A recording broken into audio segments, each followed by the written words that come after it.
Well, her name's Rock Chalk.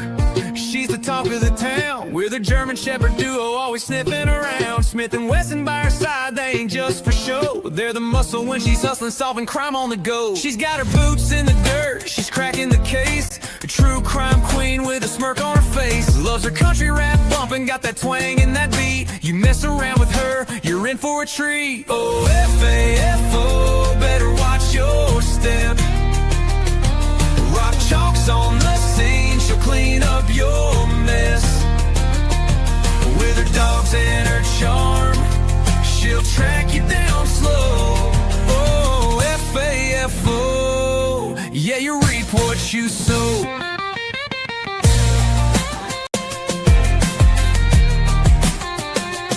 She's got a badge and a sassy attitude to boot. Kicks down doors like she's in hot pursuit. Smith and Wesson bark, don't you dare run. She's the queen of the scene, yeah, she gets it done. Country rap on the radio, she's cruising the street. From the city to the sticks, she's the one to meet. Her motto's real simple, don't try no bluff. Mess around all you want, but you'll find out quick enough.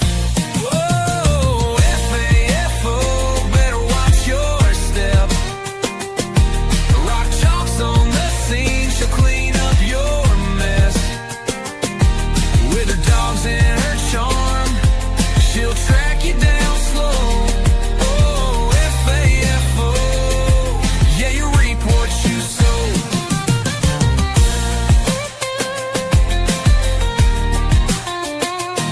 She's got cowboy boots and a badge of steel. With a heart of gold and nerves unreal.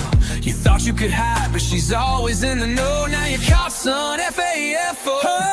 So here's the Rock Chalk and her Shepherd crew. Smith and Wesson got her back and they're coming for you. Country rap in her veins, she's the queen of the scene. F-A-F-O is her motto, and she's living the dream. Rock Chalk out. Hey!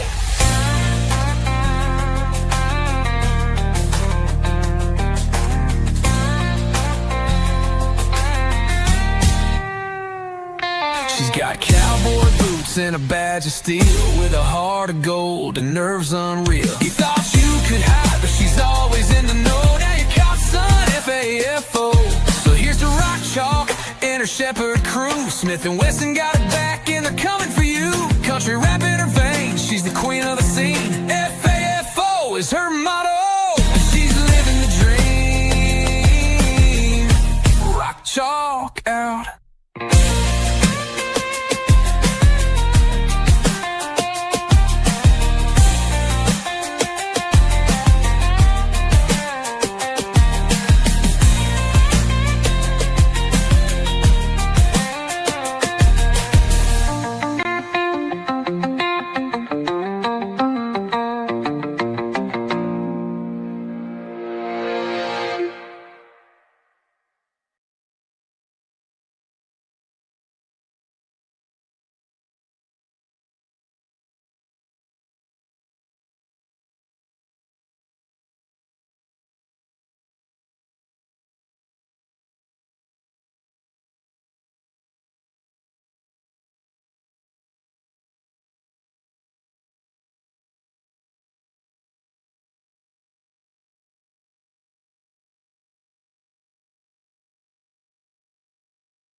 Corners.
National headlines. Veronica Butler and Jillian Kelly vanished Easter weekend while on their way to the Oklahoma Panhandle to see Butler's children for a supervised visit.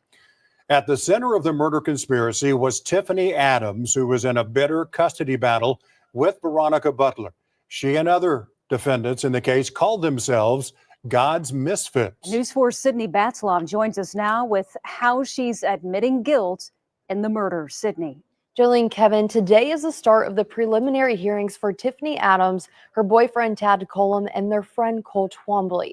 Adams was only there for about 20 minutes. She admitted guilt and waived her right to a preliminary hearing and speedy trial. She's due back in court in April. The rest of the day was focused on testimony. One by one in handcuffs, 3 of those charged with murdering Veronica Butler and Jillian Kelly were led into the Texas County Courthouse for their preliminary hearing. Adams escorted out after 20 minutes. Cora Twombly, who waived her right to a preliminary hearing, was there as a witness, providing testimony in exchange for a reduced punishment. The state is recommending a sentence of life with 30 years suspended. We also learned part of Cora's plea agreement is about protecting her daughter. While talking about this, she became emotional, crying on the stand. Her testimony also providing more detail about how the group that called themselves God's Misfits formed in 2021. Many in the group grew up together between Keys and Boise City. Cora says she and her husband met Paul Grice when he came to buy a puppy and ended up staying to watch videos on constitutional rights. Tiffany Adams and her boyfriend Tad Colum later joined their informal club mixing politics and religion. Cora says she and Adams bonded over their children's struggles with addiction. Adams also was focused on her grandchildren's welfare, fearing they were being abused. Then, in 2023, conversations began about how to get rid of Veronica Butler. The first murder attempt in February failed. That led to a second attempt over Easter weekend, but Cora claims it didn't go as planned. For one, they had to deal with a court-ordered companion for the parental visit. Cora says they justified her death because she was helping Butler. They believed she deserved to die. Cora also talked about a conversation she had between Paul Grice, where she learned he killed both Butler and Kelly. He told her that he killed Kelly in the trailer while on the way to the burial site. In her testimony, she also claimed her husband Cole Twombly didn't know about the plan until the week before. The reason being, Adams didn't want him involved because he was known to drink and was scared word would get around. Paul Grice also took the stand this afternoon. We'll have more from his testimony tonight at 10.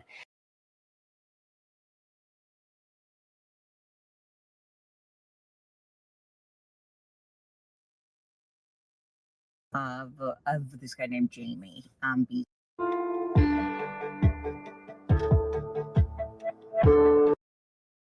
Some might be funny, some might be strange. Just bear with us because we are so tired. Definitely running on fumes. We've been in Oklahoma and Kansas covering the murders of the missing moms.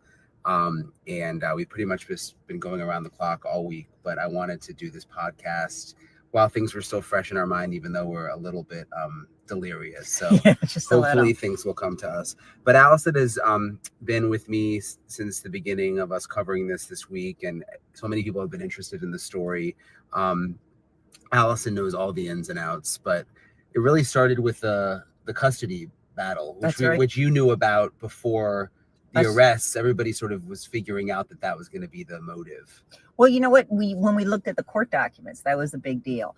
I looked at the court documents and I could see that there were issues about custody, but I also looked up criminal records and found out that her Butler's husband, or not husband, her boyfriend, the father of children, was in rehab.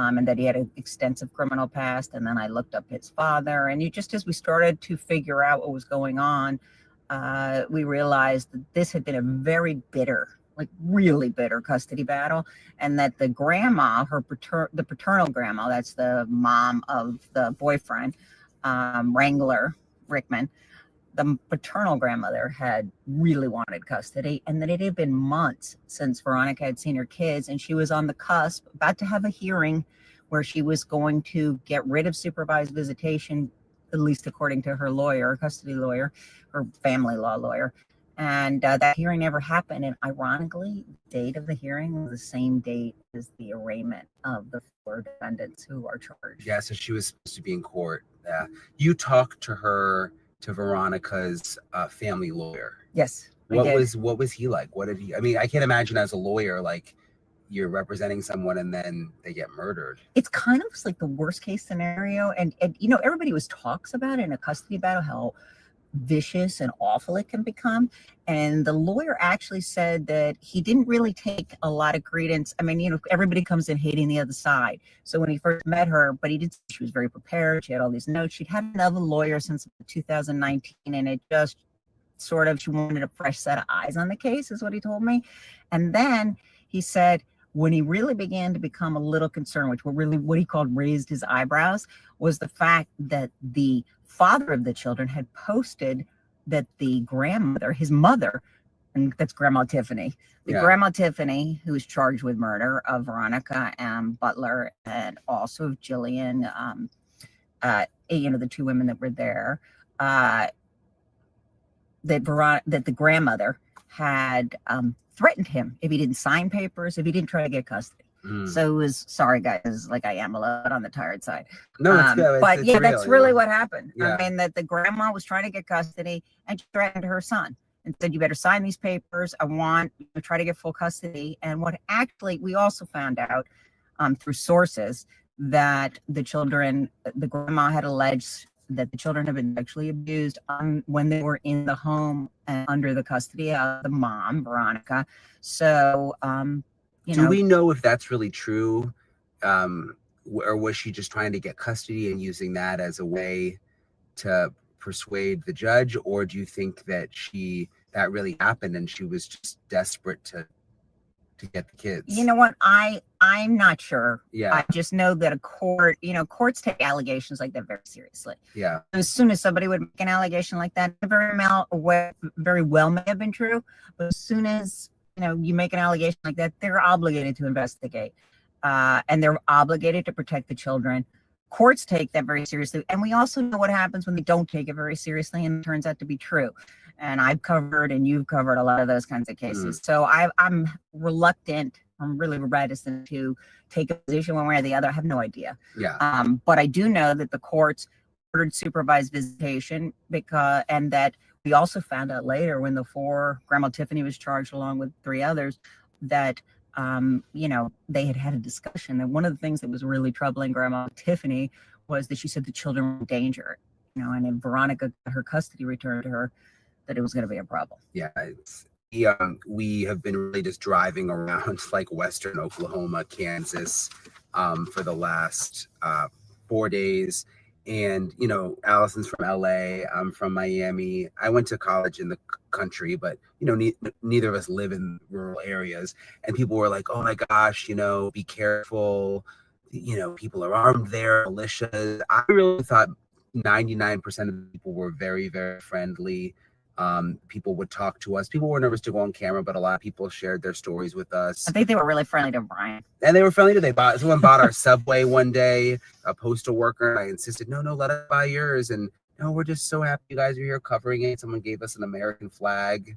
They were super really nice. I think that everybody was in shock. They get a bad rap, kind of. Oh, I think they totally got a bad rap Yeah. because they were very nice. And the fact that people didn't want to talk on camera initially in this was based on the fact that they didn't know who had done this. There was a lot of fear. It's a tiny community. They all know each other.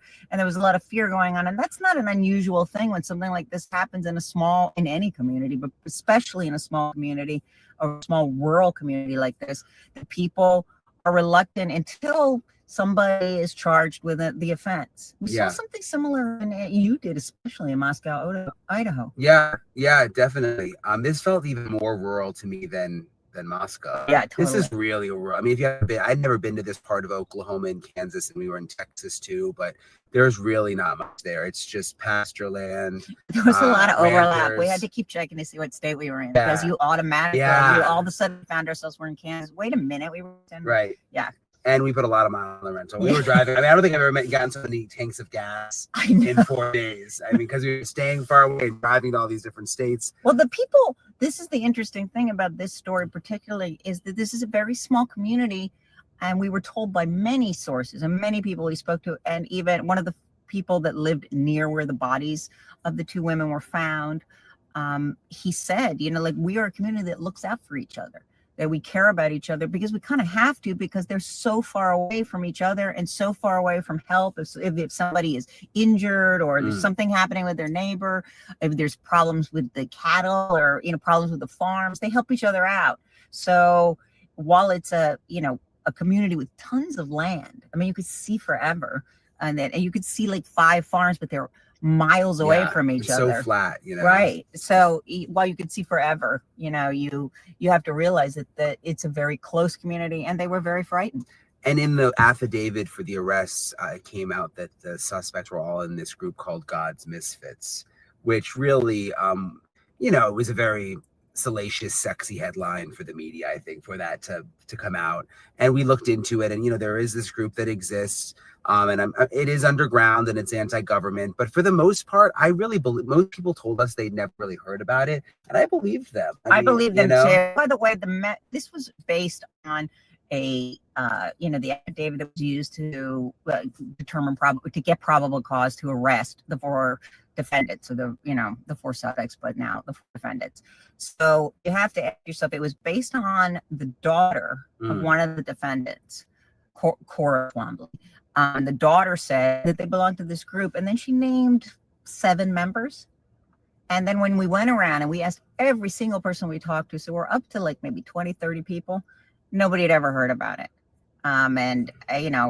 That's pretty much, I think that they are religious people. Yeah. It's based on religion, but in every part of the country, but this is a conservative place. Yeah, and to be anti-government isn't unusual in a place like that. But it's not.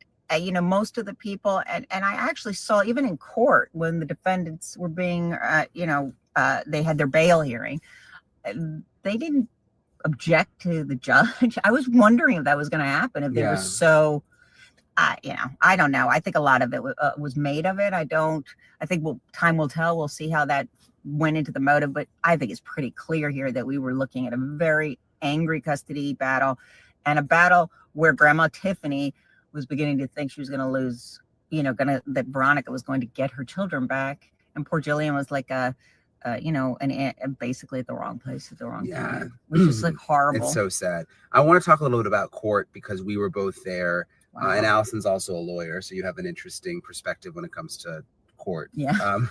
It was really interesting. I've never really covered a court hearing quite like it. It's a very, very small courthouse in Texas County, Oklahoma. Security was high, metal detectors, and it was a very small, they had drones, they had guys on the roof, they had guards on the roof, they had police on every corner of the block.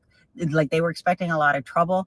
There were tons of guards, policemen inside the courtroom, inside the courthouse. They were watching the elevator constantly, because I got there early. Yeah. I was waiting for you. Yeah, I was late. But I made it in time. Yes, you did. I was later than you. Yeah. But so they were very concerned. And one of the prosecutors actually had a holstered gun. It's an open carry state, but I thought it was just kind of, it was a lot of high security.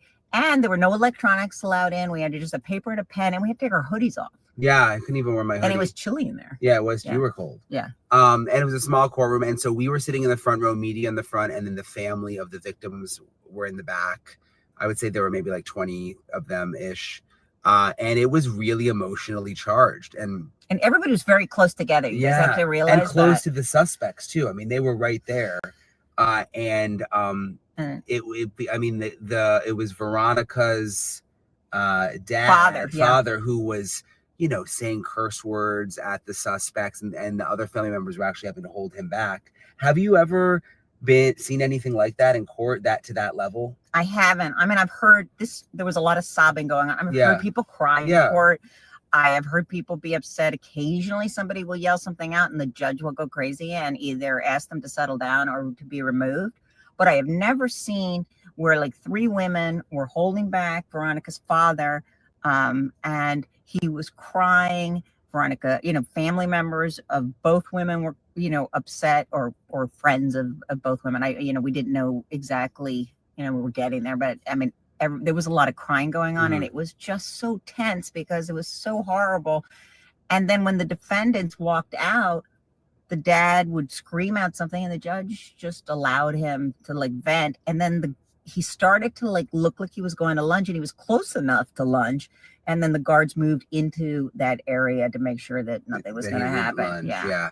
And I think I kind of get the sense the judge even was it was just so sad for the families and everything they've been through. It was almost like he was just letting them kind of do their thing a little bit, I gotta say, the thing that struck me and the thing that I talked to you about, even when we were afterwards, is just, it was surreal to think that these two women were going to just pick up some children, and that Jillian was just there to, to be the supervisor. She wasn't close with Veronica. They weren't best friends or anything.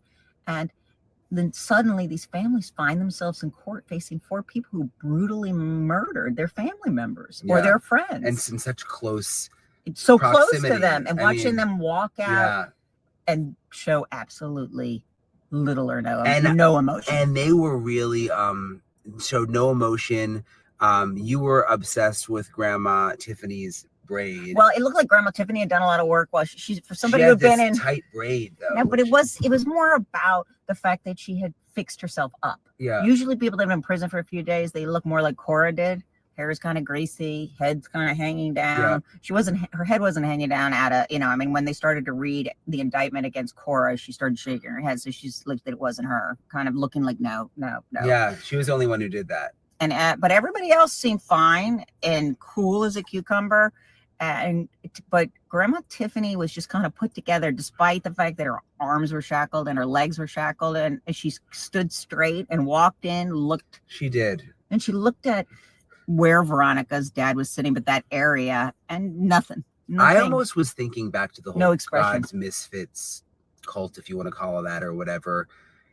She almost seemed like she was in almost like a trance or something, almost like she had knew that this day was coming, I almost thought, and she was just going to be, I don't know, it was just weird. Or we've talked about how they thought they prescribed to God's law, and I don't know, almost like she was just ignoring that. I don't know, it was just, I think that she looked like she didn't care. Yeah. And that she looked like she didn't care. And whatever happens will happen. Yeah. And she's not giving anybody anything.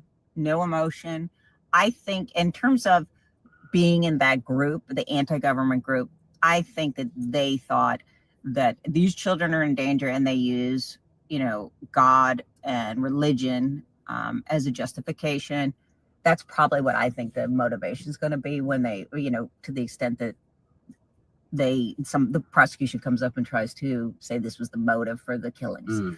But it's just bizarre because the town is in shock, because the people that, these 4 defendants are really embedded in the makeup of this entire community, and everybody knows everybody. If you call one person, this would happen while we were calling people. I'd call one person, and a few minutes later the other person would be like, oh, I heard you called my cousin. He's my cousin. And I was just, or he's my best friend, and we all went to school together. And a good portion of the people we spoke with, including neighbors, the neighbor that we actually got that you interviewed, they went to school with Tiffany. They went to school with Tad. They're lovely families. And Cora's children are really great, and they show animals, and they're good people. And frankly, Cora's daughter is the one that kind of gave the cops all the information, which is interesting. You don't always see that happen. You mentioned the neighbor. I want to play. We spoke to one neighbor who was actually a neighbor of where the bodies were found. Jared. Yeah, Jared. I want to play a little bit of that interview just so you guys can see, and then we'll talk about it. Do you know Paul Grice? Yeah, I know of him, and he has a young family, very nice guy. He's the kind of guy to come up and shake your hand, tell you hi, and anytime I've been around him, he's just been out cleaning and working hard and taking care of cattle, and he seems to be a good guy. My understanding is that he was taken in question, and apparently the OSBI and FBI didn't think it warranted arresting him, so I guess he's not in custody, so I have no reason to believe that he had anything to do with it.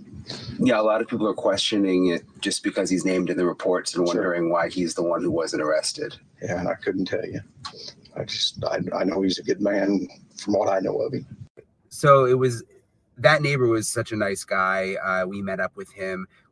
You heard him talking about Paul Grice too. That is the person in the affidavit who was named by one of the suspect's daughters as being involved, but was never charged. And we learned from the neighbor and another source too that Paul Grice was taken into custody and then questioned, but then let go, which has a lot of people talking. I mean, I will tell you something, that when they were taking people into custody, we were talking to somebody who knew everything that was happening in town.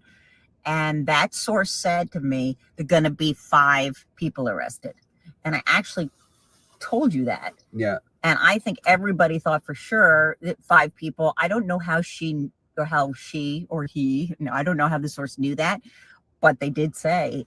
And then it turns out that Paul Grice is arrested. Not arrested. He's taken into custody. He's questioned, but he was brought in with them. And then he's released, and everybody is concerned. Why isn't he arrested? Well, why isn't he in custody? Why hasn't he been charged? Because they obviously didn't have the evidence to charge him. They don't have it yet. They have said the investigation's ongoing, but it seems odd, and you and I have discussed this at length, that they let out somebody on this brutal of a crime with so much focus on it, the people killing 2 young women, burying them so with the intention of nobody ever finding them and their families never knowing what happened to them. You got to ask yourself, would they have if there had been any evidence to link him besides the testimony, the comments in the affidavit that are attributed to the daughter of one of the defendants. And you made a good point too on the phone the other day with me that a lot of people online are saying, well, maybe he's cooperating and helping, and that's why they're, not arresting him. But that's not really how it works with a murder. I mean, you'd still get arrested. Maybe you'd get a plea deal or a lesser charge, but you wouldn't just not get arrested to begin with. No, right? But you get to, I'll tell you everything, don't arrest me. Yeah, that's not how it works. If anybody ever has watched an episode of Law and Order, I mean, although it's a small town, I mean, maybe they probably not. No, but if you even know any kind of criminal procedure, somebody would be arrested and as they were or be being taken into custody, they would be talking and they would say, what kind of a deal can I get if I tell you something, have a lawyer present? I mean, and that's how it would happen. And they would strike some sort of a deal there about, we're still going to have to arrest you, but we can make an agreement with the district attorney, something along those lines. Right. And as far as I mean, all I could say is that he was connected to the other defendants. I remember, I was talking with some other people, another lawyer, and maybe they just don't have the evidence yet, but it doesn't sound like that. Because I think this is a terrified and scared town, and the police, I think, arrested who they think was involved. Yeah. One of the other interesting moments of the last week for us was going to the spot where the bodies were buried, which was very surreal. And we got access to the property at a very strange time. It was late, dark, probably not ideal time. It would have been great to have the daylight just for the camera's sake, but when you get access to something, you go for it. And I want to show everybody that clip just so you can get an idea of the area where the bodies were. It's dark out here, so bear with me, but this is the area where the missing women were found. This is the spot. You remember in the police report, they mentioned a dam. This right here, this buildup of dirt, this is the dam. There's a pond on the other side. And if you walk with me this way, just about 50 feet or so, maybe a little more from the dam, you can see where the earth is disturbed, where the tractors were out here. This is where investigators came. They dug right in this area, went down about 10 feet, I'm told. And this is where they discovered the missing moms' bodies. If you look in the distance there, you can see there is a pile of hay back there. I am told by sources that hay was moved over the area where the digging happened, that the suspect Tad, moved that hay over here to cover up the area where he was digging, hoping that the cows, this is there's a cow farm here, that the cows would come over, this is a ranch, and start feeding on the hay and make the area look less suspicious. But still, investigators were led to this spot. And again, this is the area right here where they started digging and they found the bodies. It was crazy. It was, yeah. It was creepy out there. And just like sad to be in that spot and think of like what, just a couple of weeks ago, what would happened out there. And the lengths that they went to make sure the defendants, if they did it, of course they're innocent until proven guilty, but the allegations are that the lengths that they went to covering it up, putting in rocks so that it would fill in area in the hole so people would notice, any kind of difference in the level of the ground. It's even when you walk over it, it's very soft now. It was terrible. And I just kept thinking, kind of, even though it's so horrible, at least they found them. Yeah. I don't, Isabel, I don't think the judge cared. I don't think anybody put anything into that. And they should. And Absolutely. I just kept thinking, at least they found so that the families at least can bury, the two ladies. Not tractors. But, and I kept thinking also 5 kids, no moms. It's just horrible. You wonder where the kids are now and how they're going to do. And I also, that area, as we drove down that dirt road, where there's a dirt road, like, and things are flying and there's like they should be concerned about the kids in the middle It's very rural and we're going by should be back home with their dad. Farms. I kept thinking, like, this is where, this was where we don't know if they were already deceased, but this is like where they took them. And it's like it's just so isolated and it was so sad. Yeah. I mean, just as we went there, and especially at night, and that's actually when they were taken, and how they buried them. And it was, as I said in the video, they were 10 feet down.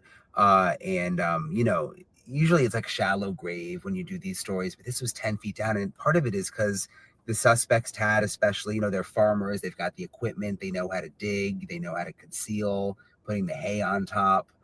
We had to learn, like, as we were looking, like, that, and they put the hay on top and they're trying to make sure that the soil isn't a different color, because apparently it is once you dig into it. And it's just, it's just horrific. And when you look at the affidavit and look at what Cora's daughter told the police about why Jillian was killed, that she was on Veronica's side in the custody dispute when really she was just there to supervise. It's just horrible. Mm-hmm. Even I think that maybe that is part of why Cora's daughter told the truth about, or told her what she knew about what happened, because she was so, even the questions she was asking were just like awful. It didn't take much for police. I mean, you had it all. All you had to do was look at the court filings and the history, and the motive became pretty clear. So, well, there's a document I think that really struck me that we got that other people didn't have, which was a document. It's called a writ of habeas corpus, but basically it's that somebody has taken, that these children were taken by Grandma Tiffany,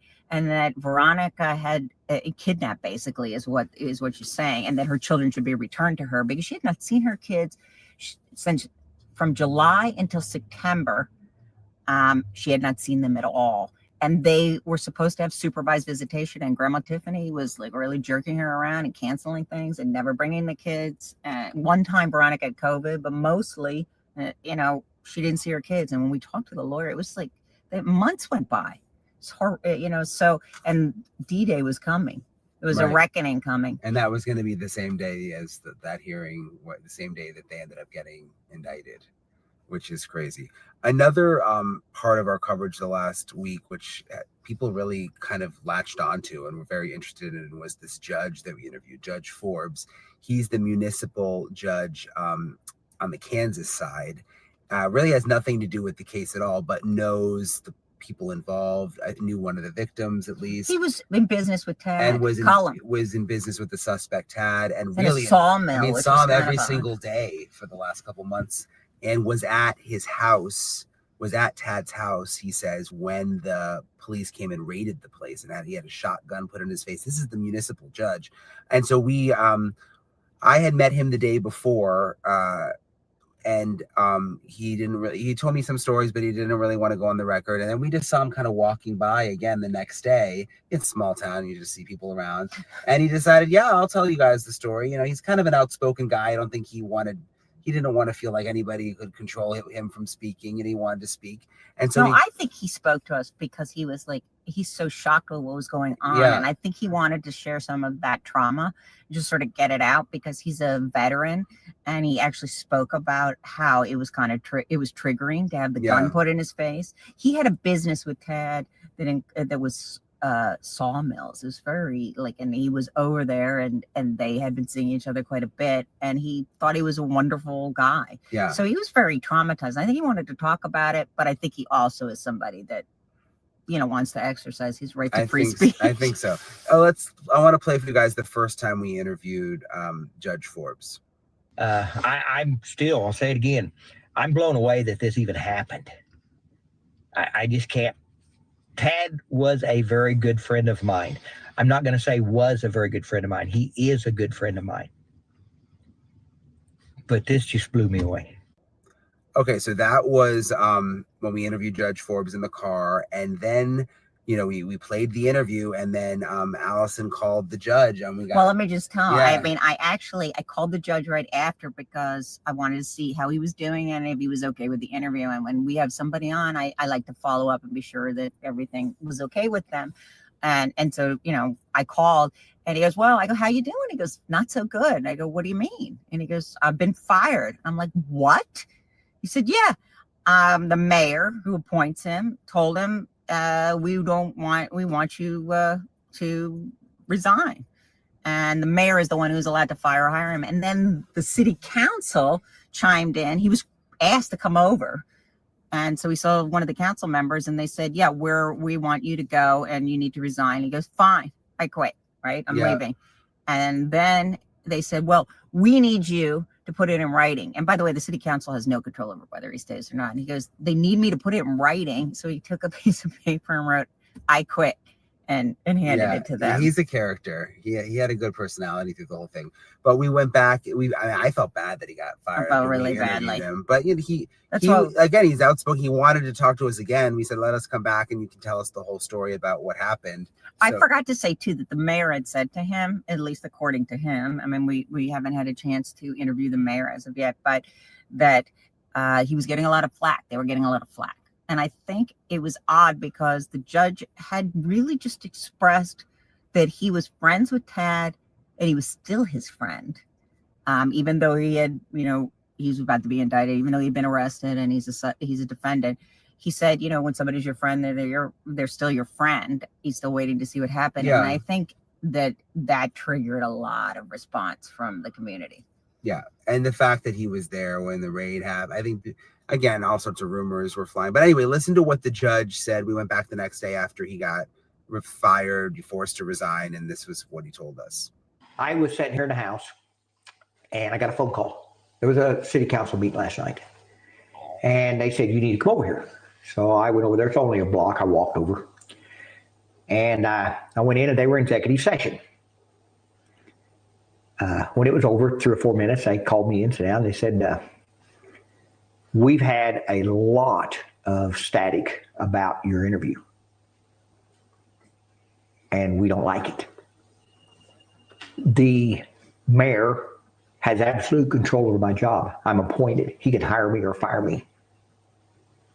And I said, "Well, just fire me." One of the councilmen popped up and said, "Oh, you're going to turn in your resignation." He's very nasty about it. I didn't appreciate that. And I said, "That's not a problem. I'll quit." They couldn't believe I didn't know what was going on with Tad.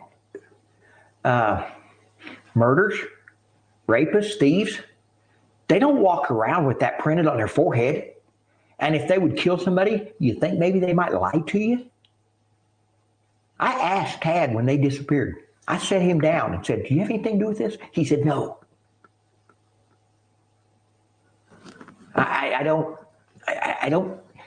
I don't understand it other than people just have to blow this up. We have to have all the bloggers. We have all the people on the internet, media, stuff like this stuff that just have to come up with all this stuff. Actually had somebody come up to me and say, "You bought a wood chipper. You guys could run the body through that." No, I didn't. I bought a sawmill. It probably would even cut a human body up. See, it's all that crap like that has blown this way up out of proportion. If I would have known, I'd have said something. I'd have done something. I honestly had no idea. I wanted to buy a sawmill. He come up to me and says, I want in the business with you. I think it's a good deal. He put in 3 times as much money as I did. He walked up with the money. I went into business with him. How much money did these people have? Were they really wealthy, Tad and Tiffany? I don't know for sure. I know that there's a lot of farmland involved. And thousands of acres. Thousands of acres. So yeah, the judge was an interesting sort of component. I didn't think that that kind of came out of nowhere that we even interviewed him, and then you know what, we'll stay in touch with him for sure. I have to say that the people in this community, and the judge is kind of indicative of that, very kind, very warm, very upset, but willing to speak and to tell you what they're feeling. And I kind of, some of them need to tell you what they're feeling because they're so shocked that these people that they went to school with and that they grew up with would do something so heinous. And that was kind of what we got from people that actually knew Tiffany, that know Tad, that know Cole, and that know Cora. They can't wrap their heads around it. And there were several like farmer men, you know, tough guy men that got teary-eyed when we would talk to them about this. And were clearly very emotional about the fact that they knew the victims, but also that they knew the suspects and trusted some of the suspects. And I think we're just shocked and felt betrayed. And gosh, you think you know people and you don't. And this kind of stuff doesn't really happen there. So, you know, it was just for me to see like the men tear up, you know, like I mean, they're really ranchmen, you know, these are people who like work on the farm. Yeah. You know, I'm just like, wow, it just, you saw how deep it went. You know, the other thing too that was a big upset about this story is where the bodies were found, and they were found at the home on the farm of this guy named Jamie Beasley, and he had rented out a portion, some of his land to Tad Cullum, and he'd known him. They'd done some business together in the past. And he just like, sure, he had been sick and he needed to get, you know, needed some financial help. So he said, I'm going to rent out this stuff to Tad. And he'd done it like in May. And then he's like in his home and the police come, you know, guns a-blazing. They have a warrant like to search, to look for the, you know, if there are bodies buried somewhere on his land. And he actually didn't, from what we have reported through sources, he actually allowed them in and they didn't need the warrant. He was like, go ahead. And he tried to do his best to help as he could. And it's just so awful. He has been like the subject of a lot of harassment and rumors. And, you know, all he did was rent some land to someone who decided to. But now we find out Paul Grice says the morning that they were taking the bodies to James Beasley's property, James Beasley pulled up to him as they was going in the gates. So did James Beasley know? Allegedly bury 2 bodies and kill 2 women. And Tad is a very rich guy from what we've been told, you know, has a lot of land and businesses. And Jamie, where he leased the land and buried the bodies, you know, is just a normal guy from what we can tell. You know, he's got a son and he's got a big family. He's not some rich guy. No, he has a lot of kids. And he's so got a grandchild. I just felt it's like, gosh, Tad, you know, had used that land to bury it. You know, he could have really gotten Jamie in a bad situation. They have similar trucks. So one of the neighbors actually said to me that he wondered about that. He goes, if someone who was, you know, is wealthier, that why he could have buried it on my land. He could have buried it on so-and-so's land, because surrounding Jamie's area are some wealthier farmers or more, you know, who have more land and you know, have been doing this, you know, for generations, have been farming for generations or ranching for generations. And everybody, there is a sense that maybe there was a bit of a setup there, because if, you know, Tad had buried Veronica and Jillian on their land. Be interesting, because they're all going to get the phone calls. Hopefully that comes out in court. It's very interesting. He would have had there would have been some serious repercussions if they noticed anything amiss, you know, because they're wealthy, that they have a lot of power in the town. So, I mean, there's that dynamic as well. Yeah. The whole thing is just, it's so sad. I think I'm so like tired, but also just emotional. Yeah. You leave these stories and you just think about the people that you met and things you have in common with people. Again, like going into this, people, oh, you're going to, Western Oklahoma, be careful, like everybody's armed, or, I'm leaving thinking like just, that they're just normal, nice people, and that they've just been really rocked by this. I think that Many it's scared. interesting. I mean, they don't have this kind. They Absolutely, don't have many these were kinds of scared. things. This is like a freak, terrible thing that's happened to this. I had the one farmer, I wanted him to show me whereabouts Tad lived, and it was late, and we were on a blacktop road, and he saw headlights, and he drove like crazy to get out of there. He did not want to be seen. So that tells me exactly how scared people in that area were. Community, and people are saying, don't even go through there. I'm not going to drive on that street. This was a targeted murder. Yeah. They knew exactly who they wanted to kill. That something went very wrong with all the people that were involved, that they decided that this was the solution to the custody issue. And yeah, I felt badly for the people in the town, and I have to say, I agree with you. Emotionally, this one was really tough because in that courtroom, moms and kids are involved. But that courtroom. Yeah, the courtroom, yeah. The pain. It was palpable. The pain from the family, you could feel it. And there was nothing you could do to help. It was so sad. Well, we'll have to continue to follow it. There's a hearing on May 15th. I have a feeling there's going to be more. The affidavits were pretty basic. I mean, there's going to be a lot more information that comes out about what led up to this and how they were able to figure out who did it. All right. Well, thank you for watching. We're going to bed.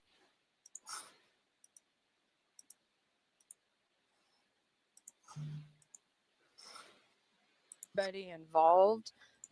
This case did not end the way we had hoped. It has certainly been a tragedy for everybody involved.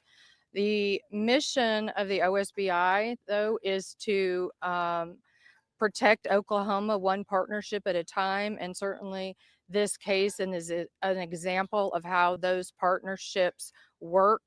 And how it takes everybody coming together to bring resolution. And so while I am very grateful for all of my agents that have worked since the very beginning, 24 hours a day, to get us to the point we are today, we could not have reached where we're at without the partnerships of the Texas County Sheriff's Office, the District 1 District Attorney's Office, without our FBI partners, and without the assistance of the Oklahoma Medical Examiner's Office and the Oklahoma Highway Patrol that could not be here. So our condolences go out to the family, and we will continue to update you as we continue to move this investigation forward. And I'm going to now turn it over to our FBI partners. Thank you. Good morning. My name is Sonia Garcia. I am Acting Special Agent in Charge for the Oklahoma City Field Office, FBI. On behalf of the entire FBI, I want to express our sincerest condolences to the family and loved ones of Veronica and Jillian. The FBI was requested to assist on this matter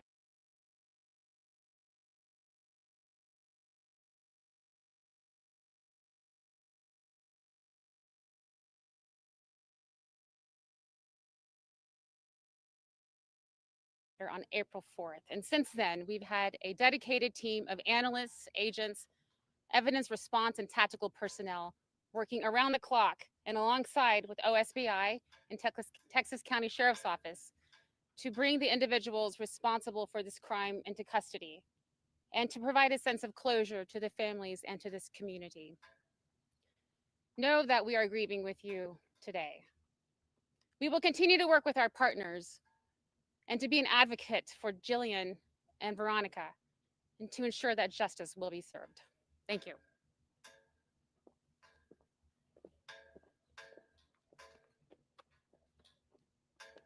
My name is Matt Bowley. I am the Sheriff of Texas County, and I would also like to offer our condolences to the family. And my agency's role in this is that we received a call on March 30th of this is a guy. They have body cameras that taxpayers paid for, but he refuses to use them. I asked him about it. And he said, it's up to the sheriff whether we use body cams or not. Now, this is 2025. What place in law enforcement don't use body cameras? Everybody should.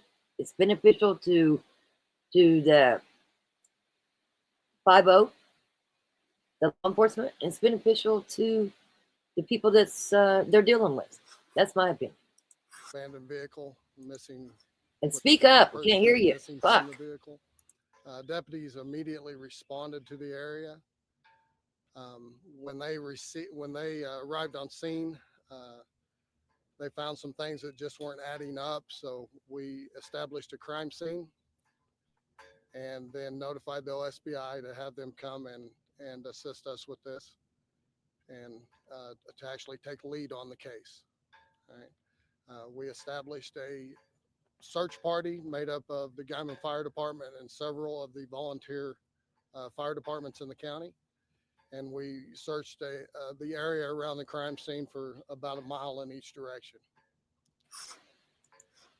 Search the crime scene about a mile in each direction. What? That's all you did? And you had Kansas law enforcement that came to help and you sent them home. But you went a mile in each direction. You could have went 8 miles south and you really would have got there, right? No dogs, no drones, no nothing. Yeah, that's a weird attitude to have with law enforcement. I don't think much of this guy at all. He bragged about how nobody runs against him for sheriff. He's on the Brady list too. In my opinion, they already knew where they were and who did this from the very minute they were called. Then why did it take a couple weeks, 13 days to arrest them if they knew? And why did they only look a mile each way? I don't know. Once the OSBI arrived on the I think he knew too, but that's my opinion. scene, they took the lead and Sure watched everything got us I to this did. point where we are today. Yeah, it's sketchy as hell. I'd like to thank the Oklahoma State Bureau of Investigation, especially the Northwest region. They were phenomenal in this.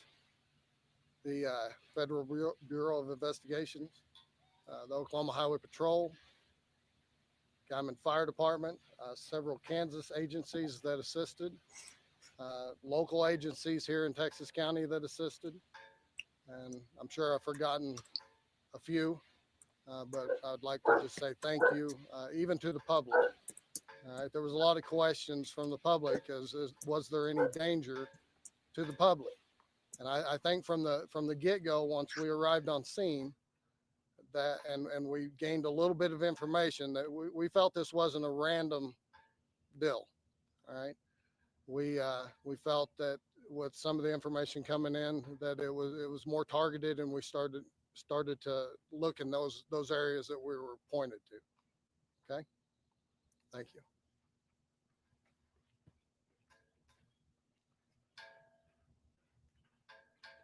Okay, thank you. Oh, here's the DA that's never been elected to this job. I'm the district attorney for District 1. Appointed by the governor of Oklahoma Wanted 5 to, years to ago. start No to let you election. know that on Friday, the Ooh, Bart. informations were filed, and they were filed under seal.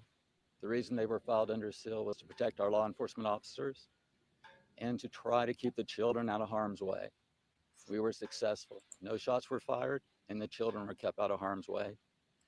Our district judge issued an order this morning, and those files are now unsealed. So you can get the information at the courthouse, you can get the affidavits at the courthouse, which will give you the facts that we were working off of. Additionally, I would like to begin by, this has been an amazing enterprise. I was reading on social media some of the stuff, and there were people out there that thought law enforcement was asleep, that they weren't doing anything. There were even additional law enforcement agencies, the Kansas Bureau of Investigation, Dallam County Sheriff's Office, Sherman County Sheriff's Office from the state of Texas. Everybody came together and everybody helped. We're probably talking somewhere in the neighborhood of 100 law enforcement officers. I agree, Jezebel. Truly, no Because exaggeration. they're part of it, maybe? Working night and day for 15 days. Is this guy a misfit too? I want to thank the public. We know the sheriff We have in people Boise calling City us that from got North elected. Texas Panhandle, from the He was a Oklahoma misfit. Panhandle, from Southwest Kansas, providing us He information. was part of the group. Responding because they cared. And the information we received from them was critical. Also want to thank corporate America. I don't know how many search warrants we issued. Now I'm telling you, they responded in lightning speed. Anything we needed, any order we sent, we got everything that we needed. Lastly, I'd like to thank all the law enforcement agencies that came together and worked together as a team, and all their personnel. They did a fantastic job. How does Thank this DA still have that job? Never been elected. Oklahoma requires that the DA be elected.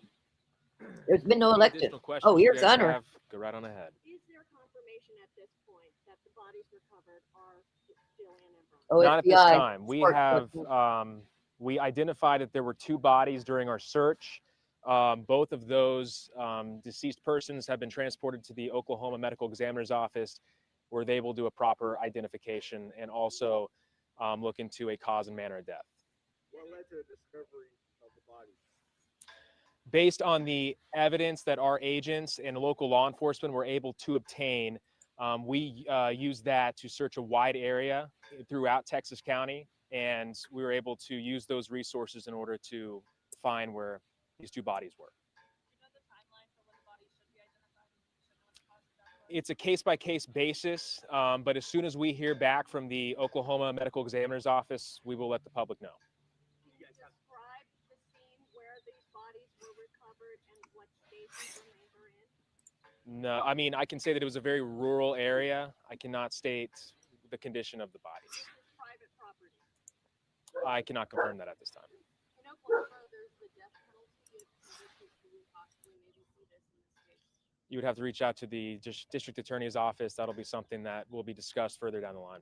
DA Stewart alluded to a lot of people calling in with a lot of tips. Were there particular tips that broke this case? We received several tips throughout this entire process. The public, I mean, I know that we had thanked that our local law enforcement agencies, what they were able to help us and throughout this search, but the people here throughout this area have done a tremendous job of reaching out to us. The original press release that we had put out on March 31st in regards to searching for these 2 women, we constantly received several tips and had used those throughout the entire 14-day process in order to find these 2 bodies, and then also discover and find those who were responsible for this crime. So the reason foul play was suspected was because of evidence found in the car. Can you go into more detail now of what that evidence was? We cannot still at this time. It is still an ongoing investigation, and that is for our investigative purposes. Again, we can say that the evidence that was discovered inside of that abandoned vehicle and around it, we're able to help our investigators determine that there was foul play involved, and then led to the progression of this investigation. What was in the vehicle around it, we cannot discuss. It was quite a convoy in executing these 4 search warrants. Was there concern of resistance to arrest? How much concern was there over a possible gunfight? When you are regarding arrests and multiple arrests in the magnitude that we have all discussed, there is always, there is always a cause of trying to protect the public as best you possibly can. We can say that all 4 of those arrests were made without incident, and so that, of course, went extremely well, and we are extremely grateful. Another agency that wasn't able to make it, that was a big part of that and helped us tremendously, was the Oklahoma Highway Patrol. So we want to thank them tremendously on that. But I mean, again, there was concern, but we are extremely thankful that no one was hurt, no one was injured during this process. Did any of the 4 suspects charged in the case tell law enforcement where to find them? Say that one more time. Did any of the 4 suspects charged in the case tell law enforcement where to find them? No, we cannot discuss that at this time. How early did you guys have suspects? We can't discuss that at this time. Are you able to go into further detail how you believe that this was targeted and not a random act? Based on the evidence and the information that we were able to obtain throughout the entire investigation, what was found inside of the vehicle, witnesses, family, friends of the victims that we were able to talk to throughout this entire process, we were able to gain the information to determine that that these 4 people were responsible for both of these women going missing. Also, are you able to confirm if this was over a custody battle? We cannot confirm that at this time. What's the relationship, if any, between the suspects and Veronica and Julia? Again, because it is still an ongoing investigation, we cannot discuss that. We know that one arrest was in Texas County, the 3 others in Cimarron. Can you describe the arrest process? You said there was no resistance, but That's all we can really say at this time. And we can say that the 4 people that we were looking for were found, arrested, and placed into custody within the same day, and there was no resistance. and obviously you can't talk about the evidence in this case, but is there significant physical evidence in this investigation? Yes. Can you elaborate? No. Are you able to go into the condition of the bodies that were found? No. Is there a reason you guys were so tight-lipped right off the start? You said there wasn't a threat to the public when you guys were investigating, but still not a lot of information was released. Is there a reason for that? There was not immediate threat to the public. Again, as the sheriff alluded, this was a targeted case. And when you ask about us not releasing a lot of information in that 2-week process, this is the way that our investigators work. This is what you have to do in order to get the job done, everybody involved, in order to catch those responsible and do everything in our power to find both of these people who went missing from the very beginning. So again, as we tried to do, as the investigation progresses, we can release as much details as we possibly can. But again, the way that this process works is you can't give away as much as maybe you guys are asking for, because that's how we're able to catch these 4 suspects. Did law enforcement speak with Tiffany Adams on March 30th? I cannot confirm that. Is the property where the bodies were found connected to the suspects at all? I cannot confirm that. Was Kelly a court-appointed supervisor for Butler's visits with the children? We can't go into that. So I know the bodies haven't been identified, but everyone expressed their condolences. Do you think there's any chance that Veronica and Jillian are still alive? No. Any word on arraignment? We will look into that further. When that is made available, we will let everybody know. As the investigation progresses, do you expect the possibility for more suspects to be arrested? Not at this time. Have the suspects been cooperative and talkative, or have they provided any type of confession? We cannot release that at this time. Have the families helped you guys during this process? Yes. What's that been like? Families, friends, people that have known both of these women who went missing have been a tremendous help. Everybody that we have talked to has helped us tremendously in doing everything they can to give us the necessary information in order for us to try to track them down and find out what happened. Where are the children? We can't go into that right now. Are They're safe. Yes. Are they Children are with safe. them? We can't go into that. Now that the FBI is involved, will they face any federal charges? We're not going to go into that right now. So what next? Is there going to be further investigation? Yes, the investigation continues. The next steps are when the identification of the 2 victims is made, we will let everyone know. And when the cause and manner of death is made by the medical examiner's office, we will let everyone know. Right? Were the bodies together? We cannot confirm that. Right now, there are no suspects at large. The public is not in danger. That's what's important to us. We are extremely grateful that we were able to locate and arrest the 4 people that we believe are responsible for this crime. As soon as the identification is made with the bodies, we will let everyone know. But again, it took everybody in this case to get this done. We know that there were people throughout the 2-week process who were frustrated, who wanted answers as soon as possible. You know, we wanted those answers too, but just know that our OSBI agents, FBI agents, troopers, Kansas Bureau of Investigation, the KHP, everybody worked nonstop in order to come together and make these arrests. Can you talk at all about the relationship? No, we can't go into that right now. Was there ever any concern for the children at any point in this investigation? Like for their safety? There's always concern whenever there's children involved, but we can say that the children are safe. With this being such a rural area, did this make this case unique in any way? It made it challenging. Again, you're talking about northern Texas County, near that Kansas line. It's very rural. Those of you in the media that have been up there covering this, there's not a lot of homes, not a lot of buildings or businesses. Sometimes you could use cameras to help you in this case. We did not have that. So that's what made it extremely challenging. Is there any video evidence? Not at this time. Have you ever seen a case like this? Like, is there anything different about it? The OSBI covers all kinds of cases. Each case is different in their own way. They're all just as important to us. But you know, this case was tragic. You have 2 people who are dead, and 4 people that committed an absolutely brutal crime.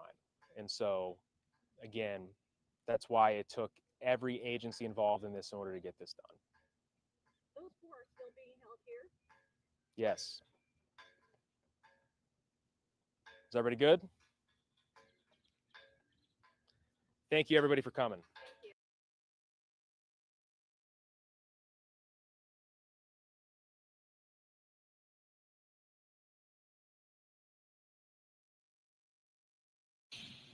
New at 6 tonight, we now know how 2 Southeast Kansas mothers were murdered earlier this year. Their causes of death were released in a motion today to consolidate the 5 suspects' preliminary hearings. Now, prosecutors say Paul Grice stabbed and killed Veronica Butler. While doing so, he cut his hand badly, and they say Grice threw the knife, his clothes, and stun gun in the burial site. Prosecutors allege his clothes have Butler's DNA on them. Prosecutors say Jillian Kelly was also stabbed, but by Tad Cullum. They allege that Cullum drove Jillian and Veronica's bodies to a burial site that he dug one day before. Cullum is accused of burying the bodies inside of a freezer. His clothing, found also at the site, is also allegedly containing Jillian's DNA. Now, the state is now determining whether all defendants should face a preliminary hearing together instead of a separate hearing, since they allege that all 5 conspired and participated in the murders.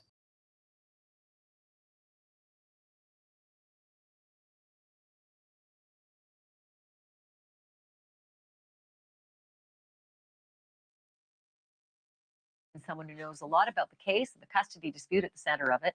William Jewell is an attorney whose firm represented Veronica Butler's ex, Wrangler Rickman.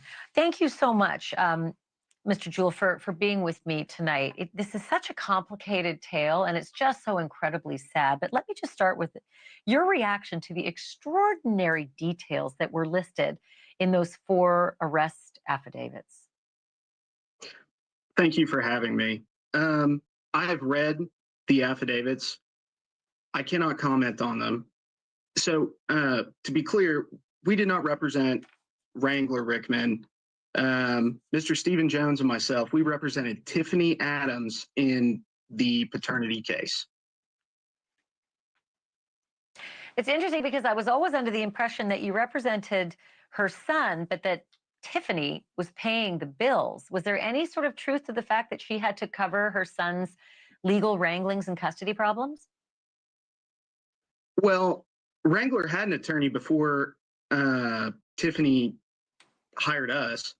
I do not know what their payment arrangement was, but we represented Tiffany herself. So listen, it's really hard to report this story because so many people around town told us in whispered, hushed tones that Tiffany Adams was a dangerous woman and that they feared Tiffany Adams, feared so much what Tiffany Adams was capable of that they would not speak to us on camera or let us use their names. All they would say is, look out and be careful and don't go out there alone.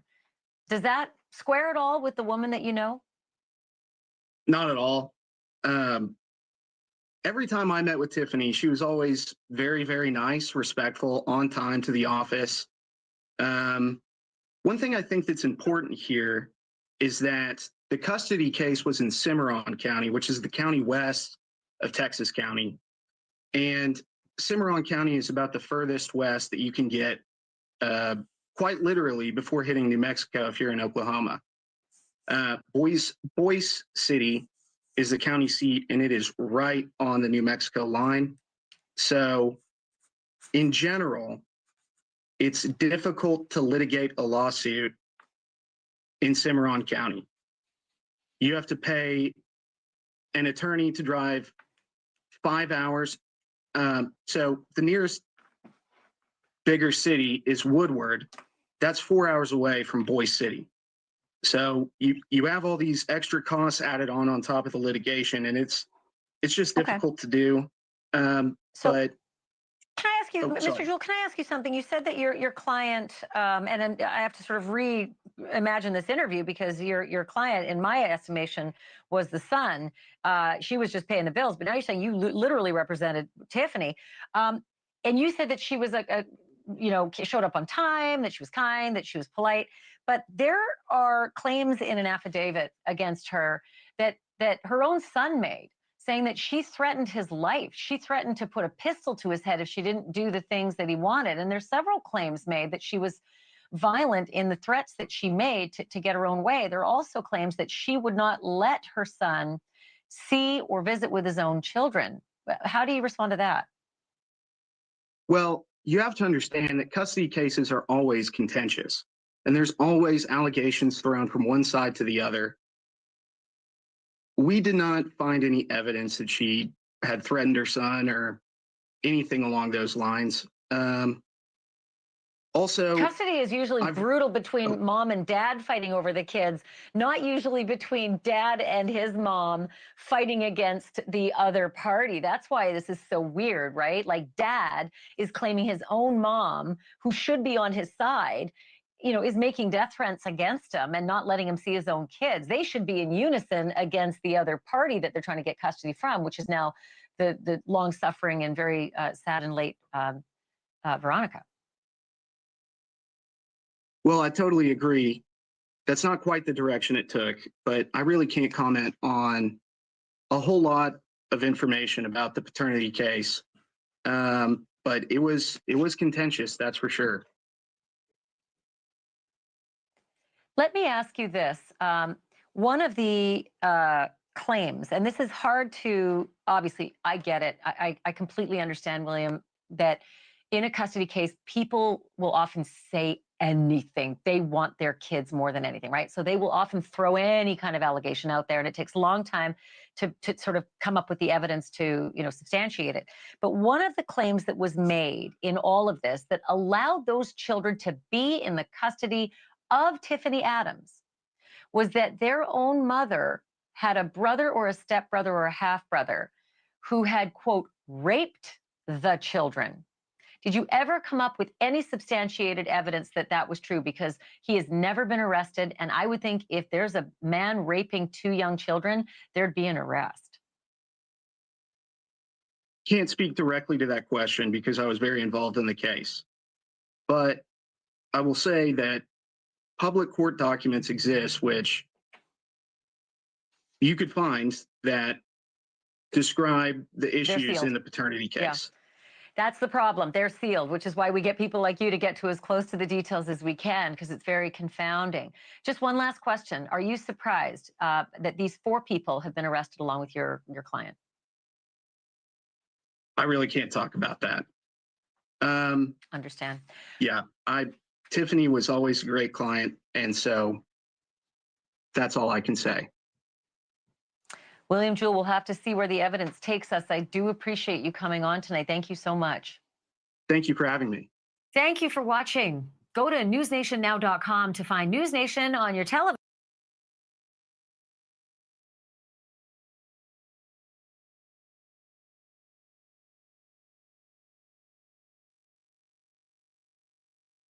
Two Kansas moms ambushed on a remote Oklahoma road, left behind multiple pools of blood and a broken hammer found beside mommy's empty car tonight, a bone-chilling discovery.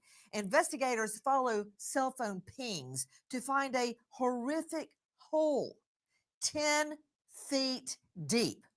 The two moms at the bottom, covered in a massive amount of dirt, cement chunks, and hay. Were the moms buried alive? Overnight, a fifth suspect arrested in the murders of the two Kansas moms, another so-called member of the cult God's Misfits. Good evening. I'm Nancy Grace. This is Crime Stories.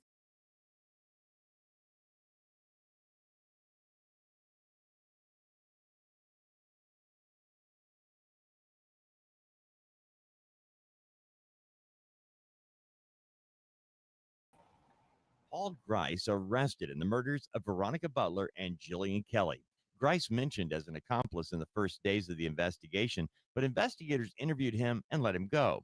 After court documents are released, however, police arrest 31-year-old Grice.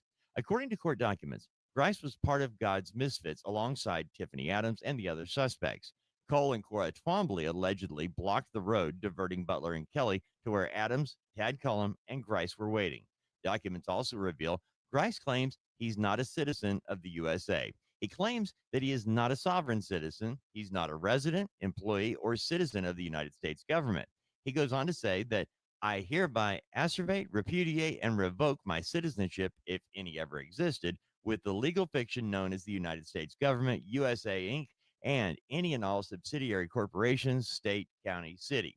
He also claims that he is a living soul living under God's law and his grace alone. Living under God's law and God's grace alone. I'm not so sure how God feels about murdering two defenseless mothers on their way to a kid's birthday party. That said, let's talk about what we know right now. In addition to a 10-foot hole, how long did that take? Talk about premeditation under the law. A 10-foot hole found by investigators as they follow cell phone pings, only to find the bodies of these two mothers at the bottom, covered in, it's got to be a ton of dirt, cement chunks, and smoothed over with hay. Were the moms dead before they were thrown into the hole? Also, in the last hours, overnight, an arrest of a fifth suspect. Who is Paul Grice? A young man in his 30s. We are learning that he claims he's not a citizen of the U.S. Really? Then what's he doing in Oklahoma and Kansas? Not a resident, not an employee. Does that mean he doesn't have a job? Or a citizen of the U.S. government? He says, I asseverate, his word, not mine, repudiate and revoke my citizenship with the legal fiction known as the U.S. government. Oh, dear. And claims he is a living soul. Okay, with me an all-star panel to make sense of what we know right now. Paul Grice. What does he have to do with this scenario? I want to go first to Lauren Conlon, investigative journalist who's been on the case from the beginning, host of the wildly popular Outlier podcast. Lauren, thank you for being with us. Who is Paul Grice? And as much as I want to see Lauren, I want to look at Paul Grice. How the hey does he fit in with these four other wingnuts that kill two unarmed mommies? Who is this guy, Lauren Conlon?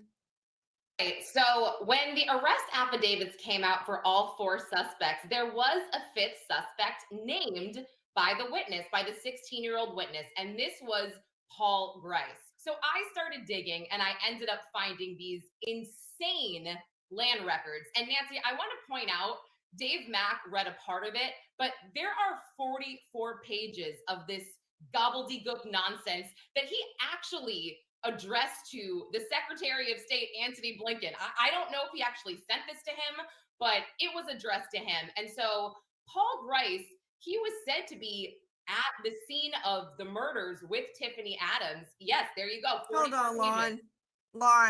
Lauren. Mm. I'm holding it. His manifesto that he sends to Blinken. Okay. When somebody has the time to write a manifesto like this, decrying the U.S. government and more, he's got time for a job. What does this guy do? Who is this guy? Do you know that? So I do not know what he does for a living. I told by a few sources he could be a farmer, but I can't confirm that. So I don't want to put that out there. I Okay, know that tells me that he may very well not have a job. And frankly, if he's got time to write a manifesto like this, I don't know how he's holding down a full time job. Guys, did this whole thing stem from a custody dispute? The grandma in this scenario, may she rot in hell, apparently was so enraged that her daughter in law, this is Tiffany Michelle Adams, age 54, so enraged that her daughter in law, whom she hated with all of her heart, was going to get supervised visits or visits, not supervised visits, every Saturday.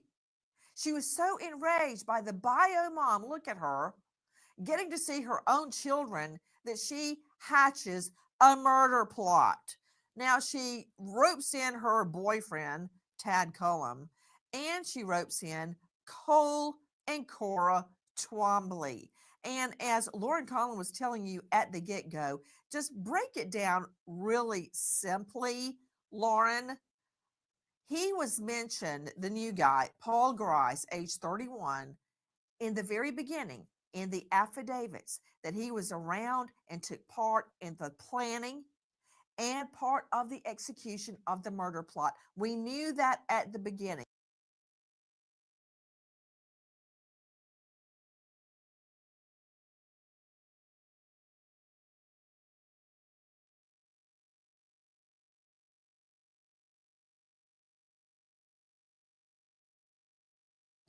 So enraged that her daughter in law.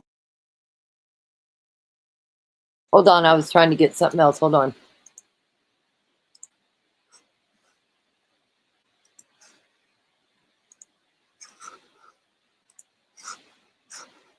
Moms, Jillian Kelly and Veronica Butler.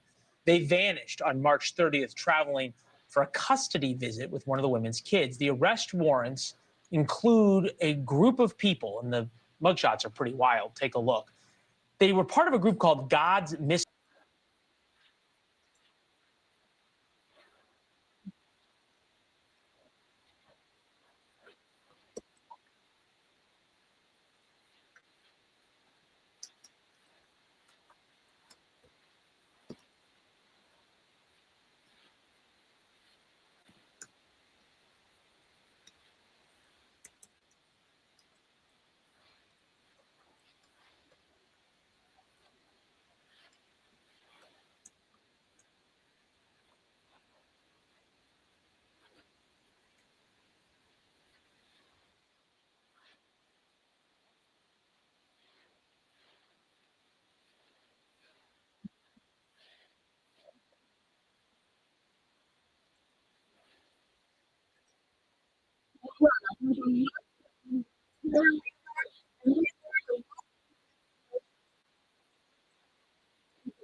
What happened?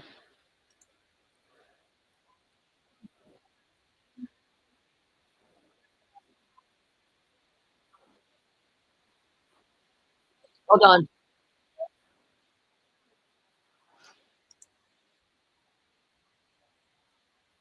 I don't know why it kicked it off, but we're going to kick it back on.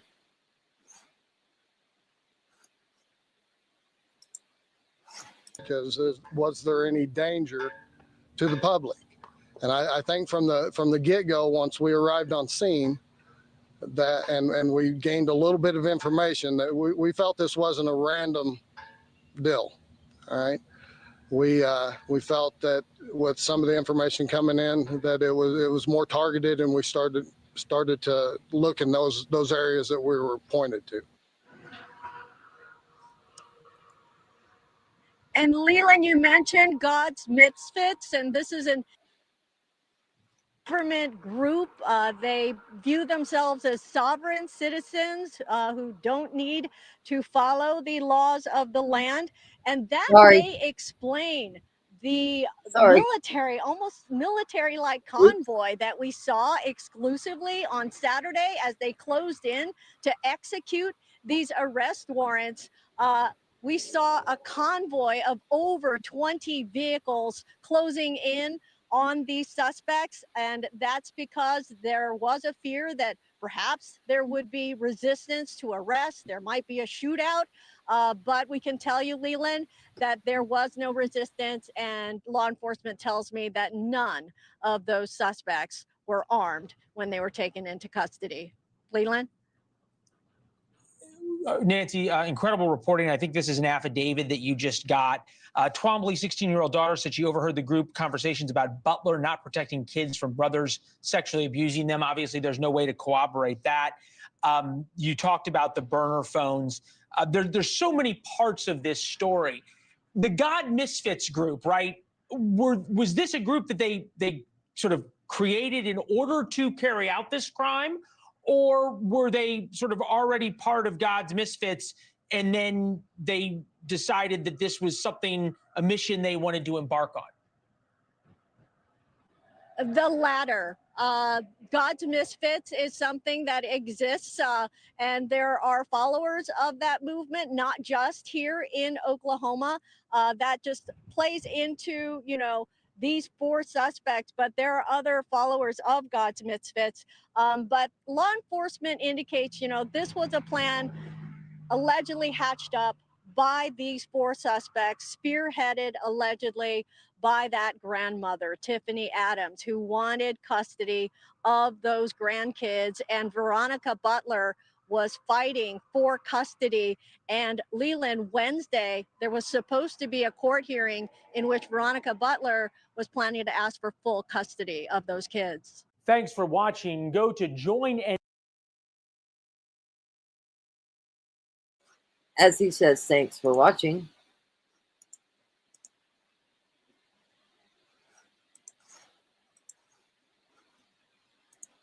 Anything like a clubhouse, and you're about to see.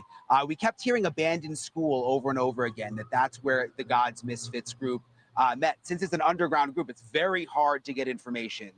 But we finally tracked down where that school is. It's next to the Twombly's house, the suspect's house, by the way. I went out there, take a look. So this is where the Twombly's lived. This is where they lived when they were arrested. You can see the welcome sign right there on the front driveway. These are their dogs running out. But what's interesting is right next to their house is this old abandoned school right here in the middle of nowhere. I mean, it's totally surrounded by farmland. This is called the old Plainview School. Told that it closed a couple of decades ago. But what's interesting is we've heard from people in town that this is where the God's Misfits meetings were held at times, which is a little confusing to the neighbors because it would be difficult to get into the school because it's all locked. But they also did tell me that there were times they would come by and they would see 12 or 15 cars out here, and it looked like there was some kind of meeting. And another interesting thing, you can see it's all overgrown. I mean, it's been abandoned for quite some time. But what's also interesting is you see this door of this on the school is all boarded up. One neighbor told me that when police came to investigate the murders and arrested the Twomblys, they actually kicked in the window there of the school to go inside as part of the investigation. What they found, we don't know. It's kind of eerie if you look inside the school through the window. I mean, it's all just relatively untouched from decades ago. You can even see there's like trophies and a case down there. So whether or not the meetings actually happened here, we can't say for sure. But again, people in town say they believe this is where the Gods Misfits meetings were. And neighbors say they definitely saw gatherings of cars out here and believe this may also have been where the meetings were, either inside the school, maybe behind the school. And again, the Twombly's lived in the house right over there. Brian, that is so eerie. It looks like the school's frozen in time. It actually looks like it's still operational. It's hard to believe that's an abandoned school, and harder to believe that was a meeting place, allegedly. You actually spoke with someone, I believe his name is Ted Embry, and he knows all of the suspects, especially Cole Twombly, who lived in the house next to that school. He had some choice thoughts about the meetings and the misfits. What did you find out? Yeah, he's known Cole since he was a little boy. And again, he knows all of them. He's done business with them. He's been friends with them at different times. And he says when it comes to God's Misfits, that there's a lot of anti-government people around. That's the way it's here. But this was because they considered themselves sovereign. They wanted to detach themselves from the government. And he says that he was very skeptical in particular of Cole Twombly's religious beliefs and the intentions behind those beliefs. Listen to what he said. What was your reaction when you found out that Cole wanted to be a preacher? I thought, who in the hell would want to go to that church, you know?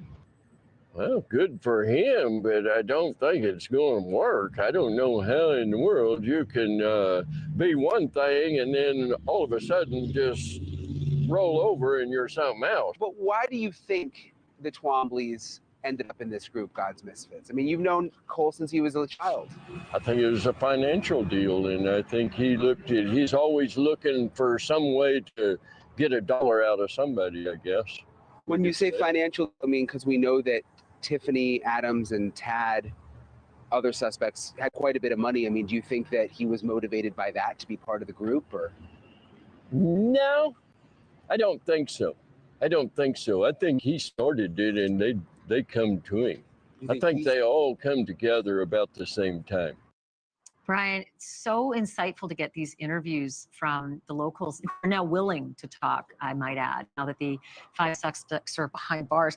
Tad Cullum, the suspect you were talking about, Grandma Tiffany's boyfriend, you learned about some activity behind bars that's a bit confounding. Tell me about it. Yeah, this is interesting. Let's remember, Tad Cullum is a businessman, owns a lot of land, has several different farming and ranching style businesses. There he is on the screen. The beard is sort of a new thing, by the way. He didn't always have that big, long beard. But we have learned that he has been calling business associates from behind bars. He's been making phone calls to business associates, according to sources, and wanting to talk about business and wanting to even talk about future business deals and opportunities, which is very strange when you think about the fact that he's behind bars for murder and kidnapping and facing the death penalty. It's almost like he could be in denial in some way, but we've been told he is making those calls. Thank you for watching. Go to newsnationnow.com.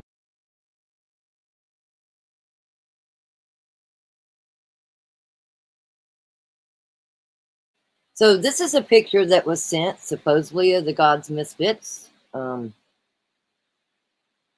I have my opinions of who I think some of them are, but look at that kid. If you can zero in on that child, it's kind of weird.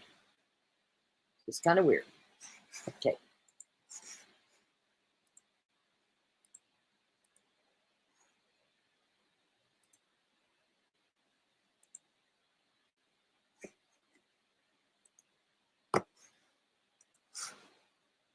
We weren't allowed to have our cameras or phones inside the courthouse. I want you to look at this video. You can see all the suspects being brought out of the courthouse and put into police cars one by one and taken back to the jail.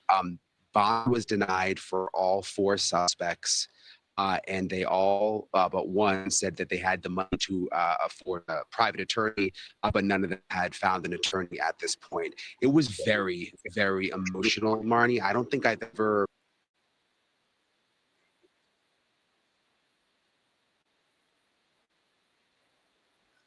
the roads.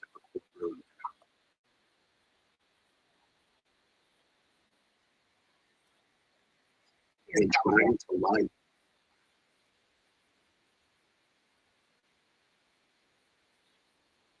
And then they would say things to the suspects during the hearing.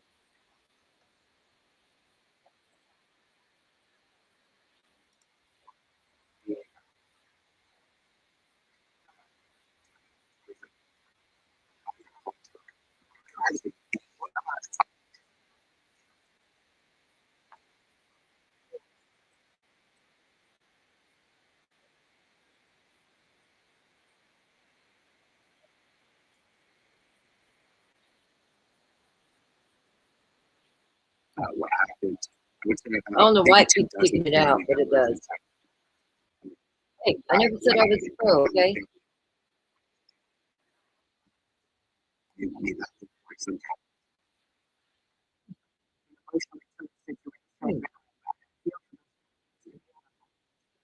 People for the first time. Again, just drawing folks' attention to the screen. This is the first time we are seeing these 4 suspects publicly as they walk I know into you was. court.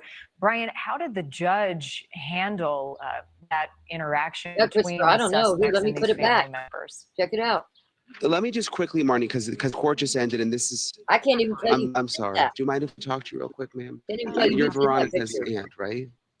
I'm sorry. Are you Veronica's aunt? I am. That's one of the victims.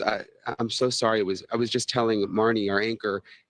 First of all, I'm so sorry for everything you've been through, and just that courtroom was so small. I can't imagine you guys were just so close to them. I mean, what was that like? You know, to hold my brother Yes, before you can back see a smile, you are correct. being, No, you just missed Teddy. We just played too many Teddy. emotions, so much anger. I don't understand how somebody can hate somebody so much that you want to kill him. My niece did not deserve that, neither did the young lady with her. She was just there to help her. We didn't deserve this. Our family didn't deserve this. Yeah, and they were just emotionless. The defendants when they were brought in. I mean, Yeah. did you know them before this? No, we don't know them personally. No. It's okay. We're good. Yeah, thank you so much, ma'am. Thank you. Yeah, as you can see, Marnie, I mean, again, I've never really experienced anything quite like it because it was such a small courtroom and you had family members having to hold back other family members trying to actually go after the suspects, which in light of everything they're going through and having to be so close to these people accused of such heinous crimes, in a way, you can't really blame them. You can kind of understand just how It does raw the blow my emotion mind was. too. It's I think crazy. each and every one of us sympathizes with what they're going through and the nightmare that they're living. Brian, what's next now that this hearing has taken place? What's the next step in the court case?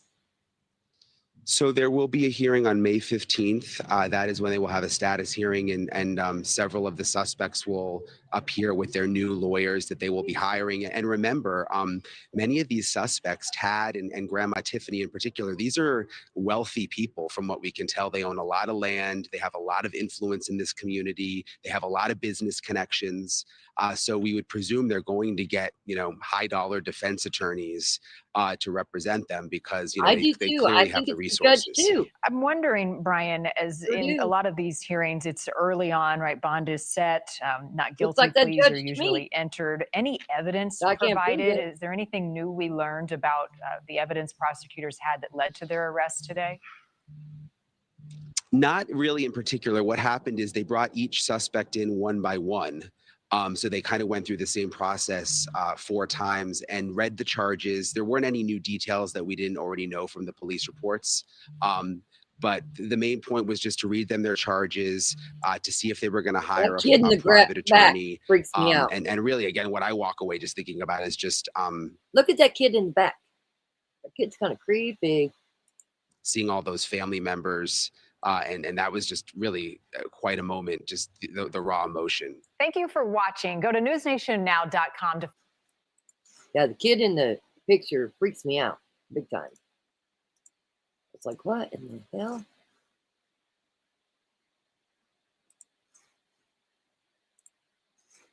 On their victims and then just go about their lives as though nothing ever happened. I don't know what Twombly looks Grandma like. So Tiffany is one of those. Could very well be Twombly. A local there that knows who Clint Twombly is could say, I don't know, because I don't know what he looks like, but it sure looks like Cole. Sure looks like that judge to me. To me. People. And if you don't My opinion. recognize that nickname, her case will chill you to the bone, not because it's mysterious, but because it is monstrous. That look is bad. Grandma Tiffany is a 54-year-old Oklahoma grandmother. Her legal name is Tiffany Machelle Adams. That's Michelle spelled Machelle. Tiffany Machelle Adams. But Grandma Tiffany just took her place in the front of an Oklahoma courtroom and copped to one of the most egregious crimes I have ever covered. She effectively threw in the towel and did the legal equivalent of a "you got me."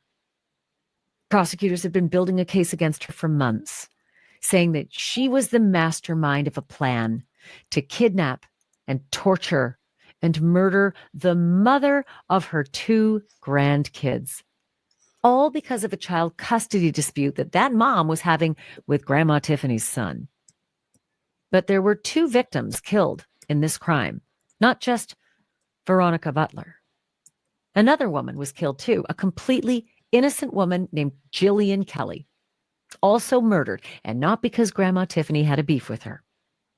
It seems that Grandma Tiffany and her band of co-conspirators decided to go scorched earth, killing anybody who got in the way of Grandma's plan to take out Veronica. Jillian, as it turns out, was in the way, even though Jillian didn't even know it. And today, Grandma Tiffany had to cop to that too.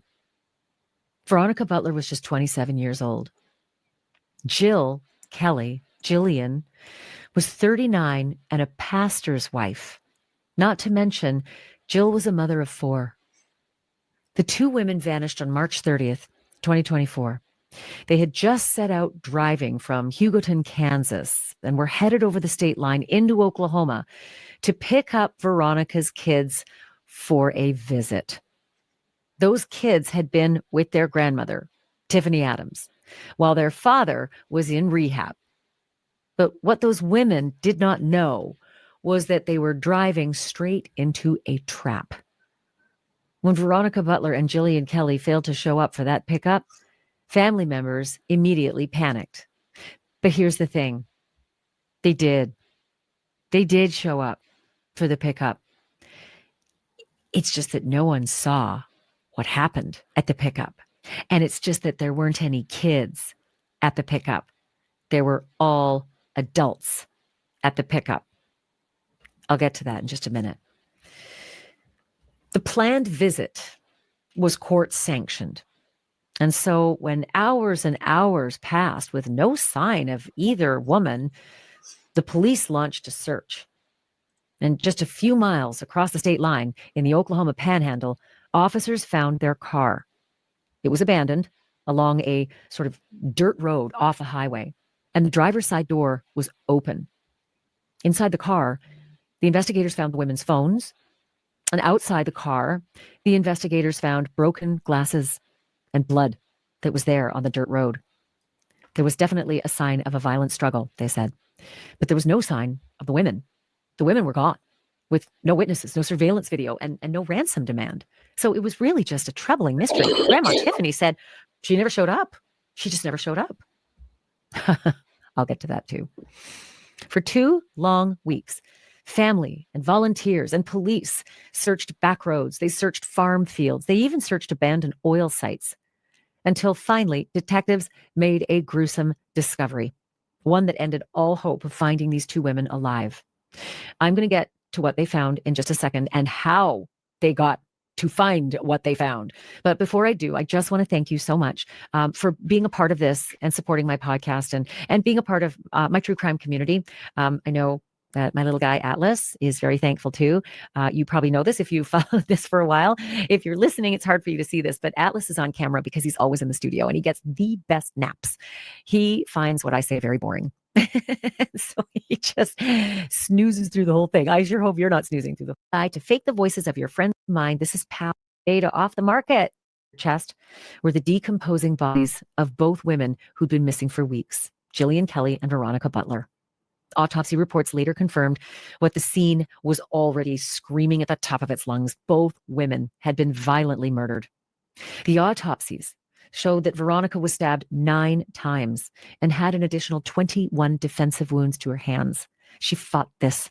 She fought this so hard. She fought like hell as she was being murdered out there on that county road.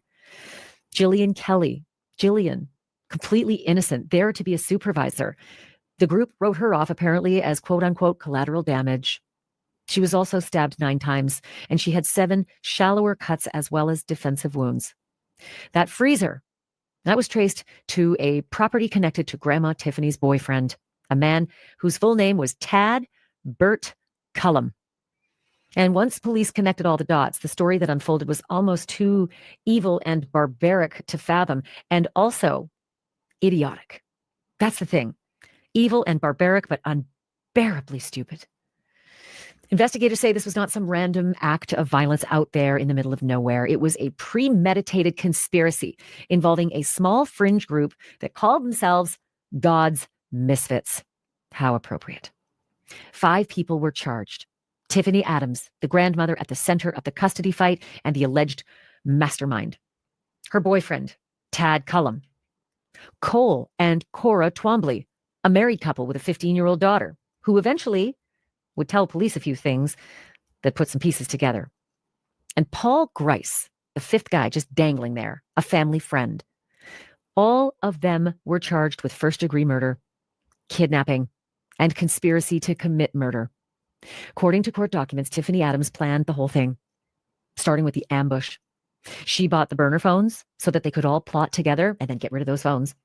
She also bought stun guns, 1 for each of them, because it was going to be a fight when they grabbed those women out of their car. And there were other supplies that were bought, that were planned in the days leading up to the women's disappearance. And after the killings, those same burner phones were pinging near the burial site. One witness told investigators that Paul Grice, that 5th guy, family friend, even asked how long DNA lasts underground and how to get rid of it. Authorities say Grandma Tiffany's plan was to gather up her co-conspirators and murder Veronica Butler. But the plan went sideways when Veronica showed up for that, planned rendezvous to collect her 2 kids with a court-appointed supervisor in the car. A supervisor who, by the way, was ordered to be present, right? She needed to be there for that custodial visit. It was part of the deal. So yeah, that was Jillian Kelly's only crime. Jill Kelly was at the wrong place at the wrong time. And she was going to have to die for it because, witness.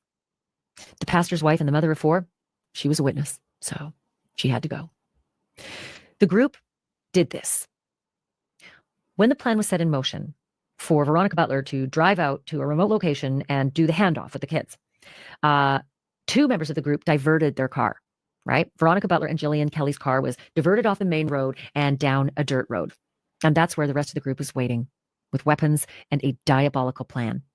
They pulled the women from the car, using stun guns on them, and then they set to work stabbing them violently and repeatedly until they died. Well, almost died.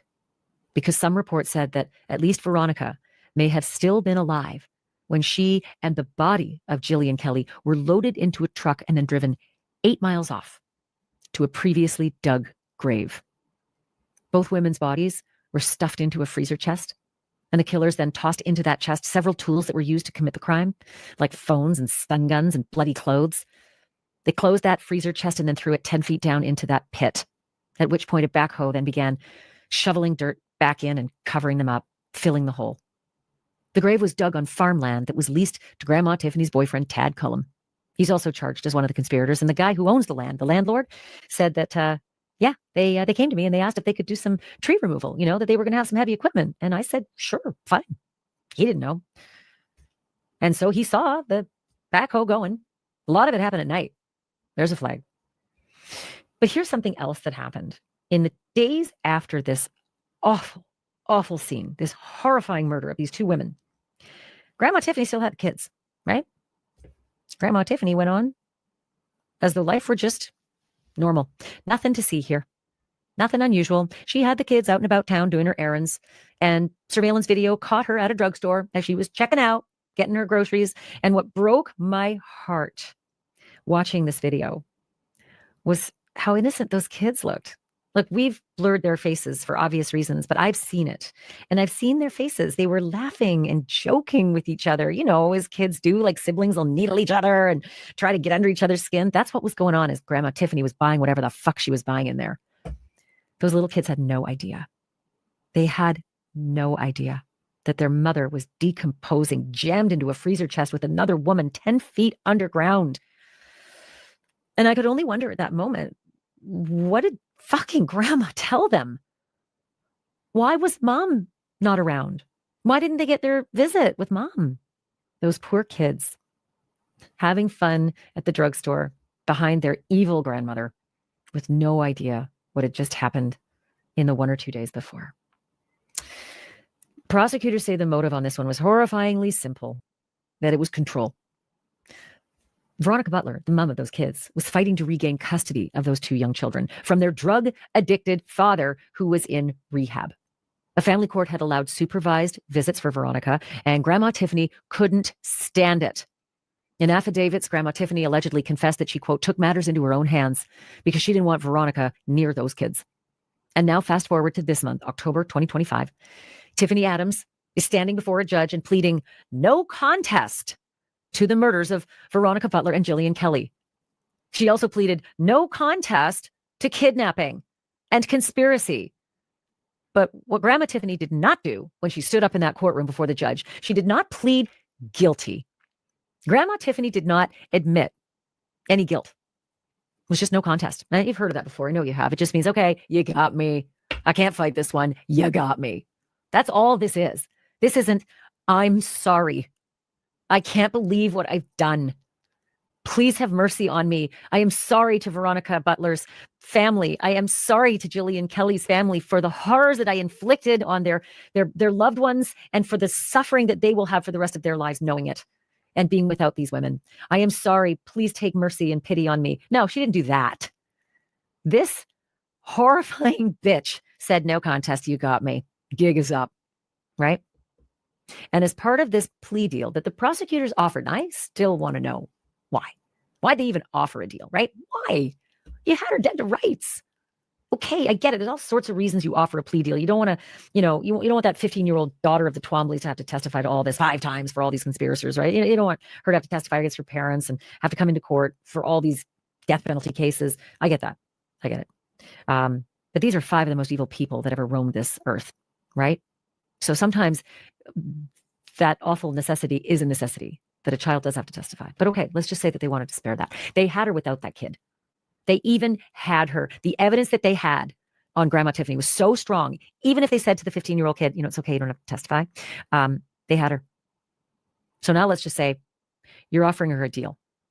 Why are you offering her a deal where all she has to say is, okay, you got me, no contest? Why are you not offering a deal where she has to say, Cobra dead, I am guilty. All of these things. I did it. I conspired. I masterminded this. I brought all those others in. I did this thing. That's not what they offered. At least that's not what they agreed on. I don't know if they ever offered it and she said no and only said, I'll only do no contest. But she's not holding the fucking cards. Like, this is what's driving me crazy. As part of the deal, the prosecutors agreed to drop the death penalty. That was hanging over her head. So yeah, that's a no-brainer. It's a layup. They also agreed to dismiss a few of the lesser charges, including 2 counts of child neglect and 1 count of conspiracy. Who fucking cares? That's the least of your worries, you murderous bitch, right? Who cares about the lessers? At the very least, with this deal, Grandma Tiffany is still consigned to a life in prison, no shot at parole, no chance. It's not official yet. And it's not happened for more months, scheduled for 2026, right? So, Happy New Year. The state described the murder as calculated, cold, and cruel, carried out under the guise of religion and control. Because, God's misfits were a religious group, Christians, bullshit. And the details that the prosecutors laid out are almost as cinematic in their horror. Burner phones and zip ties, a buried freezer, a so-called spiritual group saying, we're the God's misfits, and a grandmother who believed that she was above the law. Cora Twombly is one of the misfits, one of the co-conspirators and the wife of Cole Twombly, so Cora and Cole got involved, decided it was smart to be a part of all of this. Well, she flipped and decided to talk and got herself a deal. And Cole, we don't know. We don't know what he's saying because so far, no deal for him. We don't know if it's offered. We don't know if he's accepted. We don't know if he's working on it. Just Cora so far. Paul Grice, he was the fifth wheel. Took a while to arrest him too. The four were arrested first, and then weeks later, Paul Grice was hauled in. And he apparently is really bad. He's the stabber, right? He also flipped. Paul Grice decided to go to the trough and start feeding as well first. Okay, I want to show you this first. Okay, here's the picture of supposedly a baptism or something going on there with a creepy kid in the back. To me, looks like the judge from Elkhart. Looks like Cole in maybe the tub. And I've never seen Clint Twombly, but what do you guys think? Check out the guy farthest away holding the arm and tell me what you think. Here we go.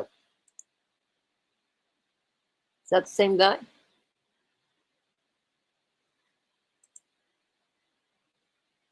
A lot older now, maybe? I don't know. Somebody from that area might know, though.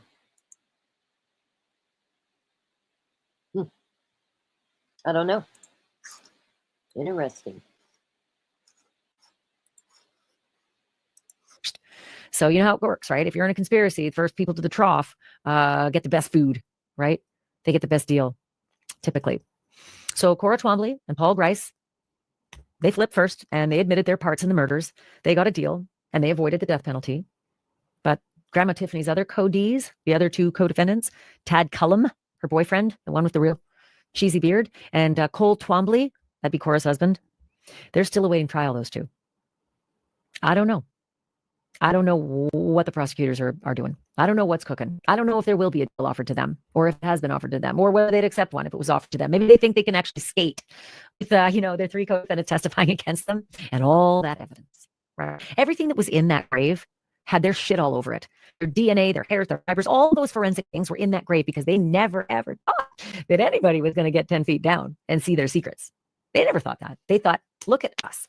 Brilliant. That's what they thought when they had that backhoe going. Did it. They buried the fucking phones.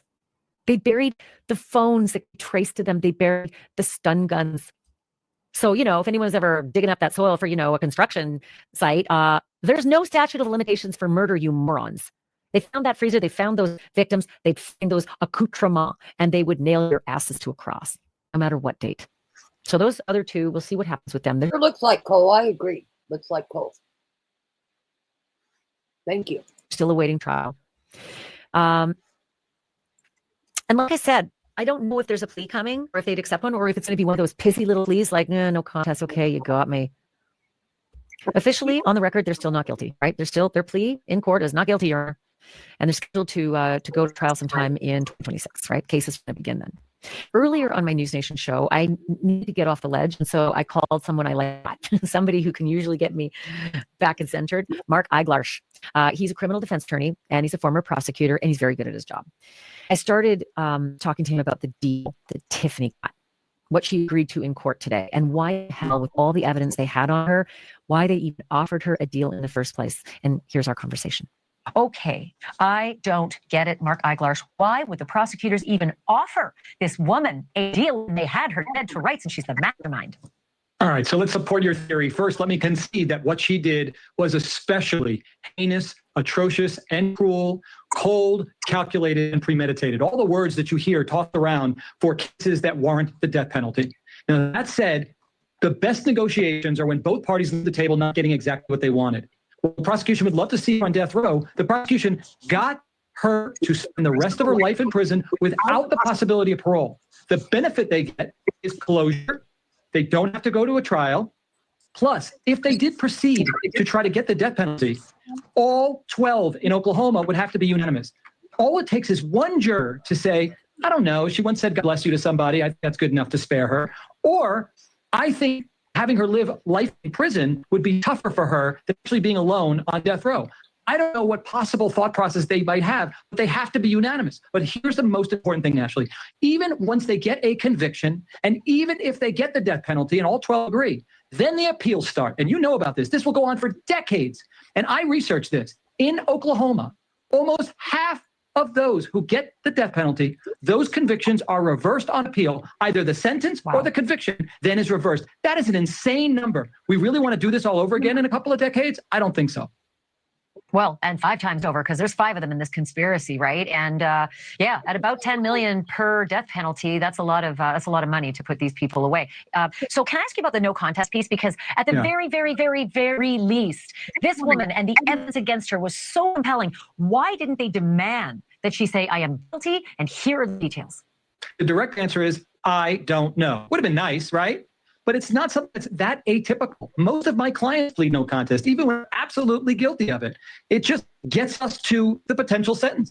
It really doesn't have any impact. She will absolutely never get out of prison. She's pleading and getting life without the possibility of parole, and that's it. I know we would love to hear her say, I'm guilty, and even give testimony if somehow that's helpful. But the prosecutors didn't think it was that necessary. So with a no contest, does that mean she gets to just scamper away to her cell, or does she have to turn on the others and testify against these other 2, or at least put the pressure on those other 2 that we got you dead to rights too, you better plead? Separate issues. So no contest simply means you're not admitting it, you're not contesting it. It's a way to get you to take the plea and you move on. The separate question is, will she, as part of her plea, offer testimony against the others? And specifically, the plea that I read didn't call for testimony against the other 2, either because prosecutors feel they have a strong enough case without her, and or because she's garbage. A cross-examination of her would decimate her, and she's not worthy of calling. So it's not necessary. I think prosecutors feel that, and they got what they wanted. I mean, you're right about that. She is absolute garbage. And she is Kohberger level garbage. What she plotted and what these people did to these 2 terrified women, one of whom was collateral damage. I mean, imagine going through this, these 5 people, and thinking, 5, well, we'll get this. 5, we'll get this second one too. Or, who cares? Who cares? She's here and she's a witness. The issue that I was curious about was the sentencing. It's scheduled for 3 days. Why is it scheduled? I've seen sentencing that takes maybe a half hour. Why 3 days? Are they planning to unload everything, every detail, every piece of evidence, and get part of the story that we've never yet heard? That might be part of it. The other part is you need to ask for significant time in case you want to have victims testify. And you don't know how long they're going to be. So in the abundance of caution, you ask for 3 days. And if it takes a day, day and a half, that's okay. That's how we do things. We ask for more time than what we possibly need to afford every person who's been impacted by her horrible deeds to be able to express and get some closure in that courtroom. So the Twombly's, again, the this has to be a big screen movie. What the moronic plot that these 5 people put together. The Twombly's, the married couple, had a 15-year-old daughter. They still do. And this 15-year-old daughter probably unknowingly told the police all the conversations that she overheard her parents having about this murder plot. Do you think a big part of the plea offerings thus far, all 3 plea offerings thus far, do you think a big part of it has been to spare this child not only the testimony against her own parents, both of them, but testifying 5 times in 5 different trials? The answer is yes. You do want to avoid putting her through that. But if prosecutors didn't get what they wanted, they would have put her through that. I mean, ultimately, getting a life sentence is not a bad deal. Unless the crime occurred in front of a busload of nuns, and even if it does, there's no slam dunks. I disagree with you, Ashley. I met you during the Casey Anthony case, if you remember. And during that time period, when we shared an umbrella when it was raining, we saw a case that we thought was a slam dunk. And the jurors, believing she was guilty, walked out of that jury room in tears because, well, we know she did something, but we can't say, was it first, was it second, was it third? There's never a slam dunk. You don't know. Anyone who's been around the criminal justice system knows that when you can get somebody to plead guilty and waive their right to appeal, so they go to their prison and we don't hear from them and they're done, there's a value to that. Yeah, I learned my lesson in October of 1995 with O.J. Simpson. To me, that was a slam dunk that never was. And I'll tell you what, it informed me as a crime reporter to give the benefit of the doubt and listen and never assume, because weird stuff happens. You know what I was going to say. Hey, Mark Eiblush, I appreciate your wisdom on all of this.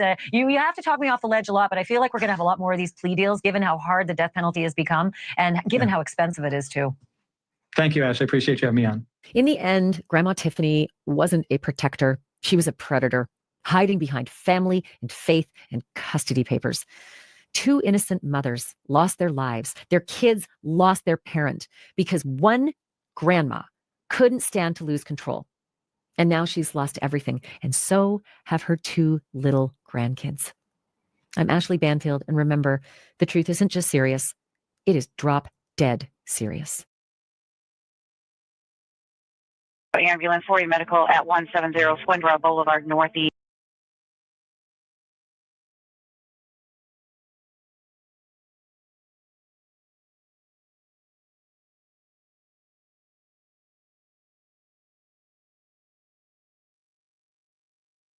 Two Kansas moms. Suspects in this case will be in an Oklahoma courtroom in about 30 minutes. They are accused of killing Veronica Butler and Jillian Kelly. The pair vanished on March 30th on their way to pick up Butler's two kids for a supervised visitation. Their bodies tragically were found more than 2 weeks later in a rural area of Oklahoma. The suspects in the case each charged with first-degree murder and kidnapping. One of them, Tiffany Adams, is the paternal grandmother of Butler's children. The two women had been in a bitter custody battle over the little girls. Trial attorney Karen Conti joining us now to talk more about the case. She's the author of the new book, Killing Time with John Wayne Gacy. Welcome back as always, Karen. What are the challenges for attorneys on both sides in a case like this when you have 5 suspects in a double murder? Well, you're going to see probably some of the defendants turning on each other and blaming each other. And you're going to find the prosecution looking at the least culpable of these 5 people and trying to get them to turn on the others. And so everyone is going to need a separate attorney. Everybody's going to have a separate defense here. And it's going to be very, very complicated. Based on what we've seen publicly so far in court documents, the paternal grandmother, does she seem the most culpable? Does it seem like the finger pointing will start with her? It probably will, just because it seems like from what I've read in these affidavits, which are very detailed, that there was a plan. This plan was in place for a long time. And in fact, these defendants made some efforts to kill the mother before by using some sort of weight and throwing it into her house, and it was unsuccessful. So my guess is that the grandmother is going to be deemed to be the ringleader in this matter. And you know, it's interesting because grandmothers, there's a kind of an obsessed grandmother syndrome, maybe not officially, but some of these grandmothers become very, very adamant that they want custody of their grandchildren, and they become emotionally distraught when they're not. And my guess is that we're going to see a little bit of that when the evidence comes out. I mean, you practice family law. I'm sure you've seen some pretty contentious custody battles play out, maybe not quite to this level. I will tell you this. People think that criminal law is the most dangerous when it comes to defendants and lawyers and judges, but it's not. It's family law. Why? Because in criminal law, usually the criminals are locked up or they're handcuffed. In family law court, everyone's walking around. It's a very dangerous place. Judges have been murdered. Lawyers have been murdered. And, you know, I just read the statistics last year, 950 children died during custody disputes. So even the children are at risk when it comes to these cases. Yeah. Emotions are high, and people feel like they have no other options than to murder, and I guess in some cases. Yeah, it's personal. And in this case, a 16-year-old daughter of Twombly gave investigators the potential damning evidence in this case that led to their arrest. How key will she be to the prosecution's case? There's a lot of evidence here. Other than that, I mean, there's cell phones, there's texts and emails, there's forensic evidence. So there's going to be a lot of that. But this is going to be key because apparently, according to the affidavit, one of the defendants told her what they were going to do and told her to clean up the car.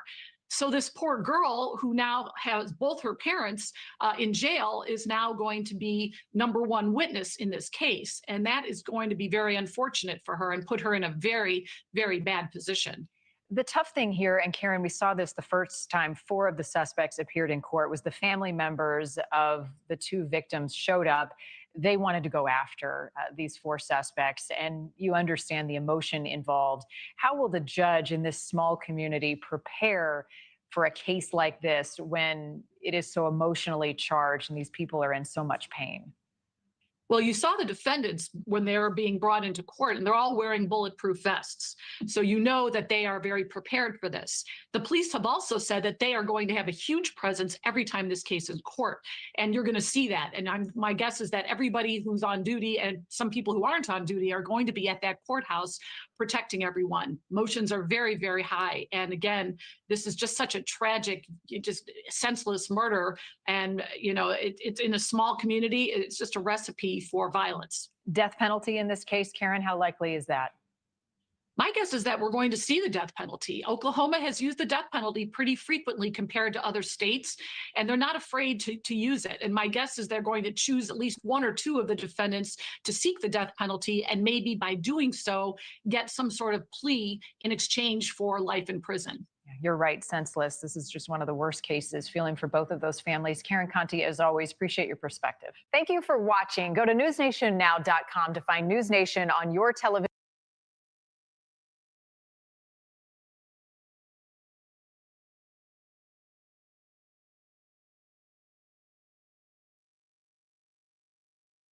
Shadowy, dangerous group that might conspire to perform other acts of violence? Or might the group merit federal investigation? What are they? And are they what they say they are, misfits who should be left alone to practice their constitutionally guaranteed rights, even if some of their adherents have been charged with double murder? We're joined now by Josh School, a former agent with the FBI and current president of Bow Wave, a national security firm. Josh, great to have you here. So the mission statement for this group, God's Misfits, has this testimonial on its website from one member. I don't try to fit into social circles where I don't belong. I don't consider myself normal, and I hope never to be. Have you ever heard of this group? Elizabeth, I had not heard of this group until it was reported in the affidavit. But I also know that there, unfortunately, is a large sentiment, anti-government sentiment raging through this country right now. And it seems to have a platform on social media and other places where it's being perpetuated. How often do these anti-government groups commit violence? Well, that's where it begins to cross the line. And it's a balance for law enforcement to make sure that they are protecting civil liberties, the right to free speech. But then once it crosses into violence, which this clearly has with the two murders, then federal authorities do get involved. Yeah, I guess what's most striking about this is there are, at least as of now, 4 people involved in this.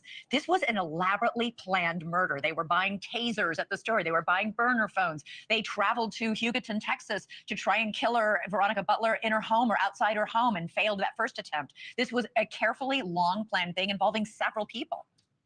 It was involving several people, and all 4 are in custody that we are aware of right now. But I also think that law enforcement intentionally put God's Misfits in the affidavit as this investigation continues. They will be looking at others that could have conspired to support them, to provide them financial resources or other means to perpetuate this crime. Yeah, there was that infamous case that was chronicled in the book Under the Banner of Heaven, where a fundamentalist Mormon sect that started out as anti-tax and anti-government morphed into committing murder. Do you see any parallels between that group in Utah and this group called God's Misfits in Oklahoma?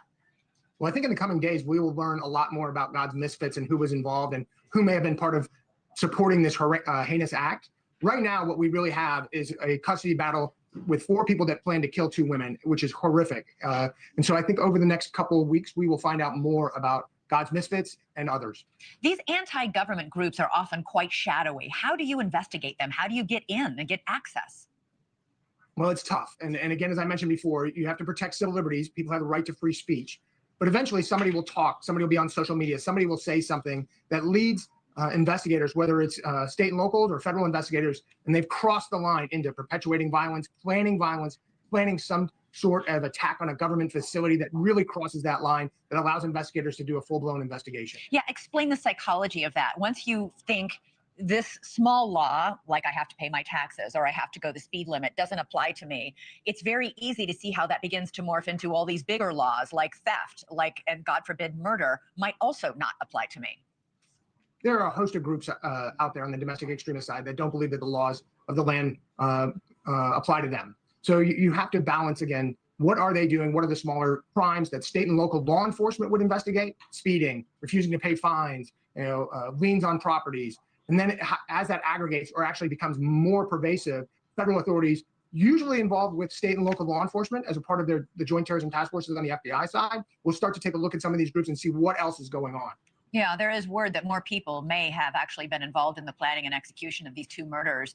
There are still questions about the father of the children. Even though he was in rehab, did he know anything, or was he also just a victim of his own mother's machinations? Yeah, that was clear in the affidavit that his alibi, he was in rehab. However, there's also a statement in there that talks about how his mother was going to take care of this. So what did he know? Right. That's a pretty incriminating statement. It's a very incriminating statement. And who else knew? Were there others supporting them? And who who did not report this as they should have, knowing that violence was about to be perpetrated. Yeah, I And- think and- I'm struck in the affidavit by how many people were interviewed and said they knew something was happening or that the grandmother was going to take care of Veronica Butler. We wouldn't have to worry about Veronica Butler any longer in this custody dispute over this 6-year-old and 8-year-old child. I'm struck by that as well. And so this investigation is not complete. Yeah. They have solved the murder, but it has a long way to go before they have ferreted out everybody that could have been involved. And thanks so much for watching. Go to joinnn.com to find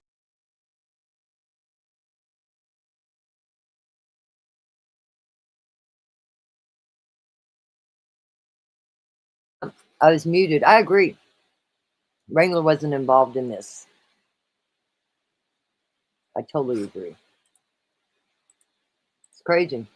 Going back and looking at some of these is crazy.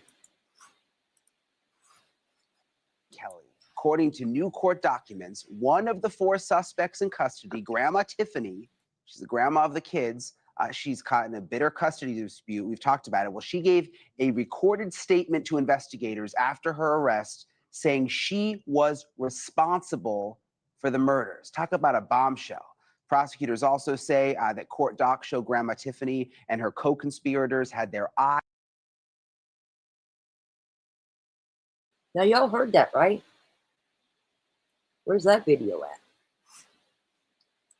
Let me do that again. Kind of weird, huh? Bombshell.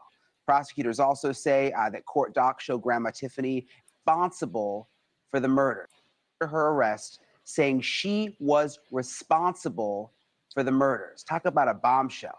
Prosecutors also say that court docs show Grandma Tiffany and her co-conspirators had their eye on the judge as their next target. Here to help us break it all down, what this could mean for the suspects, we've got former FBI agent and News Nation Law and Justice contributor, my friend Jennifer Koffendorfer, and back with me again, attorney Misty Maris. All right. Thank you both for being here. Jennifer, first of all, by the way, I found that over the weekend from Jennifer. She's actually from this part of the country. So she has a very, very intimate knowledge of this area. What did you make, Jennifer, of Grandma Tiffany's confession? Did you see that coming? I kind of did. And let me tell you why I say this. Usually the people that seem just the most evil and the people that are in charge of kind of putting the whole scheme together, they're often the ones that actually go ahead and confess. Why? I think it's because they know this day is coming. Listen, she seems pretty dumb in how this was all planned out and all the clues that were left that led to her. But Brian, she knew she was going to get caught, and I think she knew that when she got caught, she was going to confess. I want to read you, Misty, the part of this this new court document where it basically talks about the confession.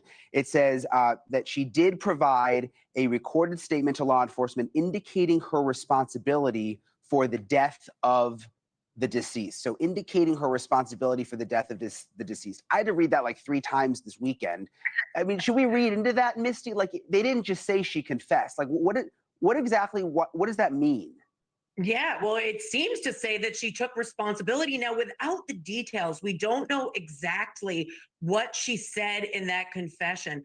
But there's a couple of things in the document that I think are worth pointing out. Number one, they said that she confessed in a recorded custodial interview. That means she was in custody at the time.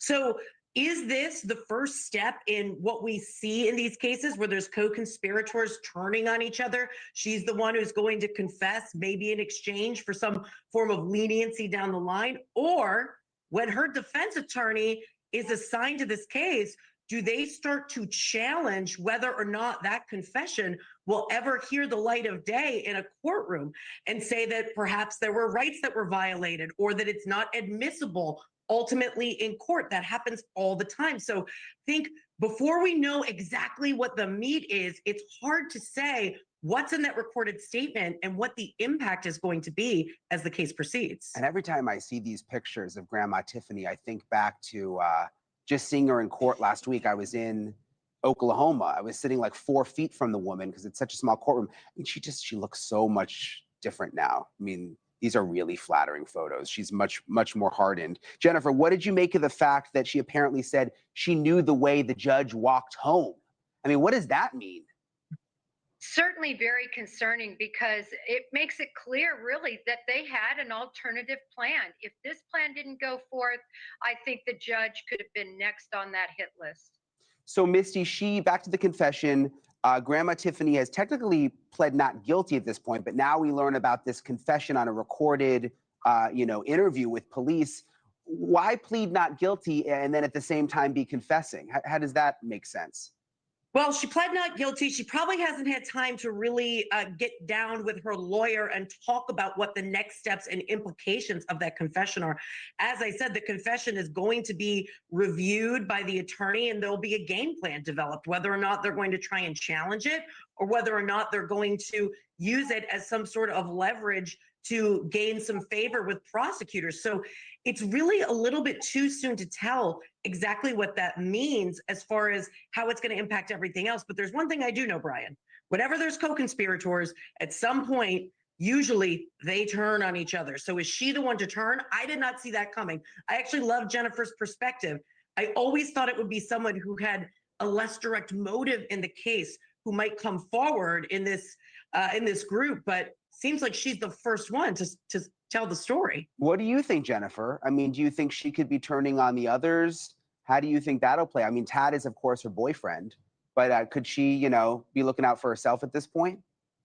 Well, what I think, Brian, is based on how well planned out this was, the cell phones and all of the deliberate planning and how they were able to plan this out. She planned this part also, this confession. And I agree with Misty, is for a reason. We're going to find it out. I like the idea of possibly trying to gain favor. The problem is, though, she's the head. She's the head of the snake. She's the reason this all happened. So I don't know if it'll backfire. Remember, Oklahoma is a death penalty state. Yeah, it is. And that's already come up at one of the hearings already. That they've brought that up. Misty, what do you think will happen? I mean, do you think this is a death penalty case? Do you think the prosecution will go after it? It definitely could be a death penalty case. You're talking about a double murder that was obviously premeditated and planned very, very specifically. So I think there's absolutely a chance prosecutors, that's an aggravating factor right there, the fact that you have two murders. So prosecutors do have the ability to go for it. And again, that's exactly the type of leverage from a defense perspective. You want to get the death penalty off the table. How do you do that? Well, you're the one to give information that goes to that head of the snake, that goes to the mastermind, and tell it all, spill everything so that the case against that person is airtight. So the death penalty certainly is a factor. And in this case, it certainly could be applied. Hey, thank you for watching. Please go to newsnationnow.com. Interesting. Wrangler was not involved. As far as I've seen, I don't believe him to be involved at all.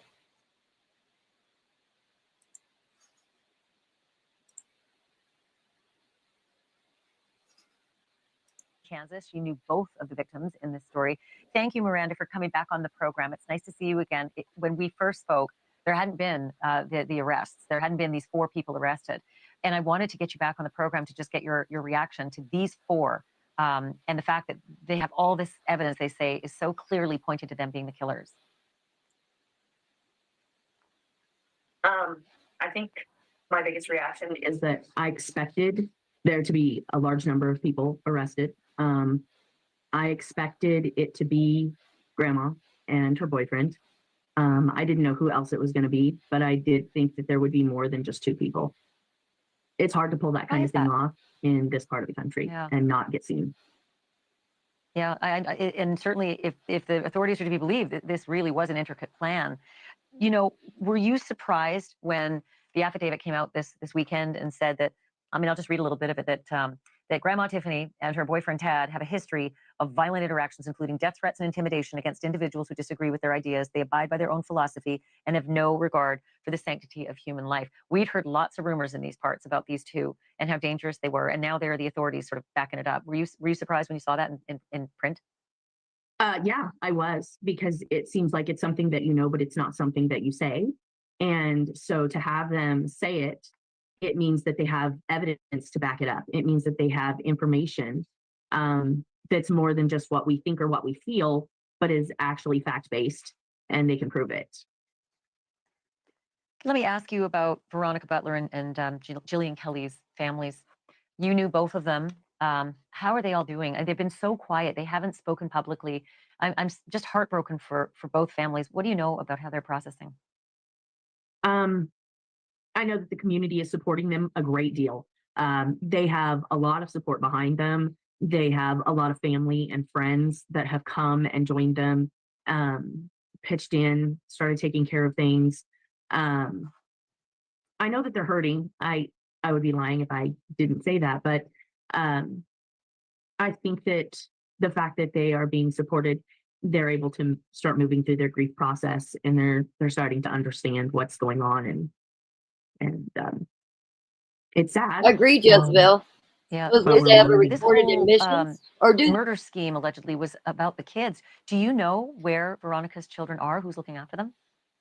No, nobody knows, at least unless you're in the middle of it, where they're at. Everybody But knows. I mean, my guess is that the state of Oklahoma has placed them in foster care, probably. But what about Veronica's mom or dad or friends or family?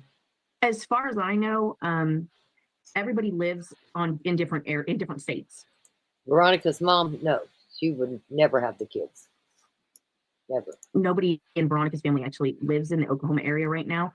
In And my so opinion. Oklahoma Again. wouldn't hand them over immediately. There's my court opinion. processes and things that have to take place before they can pass them over state lines.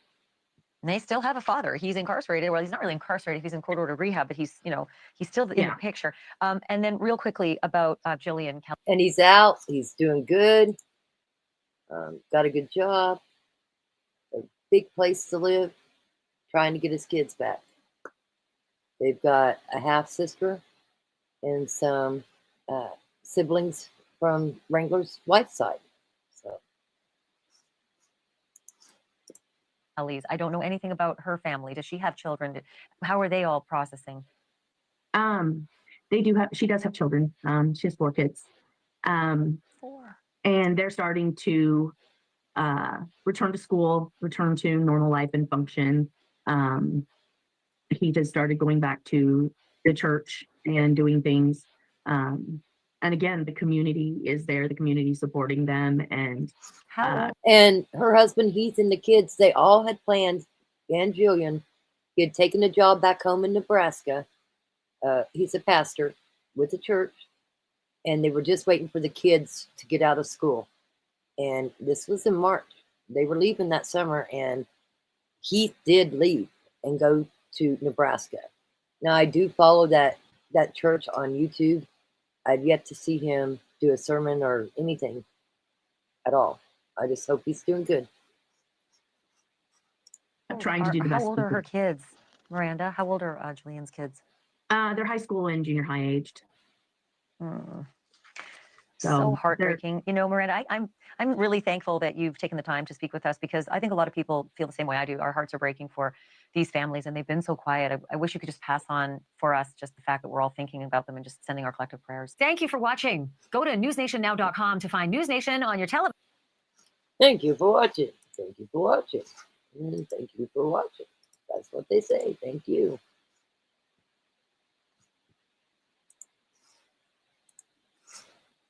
Was this heated exchange over if Grice had killed Jillian Kelly himself? What exactly happened there? Well, he said yesterday that he wasn't sure if she was alive or dead when she was put in the van, when he put her in the van with Tad McCullough, who is the other his co-conspirator. But anyway, he wasn't sure that she was dead. Today, it got even worse when Tad's lawyer when Tad's lawyer started cross-examining him. He actually said, "I don't know, ma'am. I've told you more than once that I don't know if she was dead or alive. I saw her eyelids twitching, but," he goes, "I don't know much about dead people. I know about dead animals. And after they're dead, they do twitch a while." And, the family is sitting here listening to this. Then he went back and he said this was absolutely one of the worst things. I didn't think it'd get any worse than yesterday. He said that when he stabbed stabbed Jillian Kelly, blood wasn't gushing out or pumping out like with Victoria. She also didn't fight me. Her arm twitched, and that was all.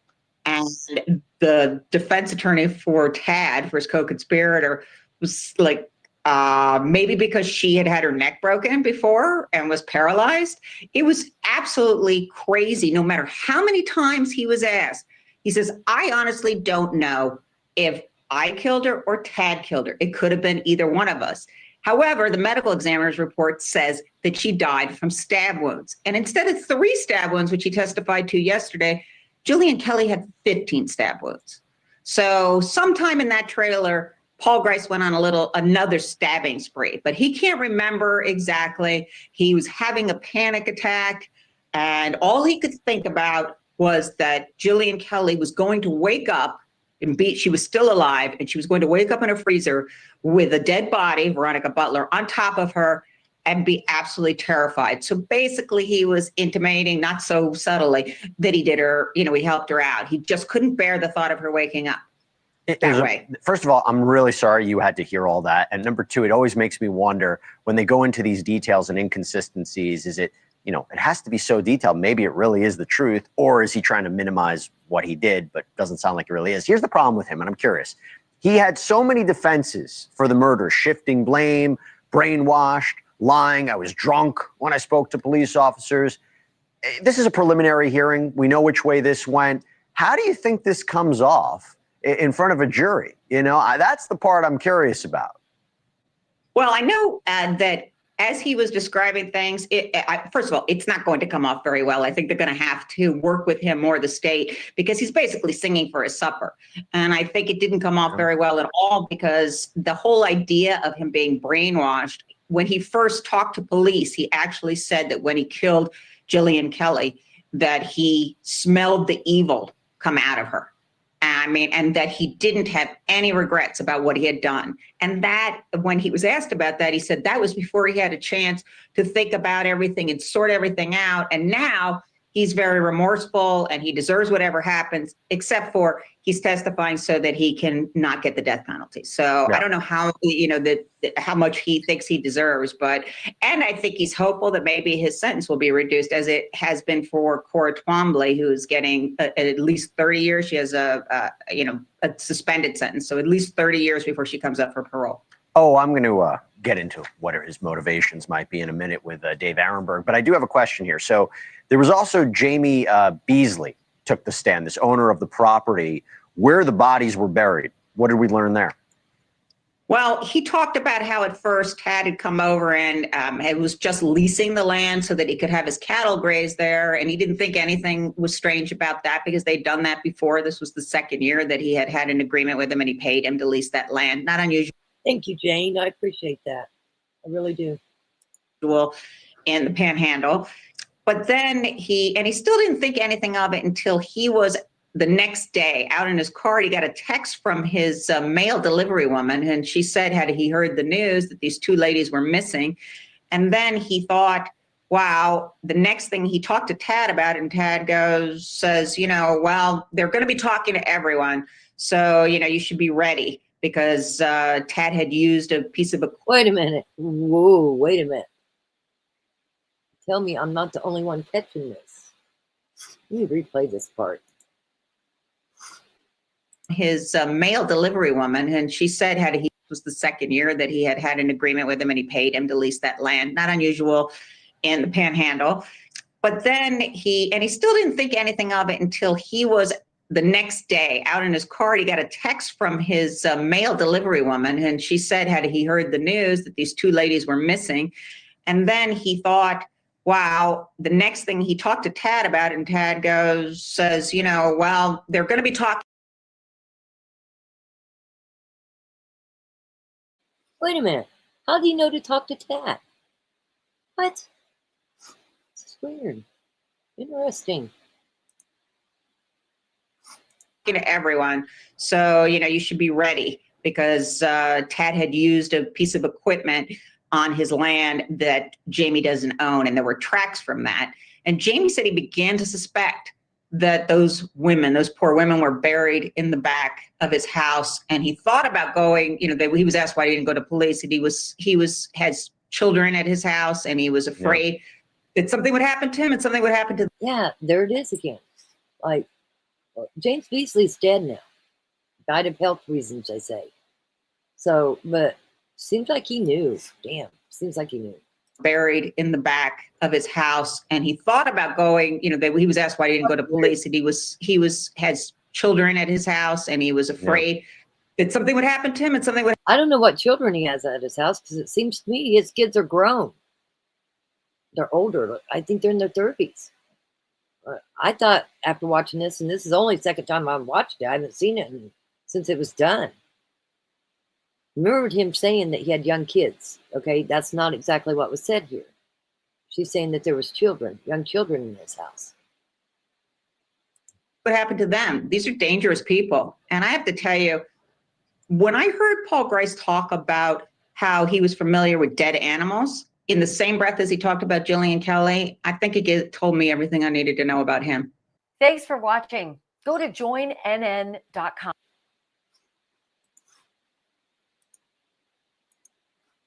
That was nuts. That was nuts. Crazy. Mm-mm-mm. And he talked about how he had to chase her out of the trailer, that he tackled her while he was trying to tase her. He numbed his own arm. Then he was on top of her. He didn't know what to do. He was starting to, his mind was melting down. It was just all a frenzy, and he started stabbing her. He pulled out his knife and started stabbing her.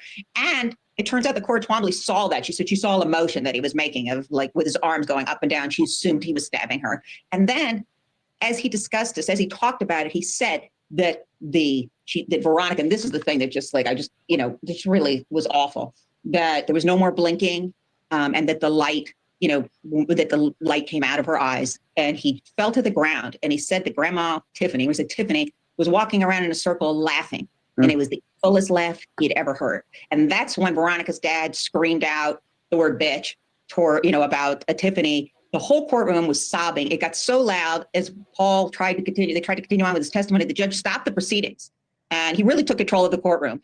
All the lawyers went up to the bench. Then he asked them to step back. They had a conference, really quick. And the judge said, "This is an American courtroom. These defendants are entitled to due process, just as the state is entitled to it." And he cautioned and told everyone that was sobbing. I mean, it really had become a cacophony of just total grief in there. I've never heard anything like it. Oh my gosh. They'd step outside if they couldn't, manage to control themselves, but nobody did leave. Did they talk at all about motive? I mean, obviously they're pinning this somewhat on Grandma Tiffany. And she seemed like the ringleader from all the reporting that we've done of God's Misfits and of the group. But did they talk at all about why they were convinced by her to do this? Cora kind of scoffed at the God's Misfits thing, saying that it really was just something Cole said about how they didn't fit in anywhere and that they were God's Misfits. But I'm not convinced about that testimony yet. Yes, there was a motive. They talked about how Tiffany had repeatedly, Paul Grice actually went on and on about this, that she told him she had evidence of the sexual abuse of Veronica's children by her brother. This is something that we had reported earlier, that they had a video where the brother confessed to the sexual abuse, and that Tad had a huge document, 30-page document that he kept locked in a safe at his house. And he said, "I never asked to see anything, and that was my mistake." But it was something that she preyed upon the hate in his heart for having been abused as a child as well, physically is what he alluded to. And that he did it, and he took responsibility for it. But Cora also talked about how it was heartbreaking and that she was sure the abuse was going to continue because the court system had not helped at all, except for having visitation. I mean, there was visitation with somebody, a supervisor. That's what Jillian Kelly was doing there. I'm going to say this. I think the courts failed. I think this could have been avoided. I find it very disturbing that some of the stuff I read that was sent to me about the essays, substantiated essays, very disturbing. And why didn't the courts do something about it? I mean, that's going to be the ultimate question. Why didn't the courts do something about that too? It's not okay what happened at all. But I still feel the courts has failed here too. They failed Veronica. They failed the kids. Things got pushed further, and it's bad. It's real bad. horrible. So the fact, Allison, that these two have now turned and are testifying what seems like on behalf of the prosecution and telling the whole story of what they say happened. Do we know, there's got to be a deal, right? Like, what's the motivation Oh yeah, now? there were two. They both Yeah. had a deal, and they had to mention it. Paul Grice took a deal so that he wouldn't have to be. He could escape the death penalty. And Cora Twombly has a suspended sentence. She'll serve at least 30 years in court. Okay. Sorry. The other thing I wanted to say is this whole thing about Jillian Kelly. It turns out that Grice also killed her. That he killed her in the in the trailer on his way to the burial site. That she looked like she was alive, and Grice said her eyes lit. This is exactly the route Tad Cullum's attorney is going, right here, because of all this that's said. They're going to try to pin it all on Paul Grice. That's Tad's ticket to try to walk. They're going to throw that in there. They're going to throw the Brady Giglio in there. They're going to throw everything they can. Now, I'll tell you, Tad's attorney is a really good, recognized attorney for the state of Oklahoma. Tad could sit there and tell her that he did this and that he did both of them. Her job is to defend him and get him off. That's her job. And she's good at her job. They call her the acquittal queen. Tad Cullum's job attorney is really good. Were fluttering, and that he thought she's going to wake up alive in that freezer and it will be horrifying. So, sort of intimating that it was out of pity, he stabbed her in the neck. Yeah, and I remember. Oh my God, I remember seeing the horse trailer. We went out there where they allegedly buried the freezer. Yeah, I agree with that too. That's the opinion I get too. It's so weird because she's always trying to hide from the cameras. Her mom is, and of course, the aunt gave the whole Discord documentation of it. And the problem was the custody battle was going on in Oklahoma, and the SA substantiated things out of Kansas. Somewhere the courts didn't connect. And because they're minors, it's sealed. It was sealed. And if you can see this land, this is like right out of a horror movie. It's awful. So this was day one of the testimony. What can we? This is apparently going to go on for 2 more days. What else? It's already all the shocking stuff today. What do you think is going to happen tomorrow? Well, I think it was shocking because we saw that different people weren't having preliminary hearings, and we didn't know that the reason Paul Grice's preliminary hearing was he wanted to go solo was because he had turned against everybody. Tomorrow we're going to hear cross-examination of Paul Grice, so he's going to be somebody's going to, for the other defense attorneys, for the defendants that are in there, Cole and Tad. It's kind of interesting. It looks like Tiffany, already declined. She actually waived her right to a preliminary hearing and also a speedy trial, so she didn't sit through it today. She was whisked out at the very beginning. Tomorrow, I think we're going to hear about the burial site, and we're going to hear from the owner of that land who leased it to Tad, and we're going to hear about what went down there. And I think it's going to be just as upsetting for the families. I've covered a lot of trials, and I know you have too. I've never seen anything like today. Thanks for watching. Go to join.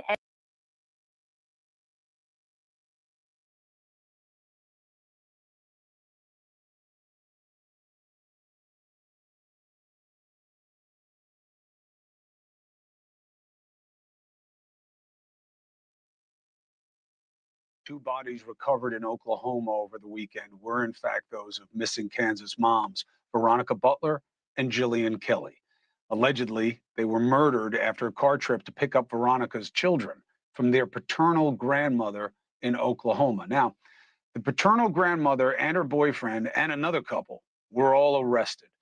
The question becomes why? Well, how could a custody battle turn deadly? Joining us exclusively is Oklahoma attorney Garrett Oates, who had recently been taken on to represent Veronica Butler in the custody battle. Now, in court documents, we learned that Veronica had accused Tiffany Adams, this grandmother, of essentially kidnapping her kids. A lot of you keep asking me, what is this habeas corpus? That is Latin. You have the body. It is a federal demand to produce somebody, in this case, the children. Counsel, thank you very much for joining us. Thanks, Chris. I'm glad to be here with you, but I'm also deeply saddened, and no one, especially in this position, this is not where I want to be for sure. So, but thank you for having me. Understood. And I know how rare this is, a situation where you lose a client, let alone under these circumstances. But how have you been able to make sense of the motivation, even if it's madness in this? Do you think it was about this group, the misfits, or do you think this is about a grandmother with no more sense of morality who was willing to kill to keep the kids? You know, Chris, I can't speculate about the group. I was unaware of anything to do with this sovereign citizen group that you guys have been reporting on prior to law enforcement talking about that. Certainly, there's been some information about them in the probable cause affidavits that have been released. But beyond that, I had absolutely no knowledge, had never heard of the group before law enforcement releasing that information. So to say that, you know, I have any information as to whether or not that group was the motivation, I don't know that. What I do know is that Veronica was a lovely lady. She was what you want in a client, absolutely. She was organized, diligent. She made my job a heck of a lot easier. She brought me 4 Expanda files of information the first time I met her. That was all stickied and tallied, ready to go for me. She was extremely respectful. Just like I say, everything you want in a client and a person. Did Veronica have any kind of sense of what she was up against in this dispute? Again, with regards to the group, I can't speculate as to that. And so, and Veronica had never mentioned the group to me either. So I'm at least of the belief just the that Veronica, grandmother. just the grandmother. Certainly, when Veronica first met with me, there was the normal custody battle type information being exchanged where both parties, or from Veronica's perspective, right? I mean, both parties are really warring with each other, especially in a custody battle that had been going on for years, right? But beyond that, what really struck me was the information. Veronica's attorney before she passed. That's what it is, Veronica's attorney. And that you guys had reported on. Tiffany Adams' own son, Wrangler Rickman, had put some posts on social media about threats that his own mother had made against him. That was what really raised my eyebrows, firstly, in speaking with Veronica, and what I thought kind of made this a little bit different than a normal custody case. And certainly, like I say, raised my eyebrows, gave me some pretty serious cause for concern. But I think Veronica knew that obviously it was a very extremely serious situation, but to know that somebody is capable of doing something and then that they would do something, I mean, are two very different things. Her sense or your sense about what was driving the grandmother's interest in the custody? Oh, well, I mean, I certainly had many conversations with Veronica, both in person and I corresponded with her almost every day, which is not, I wouldn't say that's per usual for all of my custody cases at all. But it was really a keep me posted on every single thing because it was an ongoing dilemma. Like I say, I mean, it was going on for years. There were issues. I know you guys have reported on the filing that I filed as recent as March 20th, which I think really encapsulated the snapshot of how the situation was going in the custody battle as recent as March 20th, which was 10 days before the 30th when you know, they were first declared missing. And so, you know, it's, I think I mean, I think I share the same sentiment that Veronica did with regards to the controversy, the struggle that was going on in this case. And I was only retained in September of last year. So it's not as if I was in the case from the very beginning. But from my review of the court file, I mean, this was a very contentious matter from the very get-go. I mean, there were numerous hearings. The filing takes quite a while to scroll through the bottom, to the bottom. Right. And so it's, I mean, it was a very serious matter, very contentious matter from the very beginning. Well, to believe the authorities' suspicions at this point, it was serious enough that the grandmother was willing to kill the mother of the kids that she supposedly loves so much. So we'll see what sense we can make of it. And counsel, anything we can do to help you along the way or what you believe needs to be addressed, we're a call away. Thank you, sir. I appreciate it, Chris. Thank you for having me. Hey, thank you. Thank you. No, thank you. Thank you. Okay.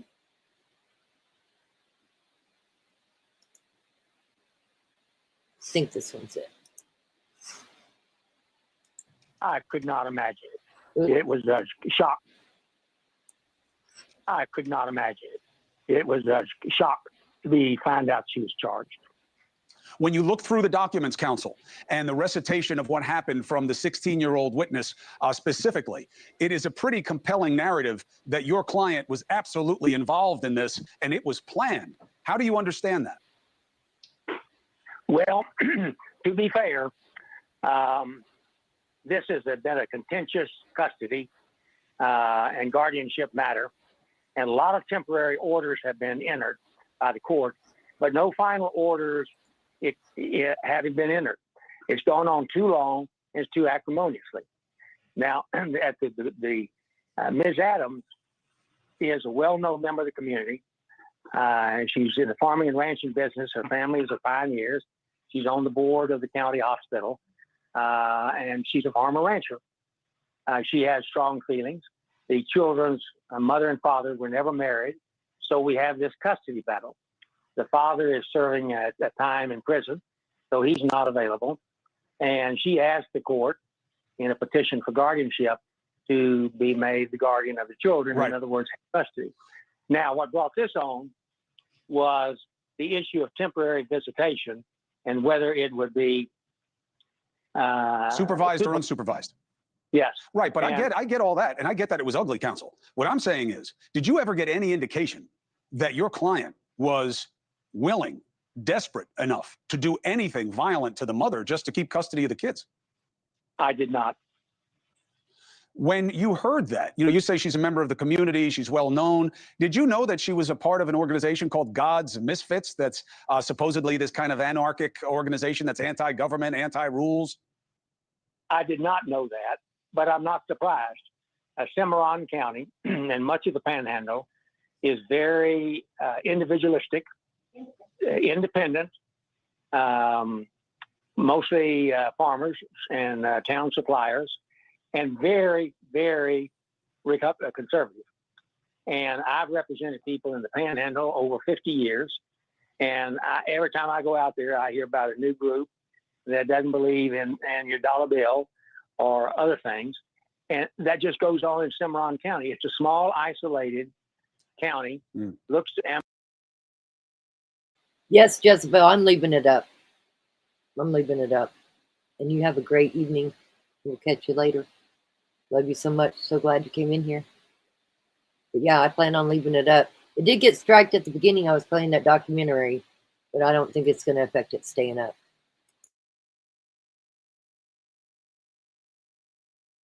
Amarilla, shops Amarilla, watches Amarilla television, and they keep to themselves. But since 1960, they have changed politically. Very evangelical, very conspiratorial in the sense of not trusting the government. Now, that's probably half the county. The other half of the county is traditional farmers and ranchers who pay their bills and participate in community life. Well, this is the first half, it seems, we're dealing with here. Counsel, did you ever pick up anything in her that would have indicated she had this kind of character, that she could plan a hit basically on the mother of her grandchildren? I mean, we have some context here. Her own son, who's in rehab, I didn't understand him to be in prison. I thought he was in rehab, says that she was threatening him and saying that he better put his name on the things that she tells him to. I mean, she sounds like a mob boss more than a grandmother. You didn't pick up any of that in her. I did not. And the reason I did not is because there's an element that has not been considered here. The Kansas Department of the Protection of Children and the county sheriff in Hugoton, Kansas, conducted a 27-page review of the allegations that Mrs. Butler's 18-year-old half-brother had sexually violated not only the two children here, but his own brother, plus others. Right. That report exists. I can assure you it's on the prosecutor's desk and on whoever represents her now. That was a very serious allegation. Sure. And Mrs. Adams' position was that Mrs. Butler didn't believe that her brother could do that, right? Even though the department found that he could. And so for her to have visitation without supervision was dangerous to the children.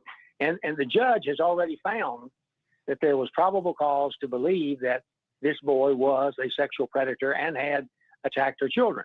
Now, her son, and let's face it, they're estranged. These two people, the mother and father, were never married. Right. They're marginal in the economy, although the son has tried to turn himself around. And the allegations, every allegation that could be made is theirs.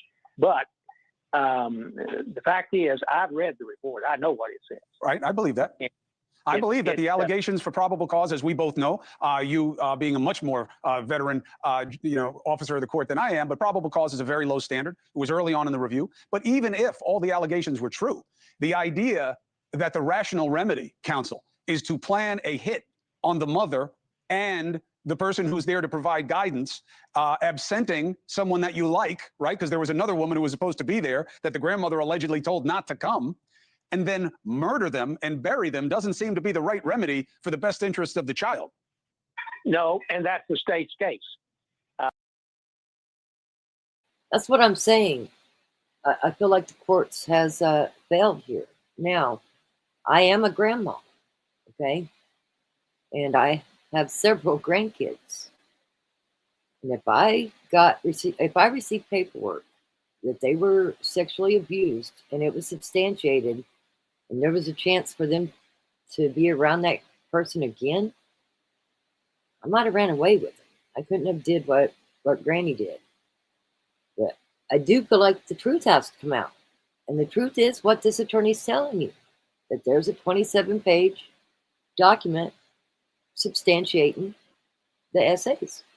Now, I never dug into the part of how old to the T that the brother is, but he's not 18.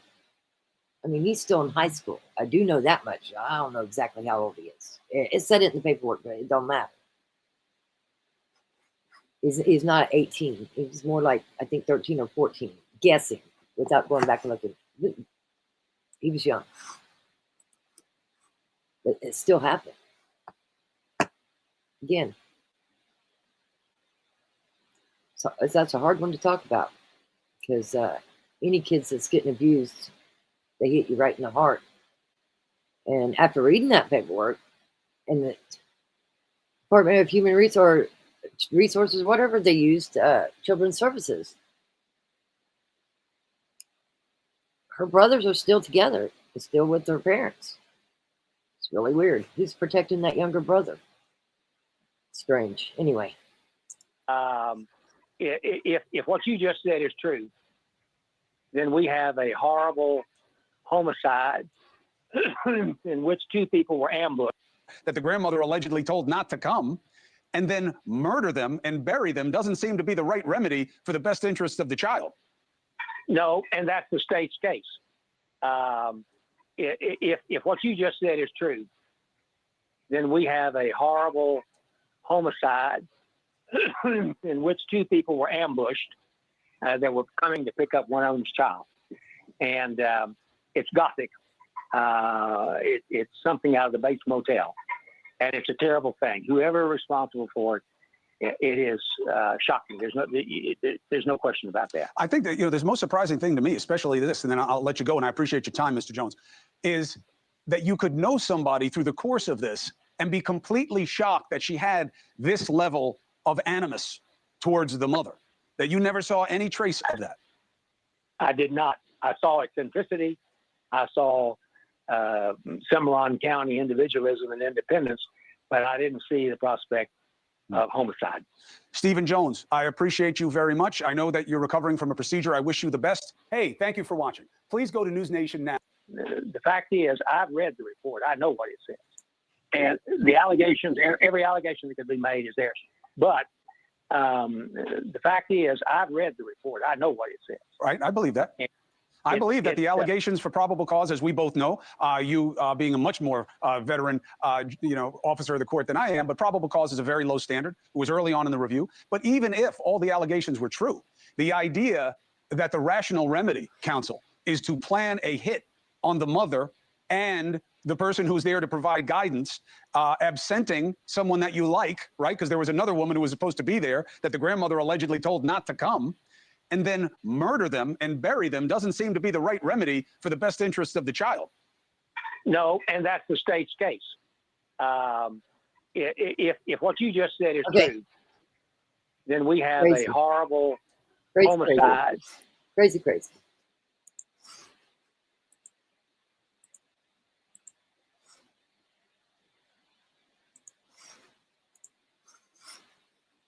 Your national correspondent Brian Enton was jammed into that courtroom too, and he joins me now live.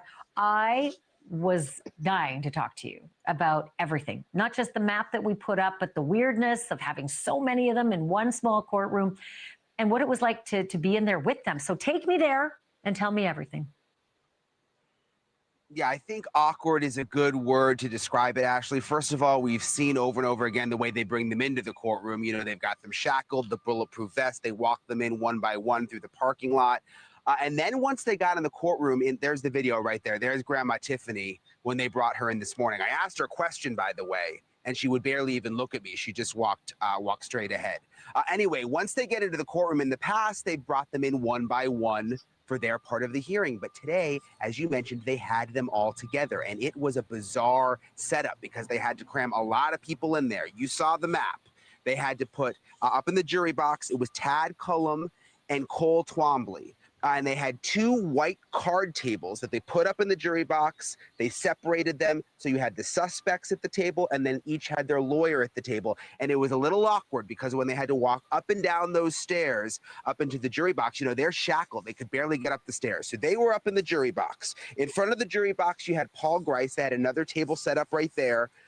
And Paul Grice was sitting there with his attorney. On the other side of the courtroom, on the other side of the judge, was Cora Twombly. Then at the defendant's table, at the big defendant's table that's always there, that's permanent, you had Grandma Tiffany, which I found to be kind of interesting because, you know, investigators have said all along, she's the mastermind behind the whole thing. She got the main table sitting right there at the big defendant's table. Then, of course, you had the prosecutors, and it was full. There were at least 4 defense investigators sitting right in the front row. And then, as you mentioned, also victims' family members. So it was full. It was awkward with them all together. You can only imagine, Ashley, they likely haven't seen each other or locked eyes since they were all arrested. So I was doing a little reading up on your notes while you were in there, and something just jumped out at me. It was the Twombleys, right? They're not together. They're actually apart, facing each other across the courtroom. And like Mr. Twombly's lawyer is a woman and seemed to be like way more friendly than you would normally see in a courtroom. And that's Cora looking across at her husband. Yeah. What happened? What was going on? Yeah, this was strange. So first of all, you mentioned they're across from each other. They locked eyes. At one point, it looked like Cora maybe was almost crying a little bit. But Cole Twombly has this female attorney. And at one point, he now has kind of a buzzed, shaved head, and she's like rubbing his head, Ashley. She's rubbing Cole's head. This is the attorney, rubbing his head in the courtroom and almost like leans over and is leaning on him, which everybody in the courtroom noticed. And the thing I was wondering is, I mean, you've seen this sometimes during a trial, attorneys will sort of try to humanize their clients. They might touch them a little bit, try to show that they're not monsters. But this wasn't a trial. I mean, there's no jury there. And I was just wondering what Cora Twombly was thinking while this whole thing was going down. Well, and I'm also thinking, what was that lawyer thinking? Because you should not be, you know, sampling the buzz cut of your client and then, you know, relaxing teenage movie theater style with your arm around the back of your client's chair, especially since the dynamic is that his wife is right across the way. What was that like? Was she upset? Was she crying? Did she eventually like look away? Like, how did that go over? I mean, honestly, our eyes were so locked on what was happening with the lawyer. I actually didn't look over at Cora at that moment. But throughout the entire thing, Cora just seemed to be actually the most emotional. She was teary-eyed. she looked like she was emotional. The others, not so much. Really didn't show much emotion at all. Grandma Tiffany, you remember last time we saw her, she had that really tight braid. That was the thing I remember about the last time I saw her walking in. She didn't have the braid this time, it was only partially braided. Her hair has turned much more gray. And she, again, there she is when she walked in. I mean, she doesn't look at anybody really, barely makes eye contact with anybody. She's a serious woman, it seems. And she marched right in that courtroom and didn't really say a word. Well, she didn't say a word, but you talked to some court watchers. I mean, listen, there's a big fascination, not just in that little town and that little panhandle, but all across the country. Some people who were in court came out of court to talk to you. Tell me what you found out. Yeah, I think the fascination and the big question right now, especially with them all crammed in that little room together, is who is going to turn on who? And that's what happens behind the scenes at this stage of an investigation. And the prosecution oftentimes hopes for it, that someone's going to turn on somebody else and they're going to get some info, and who's going to try to save themselves. And that's what a lot of people in the courtroom were thinking about today. Take a listen. Do you get the sense that they're going to turn on each other at some point? It makes you wonder if somebody won't start talking. It'll be interesting to see who, because I think somebody will talk. Who do you think? If I was picking, Cora, maybe, or Paul, one of those two. Tad is very in tune and he likes watching what everybody's doing, because he had eye contact with everybody. He was watching the whole thing, between the lawyers and everything. So it was interesting. It's interesting she said that about Cora. Again, she did appear to be sort of the most emotional in the moment today in court, Ash. Well, if I'm Cora and I'm looking at my husband doing, footsie and fingersies across the courtroom, I might consider flipping on him. Who knows? That might not be the best, strategy I've ever heard of in a courtroom. Brian Entin, thank you so much.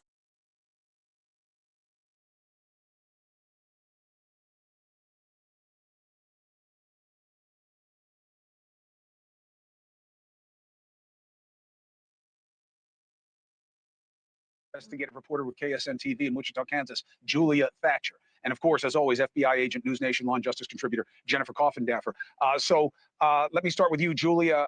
What is your takeaway from what Buffy had to say? We haven't heard from anybody who knew either of these people for weeks. And also your thought about the 16-year-old that wound up being the linchpin in this situation so far. Go ahead.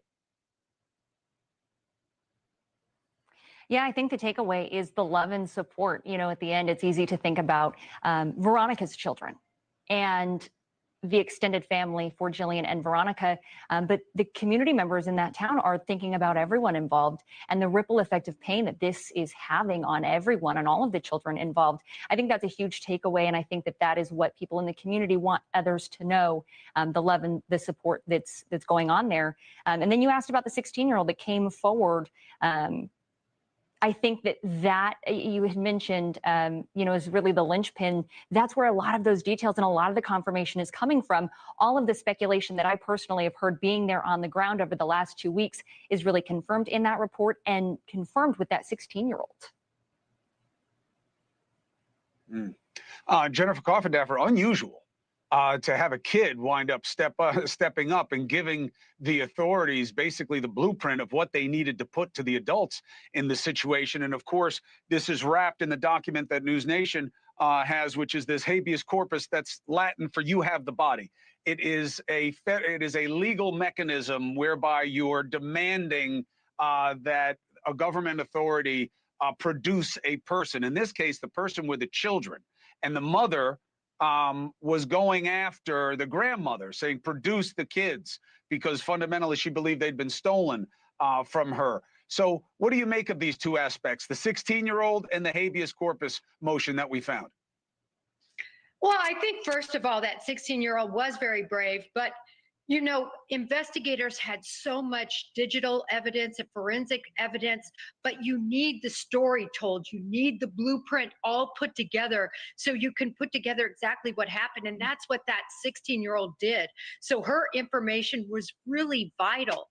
And in terms of the habeas corpus, I mean, It sets forth exactly really what we knew. And thankfully, law enforcement was all over this, Chris. In 2 weeks, 4 individuals, everyone taken into custody, and thankfully answers are there. But law enforcement is going to have to continue with a lot more investigation.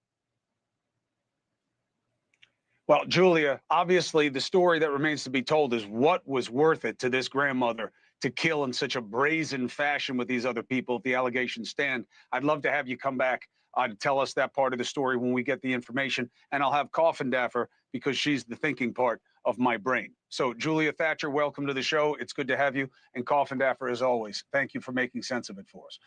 Hey, thank you for watching. Please go to newsnationnow.com, NewsNation.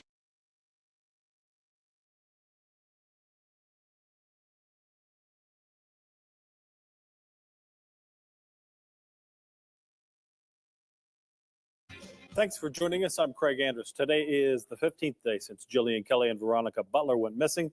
And as the search for them continues, 4 people are now arrested in connection to this investigation.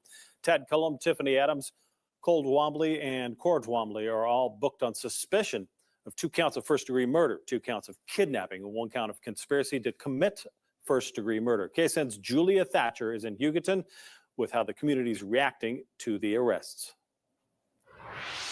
There is a sense of relief now that 4 people have been arrested. I talked to OSBI this morning, and they say Jillian and Veronica have still not been found. I talked to people in Cimarron County earlier today. That's where 3 of those arrests happened, and people here in Hugoton, and they are hesitant to say that healing can now begin.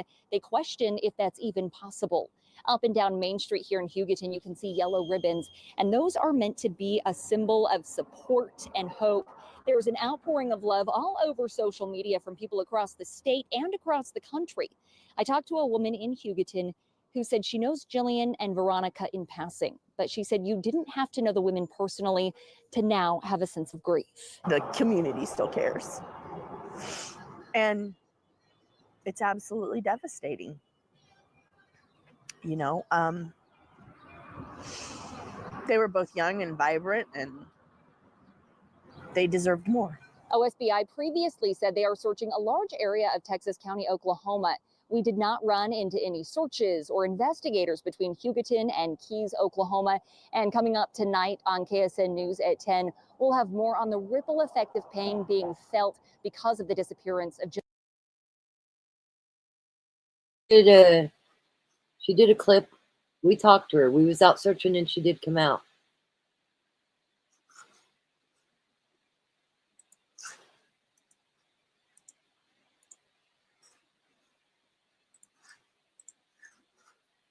Good evening. Thank you for joining us tonight. I'm Jeff Herndon. A 2-day preliminary hearing now over for some of the suspects accused of murdering 2 Kansas mothers. During the prelims, 2 of the suspects, Cole Twombly and Tiffany Adams, waived their rights to a preliminary hearing and a speedy trial.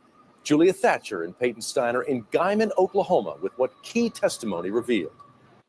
The 5 suspects connected by a group referred to as God's Misfits. Cora Twombly and Paul Grice say that group centered around prayer and political beliefs. Both say that Tiffany Adams and Tad Cullum used allegations that her grandchildren were being abused by a family member of Veronica Butler to fuel anger and hatred leading up to the murders of Jillian Kelly and Veronica Butler. Cora Twombly and Paul Grice said they knew before the murders a court supervisor would be there, but say Tiffany Adams told them it was a nobody or referred to Jillian as collateral damage. Cora said her daughter asked questions and pieced together what happened. The 16-year-old questioned why Jillian Kelly had to die too, saying she had a family. Cora said, according to Tiffany, Jillian was helping Veronica and therefore wasn't innocent either. Paul Grice admitted to stabbing Veronica Butler to death. He and Cora testified that the killings did not go as planned, with so much more blood at the crime scene than anticipated. Paul said he felt set up to be the only one with blood on his hands, murdering both women. However, he could not say with certainty that Jillian Kelly was alive in the back of the farm trailer. He said he panicked when he thought she was waking up and feared how she would feel if she woke up buried alive in the freezer, so he stabbed her. Jamie Beasley, who owns the property where the bodies were found, said he had growing concerns about what Tad did on his property the morning of the murders. He was supposed to be burying trees and concrete as part of an arrangement. During a conversation after the murders about the skid steer on his property, Tad asked Jamie to put his phone in the car, but did not go into further detail about why.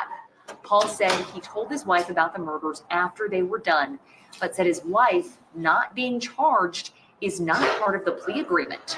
Cora agreed to testify, so her daughter doesn't have to testify, and that the state would recommend life with all but 30 years suspended, meaning she could be eligible for parole after 30 years. Tad Colam is the only suspect who did not waive his right to a preliminary hearing or to a speedy trial. He's due back in court in January. Before the prelims, I talked to the DA about the death penalty. He couldn't give me specifics, but said if they were to seek the death penalty, each filing would have to be handwritten and done individually. He said that wouldn't happen for at least 30 days. I talked to a family member of Veronica Butler. She said the state did ask them their opinions about the death penalty for Tad Colam and Tiffany Adams specifically, but she said their family felt like that would be the easy way out for the suspects. Here for you in Guyman, Oklahoma, Julia Thatcher, KSN News 3. And now I want to welcome back to the program Joseph.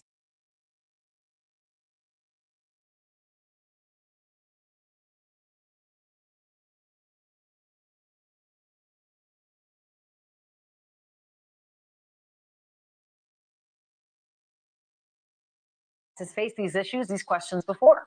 Mary Claire Akers is a circuit judge in Kanawha County, West Virginia. Rules of judicial conduct do not allow judges to comment on specific cases, but the judge has agreed to talk to us about general court procedures. Thank you so much. Really appreciate it, Judge Akers. Let's just start with the basics. That's a lot of defendants, like 5 of them. And at count right now, it looks like 7 attorneys. That's not including the prosecutors over on the other side, not including all the bailiffs and the court staff and the security and the judge. And we don't have the jury in there. What is general court procedure when you're just loaded for bear with defendants? Well, I would say this. First of all, thank you, Ashley, for having me on. I really appreciate it. As far as courtroom procedure in a situation where there are many parties, and many different people there at the tables, it is really up to the courts to maintain safety at all times. That will be probably the biggest focus of whatever trial would occur anywhere. Again, I can't talk about anything specific, and I won't talk about anything specific here as far as what you're talking about tonight. But what I can tell you is, generally, if a court has a case with a large amount of parties, the first thing the court is going to be doing is looking at safety to make sure you can provide a safe environment for the jurors, for the public, for anybody that would be in there, the parties, the litigants, everybody. And the second thing that the court is going to be doing is looking around at alternate, if there is such a large amount of parties in a case, the court is going to be looking around for maybe alternate spaces to have a trial that would contain a large amount of people. That's the issue I kept sort of going over in my head, because I covered a case once that was in a convention center because there was just so many people that were involved. And I remember thinking, there's nothing special about an actual courthouse. It's not legal tender. You know, it is possible to physically find another location and hold, judicial procedure, correct? It absolutely is. And the courthouse is wherever we say it is, if in a situation like that. And I'm sure that they would be looking at alternate places. Maybe schools would be an example of somewhere that they may look, if that's something that is permissible for the court to provide a safe environment. Again, that is going to be the paramount thing that the court is looking at in any situation, not this specific or any other specific situation, but that is what the court is going to be doing, trying to find any kind of alternate space if the court is faced with a trial of any sort, criminal or civil, which would include a whole lot of parties and a whole lot of interested people. Boy, I hope if they choose a school gymnasium, that they do it in the summer when clearly there'll be no kids anywhere around to see this horrible parade of ugly that's going to go through there. The evidence is just despicable. So I know, again, you can't comment on this case, but I am curious about small town justice, because in an area like this that is so close knit. You could have a lot of friends of these five, and you could have a lot of enemies of these five. We've heard all sorts of reporting on Grandma Tiffany having made plenty of enemies around town. So what is the court to do to ensure an unbiased jury pool? Well, again, I can't ever comment on any specific case or any specific matter, but what I can tell you is that the role of the court is to provide a fair trial for all parties. And the court is going to undertake to do that in all cases, every big and small, through whatever means are necessary. So that's the court's job. That's what the court will be doing in all trials, not specific to anything here, but that is the role of the court. That is for the court to determine, and that's something the court has to figure out. Yeah, I sense that we are going to hear multiple motions for, change of venue. Whether it's from the prosecutors or defense, I'm not sure, but it is such a fascinating case. And Judge Mary Claire Akers, I can't thank you enough for helping us to muddle through some of these procedures. And again, I know you can't be specific, but you've been very helpful. Thank you. Thank you for. Yep, they sure didn't. They haven't even talked about moving it or anything. It's been weird. Definitely weird.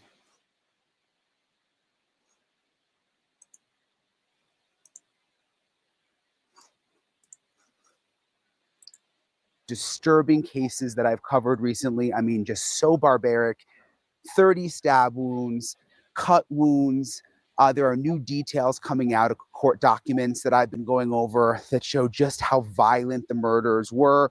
Also new, some of the suspects are turning on each other. Is there anything you want to say to the victims, Tiffany? We've got new details on the alleged mastermind, Grandma Tiffany, the group God's Misfits, and how that ties into the whole thing. I mean, it is a sordid, twisted tale from Kansas and the Oklahoma Panhandle. I'm getting into all of the new details in this edition of Brian Ensign Investigates. So many moving parts on this case, and I actually have a breaking development, something that just came in. Grandma Tiffany, the alleged mastermind behind the murders, has now reportedly pled no contest to the charges, which means that she is likely in the process of accepting a plea deal, likely a deal so that she can avoid the death penalty in the case. Yeah, it's been heart-wrenching.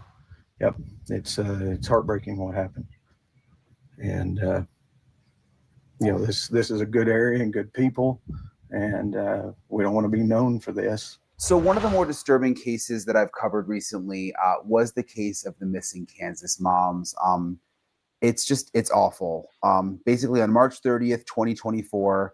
Veronica Butler, she's 27 years old, and Jillian Kelly, a 39-year-old woman, they disappeared from rural Texas after their car was found abandoned.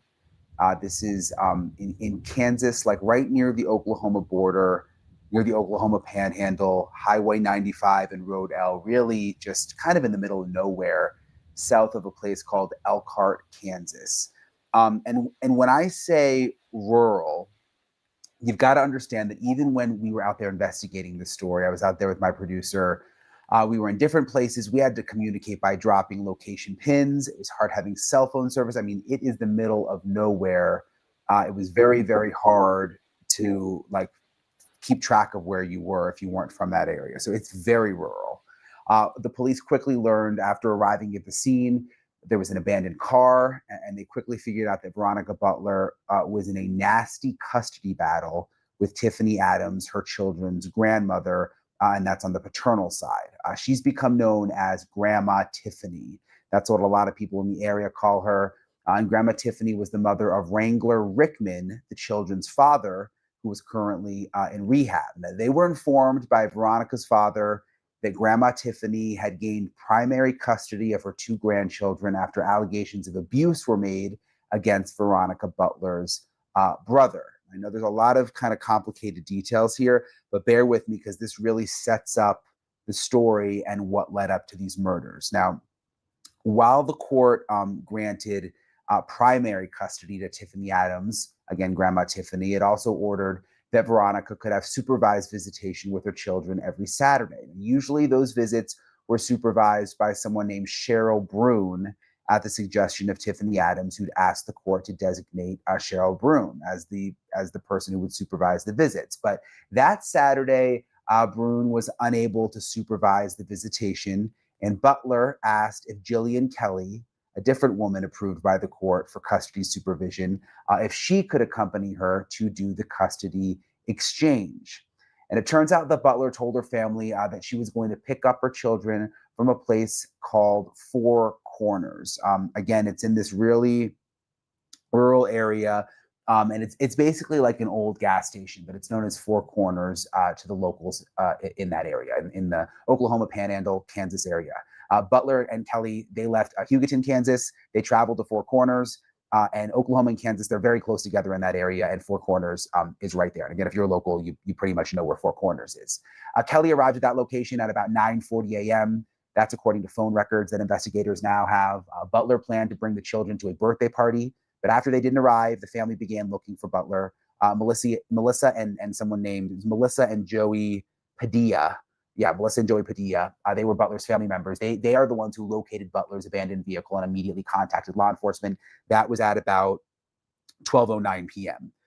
So police, they quickly became very concerned when they examined the vehicle and noticed evidence of a severe injury. Blood was found on the roadway. There was blood also on the edge of the roadway. I remember the blood because we drove near the car a few days after the police had been there, and you could see that it had been covered up by dirt. There was apparently there was a lot of blood. Veronica's glasses were also found in the roadway south of the car. There was a pistol magazine that was found inside Kelly's purse, but no pistol was found. Grandma Tiffany informed the police that the children had stayed with family friends, a couple named it's Barrett and Lacey Cook. And that was on March 29th, 2024, the night before the disappearance. Grandma Tiffany had planned to pick them up that morning for the custody exchange. And now here's where police became even more suspicious because Grandma Tiffany told authorities that she'd called Veronica at 9 a.m. to confirm the meeting, and Veronica had said that something had come up and she couldn't make it. However, shortly after that call, Butler left Hugoton, Kansas, where she lived, and drove toward Four Corners. And things got even more concerning when the police interviewed Cheryl Brune. That is the court-appointed supervisor who said she was actually available to supervise the visit, but that Tiffany had told her to take a few weeks off so that Tiffany, again, Grandma Tiffany, could have the children talk to her about the other custody supervisors the court had appointed. So there was a real inconsistency there. Tiffany Adams was the last known person to communicate with Butler and was scheduled to meet Butler and Kelly for the visitation. So the search for Veronica, Butler, and Jillian Kelly, it became really a massive story with everyone having some opinion about what might have happened, especially people in that area. And turns out it was much worse than I could have imagined. Again, I got there pretty early on, spent weeks investigating, and some of these new details that are coming out are more horrific than I could have imagined. Veronica Butler and Jillian Kelly, they'd been kidnapped from their car and then placed in a livestock trailer and then stabbed to death and buried in an old refrigerator on farmland close to Four Corners. I went out to the spot where they were buried. Sources tell us the mom's bodies were discovered in a very, very remote area. It's down this dirt road, and it's about 8.5 miles from where the mom's car was found. And this is the property right here, that barn that you see in the distance. Our sources say the bodies were found near that barn under a dam. The owner of this land had leased the land to suspect Tad Cullum. It's dark out here, so bear with me, but this is the area where the missing women were found. This is the spot. You remember in the police report, they mentioned a dam.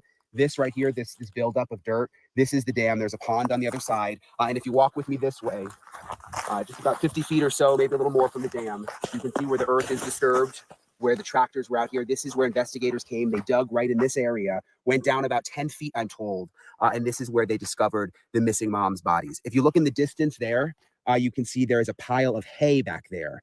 I am told by sources that hay was moved over the area where the digging happened, that Tad, the suspect Tad, moved that hay over here to cover up the area where he was digging, hoping that the cows, this is there's a cow farm here, that the cows would come over, this is a ranch, and start feeding on the hay and make the area look less suspicious. But still, investigators were led to the spot. And again, this is the area right here where they started digging and they found the bodies. On April 14th, 2024, only 2 weeks after Veronica and Jillian's abandoned car was found, there were 4 people who were arrested and charged in connection with the women's murders. Tad, Burt Cullum, Tiffany Adams, again, Grandma Tiffany, Cole Twombly, and Cora Twombly. And a week and a half later, on April 24th, 2024, a 5th person was arrested, and that person was Paul Grice. And according to authorities, all 5 suspects. All right, I'm going to let this continue to play. I'm here. I'm peeling some potatoes for supper. We've got how much left in this? I'm going to leave the live up. Yeah, we're only 10 minutes into basically a 60-minute clip here. So anyway, it will still be left up. If you got to go do something and you can't stick around, that's fine. It'll be up for you to watch later. Have a good evening. I'm going to be sitting here peeling potatoes. Belong to an anti-government group called God's Misfits. And God's Misfits regularly met at the Twombly's home and other locations like an old school. The group had allegedly tried to kill Butler before it came out. That was according to a teenage witness who happens to be Cora Twombly's daughter. She spoke to investigators claiming that they were responsible for the murder. She was a big part of this investigation. You're going to find out as we continue to sort of peel back the layers. I went out to the old school where the God's Misfits meetings were. Again, basically just in the middle of nowhere. Take a look at this. We get to driving up and down these dirt roads literally for 2.5 hours.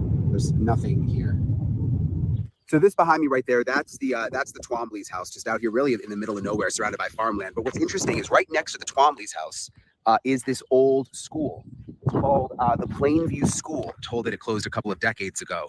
But what's interesting is we've heard from people in town that this is where the God's Misfits meetings were held at times, which is a little confusing to the neighbors because it would be difficult to get into the school because it's all locked. But they also did tell me that there were times they would come by and they would see 12 or 15 cars out here, and it looked like there was some kind of meeting. And another interesting thing, you can see it's all overgrown. I mean, it's been abandoned for quite some time. But what's also interesting is you see this door of this on the school is all boarded up. One neighbor told me that when police came to investigate the murders and arrested the Twombly's, they actually kicked in the window there of the school to go inside as part of the investigation. What they found, we don't know. It's kind of eerie if you look inside the school through the window. I mean, it's all just relatively untouched from decades ago. You can even see there's like trophies in a case down there. So whether or not the meetings actually happened here, we can't say for sure. But again, people in town say they believe this is where the God's Misfits meetings were. And neighbors say they definitely saw gatherings of cars out here and believe this may also have been where the meetings were, either inside the school, maybe behind the school. And again, the Twomblys lived in the house right over there. So can you explain, I mean, since you're from here, in terms of the anti-government, like what that means? Well, they don't. I know some people that are kind of anti-government. The joke around here is we like big boobs and small government. We don't want the government interfering with us. The government is overreach on everything they do nowadays. I even agree with that a little bit. But how do you think that this group may have played into, because they mentioned it very specifically in the affidavit, that they were all in the group, all of a sudden. How do you think it may have played into it? My opinion, that's where the other people got involved.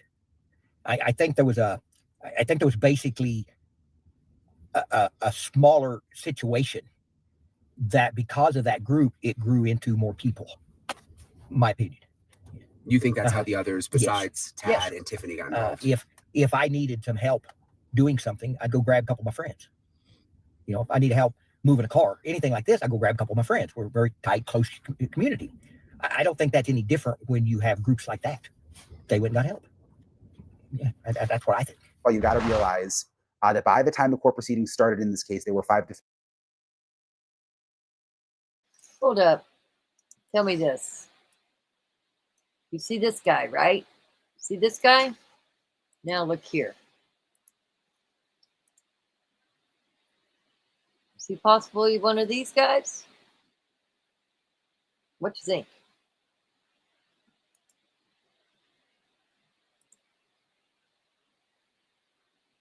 Anyway, curiosity. Need some help doing something, I'd go grab a couple of my friends. You know, if I need help moving a car, anything like this, I go grab a couple of my friends. We're a very tight, close community. I don't think that's any different when you have groups like that. They wouldn't got help. Yeah, that's what I think. Well, you got to realize that by the time the court proceedings started in this case, there were 5 defendants and they were all brought to the courthouse together. They were jammed. This is bizarre being there because they were jammed into a space to maybe hold like 2 defendants at most, but they were all there together. And security was insanely tight. I was there for some of these hearings. The 5 defendants, they were placed in seats all around the courtroom with many of the defense lawyers left to sit in the area where the jury usually sits because it was so packed. Things started to clear out right away when it became clear from the judge that Cora Twombly had agreed to testify against the other defendants. I was outside when some of the suspects walked in. Again, it was just quite a show. It's a small town, small courthouse. and I was able to shout some questions. Is there anything you want to say to the victims, Tiffany? Paul, is there anything you want to say to the victims' families? Sorry for their loss. Anything you want to say to your family? I miss them. I love them. Tad, is it true you're still conducting business from jail? So there was pretrial hearings for Tad Cullum and Cole Twombly, with the star witness for the prosecution being Cora Twombly. And this is all kind of just incestuous here. And Cora Twombly is, of course, Cole's wife. And Grandma Tiffany waived her right to a preliminary hearing. She was escorted out of the courtroom and back to the jail. And as a result of her absence, the entire configuration of defendants had to be redone. They took out Grandma Tiffany's counsel table and her chair to leave space for the two remaining defendants, Cole Twombly and Tad Cullum. So Cora Twombly told a tale of the murder that had her really as a clear conspirator, but as one who didn't really do the actual killing. She started her testimony admitting that the first plan to kill Veronica by her Kansas home failed. The first plan failed, and it didn't involve Cole Twombly. Cora Twombly testified that her daughter knew about the failed attempt at trying to kill Veronica Butler on February 29, 2023. And when that plan failed, Cora testified that Tiffany Adams came up with a new plan. So basically, on Saturday, when Veronica came to get the kids and leave a horse trailer and kill her, Cora's job was to sit and to wait for Veronica on the road, and then come and pick up the cell phones after the murder, and then go and get Tiffany and drive her home. And Tiffany said that the murder was going to take 4 people: Cora, Tiffany, Tad, and then also Paul Grice. Cora had no knowledge of when Paul Grice was recruited to take place in the murders. And we'd find out later when Grice took the stand to testify against all of the defendants. He was not actually present there when Cora was testifying. There were meetings on Sundays to discuss the little details about the phones, whose trailer they were going to use, what person would do specifically what. Cora was asked to provide vehicles old enough so that they didn't have GPS, so there was some planning there. She was to follow Veronica from Elkhart, tell Tiffany she was on her way. She was then to drive ahead close to Four Corners, again, that old gas station, and wait for Veronica's car to go by on the road and to let Tiffany know that she was coming. She was then to get the cell phones after the murder, and she was told to put them into a box. Now, Tiffany's job was to lure the 2 women into the trailer by telling them the kids were inside with a new baby calf. And then Tad and Paul Grice would kill Veronica in the trailer. Then they were going to take her to a hole they dug up and bury them. She knew where the burial site was and had been there once before. They were going to bury Veronica in a freezer, is what was said in court. And they didn't want any animals to dig it up.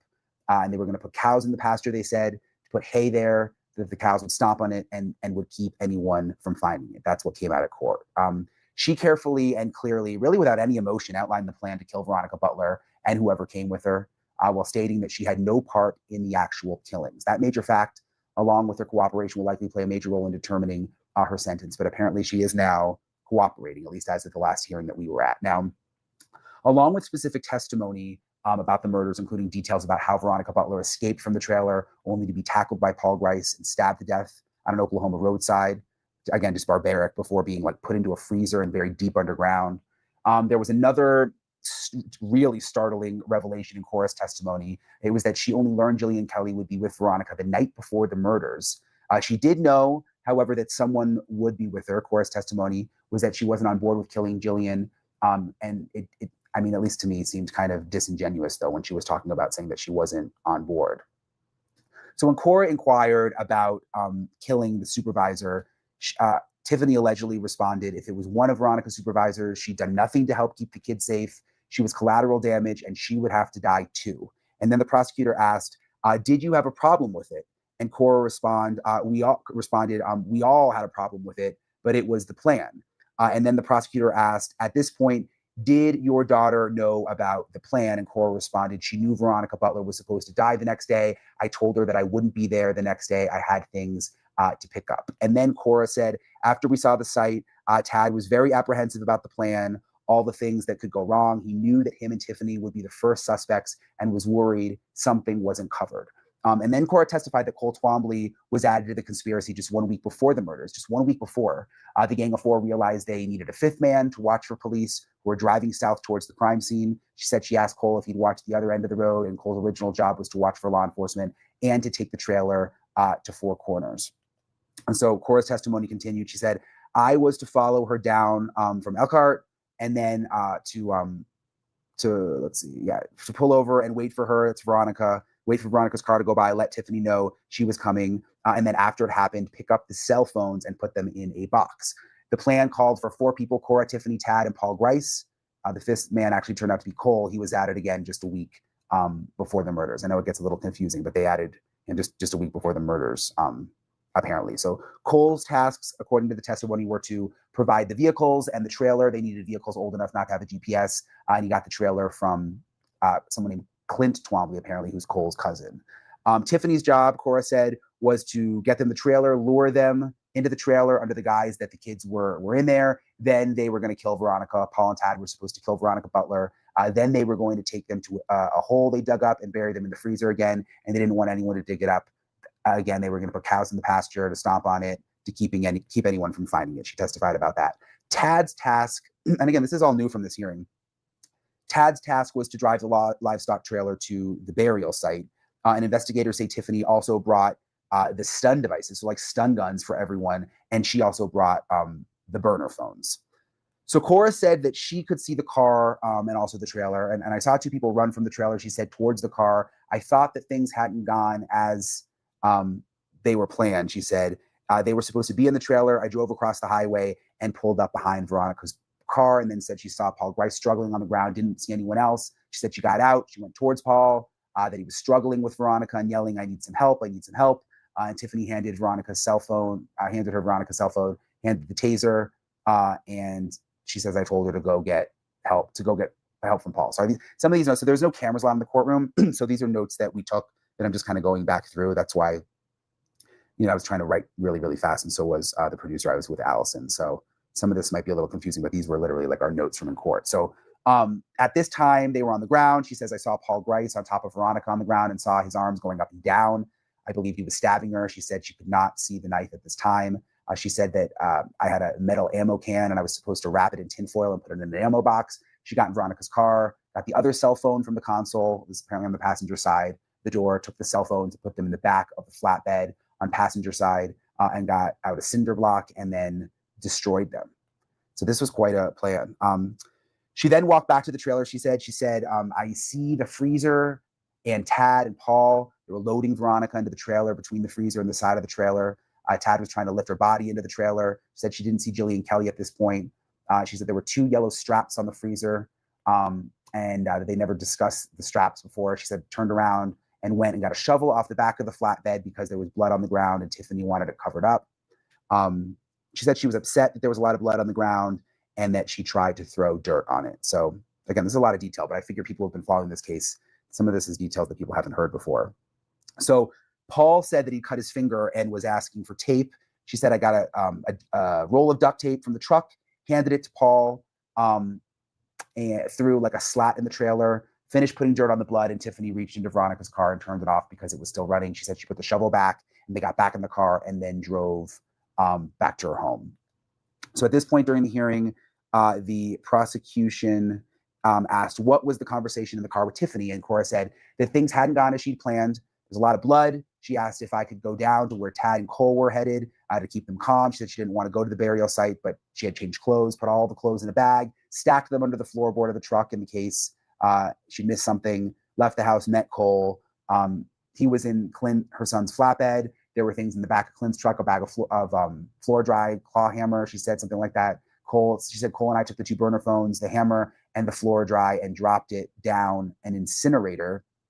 She said they did that at Frank Twombly's place. So then Paul Grice testified at the preliminary hearing. So this is the next part. He said that he knew Cora Twombly since he was a little kid. He and his wife got acquainted with her in 2023 when they moved to the area, that they started as friends, and then they would go on Sundays to Cole's house with another couple, Barrett and Lacey Cook, and Tad and Tiffany, started going to these God's Misfits meetings. And Cole said that none of them fit in anywhere, so they were God's Misfits. That's basically how he described it. So he said that they held seminars, and Cora, Paul, and his wife, and that they would all go to basically these meetings. And you saw earlier, I showed that gas station, apparently, not gas station, the old school. The meetings were also there, apparently. They discussed the process of being what they called sovereign citizens. They wanted to become state nationalists, they said. So they couldn't find a church. And Josh Cole's brother said, let's worship and eat on Wednesdays and Sundays. And that's apparently how this group started. Grice testified that he learned from Tad and Tiffany Adams that her grandkids were being abused. And Tiffany said she had a video admission of the boy who did it. She said he sodomized and raped one of Tiffany's grandchildren, and Grice though, said that he never actually saw the video. Tad also told him that he and Tiffany had a 26-page document that they kept in a safe at Tad's mother's house about the sexual abuse, and Grice never saw the document or asked about it. So apparently never saw the video, never saw the document. Grice testified, Tiffany told us that the girls are not in a safe environment. And once she got us hooked on what was going on, he said she'd bring up the sexual abuse all the time. She'd brought it up all the time, he said. But he said that Tad didn't bring it up. And this is what he said. In early February 2023, she texted me. And then in early March, she asked to come to my house and talk about it. The first meeting, he said, apparently was 2 hours. And she said several things happened with Wrangler's girls. Remember, her son is Wrangler. Just in case, I know there's a lot of names here. So her son is Wrangler. The first was a drug environment with Wrangler. The other issue was painting a bad picture of the mothering ability of Veronica and other parental abilities of both. And then, of course, the sexual abuse she brought up. Grice claimed that after the talk at the first meeting, she'd point blank asked him if he'd kill Veronica. And he said, I let her story create a lot of bitterness in me, and I didn't have any proof. And then he said it was my fault. She used a Bible verse from Matthew and stumbling blocks from Luke. It was deceiving. He said that he fell for it. And he said, she knew I had a bad upbringing with an abusive dad. She knew I had enough hate in my heart to get it done. She told the group that I'd killed people before because I told her that I was part of a mercenary group that had killed people. But then he said that that was a lie, that he had never actually done that. So at the second meeting in March, there was a second meeting. She said Veronica would be getting full custody and she didn't have the money to fight it in court anymore. And that is when he said he agreed to help and kill her. So he admitted that. He said that. She said that Tad and Cora had agreed to help. She asked for my input, he said, and I told her that I had no idea how to do it. I said I'd help kill Veronica, but didn't want to do anything to anybody else. And that is when she said stuff about the supervisor. She said it's a nobody, and that the supervisor, something about the supervisor being a witness, but he said my job was to kill Veronica. The murder was supposed to take place at the corner of Rodell and Highway 95, and that Tad was supposed to kill Jillian. And this is where it gets like pretty brutal. He said the use of hammers was my idea. Knock him in the head and knock him out, he said. I didn't learn that Cole would be involved until the night before. Cole would be at Four Corners as a lookout. That was apparently his job. Cole and Cora came to Paul's house that morning at 8:15 a.m. Cora left to go to Elkhart from my house. I got in that trailer, he said. I was losing my mind mostly. I was scared. I could see through the slats. Tiffany told them that Cole and Kendall were in the trailer with a baby calf, and they wanted her to see. I saw Tiffany walk towards the vehicle, he said, and Tad hanging outside on the passenger side. Tiffany walked past the door, he said, and then he said that Veronica was behind her. And then I think he said Veronica basically leaned in the side door of the trailer, and that is when he says I attacked her. First, shocked her with the taser, hit her with the hammer a couple of times. She moved and came out of the trailer. He said he hit her again, and then he apparently hit her so hard, he said that the hammer broke. And he was actually starting to cry at this point during the testimony. Gets really intense. He said, I tried to shock her with the taser, and I hit myself and my right arm. He said my right arm went numb. The hammer broke after the first. I hit her outside. I hit her twice inside the trailer. She got away, and I tackled her in front of her car. Just imagine how terrible this was for these women. Both of them were screaming. He said they were screaming bloody murder. I heard a faint scream and then a gasp from Jillian. And Grice was like dabbing his eyes at this point. He said, I pulled my knife and I didn't know what to do, trying to get to her throat, he said. At some point, he said he cut his hand open, couldn't feel it, was yelling at Cora, trying to get help out of pure, like he said, just scaredness and pain. And then at this point, Paul started weeping, and he was literally having trouble like speaking at this point, I think, because it was getting emotional. He said, I saw Jillian in the trailer, don't know who loaded it. And then he said Tiffany was walking in a circle around us. And Tiffany is allegedly sort of the mastermind. And so apparently she's walking around in a circle around this and was laughing, he said. And at this point, during the testimony in this small courtroom, Veronica's father like literally yelled out because it was so emotional. Emotional is not the word. Emotional. It's so much anger, so much frustration. Like, how can you hate somebody so much that you want to kill them? How can you hate the mother of your grandchildren so much that you want to end her life? That was not fair to her. That's not fair to our family. It's not fair to Jillian's family either. My brother lost a daughter. None of that. She didn't deserve any of it. Neither one of them. And so the judge started to try to calm things down. Basically was saying this is an American courtroom. These defendants are entitled to due process. And if you don't think you can control your emotions, basically you're welcome to step outside because of this little yelling incident. Then the testimony continued. He said, I looked at Veronica. She quit breathing. She quit blinking. You could see that the light was gone. I stood up and then fell to the ground, sat there for a bit, and was like a few feet away from her. He said, Tad came walking over from the trailer. She was lying on her left side, head towards the passenger side of the car. And then Tad apparently lifted her head, lifted her legs, and just sat back in the trailer. Just terrible. He said there was blood everywhere, that someone shut the door on me. Next thing I knew, we were leaving, started noticing that Jillian's eyes were fluttering. Apparently, Jillian wasn't dead. Said, try checking her for pulse, touched her throat to find out if she was alive or dead. It was so chaotic, he said, all of his nerves, they were bouncing all over the road, couldn't tell if she was breathing or not. And then he said he started getting feelings that he was set up, felt like the only one with blood on his hands was him, started thinking of putting bodies in the freezer and how scared she'd be if she woke up in the freezer because he didn't know if Jillian was actually dead. It's just terrible to think about. And he says that's when he decided to stab her 2 to 3 more times in the neck and then dragged her to the freezer. But he says he never did try to lift her in. So he says, I told all 3 of them the same story, that Jillian had woken up and she attacked me, trying to kill me. I wanted to see their response, if they didn't want me to kill her or not. So at that point, then he started lying to them, and it got really intense during that hearing. I'm joined now by Allison Weiner. She's the producer that I've been working with a ton on this story out in Kansas and Oklahoma. We've spent a lot of time out there, a lot of sort of wild and crazy adventures out there because as I was saying, it's, in the middle of nowhere and there's a lot of characters and the town has sort of been on edge about this whole thing. In the beginning, it was hard for us to get people to talk, but then people started coming out. But I wanted to ask you, Allison, because it's a little bit confusing. Where do things stand now with all of the defendants, and kind of remind us like who's pled and who's against who, and sort of what's the situation now?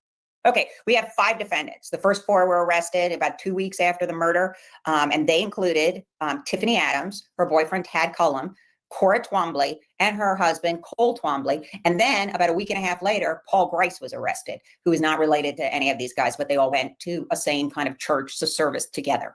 So those 5 are all arrested. They have all been in court. And then we had what is known as a preliminary hearing in the case.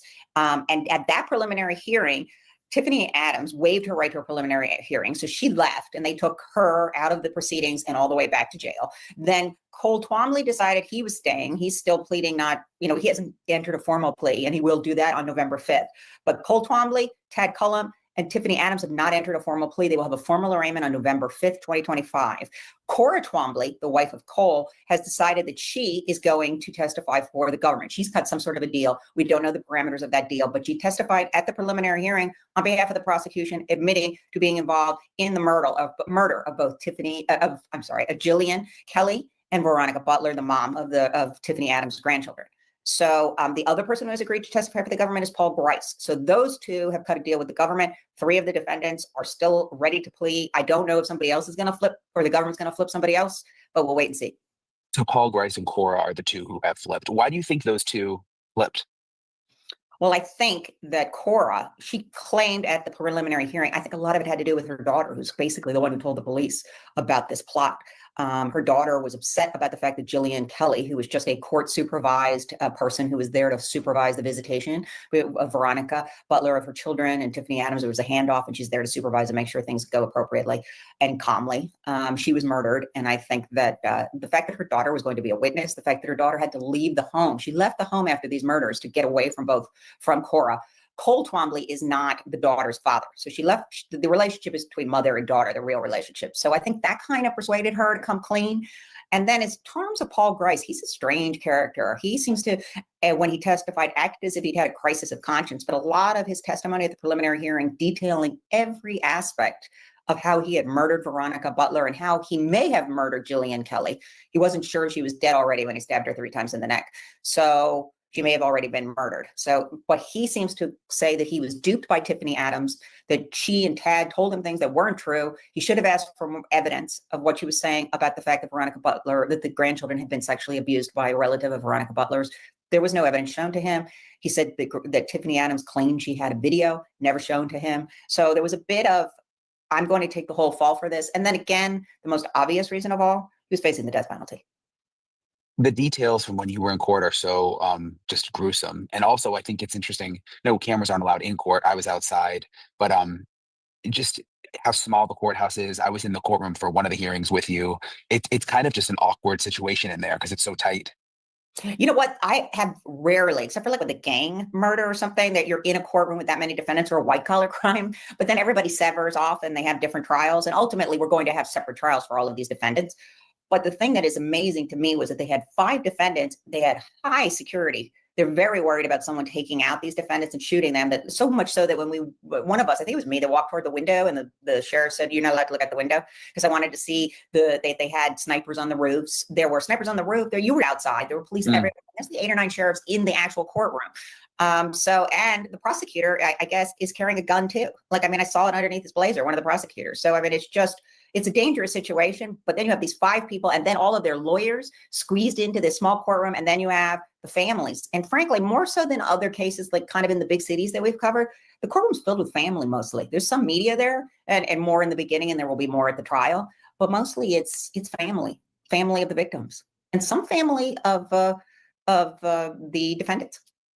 The prosecutor carrying a gun. I don't think I've ever heard of. Have you ever heard of that before? No, but I saw him out in the hallway, and I saw he didn't have his jacket on yet, and he was carrying it in a holster on his hip. And given the people he's dealing with and the incredible violence that happened here, and I think the community's outrage at the time, I don't know if, in the times I've been back, that hasn't seemed to dim at all. I think they're just ashamed that somebody from their community would do something so heinous. To me, this case, it just seems like a case where, and this is what Paul Grice said, the defendant, he's the youngest defendant, and he's married and he has his own young kids. It's just awful that he did something like this by his own admission. But he talked a lot about how he had been duped, as I was saying before, and that Tiffany Adams had told him that these children were being horrifically abused. And it was a use of sexual abuse and the fear that children are being hurt to get people to murder a young mother. And this court-appointed woman who was completely innocent of, even in the scheme of Tiffany Adams' crazy brain, and I don't mean crazy legally for anybody that's watching, but in her twisted logic, this woman, she actually said, well, she was a court-appointed person and she's allowed this abuse to the children to happen, so she has to go. But frankly, she told the whole gang of 5, she told them that this was the plan. And when Cora Twombly was asked by the prosecutor, did you feel right about killing, Jillian Kelly? And she's like, no, but it was the plan. Do we know if those sexual abuse allegations are true? No, but I have to wonder, here's the problem, because Tiffany Adams and Tad Cullum are, big deals in their small town. And Tiffany was associated with a lot of organizations she was in the Republican Party. They're going to church, they're well established in the town. Everybody went to school together. Every person we talked to knew the defendants. And we cut a pretty wide swath through that town. But it seems so. My feeling is that if she was in court and the grandmother says that Tiffany Adams has a son who's in drug rehab. She has a daughter-in-law who's from a different state, who doesn't live, in Guyman and doesn't live anywhere near the murder. She lives in Kansas with these 2 kids. There was some report that her brother was inappropriate. And I kind of think the court would likely side with Tiffany Adams. I don't think Veronica Butler had much standing. She seems like she's 27, a young mother, alone. She's not married. And the grandmother says that and there's tiny bit of evidence that the brother had done something untoward. In terms of what actually happened, it's not really strong, because the judge was about to return custody to the mother. And that's, things were about to change. There's supposed to be a court date. She was killed right before her court date. Yeah, because I'm just thinking with a jury, once you start bringing in a grandma trying to protect a grandkid, I mean, that could be sort of persuasive if there's any truth. We don't know if it's true, but. Well, we know enough that it affected custody. Yeah. There must have been some validity there, or the judge, I have to assume that the judge heard something that was persuasive, but he still allowed the mother, visitation. What? What say, Allison? Let's hear that again. She was a court-appointed person and she's allowed this abuse to the children to happen, so she has to go. But frankly, she told the whole gang of 5, she told them that this was the plan. And when Cora Twombly was asked by the prosecutor, did you feel right about killing, Jillian Kelly? And she's like, no, but it was the plan. Do we know if those sexual abuse allegations are true? No, but I have to wonder, here's the problem, because Tiffany Adams and Tad Cullum are, big deals in their small town. And Tiffany was associated with a lot of organizations in the, she was in the Republican Party. They're going to church, like they're well established in the town. Everybody went to school together. Every person we talked to knew the defendants. And we cut a pretty wide swath through that town. But it seems so. My feeling is that if she was in court and the grandmother says that Tiffany Adams has a son who's in drug rehab. She has a daughter-in-law who's from a different state, who doesn't live, in Guyman and doesn't live anywhere near the murder. She lives in Kansas with these two kids. There was some report that her brother was inappropriate. And I kind of think the court would likely side with Tiffany Adams. I don't think Veronica Butler had much standing. She seems like she's 27, a young mother, alone. She's not married. And the grandmother says that and there's tiny bit of evidence that the brother had done something untoward. In terms of what actually happened, it's not really strong, because the judge was about to return custody to the mother. And that's, things were about to change. There's supposed to be a court date. She was killed right before her court date. Yeah, because I'm just thinking with a jury, once you start bringing in a grandma trying to protect a grandkid, that could be sort of persuasive if there's any truth. We don't know if it's true, but. Well, we know enough that it affected custody. Yeah. There must have been some validity there, or the judge, I have to assume that the judge heard something that was persuasive, but he still allowed the mother, visitation with somebody supervising. And then apparently, at least according to her lawyer, who we've interviewed and you've interviewed, the lawyer for Veronica Butler in the custody dispute said it was about to be turned around. And there are indications from Tiffany Adams to her gang of killers that she was concerned that the custody arrangement was going to change and that the children were going to be returned to Veronica. And she was worried about that. Based on all the evidence that's come out so far, it does seem pretty clear that Grandma Tiffany is the mastermind. They've all said she was the mastermind. Yeah. I haven't heard from her boyfriend, from Tad Cullum, or Cole, but we've heard from the two witnesses that have testified for the government. Cora said that this was, Tiffany's idea, that she met with her. She told her how this was all going to work. Everybody got assigned roles in the murder. They tried one attempt going to Veronica's home. That didn't work. So they regrouped. And Tiffany was the one that decided to add Cole Twombly about 24 hours before, or a week before, but Paul Grice only found out the night before that Cole Twombly was going to be involved as a lookout. And Cora was somewhat of a lookout. She was also the one in charge of getting the cell phones and basically destroying evidence and making sure that it never came back.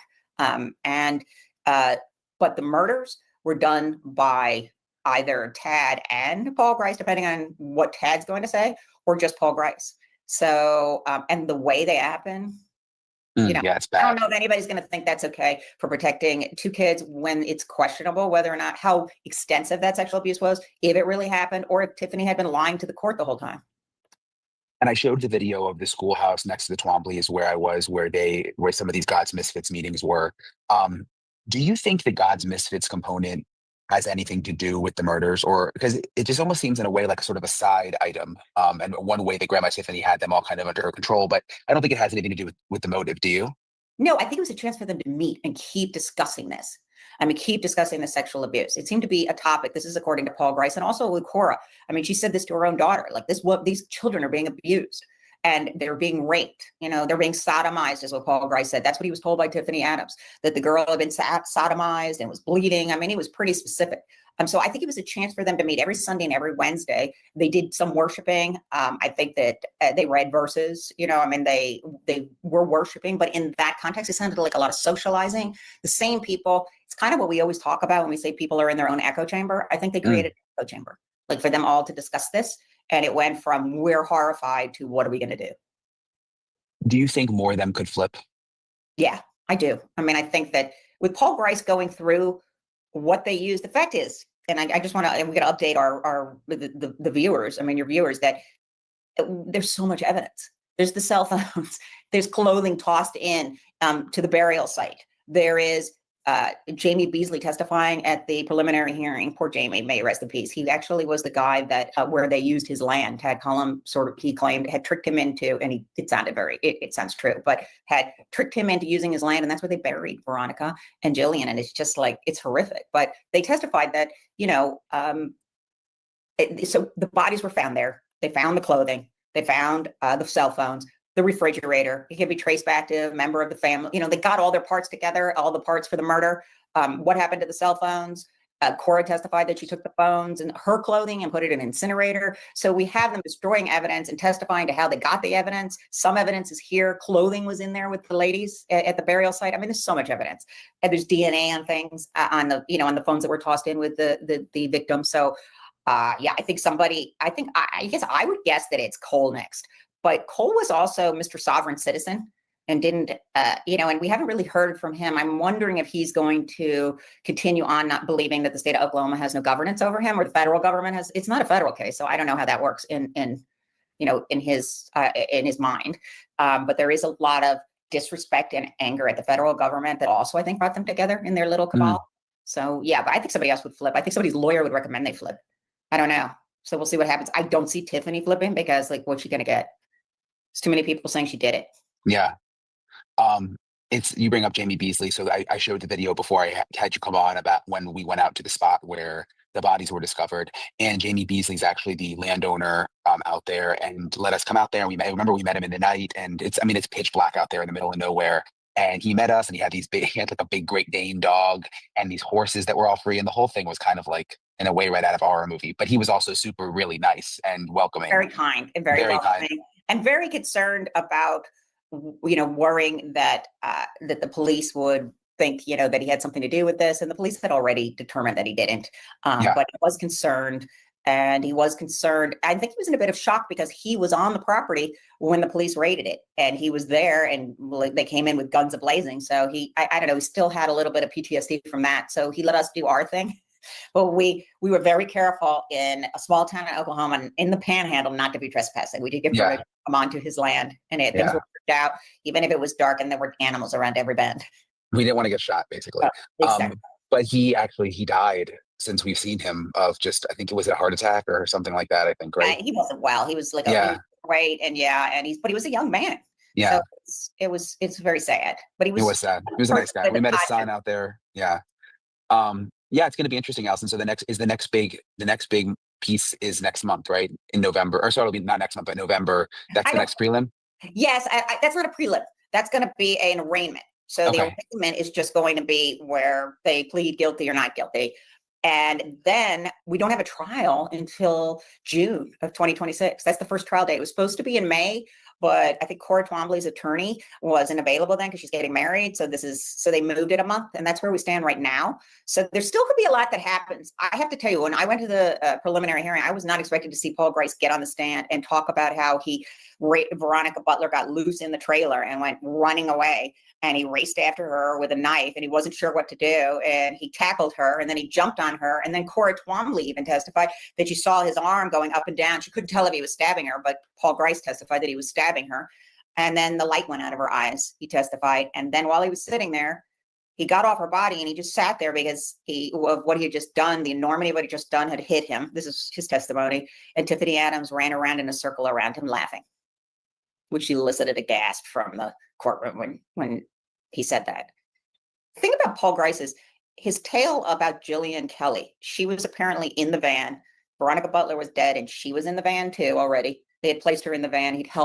Tad had helped him carry Veronica to the van. He wasn't sure how. What van? There was no van. What the hell? There's no van. Jillian had gotten in there. And he said, well, the van was rolling and he was bumping all along, and his blood pressure was like just going, and he thought he saw her eyelids flutter. It was a horse trailer, okay? Or a cattle trailer. It's a gooseneck trailer. Not a van. That gooseneck trailer was being pulled by Clint Twombly's truck. And he's like, maybe she's not dead.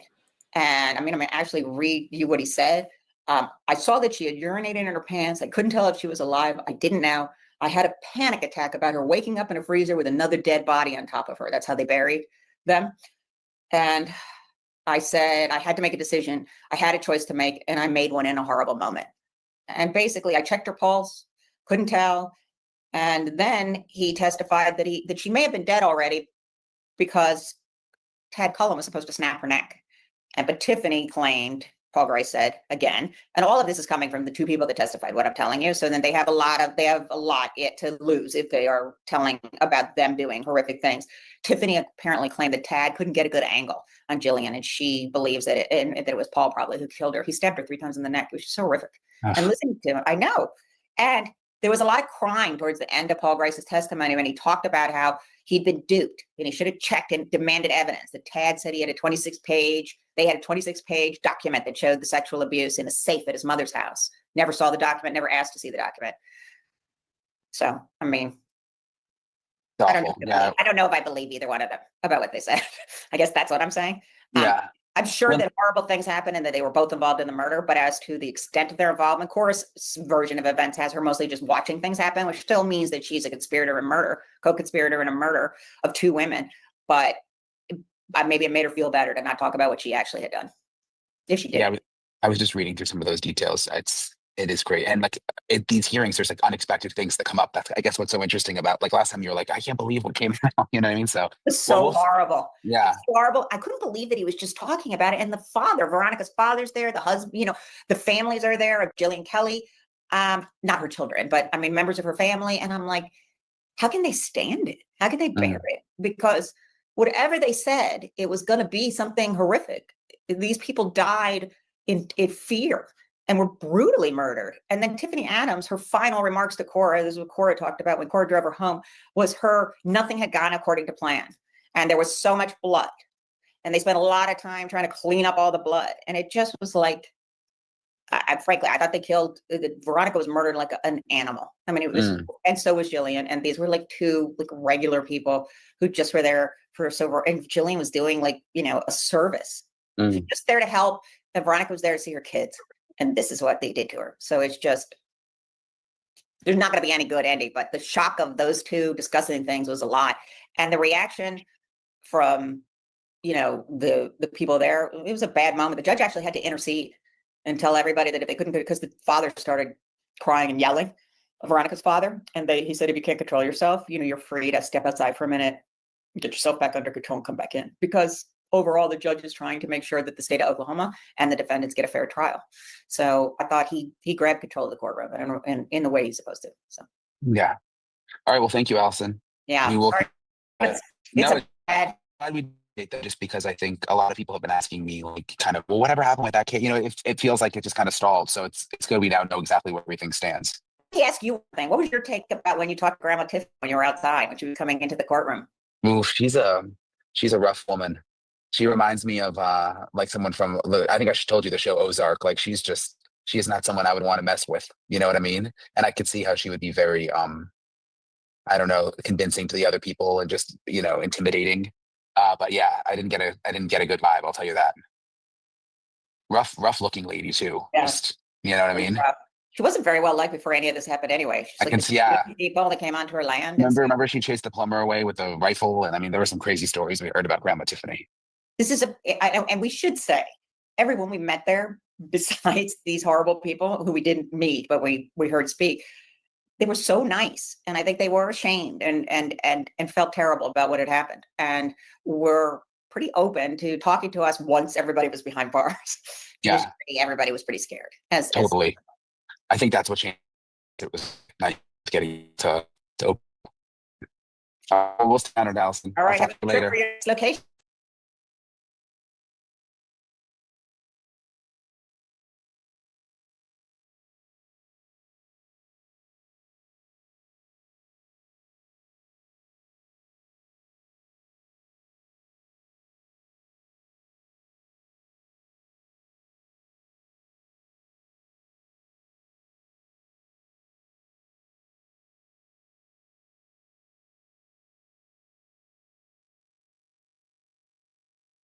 Yeah.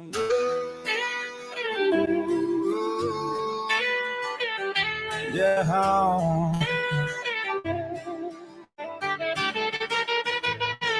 Out on the plains where the wheat feels sweet, is a storm rolling in from the mess they made. Kansas moms still waiting for justice to rise. Too many secrets hid behind small town lies. But we ain't scared of the dark or the fight. Rock chalk family riding out every long night. Every mile, every rumor, every courthouse door. We we've seen it all and we're coming back for more. Cause we got boots on the ground and we're telling it true. Our Chalk family ain't backing down. We know what to do. Shining light on the shadow, they keep trying to hide. The thunder rolling in on the justice side. Yeah, boots on the ground, and the truth is coming out. If they don't want to hear it, we'll still sing it loud. Yeah. From Kansas, Billy Girl for 40 standing strong in line, and Christopher keeping watch on that Jayhawk skyline. Down in Texas, Jezebel Witch brings a fire and fight, while Beach Baby from Oklahoma keeps the facts airtight. Leroy Robin, Lavendar, Jason, Oklahoma's got that soul. Journeys riding in from cold Wisconsin fields. Hawkeyes and Jay Domas from Colorado with the shields, and Mama Lost, Rhonda, Colorado, pride so true. A whole map of justice standing right behind you. DI Task Force member Kevin McInner got grand jury indicted, but somehow Brady Giglio don't matter, like the truth's been rewritten, and the DA sitting pretty, never voted in by his peers, just placed behind the desk while justice disappears. And the judge, yeah, the one holding Granny's fate, used to be her attorney. Now what does that indicate? If that's what we can see, then what else lies within? How deep does the cover up go and where does it end? They said stay quiet, but we never learned how. We're standing for the moms, and we're standing right now. Cause we got boots on the ground, and we're telling it true. Rock Chalk family ain't backing down. We know what to do. Shining light on the shadows they keep trying to hide, with the thunder rolling in on the justice side. Yeah, boots on the ground, and the truth is coming out. If they don't want to hear it, we'll still sing it loud. Yeah. Yeah. We ain't the law, but we're the ones who care. When the system fails, we're still right there. Camera rolling, hearts wide open, truth ain't dead, just ain't spoken. So put your boots on the ground, let the whole world know. Rock Chalk family's bringing fire everywhere we go, for the Kansas moms fighting just to be heard. We're standing with them, every voice, every word. Yeah, boots on the ground and justice on the line. Rock Chalk family, this is our time.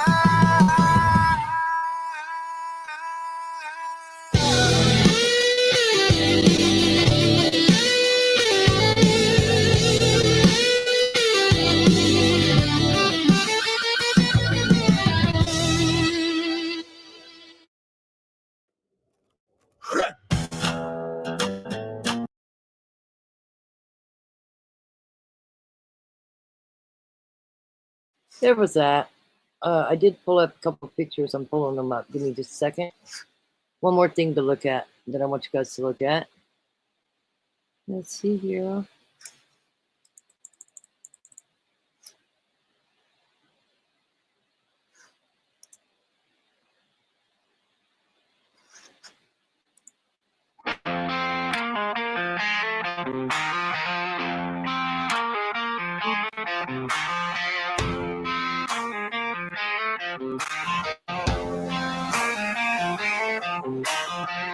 There's a storm rolling in from the mess they made.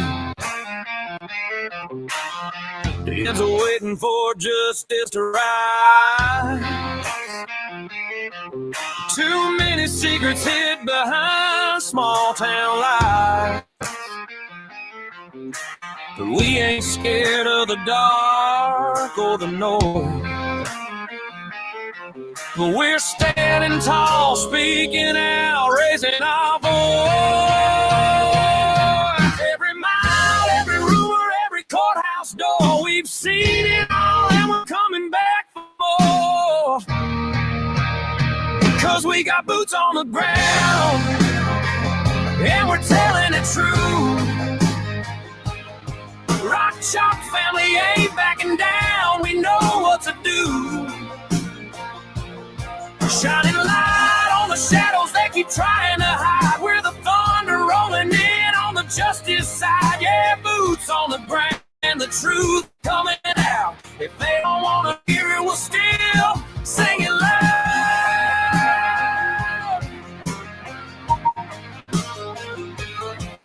We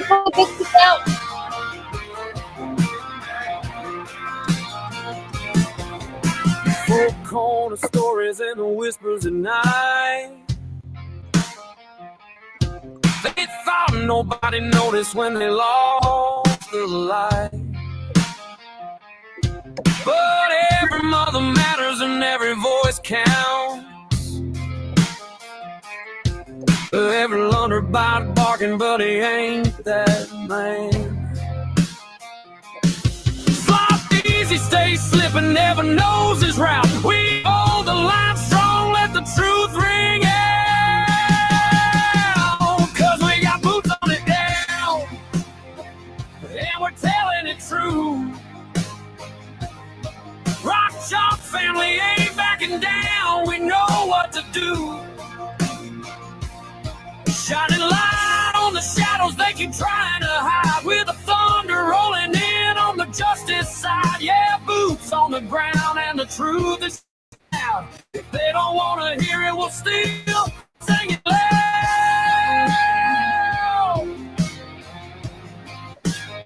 Still sing it loud.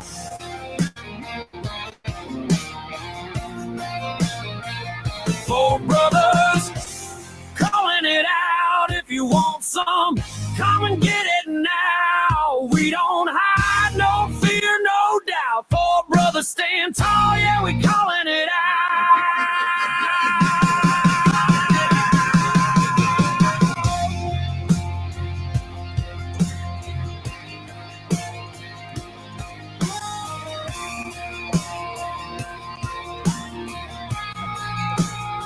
'Cause we got boots on the ground, calling it out, and we're telling it true. Come and get it now. Rock Chalk family ain't backing down. We know what to do. No fear, no doubt.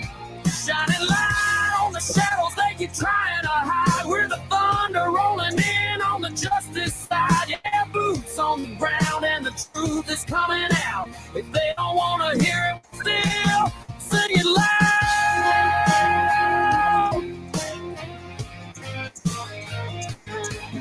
Well, sing it loud.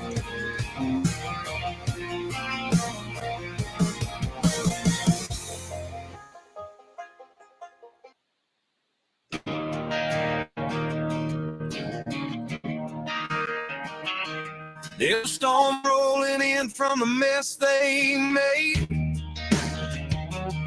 Kansas mom still waiting for justice to rise. But we ain't scared of. I agree, Christopher. So here's the picture. This is my opinion. Looks like Cole in this tub. Looks like the judge to the left and possibly Clint to the right. And I don't know what this is. You really got to zoom in on that kid, but that kid looks creepy. And I hate to say that about a kid, but something don't look right about that kid. Something ain't right about that kid. Zoom in on it. Check it out. Something ain't right. But here's some pictures of the judge. A picture of the judge. See the one on the left? He's got that weird nose. I don't know. Kind of weird. Oh, Woody just runs around, so Woody's not important. Okay. And then here's some pictures of Cole. This is Cole and Cora. Tried to find old pictures. This same shirt must be his Friday shirt. Yeah, must be his Friday favorite shirt or Saturday night favorite shirt, something like that. And then here's a picture that was sent to me that I believe is Clint Twombly. Now, is Clint the other guy? I don't know. Don't have a clue.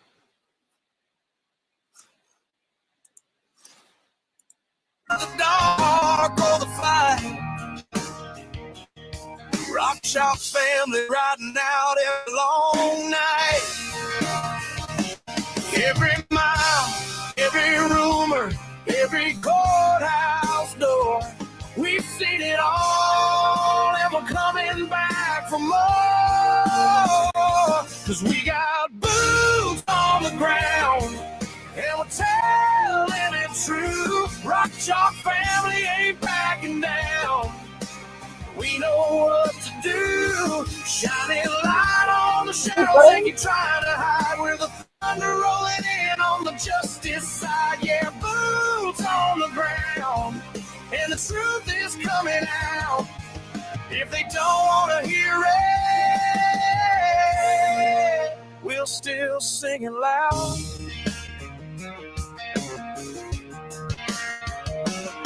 From Kansas, Gary Girlford, and standing strong in line. And Christopher keeping watch on that Jayhawk skyline. Down in Texas, Jezebel, which brings fine. Wild Beach baby from Oklahoma keeps the facts airtight.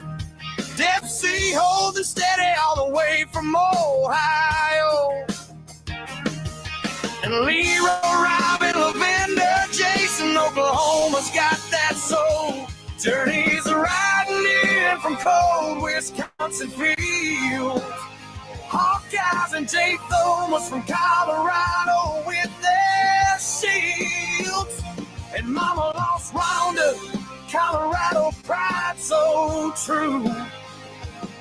A whole map of justice standing right behind you.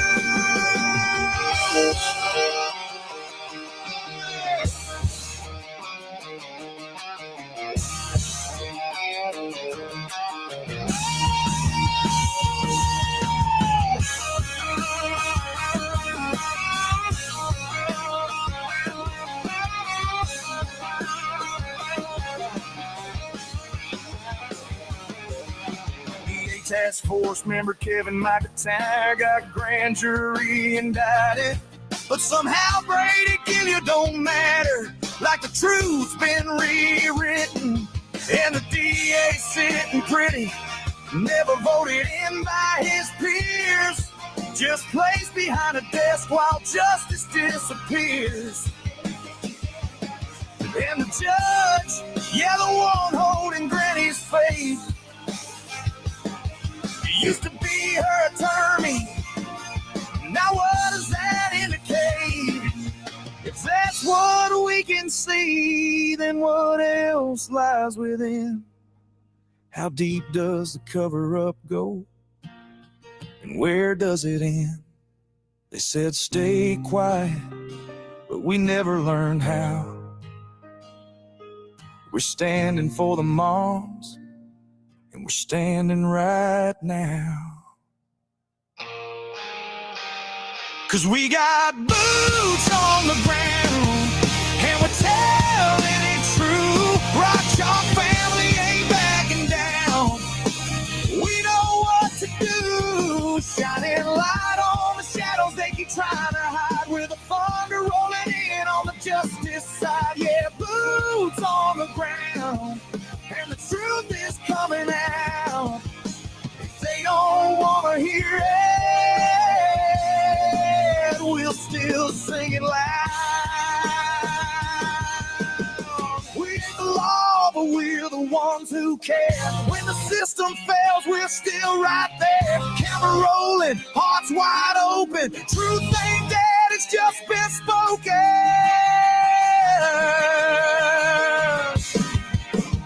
So put your boots on the ground, let the whole world know. The Rock Chalk family's bringing fighting everywhere we go.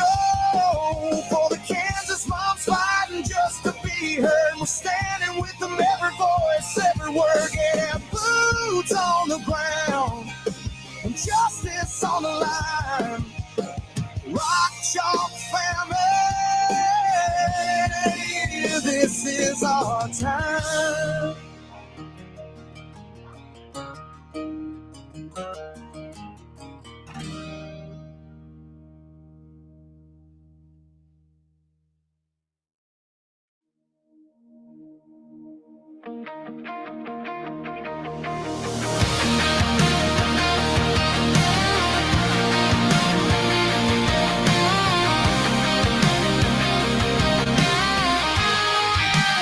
Christopher Hughes, we lift your name. Through every trial, we trust the same. Your light shines bright in the darkest night. God is with you, holding you tight. Through every storm, through every fight, we know our God is a guiding light.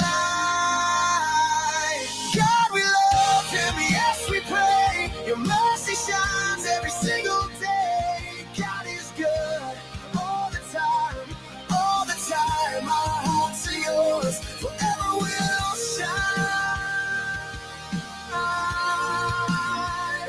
Forever will shine.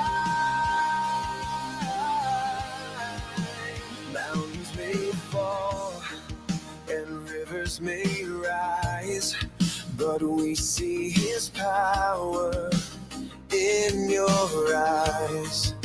Faith that carries, hope that heals. In his hands we know the deal. Through every storm, through every fight, we know our God is our guiding light. God, we love him, yes, we pray. Your mercy shines every single day. God is good all the time, all the time. Our hearts are yours, forever will shine. Forever will shine. Raise your hands, lift him high, praise his name to the sky. Christopher Hughes, you're not alone. God is a rock, our cornerstone. God, we love him, yes, we pray. Your mercy shines every single day. God is good all the time, all the time. Our hearts are yours, forever will shine. Forever will shine. God, we love him, yes, we pray. Your mercy shines every single day. God is good all the time, all the time. Our hearts are yours, forever will shine.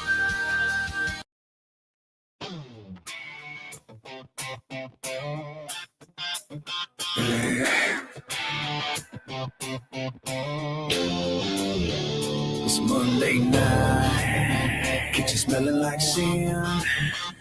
I opened that oven door and the smoke said, girl, try again. Rick came running in with a panic scream. Thought the rapture done started in our damn cuisine. Yeah. Rock spit a soda out laughing so hard. Hawk, I said those biscuits look emotionless scarred. Stacy mama walked in holding a fire extinguisher. Sprayed the whole tray down like Lord be a deliverer. It's Monday night and the biscuits ain't right. Rick poke one of you, this thing could fight. We burn, we learn, we still legit. Rock chalk family rockin' even when the biscuits look like meteor hits. Meteor hits. Yo, Lavender took one bite and her tooth just quit. Said, girl, I love you, but this biscuit got a permit. Rick tapped one on the counter, it cracked the tile. Said, congrats, you invented a new building style. Hawkeyes grabbed one saying, maybe we can throw it. Rock said, nah, we could probably use it to tow shit. Stacy mama said, put them in the yard, see if they sprout. I said, sis, they too burnt, ain't nothing coming out. It's Monday night and the biscuits went wrong. Rick said, girl, these things can survive King Kong. We laugh, we cry, we clown a bit, but the Rock Chalk family still shows up when the biscuits look like Holy Grit bricks. Holy Grit bricks. Lord bless this kitchen, 'cause it's out of control. Bless these biscuits, 'cause they got no soul. Bless Rick's patience, cause he's losing his mind. Bless me next Monday, cause I need a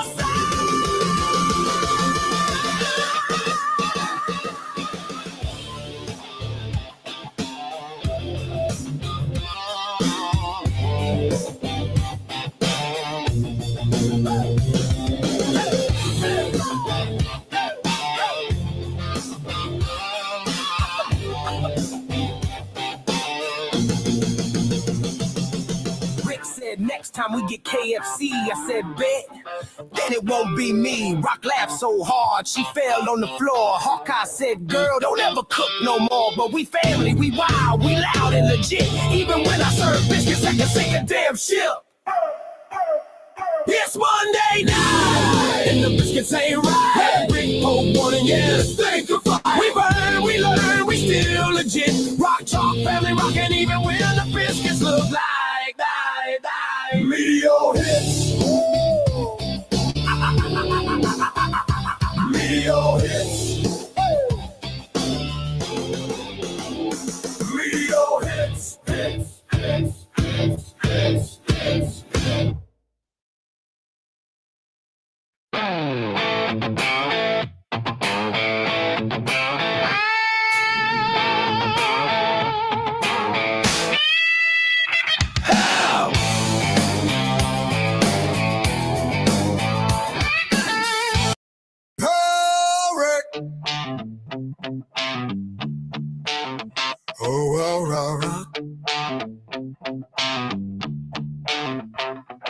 Poor Rico Rock walked in feeling bold, leather jacket shining like the stories he told. But the boys all froze when he turned around, cause he had a maxi pad falling straight to the ground. He said, don't you laugh, I'm a legend, you see. But his waxed up eyebrows were arched like a V. Oh, poor Rico Rock, what a wild, wild ride. Got a maxi pad slipping right out of his pride.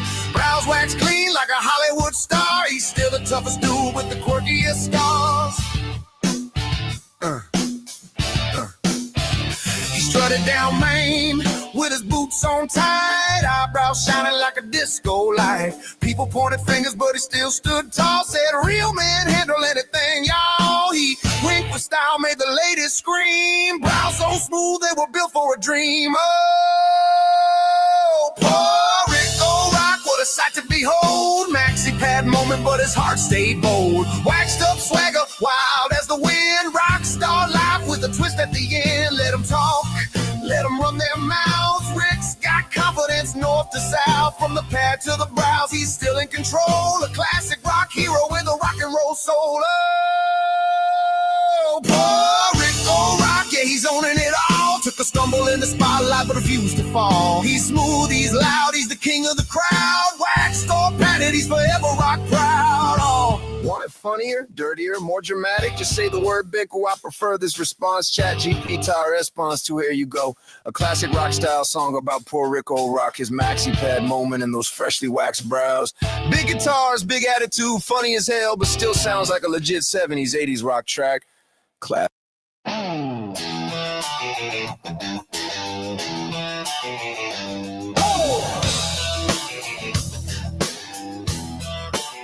Out in the panhandle, the sun hit mean. Christopher Who's rolled in feeling real clean. Boots on the gravel, attitude tough. But Oklahoma dirt said, boy, that ain't enough. Yeah, he pulled up flexing, thinking he's the man. Talking real loud with a big old plan. Sheriff lights flashing, tumbleweeds laughing. Next thing you know, whack, he got waxed, no caption. Sean, he got waxed in the panhandle, where the wind cuts deep and the truth ain't fragile.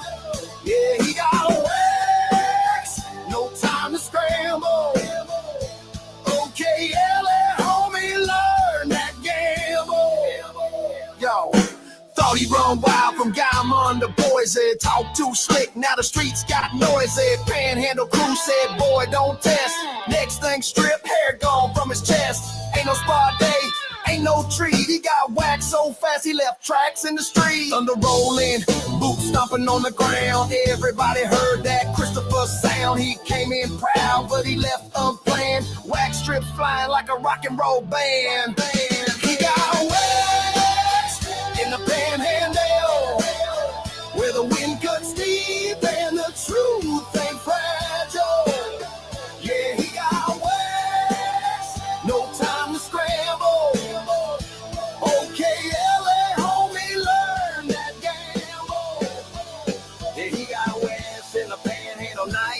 Oklahoma star shining way too bright. He got west, couldn't put up a fight. Rock meets rap when the timing's right.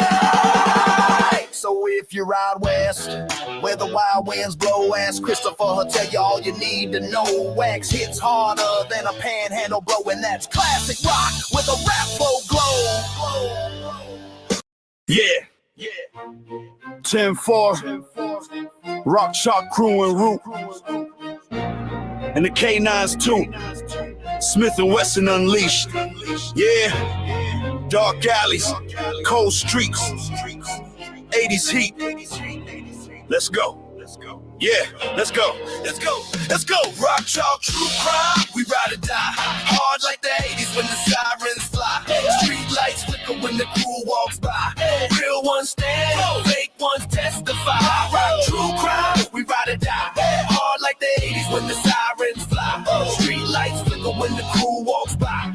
Real ones stand, fake ones testify. Crackling street, retro heat, keep the rhythm tight. 1980s danger in the pale moonlight. Leather jacket, shades on, silence in the zone. Rock Chalk moves quiet till the case gets blown. Detectives talk tough, but they freeze on sight. When Hawkeye scares the scene in the dead of night. Journey got the blueprints, codes in the mind, whole crew synced. In that true crime grind, in the alley starts rumbling, footprints in the dust. Here come the duel you can always trust. Smith & Wesson, 2 German shepherds on patrol. Sharp eyes locked in like they read in your soul. Nose is the pavement, tails cut the air. No perps running. When those two there, they track every trail, every shadow, every lesson. True crime legends, Rock Chalk, Smith & Wesson. Rock Chalk, true crime, we ride or die. Hard like the 80s when the sirens fly. Street lights flicker when the crew walks by. Real ones stand, fake ones testify. True crime, we ride or die. Hard like the 80s when the sirens fly. Street lights flicker when the crew walks by.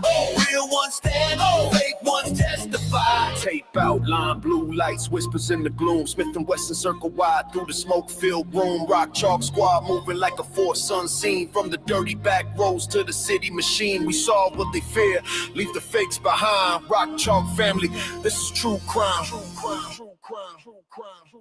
Unit clear. K9 Smith & Wesson. Returning home. Rock Chalk remains unidentified. Rock Chalk, true crime, we ride or die. Hard like the 80s when the sirens fly. Street lights flicker when the crew walks by. Real ones stand, fake ones testify. True crime, we ride or die. Hard like the 80s when the sirens fly. Street lights flicker when the crew walks by. Real ones stand, fake ones testify.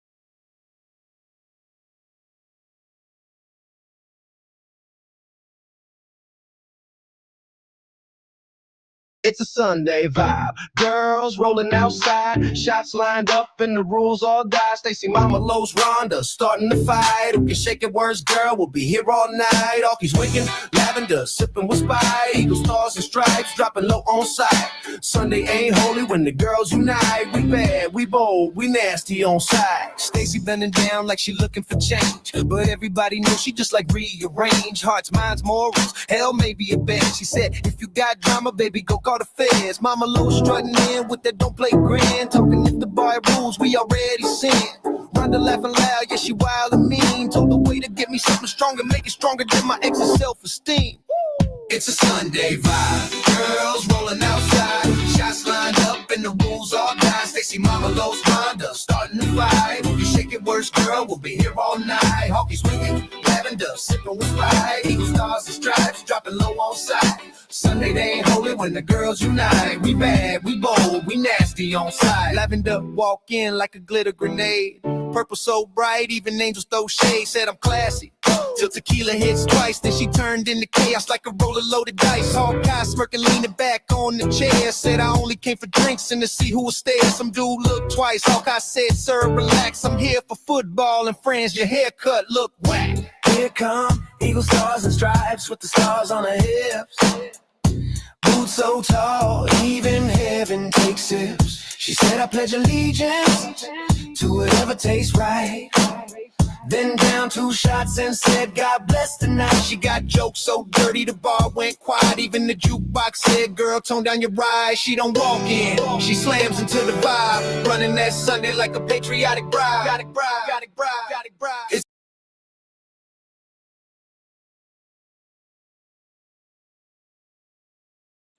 I'm fixing to eat. I don't even know who's here. Anybody here? Those murdered moms from Kansas, this terrible, terrible story. The 4 people arrested in connection to the killings of Veronica Butler and Jillian Kelly in court today for the first time. Very emotional hearing. There's a look at the 4 suspects. We'll get to News Nation senior national correspondent Brian Enton is out there reporting on that in just a moment. Let me bring Jesse Weber in, News Nation legal contributor in the meantime. And boy, we cover some crazy stuff, some terrible stuff. This one, they've been missing 2+ weeks, and then they're finally found, and now the details keep coming out about this cult, this God's Misfits. What do you make of this story? Well, remember, it's not even directly tied to what they believed in that group. It seems to be at the base of it what we always suspected, a bitter custody dispute. Exactly. And it's a really disturbing case, but the details of it, you have this grandmother who had custody of the children. You come to find out that actually today was supposed to be a hearing where one of those victims, Miss Butler, would have potentially got unsupervised custody of the children. And so if you talk about having a motivation here, that's definitely something that prosecutors and investigators are looking at. But just looking at the details that were listed in that probable cause affidavit, they have a strong case. They do, right? And the one detail from that, there's a 16-year-old daughter, Cora's daughter, who was identified in that probable cause affidavit as CW. And we're going to put up part of what she had to say. CW asked Cora what had happened and was told that things did not go as planned, but they would not have to worry about her again, meaning Butler. So the whole idea, I think, was that it was March 29th, right? Yep. And Kara says her and her husband said, they're not going to be home till the next morning. They're going on a mission. We're going on a mission. And then when they come back, they tell her, clean the truck. Clean the truck. Christopher, you're pretty far behind, just so you know. The whole van thing was like way back. A lot in there. She asked about whether or not they were deposited by a well or a dam, and she said something like that. And when you read the probable cause affidavit, it seems like the bodies might have been buried in a hole by a dam. Look, this was all about where these 2 victims were going to pick up Butler's children, and they vanish. And you go to the crime scene, and one of the things I had suspected, I said their phones must not be working. And you come to find out that their phones stopped right at that time when they were apparently intercepted and kidnapped and ultimately killed. But that scene, there looked evidence of a struggle. There was blood. There was glasses of one of the victims. There was an empty magazine, a gun magazine. But then going back to some of the details linking to these individuals, the grandmother who seems to be spearheading this, she had been searching how to buy tasers, how to buy burner phones, actually purchase those. Those were actually found at key locations in this case. And you're seeing her allegedly getting together with these group of God's misfits to help carry this out. There's clearly more details that need to be explored, but on the face of it, you could see, A, why it took investigators quite some time to actually come up with an arrest and not release any information, and B, how they've already built up charges against them. Yeah, it was taser pain level. You're searching for gun shops, like you said. And she was the last person to be in contact. The grandma. Yeah, the grandma. Right. Anyway, Brian's been... Thanks so much for watching. Just go to joinnn.com to find... Interesting. This one, you guys will remember.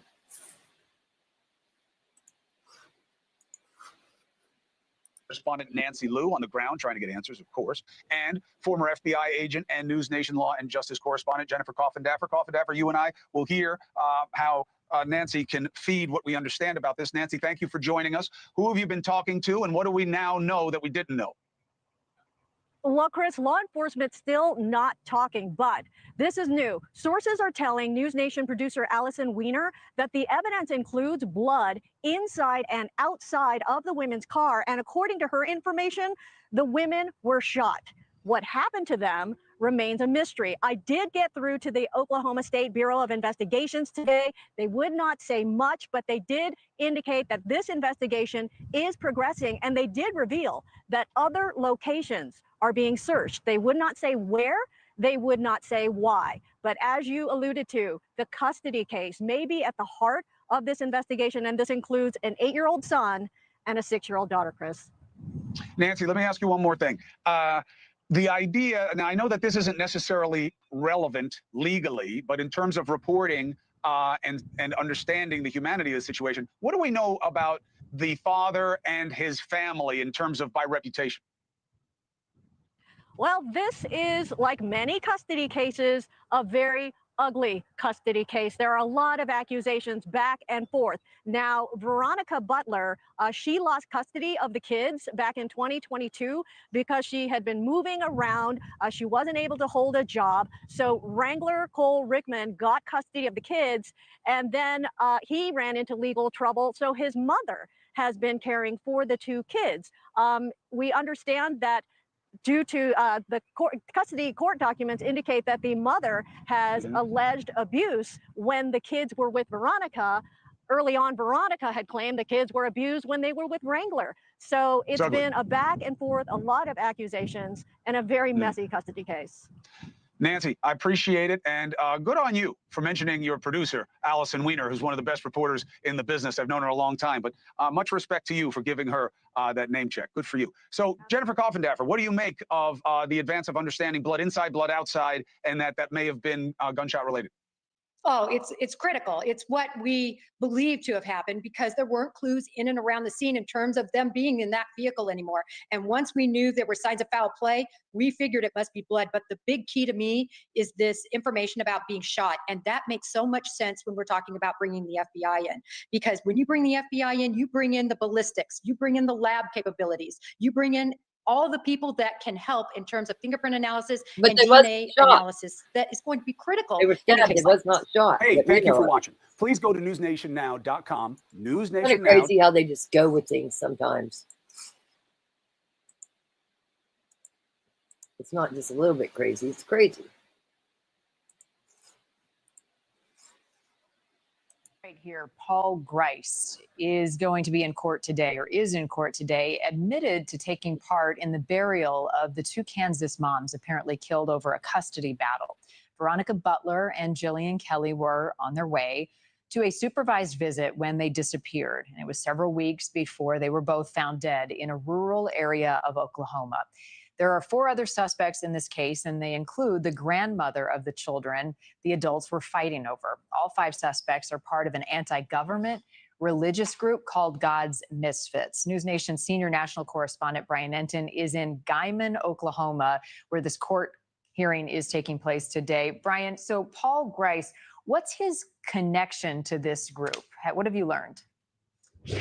Yeah, so he was friends with the other suspects, and he was also, according to police, in the God's Misfits cult anti-government group. So that was the connection. But what's interesting, and court just ended, when you talk to people here, I mean, everybody knew these suspects. They described Paul Grice as a family man. Tad Cullum, the other suspect, was a successful businessman in town, owns a ton of land. Grandma Tiffany Adams was on the hospital board, and at one time the GOP chairwoman. We learned that Cole Twombly, another one of the suspects, was the president of the 4-H club. So these are people that folks in town never expected would be charged with a brutal, brutal murder. That is Paul Grice walking into court just a little while ago. He's the 5th suspect to be arrested, also charged with murder and kidnapping. I asked him questions, Marnie, as he walked in. Usually we don't get a response. I miss him. I love him. We've learned from neighbors that Paul Grice, lived with his wife and kids out in the country here, was a rancher and farmer. His wife, we're told, has since left town with the kids and has said that she knew absolutely nothing about the murders. But again, for people who live in town, and everybody knows most of these suspects and the victims, they're still really in a state of shock about the whole thing. There are many people who actually come to the court hearings just to see what's happening for themselves. I just spoke to a few women. Take a look.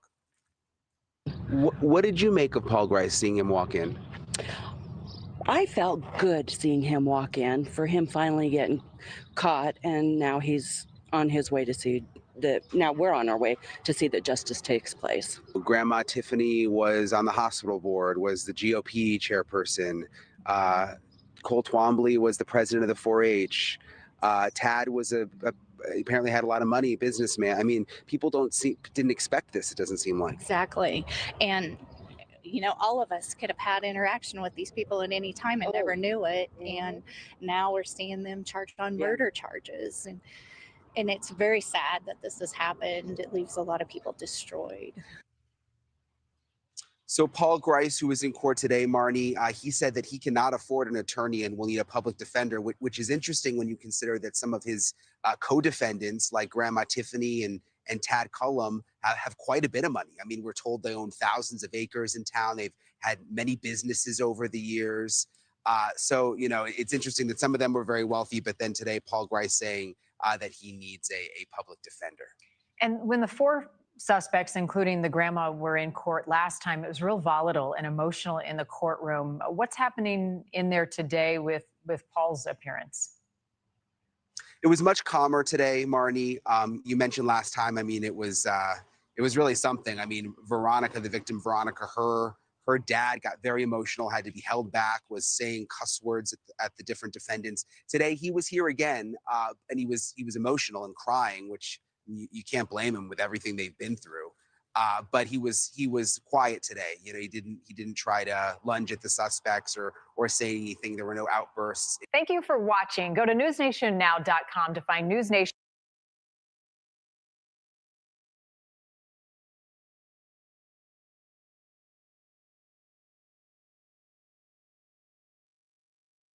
Buffy, I'm very sorry for what happened to your friend, and thank you for coming on to talk to us about her.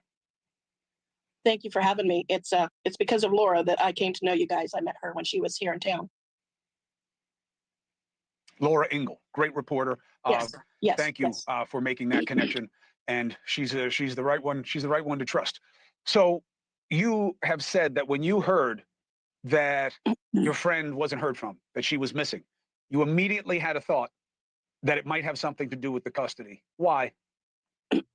Well, she had been going through a terrible battle for quite some time.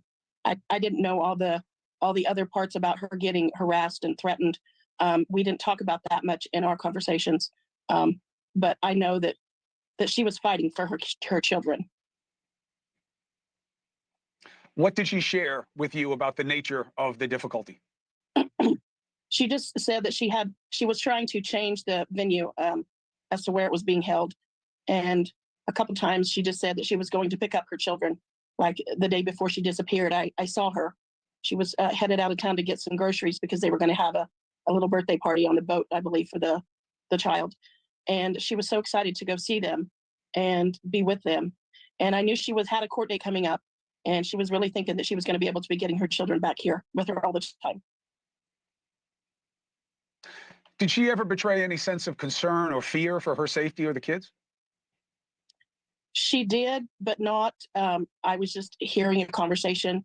I didn't know the grandmother. I didn't know the man. I knew of the baby daddy, but I didn't know him. I knew of the boyfriend there because he was in another case with a friend of mine, a terrible divorce case. So that's how I knew of him. And what was the nature of what you overheard in terms of her concerns? Just that she was scared and nothing was going her way. She would take 2 steps back or 2 steps forward and 6 steps back. There's my friend right there. What do you want people to know about your friend? Because they've only learned about her through what ended her life. What do you want them to know about how she lived it? I want you to know, and I'm not going to cry. She was a good person. She was young and full of adventure and full of life, and she wanted nothing more than her children to come home. She had a small business up here. I too have a business in this town, and we had seen each other on quite a few occasions. And she was a great person. I really miss seeing her little blue car out back of her nutrition shop every day because that's how I knew where she was. Buffy, I'm really sorry for your loss, and thank you for putting a description to the face that we've all been looking at for the last couple of weeks. Thank you very much. I appreciate you. Can I say one more thing? I spoke Yes, with ma'am. a very close person of hers. And I said, if you could have me tell them one thing, what would you have me tell them? And she said, Veronica was never going to give up on her kids. She said, and as long as Veronica needed her, she was going to be there for her and those babies. She didn't want to come on camera. She wants to wait till all this is done, but that was someone very close to her. So I appreciate the think- reporting. It is good to know. Yeah, I think we need to keep an eye out for these children in the years and the weeks and the months to come. And if you think about it, all these babies, but not just these babies, but the one that came forward, the one that the 16-year-old girl that's represented in those Yeah. papers, she needs to have a prayer. She Yeah, needs good to point. be covered in prayer for a long time. Not only the problems mentally that she could have, the pain, the sorrow, the guilt, whatever, but she needs to be covered in prayer. And the babies, all the babies, Yep, no even the question big about it. babies. No. We've already seen that people are willing to kill in this situation. So the warning is well met. Buffy Schooley, thank you very much. The 16-year-old that she's talking about is in the reporting. A 16-year-old wound up telling the authorities about what she overheard from the adults. And the adults wound up being the ones who were now arrested. If it weren't for this kid, who knows? Brave to tell the truth about people that you love. Hey, thank you for watching. Please go to News Nation. We cooked grilled chicken, fried potatoes, and burnt biscuits. That's what I'm having. Let's see here.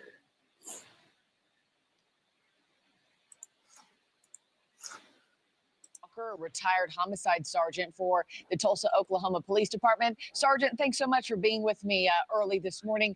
You have 36 years in law enforcement in that area where this search is currently unfolding. We're 11 days into this case, not a lot to go off of. What do you think happened to these moms?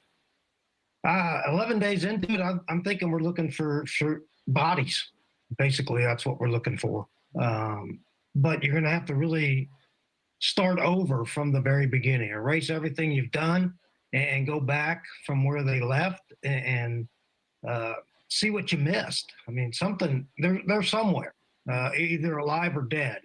And you have to look at what kind of planned event. If there's a planned event, where are their cell phones, the cell towers leading from where they left and where the car was ended up. Another thing I would look at is, why do we think that where the car ended up is where the event happened? Maybe it happened in their hometown, somewhere along the way. A lot of things that can happen. Yeah, you make a good point there. You were a homicide sergeant for Tulsa. What more can you tell us about this specific area where these women were traveling in? We know it's very remote, no surveillance cameras on this road.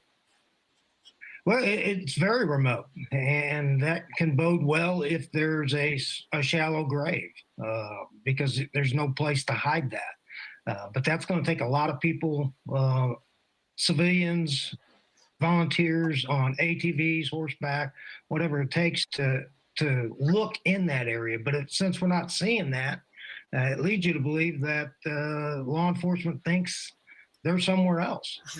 Police have said that they do suspect foul play after they got into that car, yet no arrests, persons of interest.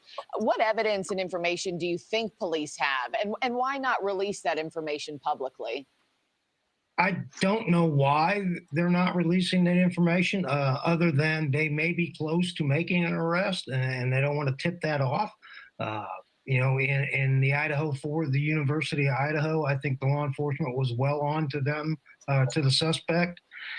And so they just didn't want to talk about it. In this instance, I've always used the media to either speak to witnesses or speak to the suspect themselves. Yeah, you bring up the media. That's the other question I wanted to ask you, because we've repeatedly reached out to the family here at News Nation. They've been advised not to speak to media anymore until law enforcement gives them the okay. Why would that be the case? Again, the law enforcement could be real close to bringing this to a conclusion one way or the other. I would never tell the family not to speak. The more information out there leads you to, you being the cop, more information that you can deal with. Yeah, and a lot of people who are following the case are wanting information to go off to try and help these families get them back, these women back to their kids. Dave Walker, Sergeant, thank you so much for joining me this morning. Please keep us posted if you hear anything on your end.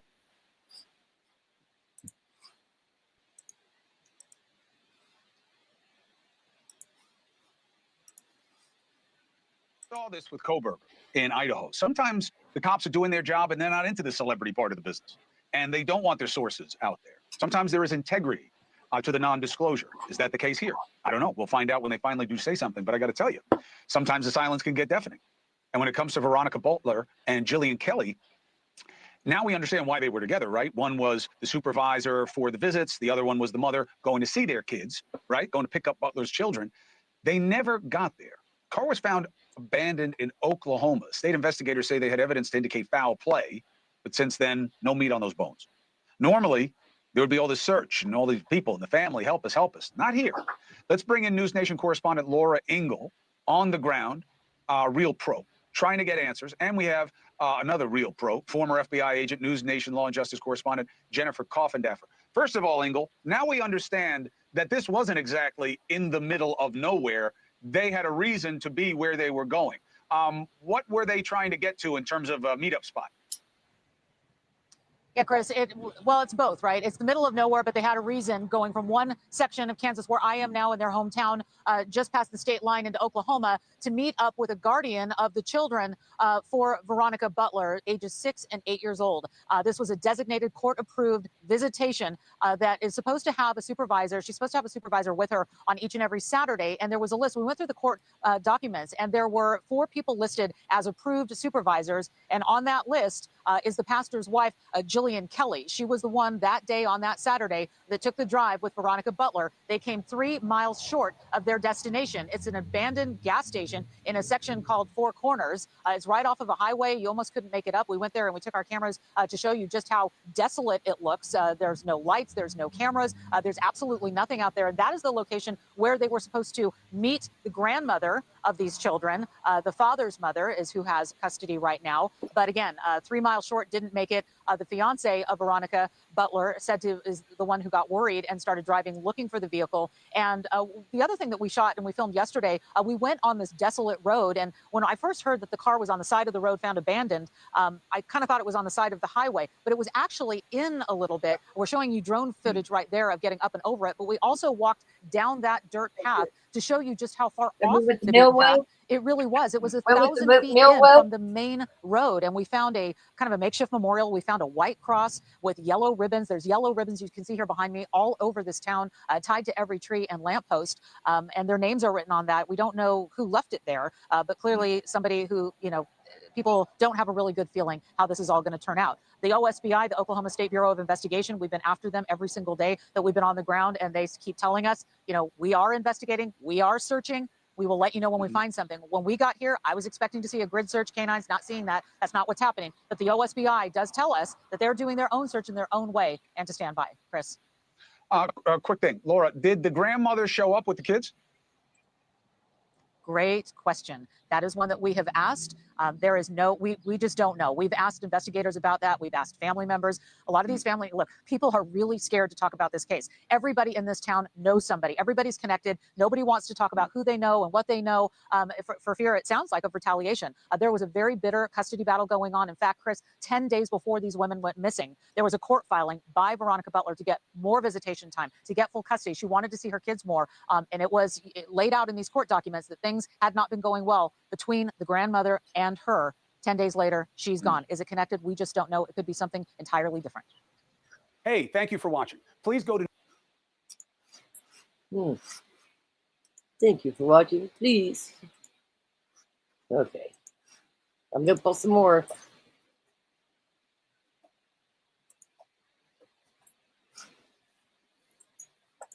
We got hot, yeah. We got hot, yeah. Yeah, the plan that never happened. I'ma clean this damn place today, but then we got high. Stacy said she started the dishes, but got distracted by the ashtray. Yep, she got high. Rhonda barged in with a grocery list. Said y'all lazy as hell, this is ridiculous. But she hit the joint once and forgot why she was pissed. Cause she got high, cause she got high, cause she got high. We chillin' with Hawkeyes, laughing so hard we cry. Puffing on the devil's lettuce, hell yeah, we flying sky high. We were gonna be productive, but that was a lie. Rock rolled a stanky blunt and we all got high. The dirty all got high. Yeah, yeah, yeah. The dirty chaos began and then a raccoon lit it up and coughed so loud she shook the room. Stacy said, damn girl, what the hell's inside? Rock winked and said, don't ask unless you're ready to ride. Rhonda yelled, is we too strong? My wig slid back. Hawkeyes laughed so hard she almost dropped her snack. Rhonda said, my mouth's dry like a cactus in July. So we passed the bong again, guess why? Because we were high. We chillin' with Hawkeyes, eyes red like brake lights fly. Laughing at dumb memes from 2005. We swear we were grown adults, at least we tried. But someone yelled past it, so we all got high. Yeah, so we all got high. Yeah, so we made a whole ass shopping list. Snacks, papers, frozen, chicken strips. Stacy put condoms on the list just to make Rock spit. Rock said, girl, who you out here hitting with? We tried to get dressed, but it all went to hell. Hawkeyes wore one shoe in a Taco Bell belt. Rhonda tried to leave, but forgot her keys. How? Her keys were hanging right off her jeans. We never made the trip, not even gonna lie. Cause Rock sparked another, and we got high. We chillin' with Hawkeyes, eyes red like brake lights fly. Laughing at dumb memes from 2005. We swear we were grown adults, at least we tried. But someone yelled past it, so we all got high. Yeah, yeah.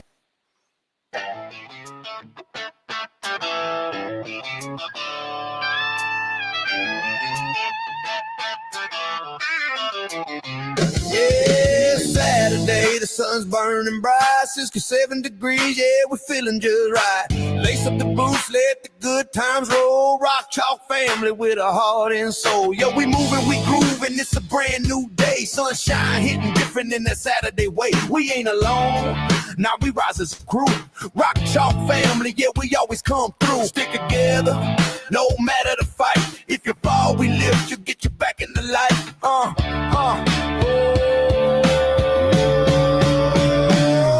It's Saturday, time to get moving. Turn that music up, everybody start moving with a Rock Chalk fam. Forever we stand side by side, hand in hand. It's Saturday, time to get moving. Turn that music up, everybody start moving with a Rock Chalk fam. Forever we stand side by side. Yes, I will right now. I will right now.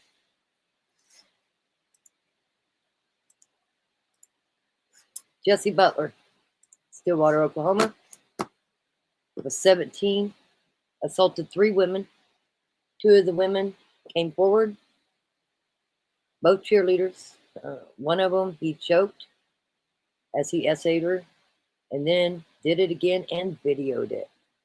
Was looking at 78 years, and just a couple weeks ago, the judge changed him to a youthful offender, and he got 150 hours of community service, and when he turns 19, his record will be clean.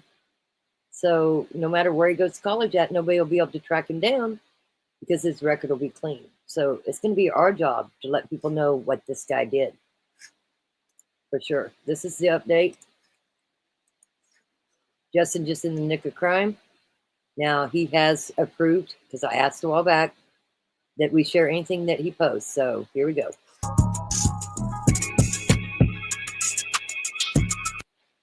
Predator, Jesse Mac Butler. So we have some updates from over the weekend. And if you follow me on Instagram, you probably saw at least one of them. And the other thing that I said when we did this was that I was going to talk about the victim impact statement, show you guys the text message where he's basically begging the girls to not say anything. And then I also want to address a couple rumors that are out there and then make a couple corrections on things on myself that are not really big. They're kind of minor, but just want to make sure that we got to keep it honest. On top of that, my good friend, Dan, AKA Missing in USA, give him a follow on TikTok. And I think he's got an Instagram. Dan, do you have an Instagram? If he does, follow him there too. It's missing_in_USA. He does amazing work. he actually is looking into getting the entire body cam footage for Jesse Mack Butler, but it's about 2 hours long and it's about $150, and nobody wants to spend the money on that. So that's kind of where that's at. But I would love to get the whole thing. But I'm curious to know why it's 2 hours. Now, there are different police there, so maybe it's combined with all of their different cameras and angles, maybe about 2 hours. Dan is going to go look at some of that in the near future, and then we're going to determine if it's worth like pursuing, maybe crowdfunding it, something like that. We'll figure it out.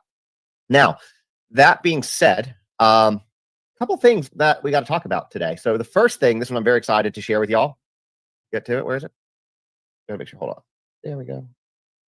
This 100,000 signatures this morning, 15 minutes after 1, 15 minutes after noon, on the Stop Plea Deals for Child Predators. If you want to sign it, if you are watching this on Insta or TikTok, there's a link in my bio. You can sign it. It is free. It takes less than 2 seconds to do to add your name to this. Now, with us hitting 6 digits on the signatures, that allows us to get it in front of more lawmakers, more at the local level. But obviously, the more that we grow this, 250,000, 500,000, 1 million, the more that we can get this out to people and say, hey, everybody's tired of this, right? So if you have an opportunity and you haven't signed it yet, please do. If you have signed it, share it with one other person who might sign it, or 2 or 10, whatever you want to do. Let's get it out there. But thank you guys for helping us reach that 100,000 mark. That is a massive milestone. This petition was launched on October 7th. So we are 1 month and 10 days into it. And that's a pretty phenomenal feat. That was incredible. I'm very happy with that. Now, after it finishes doing that, I want to talk about, you know what, before I talk about that, well, I'm talking about this one first. This is my correction. So the other day I did a video talking about Shelby right here. Shelby's the sister in the far right. Her biological dad actually reached out to me, and I do owe him a phone call. So I'm going to talk to him and see kind of, what's that about. He wants to correct some misinformation. But basically what I was told by one of the victims' families is that during the hearing, she's there standing beside her brother, right, and her mom at this hearing to support him for what he did. But when one of the girls was reading their victim impact statement, and I'm going to read that statement for you guys in a minute, so you can hear what she laughed at. She laughed and rolled her eyes at it. We're going to read that victim impact statement. It is powerful. It is long. Coming out of my voice, it's not as powerful as coming out of the survivor's voice, but we're going to do the best we can with what we got, right? So, but the things that I said was I believe that she was a teacher. We've done some research. It appears she is not a teacher. She's she is a volleyball coach with like OK Charge or something like that, which is like Oklahoma Charge, a volleyball organization. Sometimes she rents the gyms out at schools, and that's kind of where the confusion came from. But nevertheless, she still works for children. She's still a mandated reporter. She is still the sister. And I also accidentally called her Shelby Mack, now Shelby Taylor, but her last name was never Mack. She's Mack Butler's stepdaughter, so her maiden name was Childers, just like her mom's previous married name was Childers. So that's her dad. So, so just want to kind of make those quick corrections for you guys. The other thing that I want to address is this, and you guys are like, what the hell is he showing me? There's a rumor going around. And here's the thing. When you have cases that pop off, like this one has really popped off, all right? You have cases out there that people will do and say whatever they can to make sure that they get views because, you want likes, you want comments, whether your page is monetized or not, whatever the case is. That's not my prerogative. That's not my business. But somebody has said that Jesse has left the house in Stillwater and is now living with family in Guthrie, Oklahoma. And I'm here to tell you that's not true. This picture was taken last night. Both the dad and Jesse's trucks are in the driveway. They're now backing in to hide the license plates, which is fine. I don't want to show the license plates anyways. That's not what we're trying to do here. But he is still in Stillwater. So I wanted to make sure that we addressed that as well. So just saying. Now, the next thing, we're going to add this back to the stage. We talked about, I hate what this just makes it small. Guys, what I'm going to talk about with Jackie, this is gossip, okay? This is not professional journalism. It's not what I'm about to do here, what I'm about to say here. It's not professional journalism. But I'm going to tell you guys anyways, and you can judge me. That's okay. I don't care. So I had somebody reach out to me who grew up with Jackie Childers. Okay, I forget what she told me what her maiden name was, but I don't remember what it is. I have to look it up. One of the people did, but grew up with her. She was apparently, and this is going to come as no surprise to anybody, was apparently a massive bully.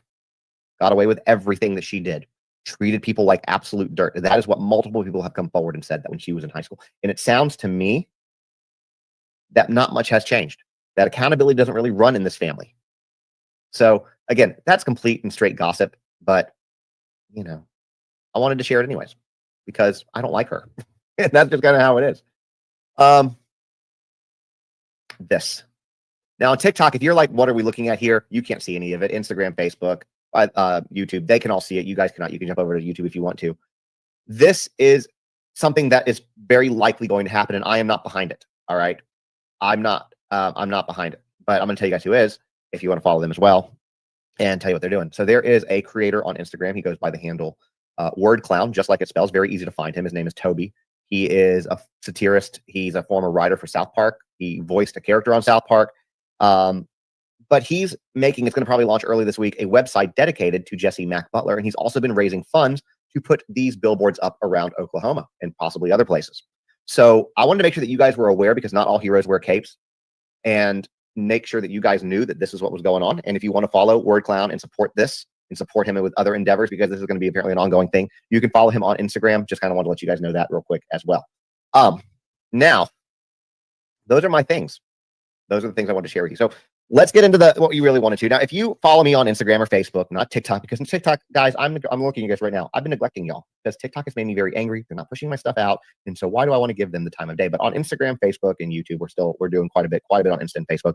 So make sure you're following there as well. But this is something that I posted the other day, but you guys haven't seen, but we're going to read it. If you want to jump over and see it, you can, but if not, I'm going to read it so y'all can see it. This was a text message. This was sent to me by one of the victims' families. And this was Jesse texting, all right, texting one of the girls, begging them not to tell. And in my opinion, this is very much an acknowledgement, a confession of what he did. And let's read it. So there's two, because the girl didn't respond. At least not that I'm aware of. Not after this. It doesn't show. I know I ruined your life, and I'm sorry, but redacted. Please, I am begging you to convince her not to go to the principal. Please, if you did love me at all, please, I could lose everything. Please, redacted. I'm scared. I know what I did in the second part of it. I know what I did to you was awful. Everything about me is, and I'm so sorry for everything. Hopefully one day you can forgive me from the bottom of my heart. I am sorry. Please say something. Let's talk about this, guys. Let's talk about this message. This is what he sent them. All right. This isn't, and let's just call it what it is. This is not a kid. At the time, he's a kid. Maybe he's an adult when this is going on. I don't know. This is not an individual. Let's just say individual, right? This is not an individual who is truly sorry about what he did. He's truly sorry about the repercussions of what's going to happen to him if these girls tell. That's what this is. He's not sorry for what he did. He doesn't care because he doesn't value girls. He doesn't value women. That actually can be seen from the body cam footage, which we're going to show again here in a minute. And I'll show you something that was pointed out to me. I don't remember if I pointed it out to you guys last time, but in case, whatever.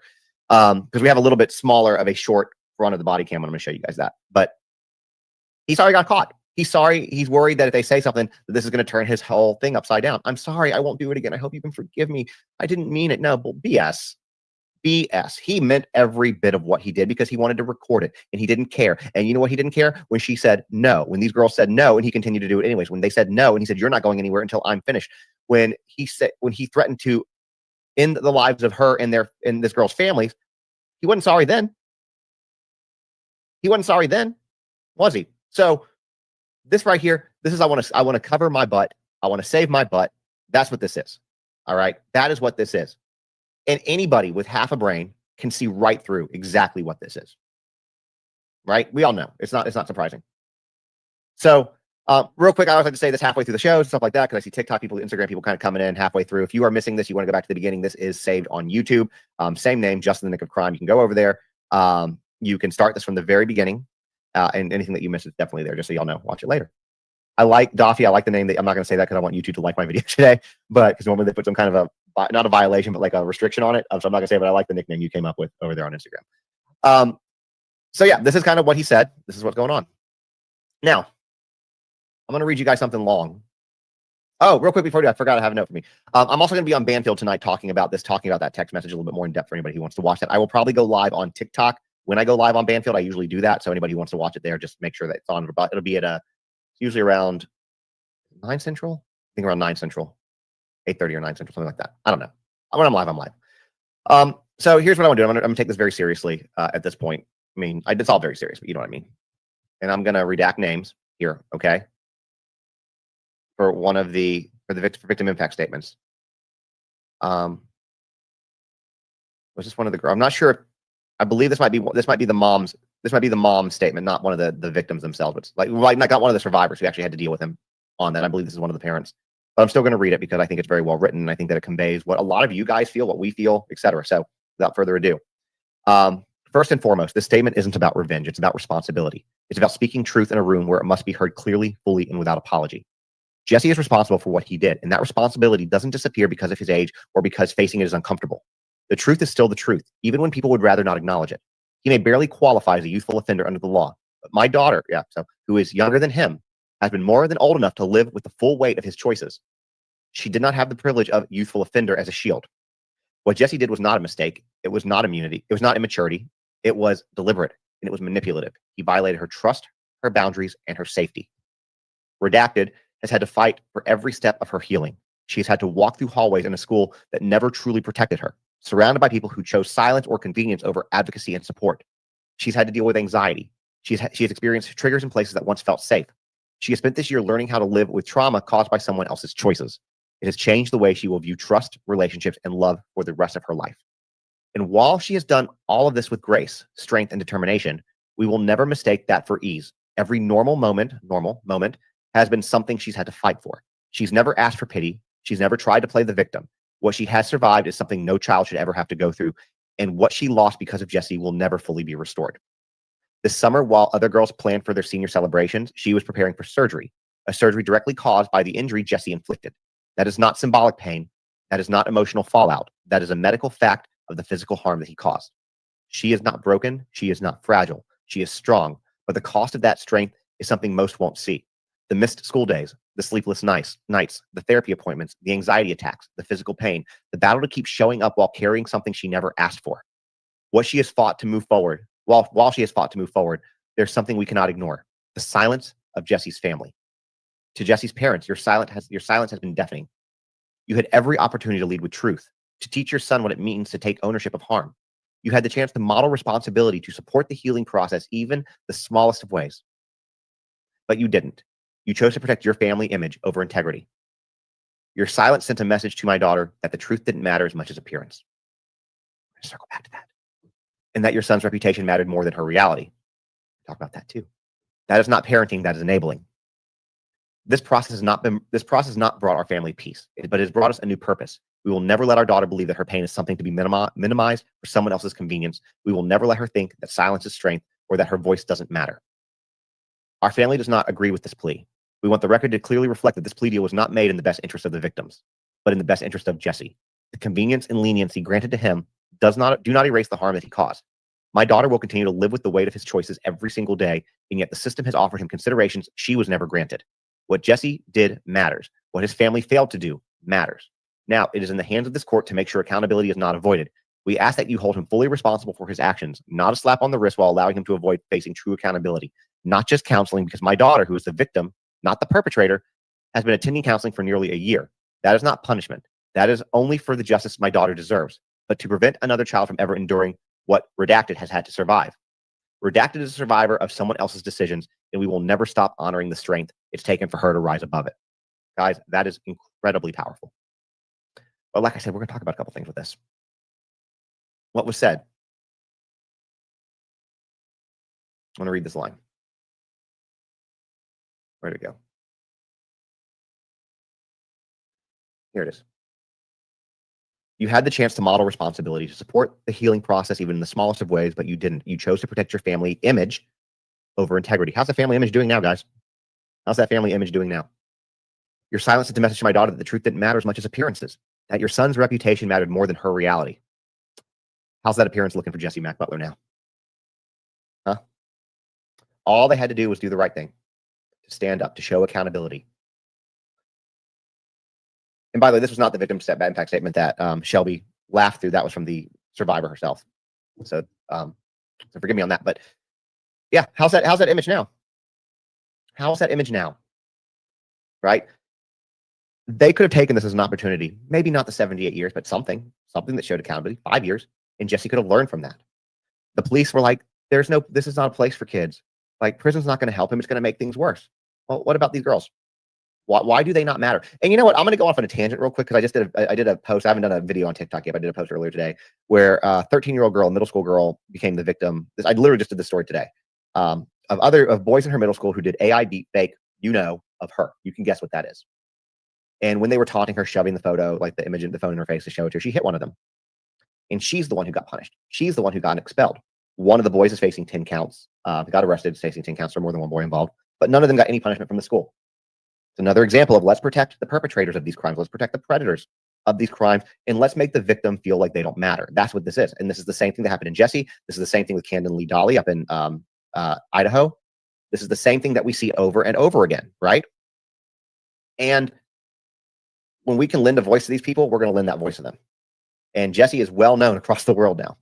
People are going to remember him, just like you remember Brock Turner, who's now Alan Turner, by the way. He changed his name. Just like you remember him. Same thing. So this is a very powerful statement, and I appreciate the family sharing it to me and then saying that I could read it for you guys. You know, it's bad.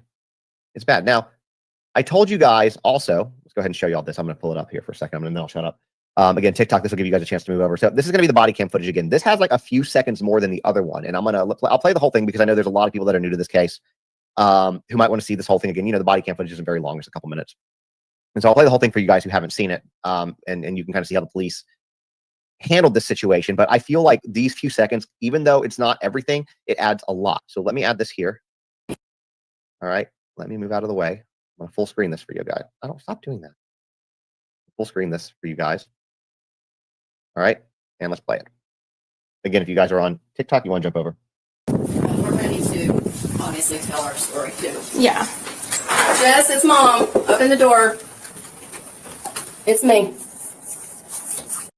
You know what? I know that we're already here, but let me pause real quick. That was just a few seconds. We've seen most of what comes after this. She's walking up the driveway with the police, right?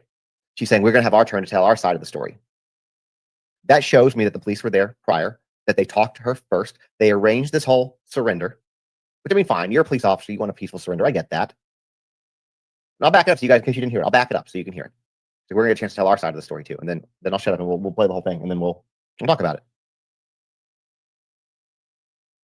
We're ready to obviously tell our story too. Yeah. Jess, it's Mom. Open the door. It's me. And if you'll just have him step out. Okay. Give me your wallet and phone and stuff. So, okay. Your what? They're in the car. Well, okay, it's fine. It's not locked or anything, is it? Okay. So, can you tell him what you just told me, or? Yeah. So we're here. We're obviously going to place you under arrest. There's a warrant for your arrest. We're going to take you to the jail. I told your mom that she can contact a bondsman, and you shouldn't be very long. But there just is a process for paperwork and stuff. But right now you do have to come with us, and I do have to put you in handcuffs. So turn around for me.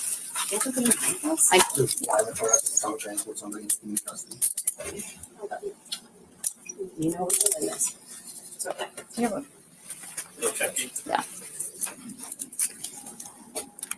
I'll get you out for me. All right, stay silent. Rick knows about this. Candy's on this. Dad's on his way. We're coming to get you, okay? Stay strong, okay? Say your prayers. Okay, so he's going to go right to the city of Stillwater jail, and if you'll just contact her, then she does this all the time. She knows what to do. Yeah. Make sure Okay. she knows Stillwater Police Department, not county. Yeah, Water Police Department Yeah. on Lewis. Yeah. Yeah. Let them know that we're the ones that picked him up. And when we say we are Stillwater PD. Stillwater PD. Yeah. Okay. That way they don't think he went straight over and go with the county. Positive experience with child.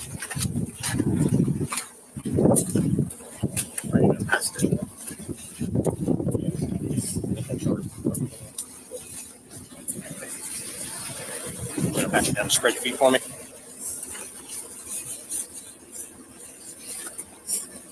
Nothing on your side. That's Jess. All right, guys. Let me get this off. So let's talk about that. Let's talk about that. And real quick, apparently I have to deal with somebody who is immature on Instagram who is making fun of the situation, making light of the situation. So we're going to go ahead and remove them as a follower and block them so they can stop doing that, because we don't do that here. And it's rare for me to block people, but you wouldn't stop talking, and that's what the people want. And I'm not going to have you make fun of or minimize victims, survivors on my page. That's just not something that's going to happen. He's blocked Insta. He's gone. All right. So you guys saw how that went. Everything was arranged. They already had the bail person set up. They already knew to go in that house. They knew how to get him. He handed over the phone. But there was one thing, I don't know if you guys saw it, and I can maybe take it back and show you guys. So I was trying to deal with this person. Let me go back a little bit. I can put it back up. When Mom's talking to him, she keeps trying to hug him. Or I give him like a little side hug. I know we've talked about this before. But he pulls away. And the reason that he pulls away is because even with his own mom, he has, and this was actually told to me by somebody who has a lot of knowledge with this. who works in this type of industry that basically his pulling away is in a way it's basically his feeling towards women, even his own mom, right? I mean, we know, look, here's the thing. We know that he doesn't respect women and girls. Like, we know, but he doesn't even respect his own mom. That's the thing. They're less than to him. Their opinions don't matter. They're for his use only. And that's where, and that is the environment that he was brought up in to foster. Now, I've learned some other things about Jesse as well. And I don't remember I've talked about this, but I will go ahead and do it now. So Jesse is by far the youngest. So I know that Mac Butler's next youngest child is in her mid-40s. I've learned that. Okay. Mac's youngest child, she's actually older than me, is in her mid-40s. So now he's got that, and he's got an 18-year-old. Shelby is in her mid-20s. That's the daughter of Jackie. But I feel like it doesn't give an excuse. It's not giving an excuse. But I feel like Mac's checked out. Like, Mac's in his 70s. He's checked out. He doesn't care. And so and it's not an excuse. You do that. It's like everybody wants to say, you have a kid. You chose to have this kid, right? You know how, at his age, when they got pregnant with Jesse, he would have been probably, if he's in his mid-70s now, probably mid-50s. You know how things work. You know how things work. You know what makes babies. And so you do this, and you're going to raise this kid, and you're going to put it all on mom, and you're not going to do anything. Because that's the thing. Even when we look at this other picture pulled up. Because you guys might have seen this one already. We talked about this last. I've actually not posted this one publicly, I don't think. Where is it? The full picture. I'll find it. I don't have it readily up here. There's another picture where you can see the full background. Oh, here it is. Found it. I'll put this image up here. I'll show you guys. It's like, even this picture, we've all seen, we've all seen this picture. Where is it? All right. We've all seen this picture. But what I showed you guys the other day was this. That this was a part of a bigger picture. If I can find it. I got too much stuff on my desktop, guys. I got to clean that up. Here we go. And there's Mac on his phone, 2 benches over. I feel like this is a situation where it's just like, this is just quintessentially the relationship here. Again, I think that he's just not involved. And that's not an excuse. In fact, that makes it, in my opinion, even worse, because not only is he not involved, he's just showing up doing this, not holding accountability, not teaching his son how to be, and I say this, but maybe he's not a good man either. I feel like what I've learned about Mac Butler is he's a very weak individual. He might be good with football. That might be something he's great at. But what I've learned is that he was married before to somebody else, and he was warned that Jackie would try to steal him away, and he let that happen. Jackie and Mac both had divorces around the same time. He's just a very weak man. And because of that, this is the son that he raised. This garbage human. And mom, somebody said mom's doing the worst job ever. I agree. Mom's doing a terrible job too. Because, when you, like the parent said when we were reading that victim impact statement, this is not love. It's you teach your kids accountability. Other than that, it's enabling. If you're teaching this kid that, hey, we're going to still have your back, and we're going to stand out here, and no matter what you did, like I get supporting your kid and standing by your kid because he's your kid, but you can stand by your kid and still teach them accountability, right? You can stand by your kid and still teach them what's right and wrong. And it's really easy to teach your son no is no. No is a complete sentence. No doesn't mean keep going. No doesn't mean keep trying to convince them until you wear them down to say yes. No is no. It's a complete sentence. It's a 2-letter complete sentence. Period. N-O, period. That's it. And when you say no, you don't keep going. You don't force, you don't strangle, you don't threaten them, you don't convince, you don't lie to make them feel bad. You just say, okay, cool. Because you want to know something? My years of experience on life is that if you just listen, and if that person has interest in you, then you'll eventually get what you're after anyways, just by being a decent human and a good boyfriend. Right? But instead, what he got was charges. Because he doesn't understand that. So Miranda just said you can condemn what your child did, but still love them. Absolutely. I think that, I normally don't say his name. I usually just call him inmate 163214. Sorry, I had a moment. I haven't said it in a while. 163214, which is Brian Koberger. His parents, I think, still love him, right? But they don't stand by him. They weren't there. You know what I'm saying? They weren't sitting here declaring his innocence like these people are. We're going to share his side of the story. Yeah, his side of the story is that he assaulted 2 girls. He almost ended the life of one of them. That's the story.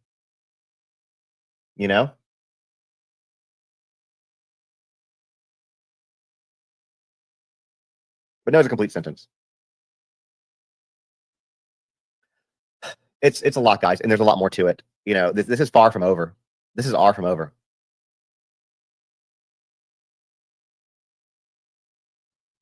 There's so much more coming out. There's another protest. I know there's a protest on December. Dan, can you pin when is the next protest in Stillwater, and when is the next one in Oklahoma City? For those of y'all who are there, I'll tell y'all about that while I'm waiting for him to pin me that. The other thing that I'll share with you is this: there is a petition that is coming out to basically, it wouldn't be a petition for Jesse per se. December 8th is one of the things. December 8th is the next court date. That's what I'm hearing. When there's a protest too, right? December 8th at 12:30, there's going to be a protest during his court date. So if you are in Stillwater or want to travel to Stillwater, somebody posted here. I'm going to pin this. There you go. Thank you, Dondra, for putting that up there. Someone share the billboard pic again. I can put that up there. The billboard doesn't exist yet. It is to hopefully be. You got to follow WordClown for that. So that's when the next one is. There is a petition that is coming. We're going to have more information on that soon. As soon as it comes out, I'll let you guys know about that as well. If you want to sign that, this is for my people who are physically in Payne County, specifically Oklahoma, who's watching this. If you have family in Payne County, this is important. I saw somebody said they already went and got registered to vote, so they could do this. There is going to be a petition going around basically for a grand jury indictment into these judges, prosecutors, people involved in this case who tend to exhibit a pattern like what happened in the Jesse Mack Butler case. And for you to sign that, they've got like 200 something volunteers. And if you're not in Payne County and you want to do something, you want to go to Payne County and work, you can volunteer. You can volunteer to go around and get signatures on this protest, right? You can do that. So if you want to do that, you can reach out to, I'll give you the email address for that real quick. You can reach out if you want to be a volunteer for that to Representative Justin Humphrey, JJ Humphrey, justin.humphrey@okhouse.gov. He can help get you set up with a clipboard, the petitions, everything like that. But if you are in Payne County and you want to sign it, this petition that he's talking about for a grand jury indictment, that's going to be open to Payne County residents, only registered voters in Payne County. Now, for my petition that we've been running, the one to end plea deals for child predators, that is linked in my bio. That is linked in show notes, depending on where you're watching. That is free to sign, and you can be anywhere in the world and sign that. I just need signatures. We hit 100,000 today. The next milestone is going to be 250. The next milestone, 500, and then 1 million. And I think we can do it if we keep pushing it. All right. So, let's just keep going with it. So Jamie asked a question. She goes, I'm in Payne County. How do I find someone to be able to sign it? You can reach out to this email address on the screen. There will be plenty of people out there that'll be able to do it, but you can reach out to this on the screen. Let him know that you're aware of the petition in Payne County regarding, surrounding Jesse Mack Butler, and he can give you the information, make sure that you have. And you can possibly even be somebody, if you want to, Jamie, to go around and help get signatures. You could probably sign and get signatures as well. Somebody said you must be registered Payne County voter. We have 250 volunteers that will be getting signatures. Fantastic. I mean, that's a great turnout. Yeah, so but here's the thing, for you guys in the rest of Oklahoma, I have a feeling that JJ Humphrey is going to have some more petitions. Apparently there's a lot of corruption in y'all state. So, and again, I'm gonna talk about this real quick, this billboard that's up here. This billboard does not exist yet. It is being worked on to exist by another, don't if you want to donate toward this billboard project, you can. Do not donate the money to me. I am not running it. I'm not in charge of it. I am hands off on that. But that's done by WordClown. He's got the instructions on how to get there in his bio, as well as a website. Getting ready to do it. That's WordClown, WORDCLOWN on Insta. So that's what we can do. Anyways, guys, a lot going on. We got a lot more going on, and this is going to be on Banfield tonight for anybody who wants to watch it again on TikTok. I'll be live for that. If you came in late and you want to see this whole thing, like, darn, I missed this whole thing, you can go to my YouTube. You can start this from the very beginning. I think you can do it on Facebook as well. Start it from the very beginning, and you can watch this whole thing and get caught up, so you know kind of what's going on. Share it. And of course, again, petition. We hit 100,000 signatures right after lunchtime today. We want to keep that going. Like, if you, no matter where you're following, last thing, I'd be remiss if I didn't do this before I let you guys go today. Hit that follow button. If you're on YouTube, hit that subscribe button, because subscribe.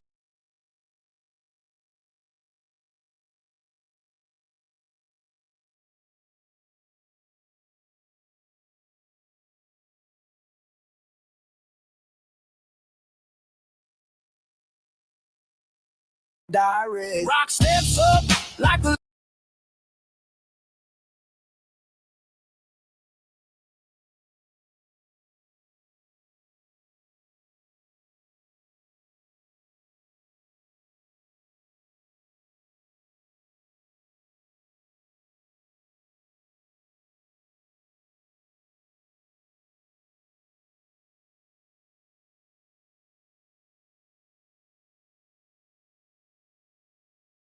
Gita got a rock check crew. Now gather round, y'all, let the story roll. Stillwater shook when the truth took hold. Two girls stood strong, courage heavy like steel. And the Rock Chalk crew said we keep it real. No hiding the facts, no cutting the deck. Rock Chalk family stay on Jesse's neck. We stand for the hurt and the ones unheard. And we drop boom bap truth on every word. We won't be silent, we won't stay back. Faith in the front when the system cracks. Shine the light when the nights get dark. Our Rock Chalk crew with that justice spark. Who's in the squad? Rock. Who stands strong? Alki. Who brings fire? Stacy Mama. Who rolled deep? Lost Char and L&L Vendor. Yup. Who's got the backbone? The Rock Chalk family. Who's got the backbone? The Rock Chalk family. Who's got the backbone? The Rock Chalk family. Who's got the backbone? The Rock Chalk family. Who's got the backbone? Rock Chalk family on Jesse's neck. Demanding justice, demanding respect. Truth don't bend and truth don't wreck. So we keep that pressure direct. Rock steps up like the leader she be.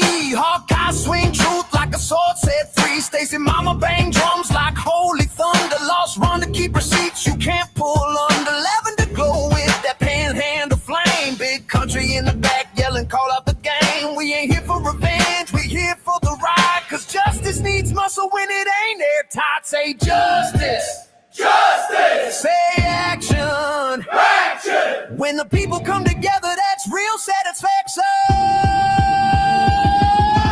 Electric streets, tapping church, rock blowing big, final bend. Electric streets, tapping church, rock blowing big, final bend. Here's how we move when the verdict looks weak. Sign petitions, raise voices, let the reps here speak. Pilots and changes don't fall from the sky. So the Rock Chalk crew said time to try. Email your rep, ring that phone, let them know the people ain't standing alone. Every name signed, yo, that's respect. Petitions in hundreds, put laws in check.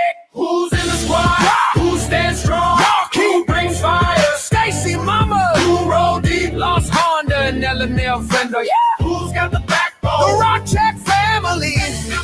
The Rock Chalk family. Who's got the backbone? The Rock Chalk family. Who's got the backbone? The Rock Chalk family. Who's got the backbone? Rock Chalk family on Jesse's neck. Cause the truth is truth and respect is respect. Stillwater roar when the people connect. And justice hits harder when the faithful protect. DJ out of Rock Chalk, justice crew.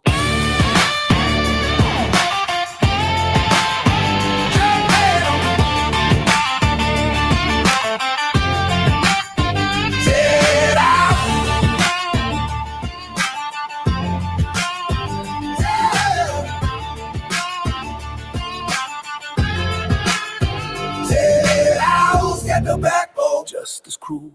Who's got the backbone? Justice crew. Who's got the backbone? Justice crew. Stand for the truth. Stand for the light.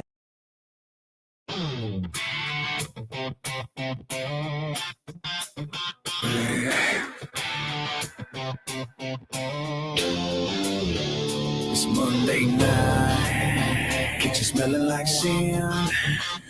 I opened that oven door and the smoke said, girl, try again.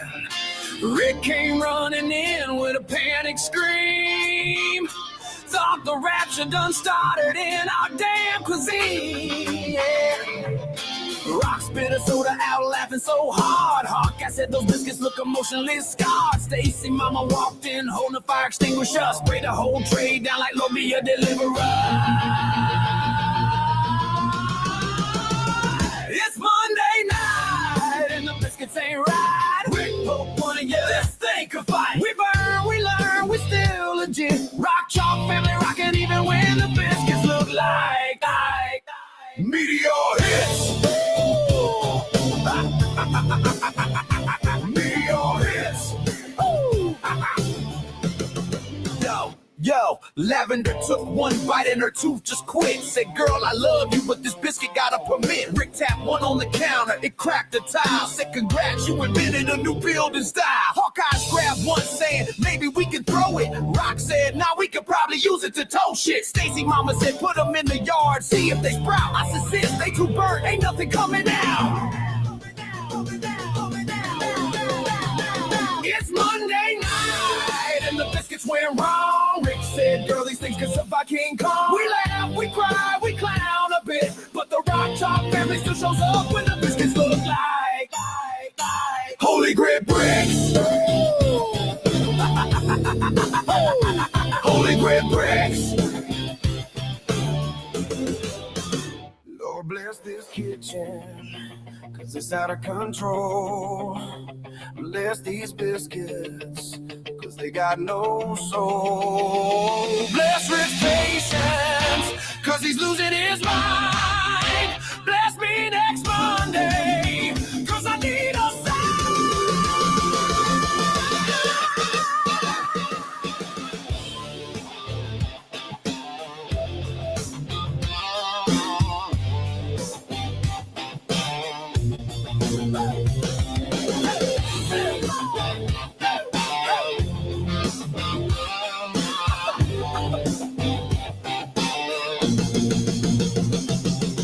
Rick said next time we get KFC, I said bet, then it won't be me. Rock laughed so hard she fell on the floor. Hawkeye said, girl, don't ever cook no more. But we family, we wild, we loud and legit. Even when I serve biscuits, I can sink a damn ship. It's Monday night and the biscuits ain't right. Rick Pope one and yes, think of fight. We burn, we learn, we still legit. Rock Chalk family rockin' even when the biscuits look like Meteor hits. Meteor hits. Meteor hits. I thought it was funny because I did burn the biscuits. I thought it was funny. Okay, some more articles on Kansas moms. Yes, Jessie Butler is getting the attention. We're going to stay on top of it. At 6, preliminary hearings began today for the defendants in the murders of Kansas mothers Veronica Butler and Jillian Kelly in Texas County. News Channel 10's Paige Stockton is live in Guyman with details from day one of the hearings. I am standing outside the Texas County Courthouse where day one in the preliminary hearings in the murder case for Veronica Butler and Jillian Kelly has just ended.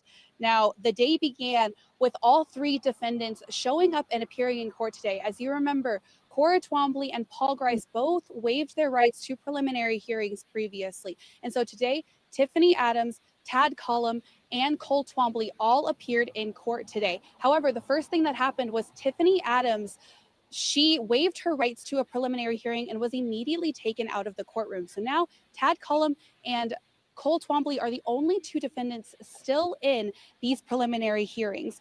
It was an emotional day as Cora Twombly took the stand to testify. She spoke about God's Misfits, the political and religious ideology group that all of these defendants were a part of, as well as the weeks and days leading up to the murder, the actual day of the murder and the days after, and everyone's role in it. Cora did enter into a plea deal with the state. She did plead guilty to the first two counts of first-degree murder as well as conspiracy. The state will recommend to the judge a life sentence with 30 years suspended for testifying today and in any future trials. Now that means that Cora has to serve 30 years before she is available for parole. And like I said, testimony from Cora included God's Misfits, the days and weeks leading up to it. It was an emotional day.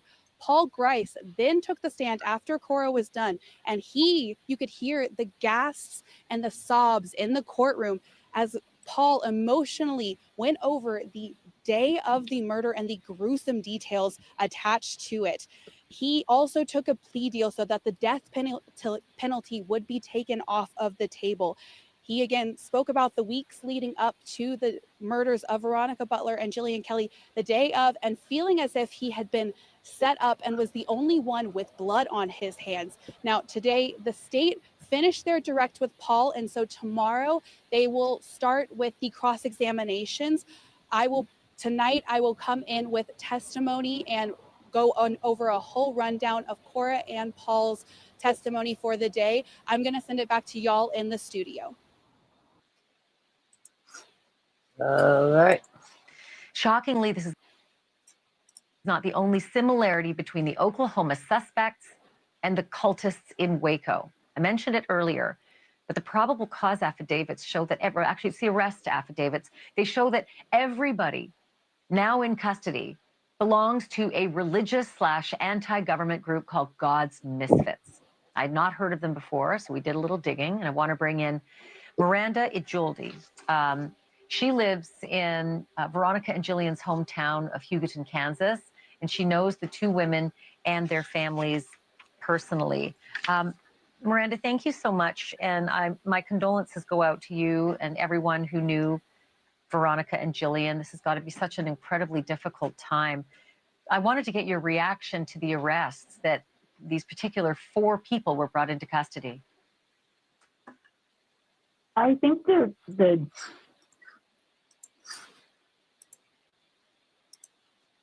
We watched that one.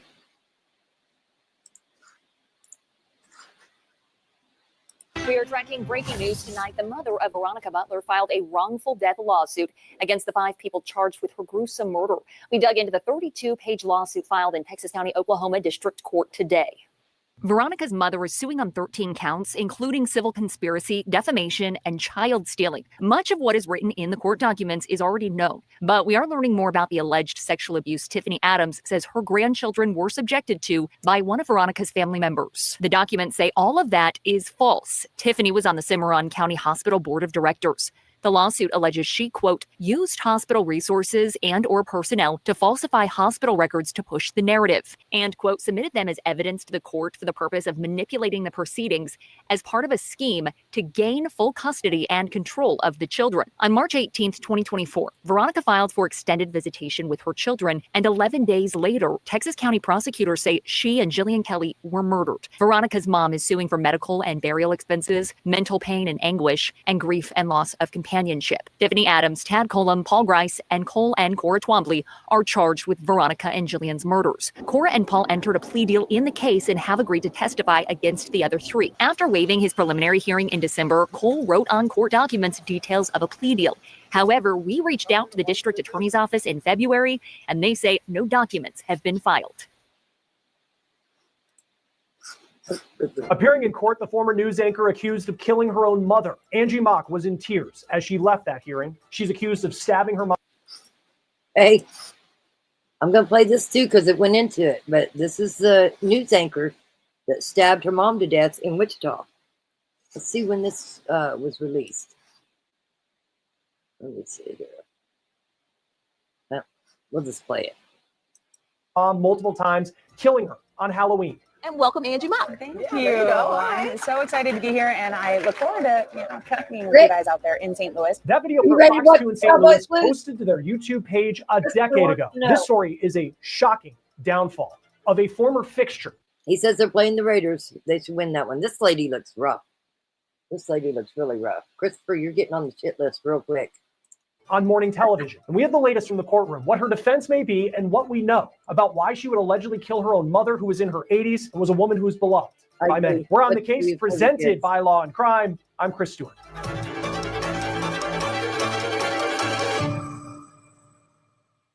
Well, this case has many people wondering what happened.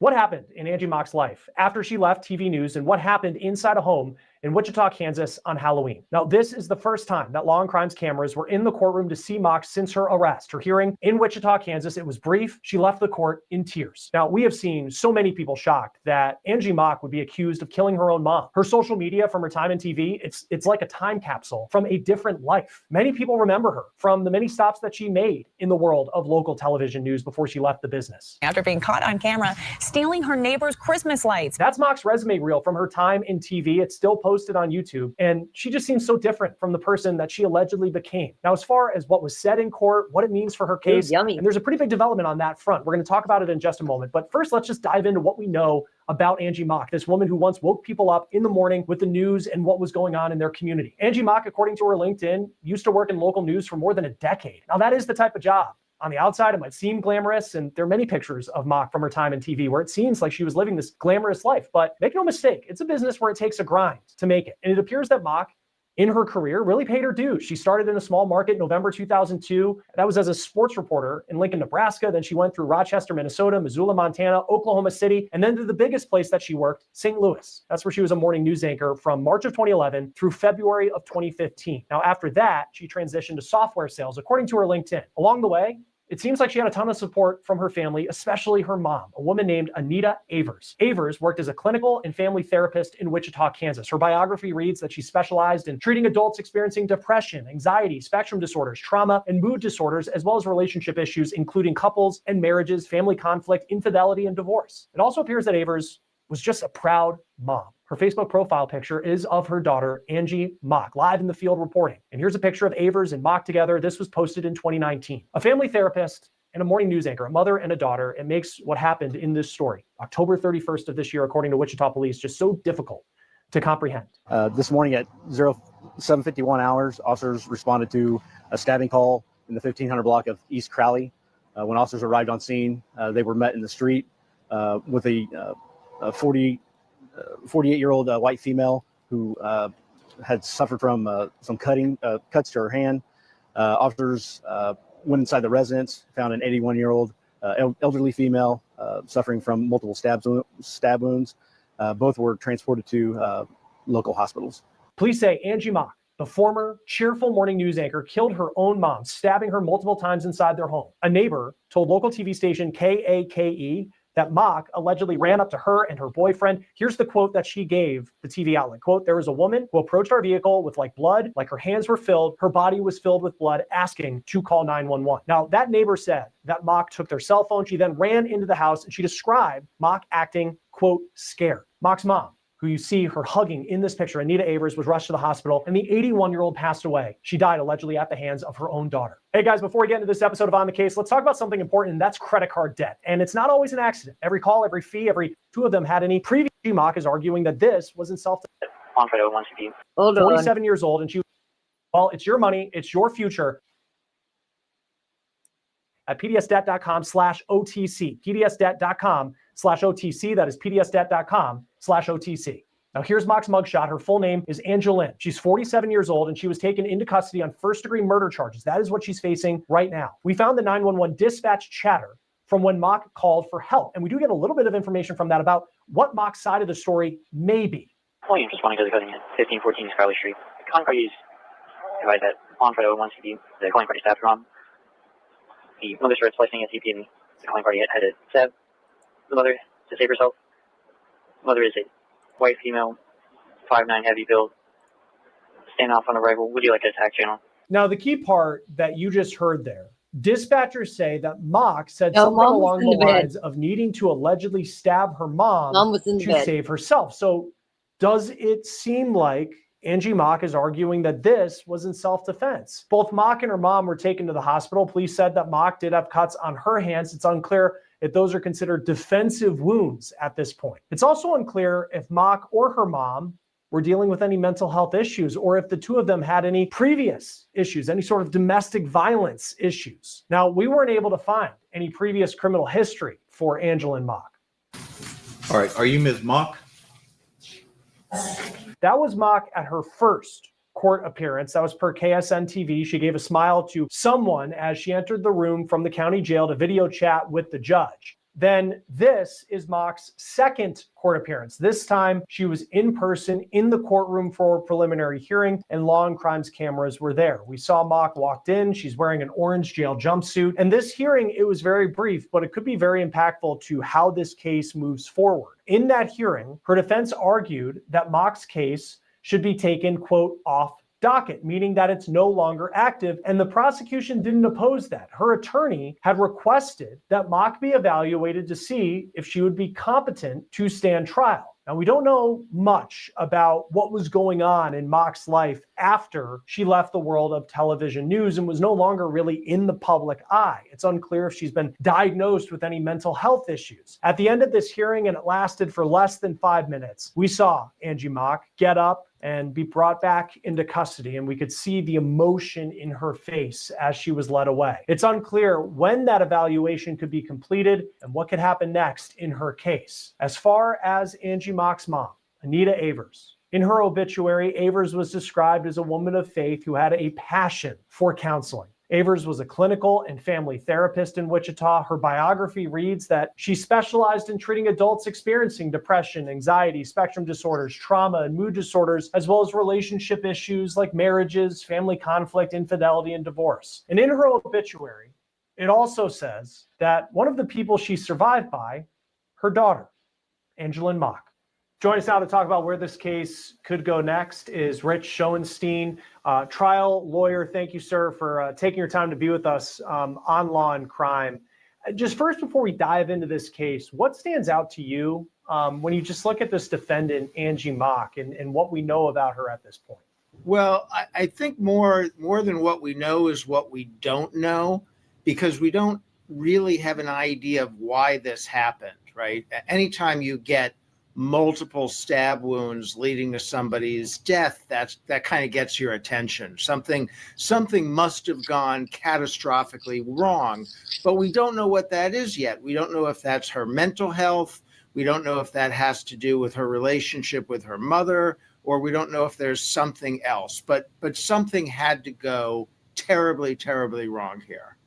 Yeah, and you just look at like the way I see it is when she was in TV news, and it appears she left the business in like 2017 or so, it's like a completely different person just over the course of a decade. I mean, obviously time goes on, people age, but it just, that's such a big question in this is what happened in her life over that period of time. When you look at this case, and in this preliminary hearing, it was very brief, and they're going to evaluate her for competency. What goes into that, and whether or not she could actually be competent to stand trial because she is facing this first-degree murder charge? Yeah, so the competency determination is very much about the present. This isn't an insanity determination that goes to the merits of the charges against her. It's about right now. Does she understand the charges against her? Is she capable of participating in her defense? Can she communicate with the lawyer successfully? Is she able to appear in court and remain civil and be in court and participate in the court proceedings? That's really what the court is going to try to get at in determining competence. What would happen if she's found not to be competent? If she's not competent, generally the court will suspend the criminal proceedings and order some kind of further treatment. Could be inpatient, could be outpatient. If there are serious issues raised by her incompetence, she could be, potentially committed. Some cases, people are restored to competence, and then the trial goes forward. There's a lot of different possibilities. What goes into determining whether or not someone is competent? Because when we see her in court, she's in tears, clearly very emotional. And that's, on the outside looking and seeing that she's someone who realizes the situation that she's in. What does a doctor look at? Like, what is the bar that's going to have to be met for her to be found competent to stand trial against this? Well, I think that may be a slightly better question for a psychologist, because I can't really tell you that as a lawyer. But the fact that she's emotional in court actually, to me, suggests competence, because she's upset about the proceedings. She should be upset about the proceedings. Her mother is dead. She apparently killed her, and she's on trial for murder. So if that makes you emotional, it doesn't necessarily mean you're incompetent. Again, I go back to, do you understand the nature of what's happening? And if you're crying in court, you may very well understand what's happening. Then I also look at what we know about what allegedly happened on Halloween. And there's only two people that know what happened inside the home, and one of them has passed away, and that was Anita Avers, Angie Mock's mom. But you have this neighbor who is a witness who says that Angie Mock comes running out of the house. She seems scared. She's covered in blood. And she asked for a cell phone so she could call 911. Similarly to the emotion in the courtroom, is that something that could hurt an argument that she's not competent in understanding what happened? So when you look at competency, you don't generally look at the actual incident. You're only looking at right now, although I guess here the incident is only a couple of weeks ago, so maybe you would go back. But Yeah, the idea that she ran, she knew she should contact the authorities, she called 911, that does suggest some tethering to reality that might not be incompetence, that maybe she knew something had gone seriously wrong. But I don't know enough about her mental state. You know, some people snap in and out of reality and very quickly in a way that could preclude them from being competent at trial, even though in a single moment they may get it. And when it comes to not just her mental state, but which we don't know a lot about, we also don't know a lot about the evidence that prosecutors will have against her, because she's charged with first-degree murder. And I'm just getting the criminal complaint up here of specifically the words that they use in saying that she unlawfully, intentionally, and with premeditation killed a human being, which was Anita Avers, her mom. For them to prove that this was premeditated, what type of evidence would they need to have? Premeditation, right? So intentionally means she meant to kill her. She wasn't just defending herself. She wasn't just trying to injure her or scare her. She meant to kill her. Premeditation means she planned it. What kind of evidence could there be? For example, if she obtained a weapon and brought it to the home, as opposed to whether she just grabbed something that happened to be in the home already. You know, people do all kinds of things in a premeditated way. There could be financial things that she did in advance. You know, if you buy somebody an insurance policy and then kill them the next day, that suggests premeditation, that you were planning on doing it. So there's all sorts of different things. If you lured the person to the place where you killed them, that suggests premeditation. I don't know which of those factors, I don't know what the evidence here will be. But when it comes to, say, the period of time that someone plans to kill somebody, if it's, you know, on one hand, for weeks, they decided that on Halloween, and I'm not saying that it's for this case, but just in generally speaking, for weeks, someone decides that they're going to kill this person on this date. How does that compare to if she left the room and maybe they're having some sort of dispute? She leaves the room, she grabs a knife, then walks right back into the room and then allegedly attacks, you know, her mom. Is that premeditation, even if it's just a couple of minutes?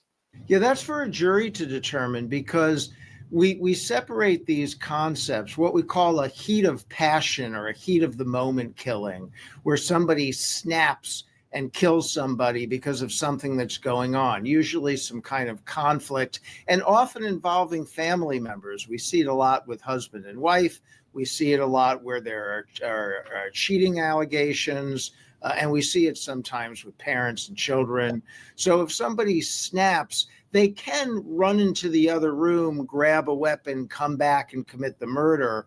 But if there is significant time, and leave it to the jury to determine what that is, you come out of the realm of heat of the moment and go into premeditation. If you have an opportunity to calm down, then you're going to move into premeditation. If you go upstairs and search through your belongings for the right weapon and then come back downstairs, you would now have had enough time to sort of realize what you're doing is fundamentally wrong and back away from it.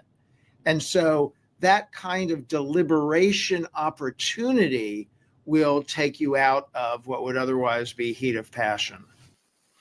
And looking at, to this point, if she was to go with the self-defense argument, her mom was 81 years old, and her mom was found unresponsive in a bed. Really dragging this one out. Angie Mock is 47 years old. We don't know what happened inside the house. It appears that only the two of them know what happened inside the house. But do those factors on the outside, kind of the tail of the tape of her being 47, her mom's 81, her mom was in a bed, for her defense, what type of impact could just those factors in general have on how a jury could view what happened inside the home? It's really hard to imagine a sustainable self-defense argument here, because exactly as you say, there's a significant age difference, and I presume, might not be true, but I presume a difference in physical capability. So if you were in fear of being harmed, you could run and get out of there. Or you could stab her once, right? When you have multiple stabbings, like apparently are true in this case, it seems to go beyond what any reasonable person could construe as self-defense, even if there was a basis to want to defend yourself. So I have a real problem seeing any kind of self-defense argument here. But I don't know what lies underneath. What are the factors in this mother-daughter relationship that may be brought out or may come into play in this trial? I mean, I'm totally speculating here, but what if there's a history of abuse? You don't really know what's going to come out until you see some of the evidence. So when I think of like the stand your ground defense that we've seen in a lot of cases where someone believes that their life is in jeopardy and the only thing that they have to do or the only option they have in that moment is to turn to lethal force. How does, and I'm not particularly sure how Kansas views that, but how does that vary from state to state about the right that you have as a person in conflict to turn to deadly force? I mean, in this case, an 81-year-old woman, according to police, was stabbed multiple times and she's found unresponsive in her bed. Well, what stand your ground laws, and they do vary a lot, what stand your ground laws typically do is they eliminate the argument that you should have turned around and fled. Because a stand your ground law says you don't have to run away, especially if you're in your own house, that you're entitled to stay there and defend yourself if you are under threat. But you still have to prove that there's a threat of some sort of serious physical injury. You still have to show to be able to use a stand your ground law that you were under risk. Otherwise, it wouldn't apply for the most part. When a defense attorney is staring at a case where it appears that there could be a lot of evidence, that it could just be a very tall mountain to climb when it comes to some of the factors, and we have a long way to go. This just only happened on Halloween. And for her defense attorney who takes up this case, I mean, what are the early steps of how you figure out what happened as you start to shape your defense for your client? So I think the first thing the defense attorney wants to do here is figure out competency. That's important to the court, but it's also important to the defense, because you have to know if your client is competent to go to trial. You have to know if your client is competent such that the exchanges you are having with your client are reliable. If you have a truly incompetent client, you may not be getting information that is useful in working on the defense because you don't know if it's accurate or not. So I would be very interested right away in figuring out if this client was competent, both through my own determination and through independent psychological determination. If this defendant is competent, I would try to understand why this happened, which you and I are spitballing, but we really don't know. And then I probably would be thinking about how can I negotiate some kind of deal here, because it doesn't appear to be any dispute that she killed her mother. That seems to be apparent from the circumstances. And it seems to be the kind of situation where maybe something can be worked out between defendants and the authorities to resolve that. But that's only after we get past. Oh, they dragged that out. That was too long for me. Absolutely. Too long. Let's see. Where did it go? Maybe it's here. Veronica didn't know a stranger. She could talk to you and you would be friends. A full year later, the nation and the world now know the names of Veronica Butler and Jillian Kelly. Veronica's Aunt LaDonna Thompson from Moore has done everything she can to keep her niece's memory alive. Her kids were her world. Her kids were her life. Everything she did was for her kids. Well, she'd get in a pool with them. She'd blow bubbles with them. She'd, whatever it was, she was there with them. Lots of court proceedings have revealed new details in the case, but let's start from the beginning. March 30th of 2024, Veronica and Jillian were reported missing on April 14th. Their bodies were found in a very rural area of Texas County. The vehicle they traveled in was found abandoned near Highway 95 and Road L. The women were on the way to pick up Veronica's children from their grandmother, Tiffany Adams. I remember staying optimistic for those 2 weeks until we had been told that she had been found and they were no longer with us. 4 suspects initially arrested, all part of a group they called God's Misfits, and a 5th suspect arrested later on. That suspect, Paul Grice, took the stand in court and said he felt as if he had been brainwashed or duped into taking part in the murder plot orchestrated by Tiffany Adams. He cried on the stand. Like, he is only one of 5 that was remorseful. On March 3rd this year, a wrongful death lawsuit was filed by Veronica Butler's mother, alleging Adams falsified hospital records in an attempt to get full custody of her grandchildren.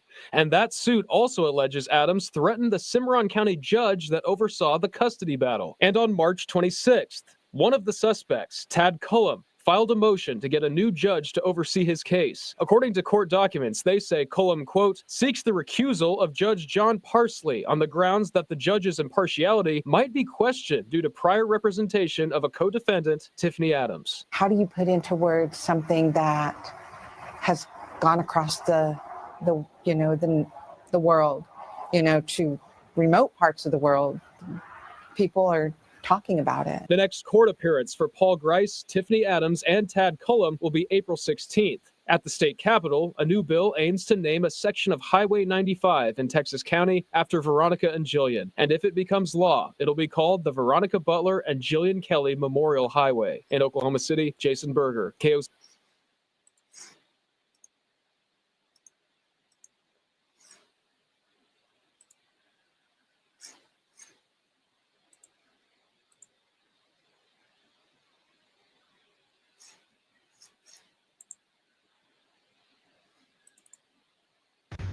Two suspects pleading not guilty after 2 missing moms were found murdered in the Oklahoma Panhandle last year. Tad Cullum and Cole Twombly made the pleas about a year and a half after Veronica Butler and Jillian Kelly were killed. KOCO's Jason Berger gives us an update now on this case with trial dates set. During arraignment hearings, 2 of the 5 suspects pleaded not guilty in a Texas County courtroom Wednesday. Tad Cullum and Cole Twombly both face charges of first-degree murder, conspiracy, first-degree removal of a body, and desecration of a corpse in the deaths of Veronica Butler and Jillian Kelly. New court documents filed this week show Cullum pleaded not guilty to all of the counts against him, while Twombly's attorney told the judge he would be standing mute to all charges. The court then entered a not guilty plea for him by default. According to prior court documents, Tad Cullum was dating the organizer of the murder plot, Tiffany Adams, at the time Butler and Kelly were killed. Cole Twombly's wife, Cora, previously took a plea deal in the case to testify for the prosecution. According to a recent bill of particulars filed in Texas County, the state of Oklahoma is seeking the death penalty against Tad Cullum and Cole Twombly. In those documents, they say Cullum, quote, took deliberate measures to conceal and destroy the evidence of his acts of violence by carrying away the bodies in a freezer and burying them in a remote location. They also point out in a previous attempt to take Veronica Butler's life, Cullum planned to kill her fiance if he was present. The documents on Cole Twombly say he also attempted to destroy evidence by, quote, transporting hay to the burial site to be used to hide the burial of the bodies in a remote location. Tiffany Adams is the grandmother of Veronica Butler's children and organized the effort to go after Butler. She pleaded no contest in October to murder, removal of a body, and desecration of a corpse charges. Tad Cullum's trial date has been set for June 1st, 2026, while Cole Twombly's trial date is October 19th of 2026. 2 other suspects, Paul Grice and Cora Twombly, have already taken plea deals to testify for the state. In Oklahoma City, Jason Berger, KOCO 5.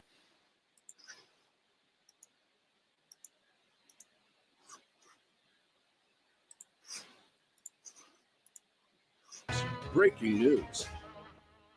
Welcome to 12 News at noon. I'm Lane Alter. That breaking news comes as the affidavits containing details of the case of the 2 Kansas women missing in Oklahoma have been unsealed. Just hours ago, investigators gave an update on the case of Veronica Butler and Jillian Kelly, who they now say were murdered. Our own Max Dutton has been in the area today and got the affidavits from the courthouse in Texas County, Oklahoma, and reports back to us now on what he's learned. Max? Yeah, and Lane, this shows you just how desolate this area is. We're here about 5 miles away from where that accident first took place.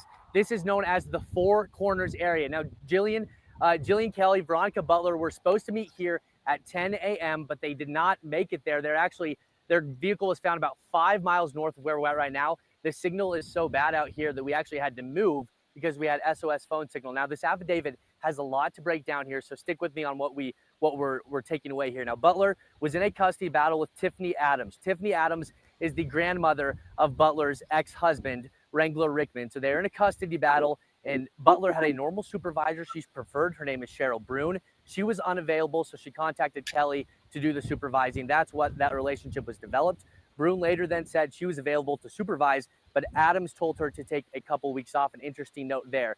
Now, Butler told Adams, as we said, 10 a.m. they were going to meet right here.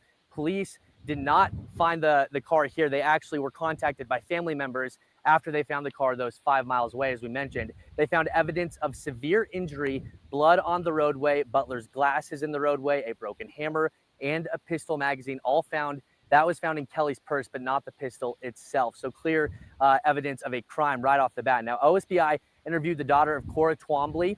She's referred to as CW in this affidavit. Now, CW is 16 years old, said she believed Adams, Cole, and Paul Grice were involved in the deaths and that Adams had provided burner phones. CW said the group was involved in an anti-government group here in the area called God's Misfits. They actually had regular meetings at the Twombly's. Now, Cora and Cole came back from the day of the murder at 12 o'clock. This is 2 hours after they were supposed to meet at this location.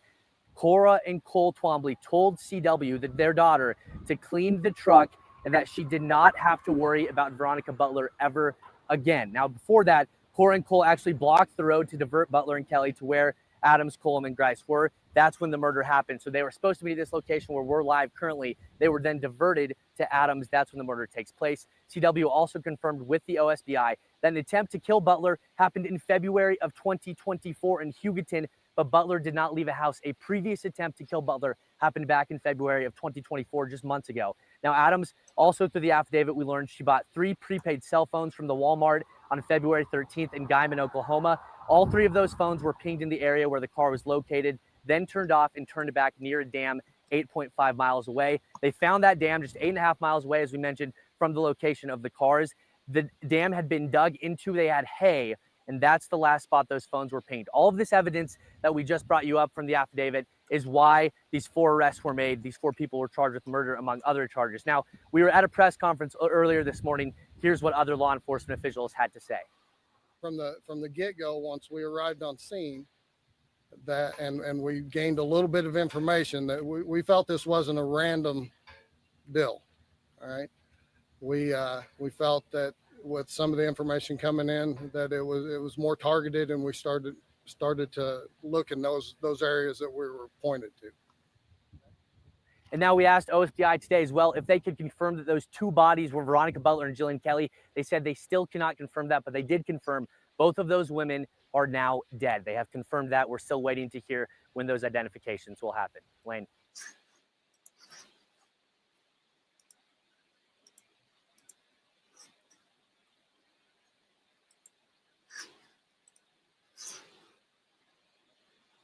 Oklahoma State Bureau of Investigation.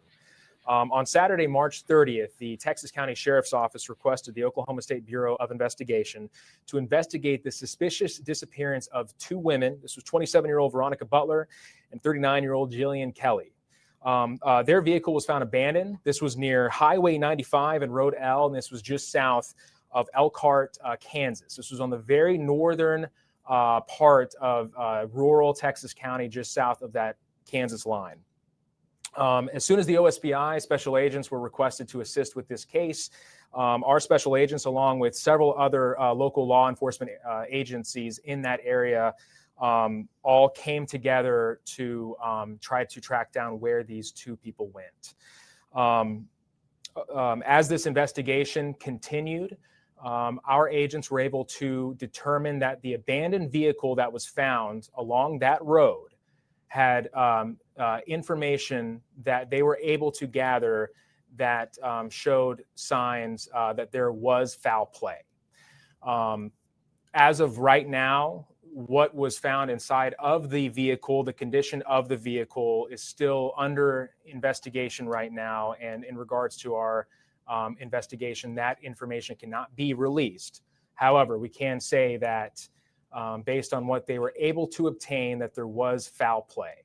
Right now, we are still looking for both women at this time, and there are no arrests. And again, we've received several tips on this case so far, but we're asking that the public in that area or anyone that has additional information or knows about the whereabouts of these two people to please reach out to the OSBI at tips@osbi.ok.gov. And you can also call us at 1-800-522-8017. Do we think these two women are even alive? We're not sure at this time. We're investigating this. We're investigating this as everything is on the table. We are hopeful that they are still alive, but we're going to do everything in our power to track these two people down as quickly as we can.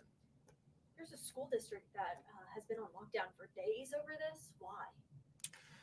That is the school district's decision. However, we understand that there are teachers and other people in the area that are very concerned, and we understand that they're doing what they can to keep their kids safe, as well as their teachers safe as well. That is not something that the OSBI necessarily had told them that they needed to do, but that was the school district's decision, and we understand that they're just trying to keep everyone as safe as possible. Should Oklahomans be concerned about their well-being? At this time, we do not believe that the public is in immediate danger. But again, we're trying to do everything that we can to talk to as many people in that area as we can. And because there is foul play involved in this case, we're doing what we can to identify possible suspects. And then if anything changes in regards to that, or if there's someone that we are specifically looking for, we will let the public know. And we will let them know if that changes. But as of right now, there are no suspects identified. And right now, we do not believe that the public is in immediate danger. Any leads on suspect? How many people are we kind of looking at? That is still under investigation right now. The story is they were picking up children. What were they? Their children? Whose children were they? We're still investigating that right now. We know that there was another law enforcement agency that had determined that that's where they were going. But right now, our agents are still investigating where their final destination was and where these women were exactly traveling to. We know they were traveling from Kansas. We know they were driving through Oklahoma, and their abandoned vehicle was found in Oklahoma. But where they were going is still under investigation right now. What evidence led them to believe there's foul play? Again, the information that was found inside of the vehicle or around the vehicle is something that we're not going to release at this time. We are hopeful. Our agents and other law enforcement agencies in that area are working around the clock to do what they can to track these two people down and to find out what had occurred, why they went missing. I mean, all of that is still under investigation right now, but we're hopeful that we'll have more details coming. We're saying these are mothers. Have you been able to speak to anyone's family? How are they feeling this evening? There's a lot of individuals that our agents have been in contact with and have spoke to so far. That's family, that's friends, that's people that have been in contact with them up until the hours missing. But right now we're not going into details of who we're exactly speaking to, but we're talking to as many people as we can to try to find out what had occurred. And there's really limited information about who these women were. Is there any more that you could tell us? Two mothers, that's about it. Not at this time. We know that these are two women who, unfortunately, because they are missing, because it's been since Saturday, since anyone has heard from them, and because we were able to obtain information to declare that there was foul play, this is extremely sad and extremely unfortunate. We're hopeful that we'll be able to find out what had happened very soon. Any additional information you can give us at this time? Not at this time. We, again, what we're going to try to do is based on what we're able to find. Well, what I can say is right now we will continue to update on any information that we deem is to release to the public on our social media platform. So again, we ask that people who want to follow this can follow us on Facebook, Instagram, or Twitter. So we will continue to put out updates. As of right now, there is nothing additional, but as soon as we have anything else, we will definitely let everyone know. There was a Amber Alert over Easter weekend as well. Is this in connection to it at all? No. Okay. And how many missing people are right now in Texas County? Right now in Texas County, we're looking for 2 women, 2 people. And again, I just want people to understand that the public, the citizens in that area have done a tremendous job of reaching out to us. They are concerned. They want these women found. They want as many answers as possible, and we understand that. But as we kind of continue to investigate this and find out what had exactly occurred, we just want to put it out there that we still need people, anybody else that knows anything, please reach out to us by phone. And you can also email us at tips@osbi.ok.gov. We're still receiving as many tips as we possibly can. And I do want to ask one last question. I feel like I've seen so many endangered people. I want to bring in News Nation national correspondent Nancy Liu. She is live in this area in Oklahoma tonight. She's on the location. Okay, Nancy, it's just earth-shattering to hear about blood found in the car and outside the car. Are we learning anything else? It is disturbing information, but that is what a source is telling News Nation producer Allison Weiner. That source saying that police suspect the 2 women were shot and that the evidence at the scene where the car was abandoned, that it does include blood inside and outside of the car. According to Allison Weiner, that's why the police were using metal detectors at that scene to look for a. Okay, so the guy that the tow truck driver that drove or loaded the car and took it to Oklahoma City didn't see blood on the inside. And if Veronica and Jillian got out of the vehicle and never made it back to the vehicle, how was there blood in the vehicle? It's weird. And they're saying they were shot? No. Gun casings. What happened to the women remains a mystery, though, Allison.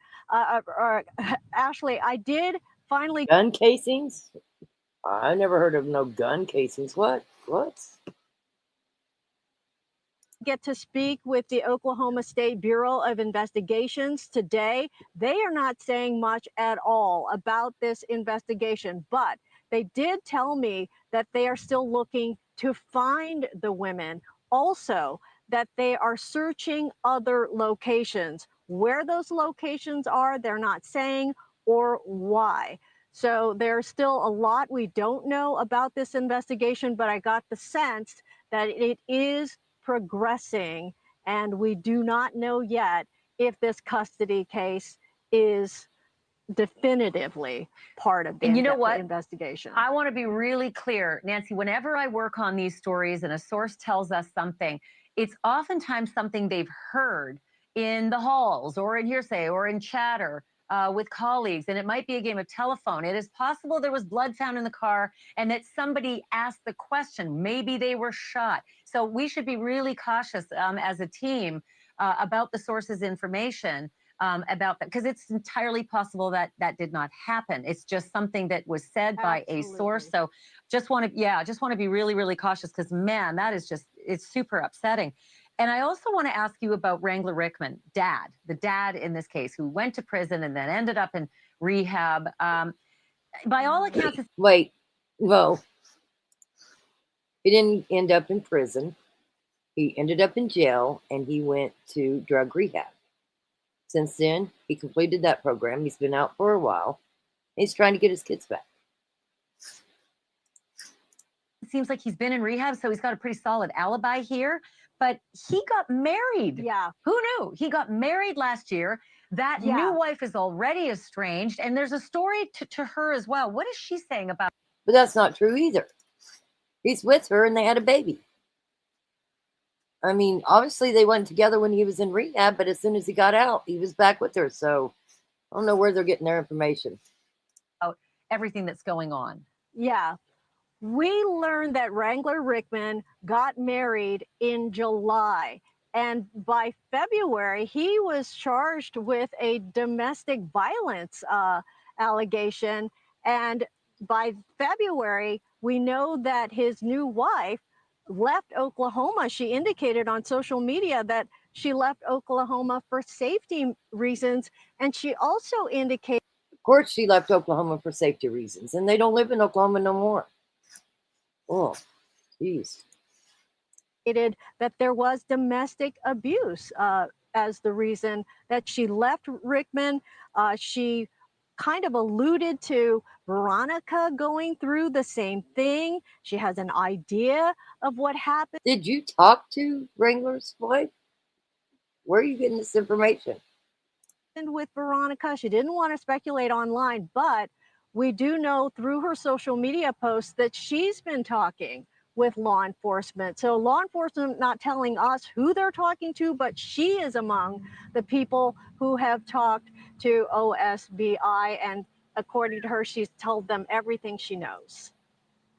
Well, I really wonder, what she knows, being an estranged wife of Wrangler Rickman, who at this point we think, is again, solid alibi. If he was in jail or, rehab, that doesn't necessarily point to him. But there's been so much talk about people who fear grandma.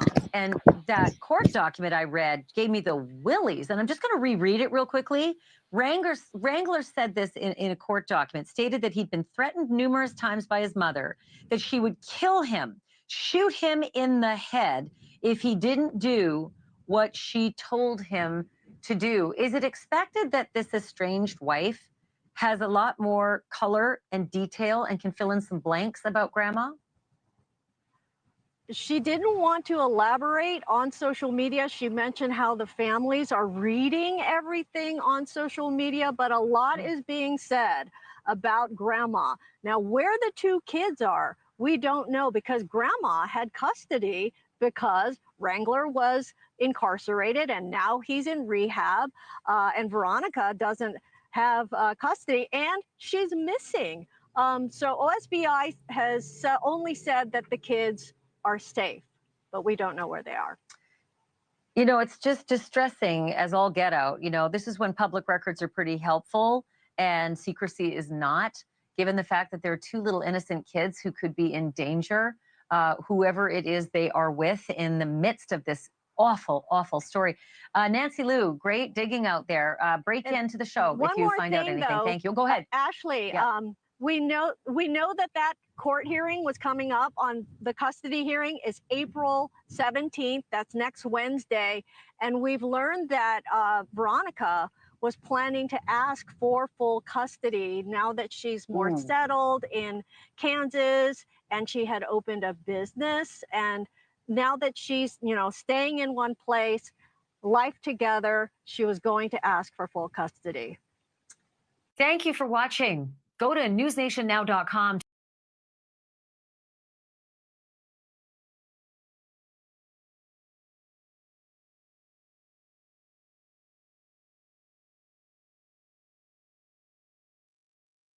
Talking with investigators, the new details tonight in the case of the killings of two Kansas moms. Tiffany Adams, the prime suspect in the murders of Veronica Butler and Jillian Kelly, gave a recorded statement after she was arrested.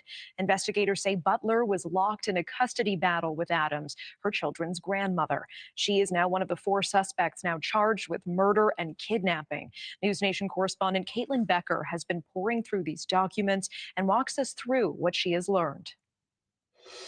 Well, Natasha, investigators are firming up their case against the four individuals accused in the murders of the two Kansas moms who went missing March 30th. We're learning now that one of the suspects, Tiffany Adams, allegedly confessed to law enforcement that she was responsible for the killings. 2 weeks after their car was found abandoned on a rural road in Oklahoma, the bodies of 27-year-old Veronica Butler and 39-year-old Jillian Kelly were discovered in a cow pasture owned by Adams' boyfriend, Tad Cullum. Adams and Cullum were arrested along with 2 others, and those 4 are facing charges of first-degree murder, kidnapping, and conspiracy for these slayings. Now, prosecutors say in new court documents that they have no question about Adams's guilt, pointing out, quote, after arrest, this defendant, Tiffany Adams, did provide a recorded statement to law enforcement indicating her responsibility for the death of the deceased. Now, the state didn't go into detail about how far Adams's alleged involvement in the murders went, but according to an affidavit from investigators, she was the last person to communicate with Veronica Butler, and the victims had been scheduled to meet up with Adams the day they vanished. Now, the women were supposed to pick up Butler's children from Tiffany Adams, who is their paternal grandmother, and they were going to have a supervised visit. Now, at the heart of this case is what law enforcement describes as a problematic custody battle between Veronica Butler and Tiffany Adams over the children that she shares with Adams' son. Now, in April, there was supposed to be a hearing that could have tipped custody in favor of Butler, and that is what authorities believe, Natasha, motivated the 4 suspects to murder. Caitlin, with that, thank you. And here now to provide more insight, News Nation legal analyst and criminal trial attorney Sarah Azari. Sarah, thanks so much for joining us. And I know you've also been pouring through these new court documents. What is standing out to you? Yeah, so Natasha, look, I'm not shaking in my boots over this indication of responsibility that is being looked at as a confession. I can't tell you how many times prosecutors jump up and down and scream that they have a confession. And then when you actually not just read the words on a piece of paper like a transcript, but listen to the audio, it is really not a confession. So really it depends on what she said, what the context is, what the tone is. All of it needs to be considered. But that said, Natasha, I think this affidavit that was filed along with the bail motion by the state is really damning. It is very robust. It lays out the circumstantial evidence in this case, namely lies by Adams. And we know that where there's lies, there's cover up. Web searches that maybe by themselves are benign and innocuous, but she followed up on them. So for example, search of taser pain level, and then she went and bought 5 stun guns, and there were stun guns found near the bodies.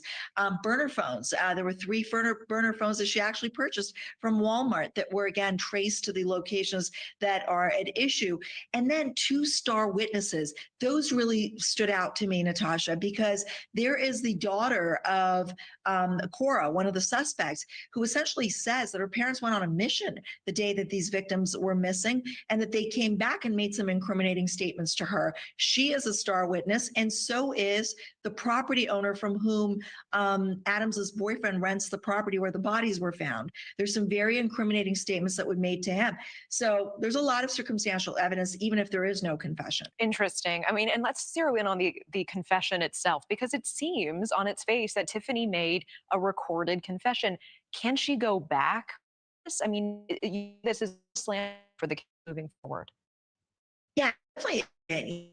If there's, we got to listen to what she says. This is obviously audio, just a manually written out statement, and we got to look at the context. And sometimes confessions are forced and coerced. Sometimes they just have a completely innocuous explanation. Again, we have to listen to what she said and be able to determine whether this is just the prosecution's interpretation that it's a confession, or if it's a really unequivocal confession. Thank you for watching. Go to newsnationnow.com to find News Nation on your television provider. And don't forget to click the red subscribe button below to get more of News Nation's fact-driven, unbiased coverage. Can you describe the knife that you stabbed her with? Explain what.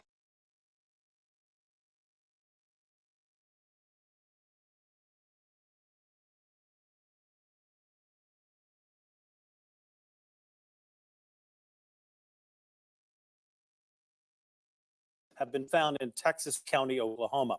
A medical examiner will identify them and determine how they died. Investigators did not say if they are believed to be Jillian Kelly and Veronica Butler, the 2 missing mothers from Hugoton. However, in the latest announcement, the OSBI did attach the media release about the 4 arrested in Jillian and Veronica's disappearance. Those four face several charges, including suspicion of first-degree murder. Also, the OSBI says, along with the FBI, they and other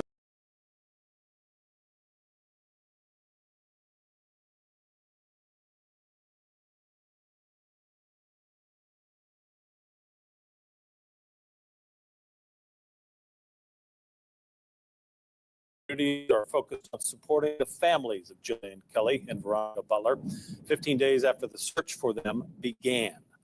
That search has spanned from Hugoton down to Texas and Cimarron counties in Oklahoma. KSN's Julia Thatcher has followed this story from the beginning, brings us an update on the investigation and the devastation that continues to dominate the region.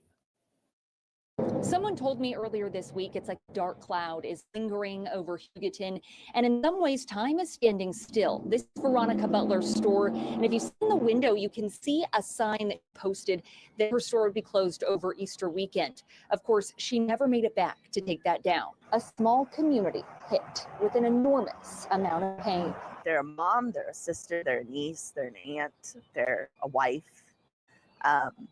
They have kids. They have kids, friends. No, it's so much more than just two women. Miranda only talked to Jillian and Veronica in passing, like others sending support from across the country.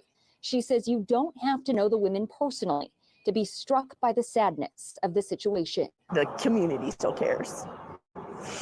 And it's absolutely devastating. You know, they were both young and vibrant, and they deserved more. 4 are arrested, and now the community is starting to search for healing that may never come, and gripped with grief that will never go away. They mattered. They absolutely mattered, and they still do. The community is looking for ways to continue to support Jillian and Veronica's families. The softball tournament is in the works, and I'm told 9 teams have already signed up. Miranda tells me sure that they will look for ways that people from other nearby communities across the state and across the country can continue to show support as well. Of course, we'll keep you updated if and when that happens. Here for you in Hugoton, Julia Thatcher, KSN News 3. Julia, thank you. Going in depth, the 4 people arrested, Tad McCollum, Tiffany Adams, Cole Twombly, and Cora Twombly, are all booked on suspicion. 2 counts of first-degree murder, 2 counts of kidnapping, and 1 count of conspiracy to commit first-degree murder. KSN typically does not name suspects until they are charged. However, because of public interest in this case and the concern from the community, we've decided to release the names of those suspects. News Nation, which is owned by our parent company, Nexstar, reported Tiffany Adams is the grandmother to Veronica's children. They say Jillian and Veronica were driving to Oklahoma to meet up with Adams for a supervised custodial meet when they went missing. You can see all of our coverage and the search for Jillian and Veronica online. Just go to ksn.com. Thanks for joining us. I'm Craig Andrews. Today is the 15th day since Jillian Kelly and Veronica Butler went missing. And as the search for them continues, 4 people are now arrested in connection to this investigation. Tad McCollum, Tiffany Adams, Cole Twombly, and Cora Twombly are all booked on suspicion of 2 counts of first-degree murder, 2 counts of kidnapping, and 1 count of conspiracy to commit first-degree murder. Case Julia Thatcher is in Hugoton with how the community is reacting to the arrests. There is a sense of relief now that 4 people have been arrested. I talked to OSBI this morning, and they say Jillian and Veronica have still not been found. I talked to people in Cimarron County earlier today. That's where 3 of those arrests happened, and people here in Hugoton, and they were hesitant to say that healing can now begin. They question if that's even possible. Up and down Main Street here in Hugoton, you can see yellow ribbons, and those are meant to be a symbol of support and hope. There's an outpouring of love all over social media from people across the state and across the country. I talked to a woman in Hugoton who said she knows Jillian and Veronica in passing, but still because of the disappearance of Jillian and Veronica. Here for you in Hugoton, Julia Thatcher, KSN News 3. Good evening. Thanks for joining us. I'm Craig Andrews. We're bringing you breaking news tonight about the 2 women from Kansas that went missing while driving in Oklahoma. KSN's Julia Thatcher has been following the story. Joins us now with what we know. Julia. Yeah, 4 people are in custody in connection to Veronica Butler and Jillian Kelly's disappearance, according to the Oklahoma State Bureau of Investigation. Asked OSBI if the people arrested have familial ties to Veronica or Jillian, and if they could tell me how many men or women are in custody. They say that information is not yet listed. Investigators also tell me they are continuing to search a large area in Texas County for Veronica and Jillian. Today marks 2 weeks since those mothers went missing. We'll have the latest details, including more video from today's arrests, coming up tonight at 10. Here for you, Julia Thatcher, KSN News 3. We begin with breaking news tonight. We have an update on the search for Jillian Kelly and Veronica Butler, the 2 mothers missing from Hugoton. News Nation, which is owned by our parent company Nexstar, reports the women were shot and blood was found near the car they were last seen in. They say sources told this to their producer. OSBI also confirmed to me tonight they are searching a large area in Texas County, Oklahoma, but did not give me specifics. This is the first new information they've been able to confirm in over a week. News Nation is also reporting that 10 days before the moms went missing, Veronica Butler filed a court petition for full custody of her children. We requested that document today that is now sealed. The revised order sealing and restricting the case says the document was sealed after Jillian and Veronica went missing, and that this is to, quote, protect the integrity of a criminal investigation and to protect minor children. We also asked who requested to have that court filing sealed. We are told that information is also sealed. Today is day 13 since the women were last seen. Good evening. Thank you for joining us. I'm Jeff Herndon. The search for Jillian Kelly and Veronica Butler continues. The 2 were last heard from on March 30th. Julia Thatcher and Peyton Steiner have been talking to people who have come to the area to help search for the missing mothers. Julia.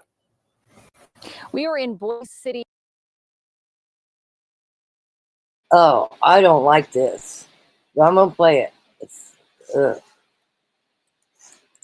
Oklahoma now. Our search today, questioning people about the investigation, what's going on. Getting a pulse in the community has brought us to several towns between Kansas and Oklahoma. And there are 2 themes that have really stuck out today from people we've talked to. First, everyone we've spoken to is familiar with the investigation and familiar with the search for Jillian and Veronica.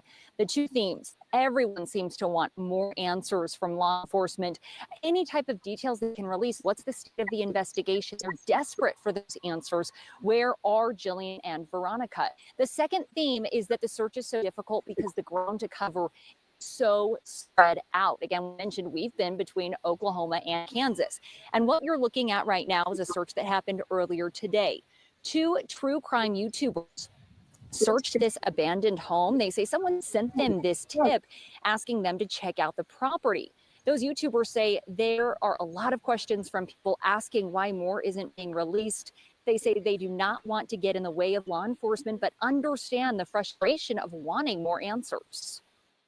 For the public and their families, we want answers like yesterday, the next day. That's not the way it works. Her and I understand that. They could be anywhere. And no, I can't. Sorry, I can't. Nope. Not me. I can't listen to myself. Long as they can afford. I reached out to Oklahoma State Bureau of Investigation earlier today to see if they would be available for an on-camera interview. Again, I was told they are not available for an on-camera interview, and they would let me know when more details can be released. And I did run into an Oklahoma State Bureau of Investigation agent at the gas station. That's the first time I've seen the agency's presence in this area. And we'll remind you, originally Oklahoma County deputies found that car, were the first on scene and contact agency's presence in this area. And we'll run into an Oklahoma State Bureau of Investigation agent at the gas station. You hear her? She even says they're not out there looking. It wasn't out there looking. It's the first time I've seen the agency's presence in this area. And we'll remind you, originally Oklahoma County deputies found that car, were the first on scene and contacted OSBI. So they are now handling that investigation. So it wouldn't be uncommon to see them in this area. But again, that's the first time that I've seen agents here investigating, and the first time I really just ran into them kind of by accident. So again, this investigation is spanning across several towns and communities. We're about 40 minutes away from where Jillian and Veronica's car was found. And we're out here because it was a better cell signal to be able to bring you this live shot. But that gives you another idea, an indication of how remote this area is. So we're continuing to ask OSBI for any details they can release, and we'll bring you the latest as soon as we learn more. Here for you, Julia Thatcher, KSN News 3. And we're going to continue to track the mysterious disappearance of Veronica and Jillian. We'll bring you the latest updates, both on air and online at ksn.com. It can happen to anybody, anywhere, anytime. And I think that's the vulnerability that we all now feel. A sense of safety ripped from the Hugoton community as it continues to search for two mothers missing since March 30th. Investigators in Oklahoma say Veronica Butler and Jillian Kelly were last heard from when they went to pick up children. Their car found just over the Kansas state line in Oklahoma, abandoned. They say they also found evidence of foul play, but have not released details on what that is. KSN's Julia Thatcher and Peyton Steiner spent the day in Hugoton talking to people there who are devastated by the women's disappearance. Several people I talked to say that all of the unanswered questions makes it more difficult searching for Jillian and Veronica and processing what has happened. Everyone who I spoke to in Hugoton also said that they are in disbelief this is happening here. With every passing minute, There's no doubt that everybody in town is concerned. pain grows from the unknown. I see those yellow bows and think, well, maybe today, maybe we'll know today. Debbie Nordling knows Veronica and Jillian. She is still trying to wrap her head around their disappearance. I understand when one person might be in trouble, but to me, it makes no sense when two of them were together. And these were very intelligent ladies. Trying to hold on to hope through the heartache. And, we want to know that they're okay and they're going to come back. But, as the days roll by, it's just getting harder and harder to stay positive and keep the faith. And it's just hard. The splashes of yellow, houses and businesses and mailboxes are a symbol of support the community is giving to the families and each other. So many people would come in and maybe buy one bow to take home, or maybe they would buy 3 or 4, but the donations were so wonderful. They're not forgotten. And that's the most important thing. No matter what people can do, is just don't forget. A town determined to never stop searching for answers, even as their new reality sets in. You just realize that there's an awful lot in life you can't fix. Donations from the Bows has now reached over $2,000. That money will be split between Jillian and Veronica's families. I spoke to the Oklahoma State Bureau of Investigation. They said they couldn't do an on-camera interview today. And every question that I emailed them, they said they couldn't answer. It was still part of their investigation. Here for you, Julia Thatcher, KSN News 3. The search continues for two Kansas women who went missing in Oklahoma. Veronica Butler and Jillian Kelly's car found abandoned south of Elkhart. Earlier today, the Oklahoma State Bureau of Investigation said they do not know if the women are still alive. We're investigating this as everything is on the table. We are hopeful that they are still alive, but we're going to do everything in our power to track these two people down as quickly as we can. He says they are looking into the women's final destination and that they found evidence of foul play, but no one is arrested. If you have any information, you're asked to contact OSBI. You want me to just start? I'm fine with it. Yeah, go right ahead. Okay. It's Hunter McKee, Hunter McKee, Public Information Manager, Oklahoma State Bureau of Investigation. On Saturday, March 30th, the Texas County Sheriff's Office requested the Oklahoma State Bureau of Investigation to investigate the suspicious disappearance of two women. This was 27-year-old Veronica Butler and 39-year-old Jillian Kelly. Their vehicle was found abandoned. This was near Highway 95 and Road L, and this was just south of Elkhart, Kansas. This was on the very northern part of rural Texas County, just south of that Kansas line. As soon as the OSBI special agents were requested to assist with this case, our special agents, along with several other local law enforcement agencies in that area, all came together to try to track down where these two people went. as this investigation continued, our agents were able to determine that the abandoned vehicle that was found along that road had information that they were able to gather that showed signs that there was foul play. As of right now, what was found inside of the vehicle, the condition of the vehicle, is still under investigation right now. And in regards to our investigation, that information cannot be released. However, we can say that based on what they were able to obtain, that there was foul play.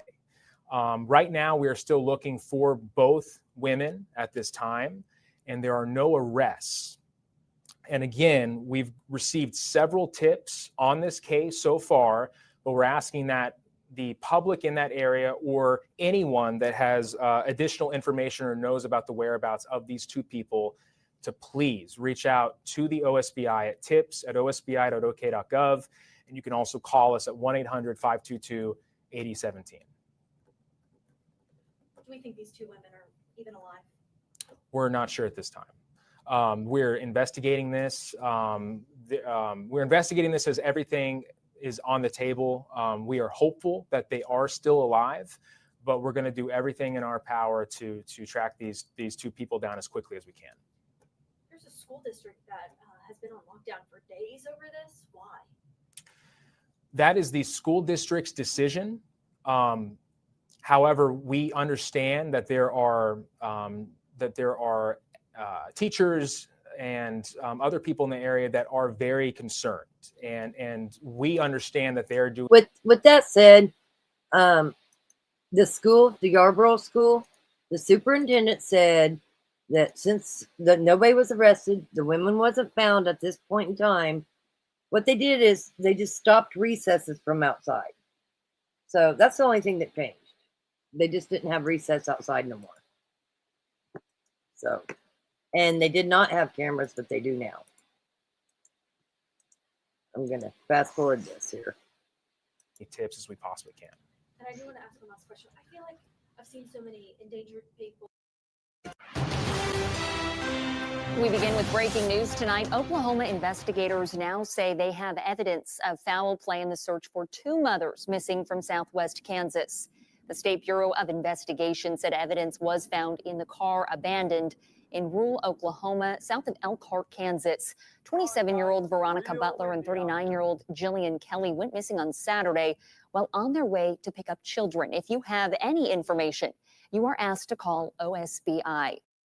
Two Southwest Kansas women disappear without a trace, and now multiple law enforcement agencies are trying to track them down in Oklahoma. KSN's Zena Taher spoke with investigators about what they know so far.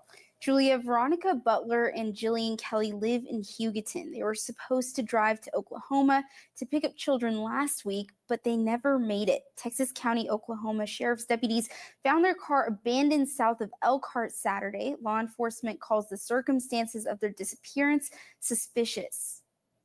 We know that when there's a vehicle that is found in a very rural area, where we know that women were inside of that vehicle and are now missing without a trace of where they might have gone. Of course, that's going to be something.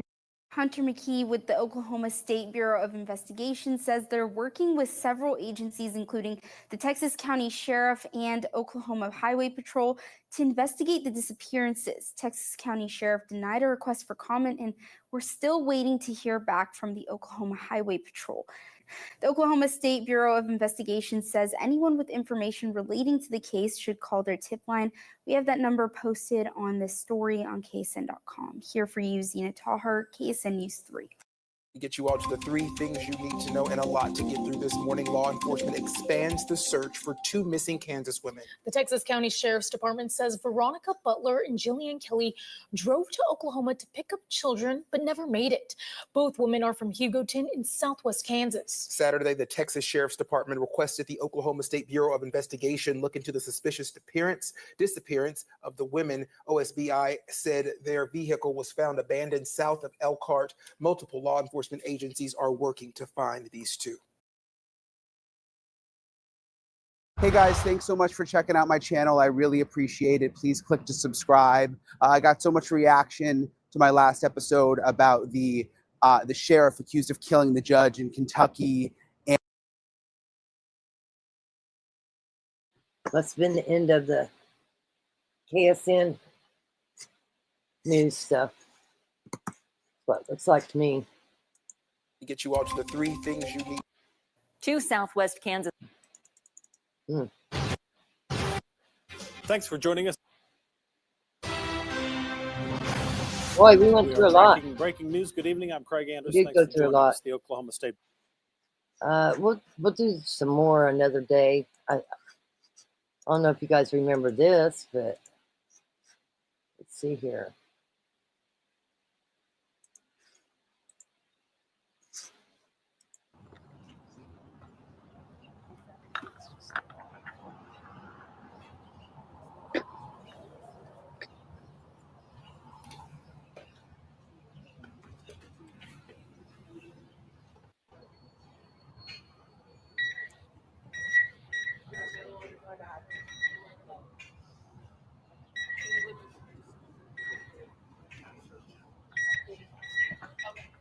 This is at the courthouse. This is the aunt. The blue hat is Veronica's dad, Clint Butler.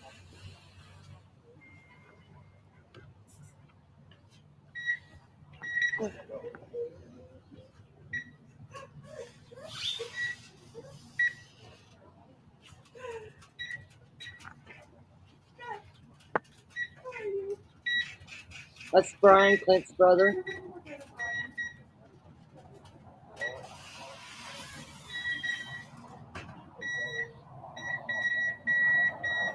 So that's Brian, Clint's brother, but that is also Wrangler's wife's stepdad. Catch that? That's Brian, which would be Veronica's uncle, Clint's brother, and also Wrangler's wife's stepdad.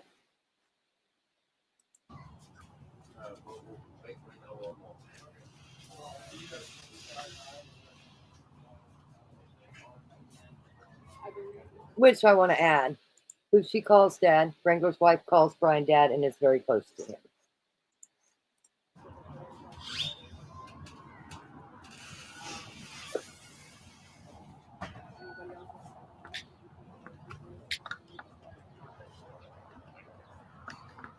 Let's see here.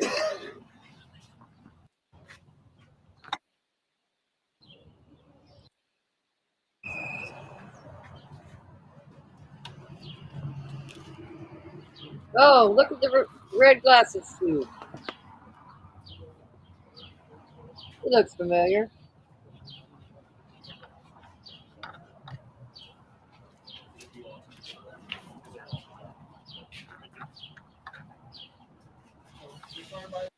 Unless I just have business cards.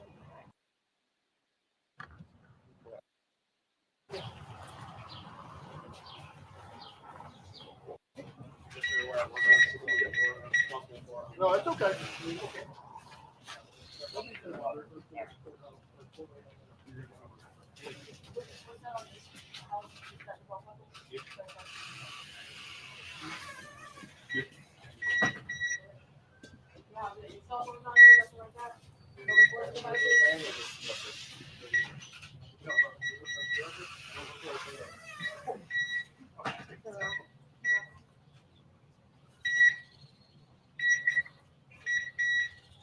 Now, before we pointed out some security flaws that looked like they could be buttoned up.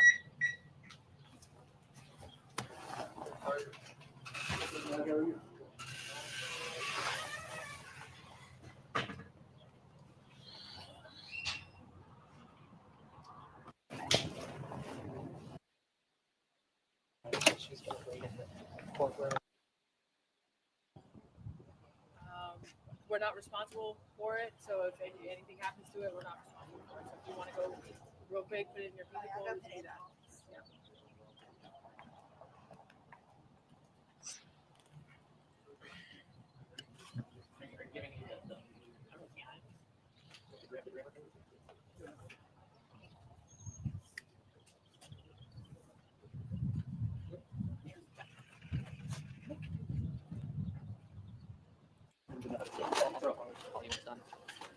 right, thank you. We like the raw footage. It was pretty good raw footage.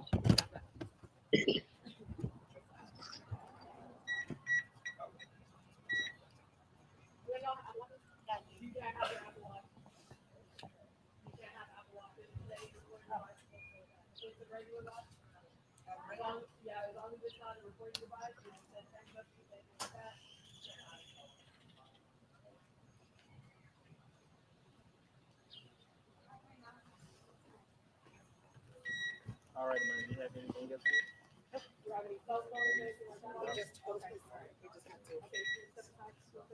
Hey, delightfully chaotic.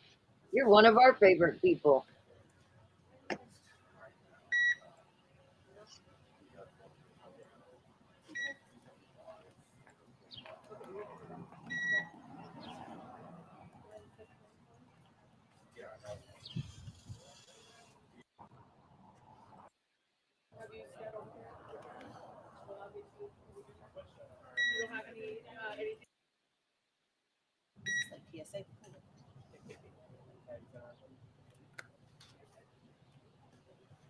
It's going to be on the third floor and the courtroom to the left. And the doors close at 9:30. All right. Thank you. Sorry. Yeah, no, you're good. Third floor. Yeah, the elevator's to the right of the.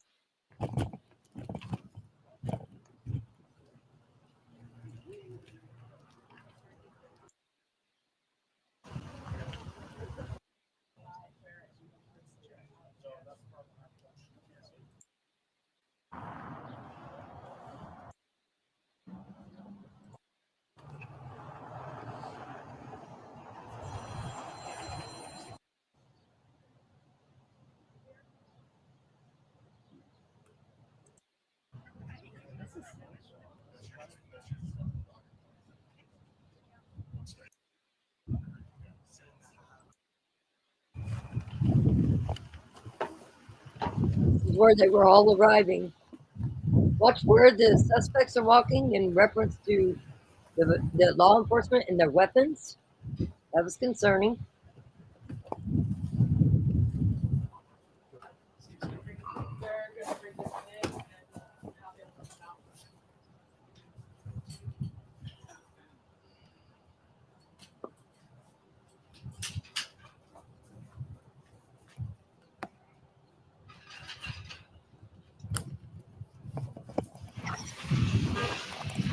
There's Pat.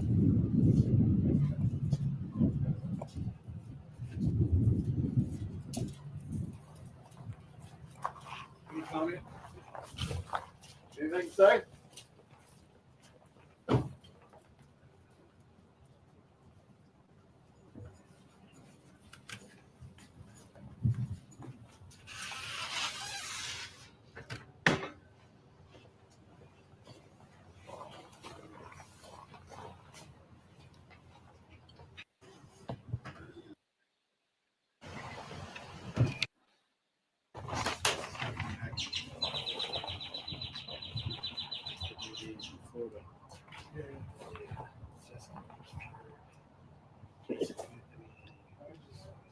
I'm glad to have you here.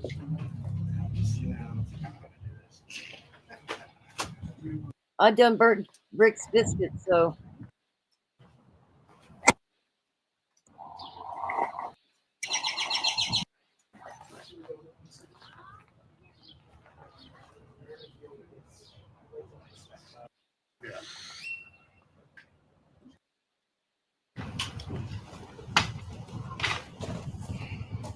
ACBH, good to see you.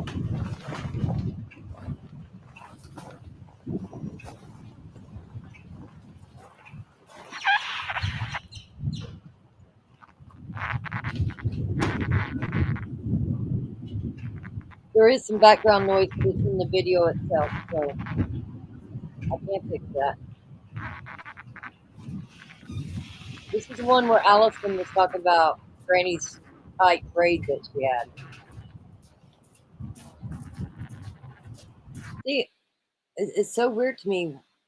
Why do they walk with their gun on the inside next to the suspect? I mean, they just killed 2 women in a very brutal way.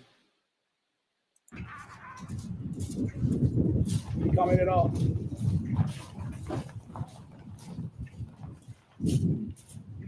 Christopher says Cowboys versus Raiders is as exciting as watching paint dry. He said, yep. What? He said, but they're winning, Christopher. How about that, Christopher? Don't worry, we're going to wax him when he goes to the Panhandle. We got the song and all. Okay. What? Say what now? What'd you say? He said a lot of shit talking for a Chiefs fan that lost yesterday, Christopher.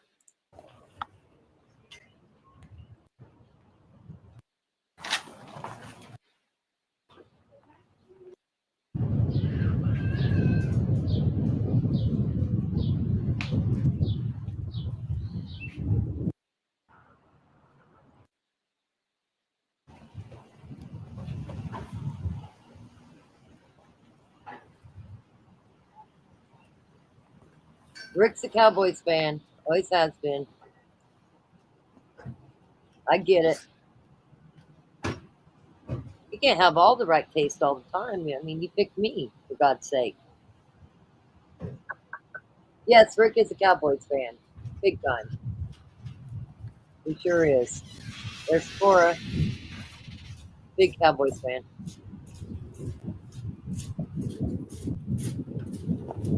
Rock. I'm into basketball. There's Cora. Hey.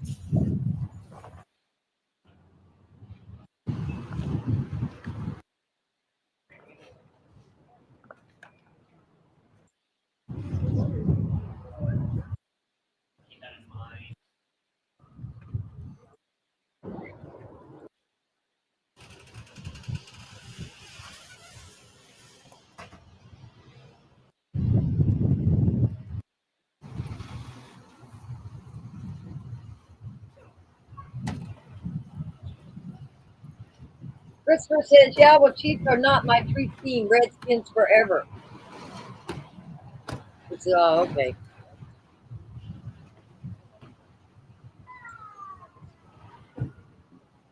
They lost too, he says, Christopher. You better pick another team. You got two losers. You're not batting very good. 3 and you're out, man.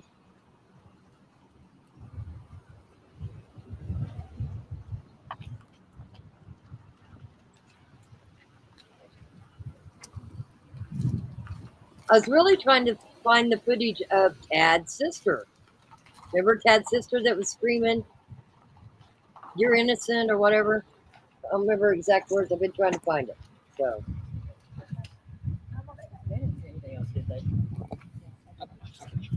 Cameraman wasn't very steady, but we liked watching it because it's the raw footage. Sure. But if you get motion sickness, I would get sick watching it. Which one? Is that your personal one? All right, so, and then there was this one.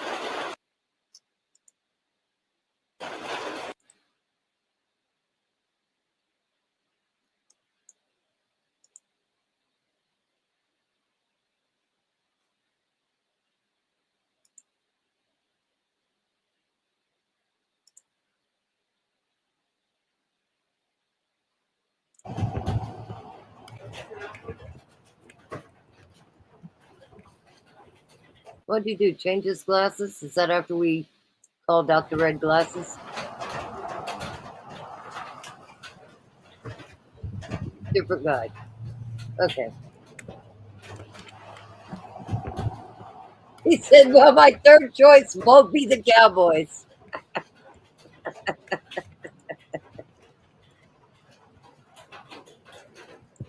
Rick likes the Buffalo Bills. That's his second choice.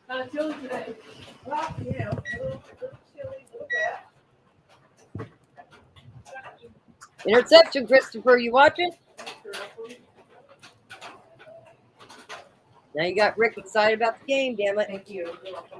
How are you this morning? Good. Oh, yeah, I know. Well, Brad, yeah, was it pretty bad? Just that area, like, really past Goodwill. Oh, yeah, yeah, Goodwill was Besides pretty that, nothing too bad. Yeah, thank you. You're welcome.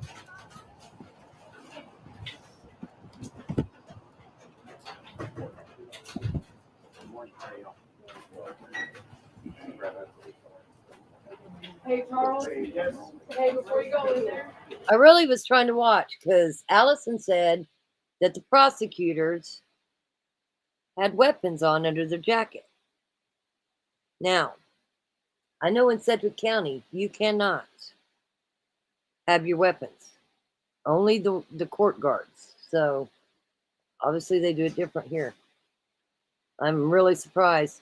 You know, yeah, it's an open carry state, so is Kansas. But there's certain places you cannot open carry, and the courthouse is one of them. A bar is another. Can you come here real quick? He said, I've been too close to hundreds of Chiefs games. I always root for the Chiefs. And have it, whoever's upstairs, I'm real bad with faces. Oh, you're good.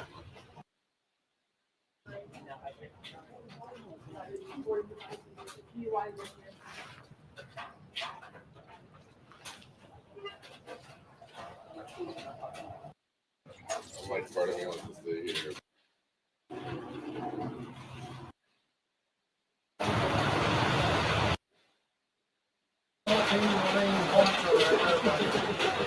There's your sheriff. There's old Boley. No body cams. Is that something to hold a body cam right there? Sure the hell is. Where's your body cam, brother? Where's your body cam? Oh, yeah, you said the sheriff decides whether you wear the body cam, and you're the sheriff, and you don't allow your sheriff deputies to wear a body cam. Really strange for 2025. Oh. Listen, while I'm being a picky bitch and a Karen, okay, the other thing not allowed in our courthouse, and it says it on this courthouse, no tobacco. What did you just do? What did you just do?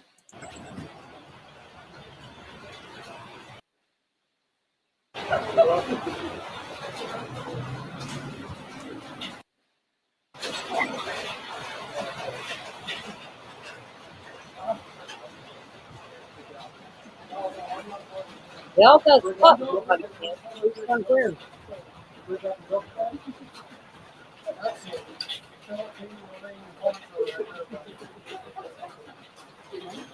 Get your dip. You do it like 3 times. Get your big old mouth full of dip before you go in the courthouse, dude.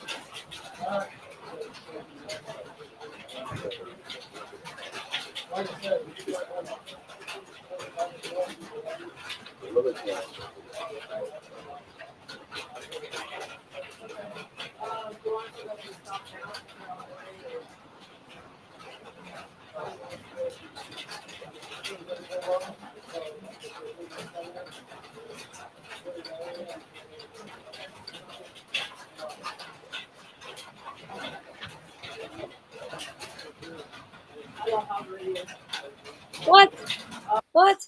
You got this big court trial. She's the one running the door, and she just tells you she don't have a radio. Really? Where's all your equipment at?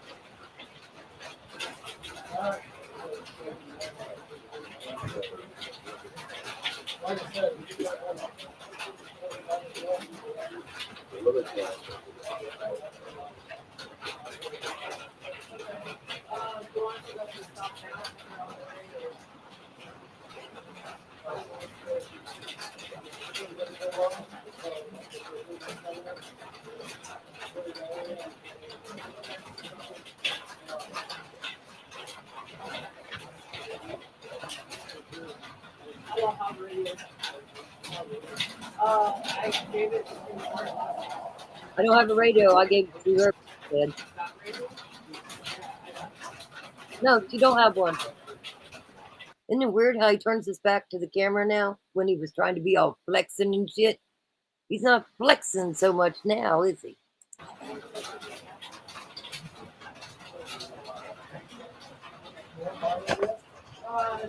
No, I'll just see it. I can see it. Yeah, you got this under control, don't you, buddy?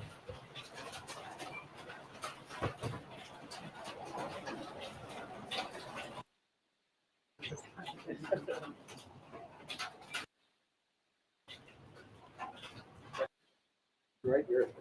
Yeah.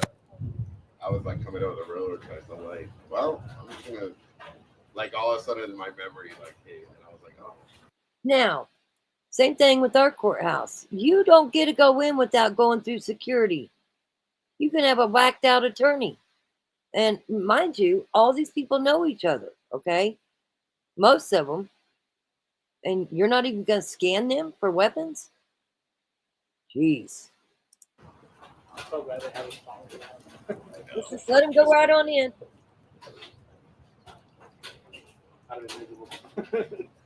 Crazy.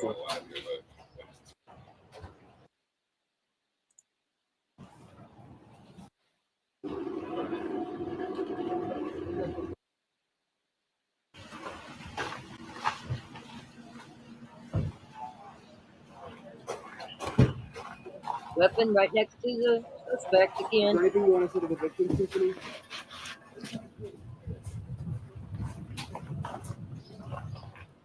Go Packers go is what Brady says.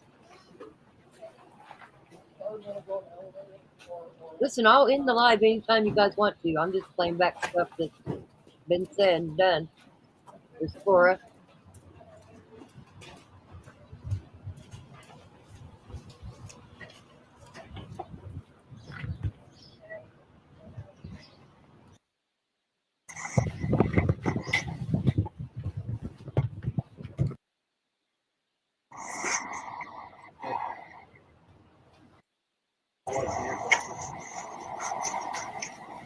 A lot of standing around and bullshit. And you see them over there in the corner. Happens to the best of us. It's a high-profile case with 5 defendants, and you're all bundled up in talking bullshit. I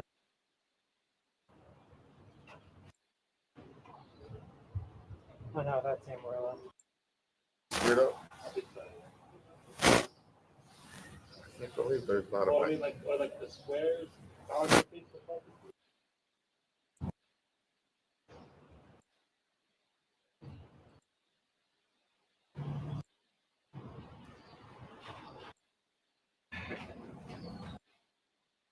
Did he go inside?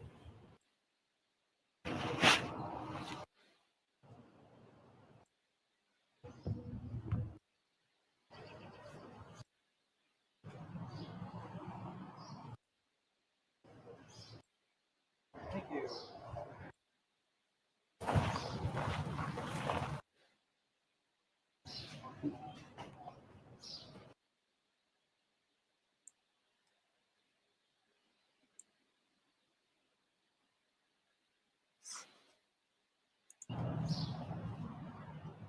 Hold on, I went too fast.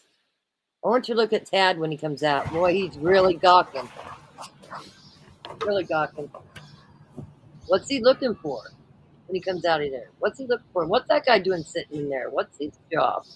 Sitting on that furniture. What's his job? Watch Tad and how he looks around here. He's really looking.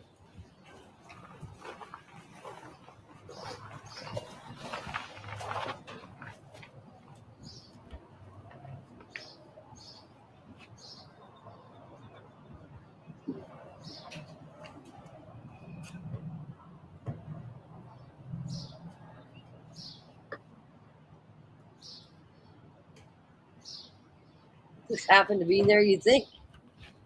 Listen, I'm not from there, but what I was told is they even had the city works people there.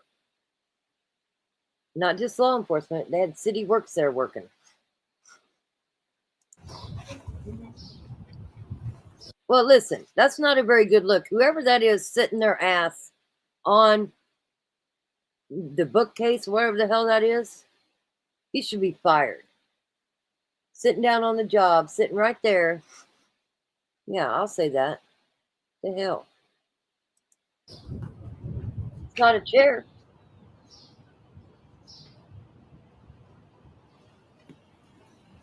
There's Cole.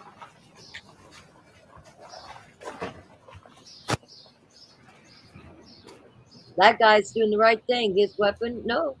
Yeah, his weapon's on the other side. On that particular one, that's his taser, it looks like. Dude there just got a fresh haircut the day before. Looks like it. Oh, we're going to see the paperclip. So when these suspects leave, the way they're leaving, this cameraman actually zoomed in on a paperclip on the ground. How'd that paperclip get down there? Did somebody take it from their attorney? Was they planning on doing something with the paperclip? I don't know.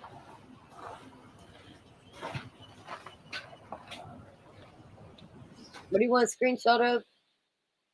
You never know what goes on in that crooked courthouse. Take a screenshot. Yeah, what's on tape here?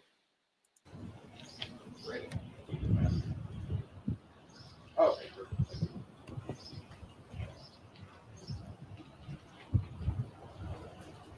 No, it's not going to show us the paperclip. I thought it did in this one.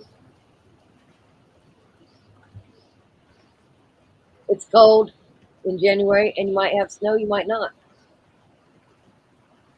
I would say dress for cold weather. Look, let me see here. Let's see what date this is. This was June 19th, 2024. It's when all the roads flooded there. Okay, here we go.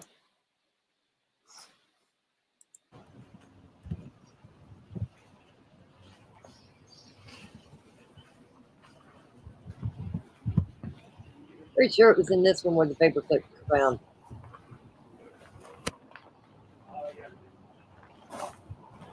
It's off of that ramp and it's going to be to the left.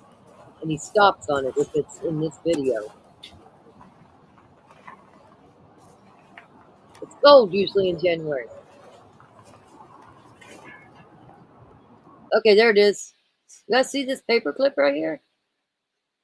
This is just where the 5 just walked. What's that paperclip doing there? Did somebody drop it? And how did they get it?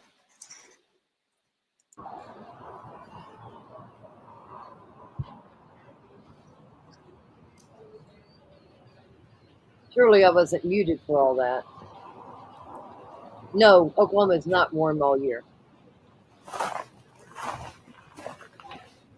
Bring your winter clothes, baby.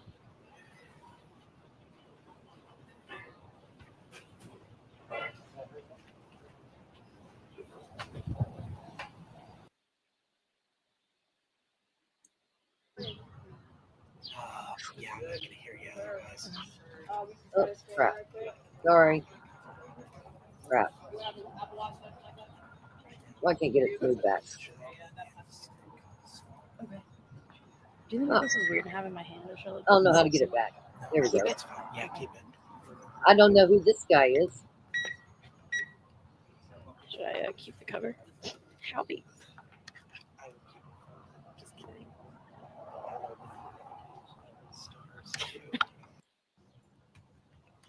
Okay, we saw this.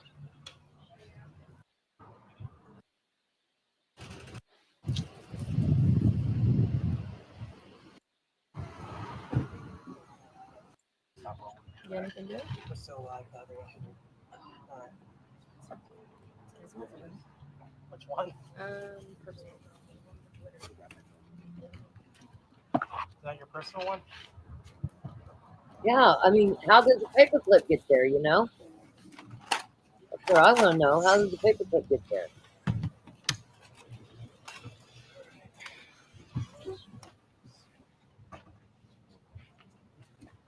Sorry, it's all my stuff's over there.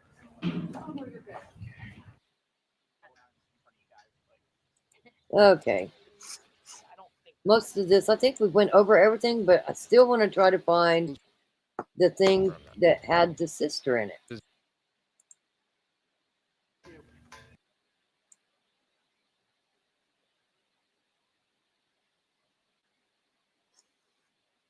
No, don't want to watch Russell Crowe, okay?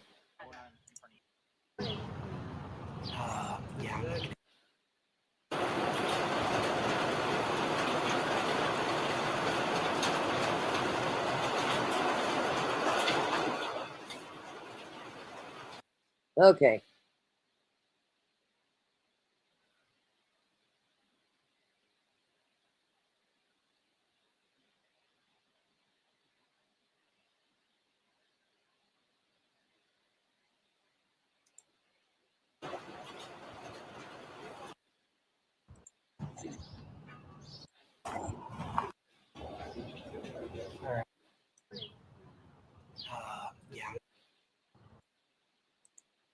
See if we missed anything.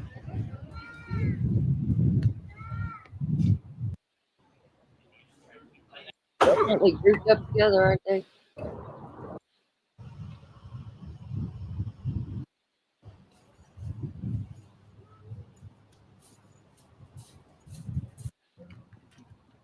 that your personal one?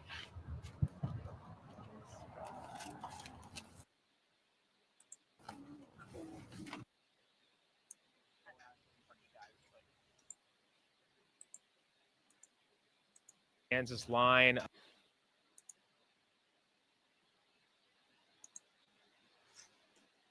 Seen a case like this? Like, is there anything different about it?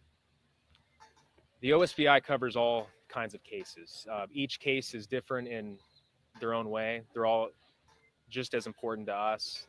But you know, this case was tragic. You have two people who are dead, and four people that committed in absolutely brutal 4 people, but it was 5. Okay. crime. And so, again, that's why it took every agency involved in this in order to get this done. Those 4 are still being held here. Yes. Is everybody good? Thank you, everybody, for coming. Thank you.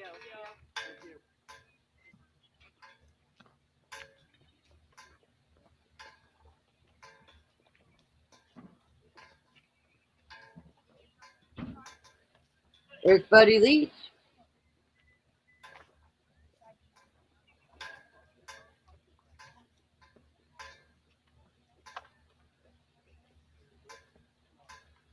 Your DA in the Panhandle, Texas County, Beaver County, Cimarron County.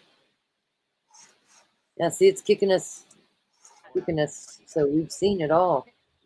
We've seen it all.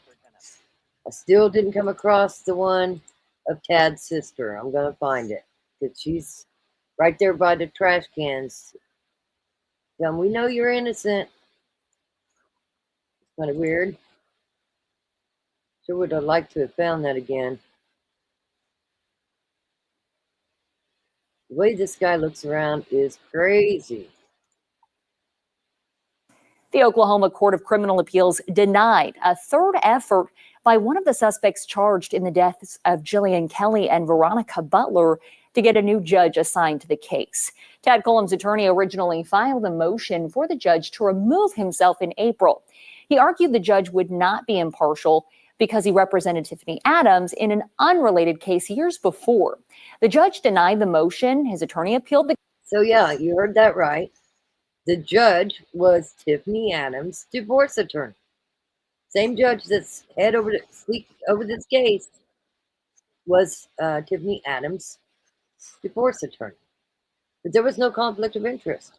The case, but a presiding district judge denied it. The case will now resume with a hearing on DNA testing scheduled for July 30th. Hey guys, thanks so much for checking out my show. Really appreciate it. The Oklahoma Court of Criminal Appeals. Okay.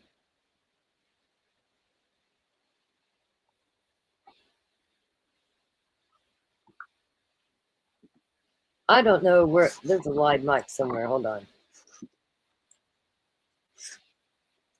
I hear it on my end. Oh, it's where they're packing up. Oh, setting up for the news conference. Okay. I see it now.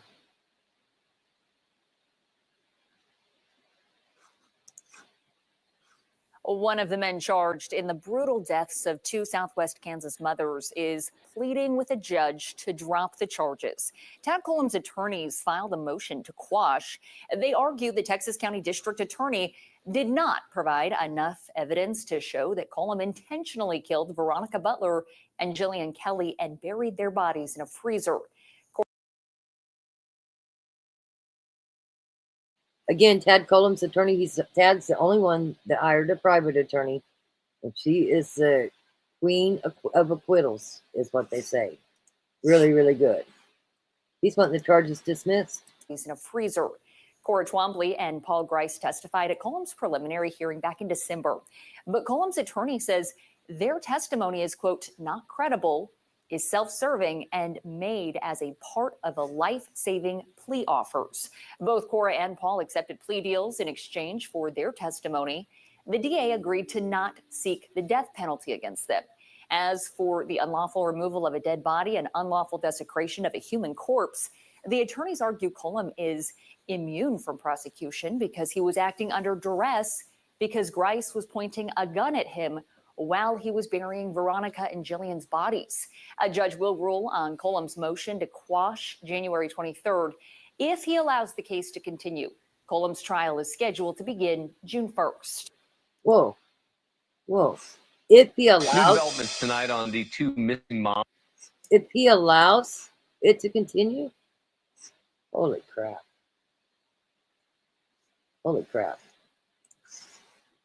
Moms in Oklahoma, the grandmother of one of the victims' children, arrested along with 3 others. Investigators expected to confirm that 2 bodies recovered over the weekend are 27-year-old Veronica Butler and 39-year-old Jillian Kelly. This is what the authorities said in a press conference today. This case was tragic. You have 2 people who are dead, and 4 people that committed an absolutely brutal crime. Investigators believe the 2 women were victims of a targeted hit. Once we arrived on scene, and we gained a little bit of information that we felt this wasn't a random deal. All right, we felt that with some of the information coming in that it was more targeted, and we started to look in those areas that we were pointed to. News Nation reported over the weekend multiple puddles of blood were found around their abandoned vehicle.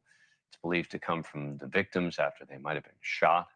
4 suspects arrested in a raid over the weekend. 50-year-old Cole Earl Twombly, 44-year-old Cora Twombly, 43-year-old Tad Burt Colum, 54-year-old Tiffany Adams. Police say they are all facing 2 counts of first-degree murder, counts of kidnapping, conspiracy to commit murder. Tiffany Adams is the grandmother of one of the victims, Veronica Butler's children. She'd been in a ugly custody battle with Veronica, along with her son and father of the kids since 2019. Police say the 4 hatched a plot to kill Veronica, so the son, Rickman, the father, would get sole custody of the kids. The other... You guys just hear that? Listen to how mainstream media spins that shit. It's crazy. Would get sole custody of the kids. The other victim had been appointed to supervise Veronica's weekly visitations and was driving with her as Veronica went to pick up the kids and head to a birthday party. So wrong place at the wrong time. Probable cause affidavits also show that just 10 days before the women went missing, Veronica had filed a petition in court for more visitation with her children, was seeking full custody. Court documents released today. The 16-year-old daughter of 2 of the suspects implicated all 4. The teen saying she was told the group was going on a, quote, mission the morning of the 2 women's disappearance. After they returned, she was asked to clean up the inside of a Chevy truck She says she was told things didn't go as planned, but they would never have to worry about Veronica ever again. Court documents also show another attempt was planned by the group in February to kill Veronica. The plan was to throw an anvil at her window shield while driving to make it look like an accident. Apparently, she didn't leave the house that day. Investigation also revealed the group had recently purchased 5 guns and burner phones. Joining me now is Tracy Walder, former FBI special agent, News Nation national security contributor. Thanks for coming on, Tracy. Appreciate it. All right, so why do you think the authorities are not just coming out and saying we've recovered the bodies? Well, thank you so much for having me, Dan. Really, they are. I mean, they're basically saying that they do believe that these women are no longer with us. They were asked that question point blank. Now, I think full identification is going to take a while. It's my understanding that also at the scene, a broken hammer was found. That leads me to believe you have bodies that are out in the elements who, in my opinion, may have also been beaten as well. And so they are probably waiting on dental records, which do take some time. And the 16-year-old is the daughter of 2 of the suspects. I mean, if this is true, it sounds like these parents were putting their 16-year-old sort of in the middle of all of this. Yeah, I was thinking about that. The reality is quite frankly, she's one of the true heroes of this situation. And she was in a very scary situation with her parents. She knew her parents had been involved in a double murder, allegedly. And so I think for her to come out with the facts that she did and really put the pieces of this puzzle together was very, very critical. And Dad was not charged. He was in rehab at the time of the crime, right? That's correct. I don't, and I never did believe that he had anything to do with any of this. He is in a supervised rehabilitation facility, and he's not getting out until September. Thank you for watching. Go to newsnationnow.com to find News Nation on your cable provider. And don't forget to click highest coverage. The FBI is joining the investigation of 2 Kansas mothers who vanished on a rural road in Oklahoma more than a week ago. The news comes as friends of Veronica Butler and Jillian Kelly begin to speak out. They tell us it's getting harder to stay positive as each day goes by, and that the two women aren't found.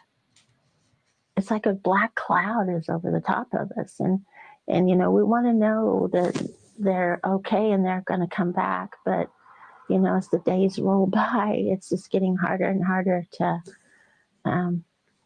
stay positive and keep the faith, and it's just hard. The women were driving in rural Oklahoma to pick up Butler's kids when, for some reason, they stopped. Their SUV was found on this deserted road, which, as you can see, it's from this drone video here, it's remote and it's rural. Since our crews have arrived, they have seen no signs of a search. I want to say this too.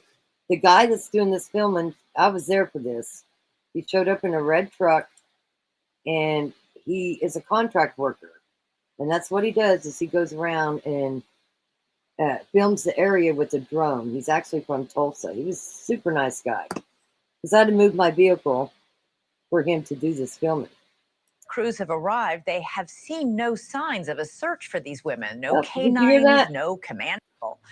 Since our crews have arrived, they have seen no signs of a didn't see search for any. these women. No canines, no command post, no grid search. But that may all change soon now that the FBI is involved. News It Nation didn't correspondent change. Laura Ingle joins us Rock now had a live from command Oklahoma post. City. Laura, you just spoke to an Oklahoma private investigator. What did Oh she God, I tell remember you? this. I did. We've been in a text exchange for the last few days, and she was the person that I reached out to before we headed out to the Oklahoma County area, the Texas County area where all of this took place. And she was the one to tell me to be very careful in this very remote area, to kind of leave a plan with people because this is so remote. There are no, cell towers. There's no cameras anywhere. And so I asked her about specifically what she thinks happened to these women. Listen. I believe that the ladies were most likely taken and something happened to them by more than one person, or at least with at least a gun that was there to coerce them to leave or to shoot them, and then they left. But I believe it was very bad. I think there's a high possibility, I'm not saying absolute, but a high possibility that the family has something to do with it. Perhaps the grandmother, the child's father or associates of the father, the grandfather, people involved that were in a bitter custody battle dispute that perhaps didn't want to lose custody. Yeah, we've been hearing about this custody battle for Veronica Butler's kids this entire time. Of course, we can't confirm it because the OSBI will not tell us more than they're just searching and continuing, and will give us an update. And to your point about not seeing a grid search or anything in the area, the only thing that we have seen are a couple of volunteers going around this area, being careful, looking for any signs or clues for these women. Elizabeth? What do we expect to change now that the FBI is involved, Laura? Not a damn thing. Not a damn thing. I confirmed with the FBI today, and they told me only that they are providing resources, and they kind of hesitated when they wouldn't tell us much more about their involvement, other than to say the OSBI is the lead. We are providing resources. To get the data more to feed. come. So, you know, I got the sense that there is more to come. Hopefully, it will be in a matter of days. But I do want to also mention that I had a very brief conversation today with the husband of Jillian Kelly. I asked him for an interview. He said that they're not giving any interviews at this time, to please give them space and privacy. We also had a text exchange with the mother of Veronica Butler. Same thing, not ready to talk. We also spoke to locals. Many people don't want to go on camera. People are pretty fearful right now of speaking out about anything that's going on with this case. I spoke to one woman who now misses her friend Veronica. Listen. We're all wondering what's going on. They're not telling us anything either. As far as I know, they're not telling family anything. Is there any chance that they could be somewhere that we don't know of, that we haven't thought of, that they haven't looked through? I pray there is. Obviously, because they weren't found at this point. God, But I can't answer that, probably without crying. All right, so we stand by and we wait, and we still talk to people in this area. Again, the news of the FBI is good, and we'll wait for that word from the OSBI, hopefully very soon. Elizabeth? All right, Laura Ingle reporting live from Oklahoma. Thanks so much for watching. Go to joinnn.com to get more of coverage. Tonight, we're learning a custody dispute may be at the center of a bizarre missing persons case in the Midwest. Two moms from Kansas seemingly dropped off the face of the earth, leaving no clues or answers behind except for an abandoned car. Veronica Butler and Jillian Kelly were last seen Saturday. Butler's family says the two friends were traveling together to Oklahoma to pick up Butler's kids. Police found their car empty in a rural part of Oklahoma near a school where Butler graduated from in 2015. Today, that school operated on lockdown for the second day in a row. News Nation correspondent Brooke They Schaefer just didn't joins us go out live for from research. Hugotown, Hey, Brooke. Kansas, where the two women are actually from. Brooke, what are you learning? Have we Vern heard Dan was anything the from first the one women's families? there from News Nation. The families and investigators, I can tell you, Elizabeth, so far staying pretty tight-lipped tonight. No word really on where these two missing moms could be. And the town where they live here, Hugoton, Kansas, very much on edge tonight. Like you mentioned, a school near the area where that abandoned car was found, operating on lockdown mode for a second day in a row. Doors stayed locked. Visitors were limited to the school today. The family and friends say the two women were on their way to pick up Veronica Butler's two children when they seemingly vanished. Again, the car that they were in found abandoned on the side of the road. The children they were picking up were Veronica Butler's two kids, kids that she shares with an ex, and kids who right now are under the custody of the paternal grandmother. From what we've been told, it seems like there is some serious bad blood between Veronica Butler and her ex's mother. When the two women didn't come back to Hugoton, Kansas with those kids, I'm told Butler's new husband went looking for them, and people in town say it's Veronica Butler's husband who found the car abandoned on the side of the road. The two moms, I'm told, more acquaintances than friends, but very in. What? Veronica's new husband. He's her fiance. And where did he go? We ain't seen shit from him. Where'd he go? Back to Texas where he does his oil rigs shit? Interesting. Involved in their community and their churches. Butler's small business here in Hugoton, Kansas, closed until further notice as investigators work to find these two moms. A woman here in town telling me she is very concerned, especially with little to no updates from authorities. Elizabeth? Absence of information does little to reassure people who might be on edge. Brooke Schaefer, thanks so much for that live report. Let's bring in Jennifer Coffindapper, former FBI agent and News Nation law and justice contributor. Jennifer, first of all, why would this high school be on lockdown? Well, that's really concerning. Anytime you lock down a school like that is because you feel like there might be a threat in terms of if you are law enforcement toward individuals in that school. And I think that's very concerning. What sort of threat do they think exists for people in that school? I guess it's because of the nexus with Veronica, but it's certainly concerning. Yeah, especially if it is a custody dispute of some kind. Do we know where these kids are, how old they are, anything about them? I mean, are they students perhaps at that school? It's been very tight-lipped, but I would believe they might be students at that school. It makes sense from the proximity. We know it's a very small school. In fact, Veronica was the first and only person to graduate in 2015. So it's a teeny school. So it makes sense the children might go there. And perhaps they're concerned about a threat toward the children. I imagine in all these cases, family members of the missing women are the first people police focus on, especially given the fact that it was many years ago in 2015, but there was a big, very bitter custody dispute in 2015 between Veronica Butler and her ex. Absolutely. Anytime I hear and law enforcement hears that there's a custody dispute, you automatically hone in on that because of all the cases that have occurred where custody was at the nexus of why these individuals disappeared. Cassie Carley comes to mind right off the bat, and many others. Yeah, but the kids were reportedly staying with her ex's parents, her ex's mother. So where's her ex in all this? Well, her ex apparently does have issues with substance abuse from the background that I've done on him. So certainly there are some concerns there. And I think it's something that they are going to be looking closely at. Where exactly was he at the time of the disappearance? But it's hard to think of anybody who could overpower two people in a car. I mean, she wasn't by herself. She had a friend with her. Well, unfortunately, though, we know that anytime, and I'm just saying, if a firearm was used or some other weaponry was used, it's easy to get control of the individuals you want to get control of and to manipulate them. So hopefully this isn't the case, Elizabeth, but because of the time that's gone by, the rural nature of where they were found and this area, it's very concerning that they're both still missing. And Jennifer, how unusual is it that it was Veronica Butler's husband who found the missing car, the empty car, and not police? I think that is. But it wasn't her fiance that found the car. It was Veronica's aunt and uncle, Melissa and Joey.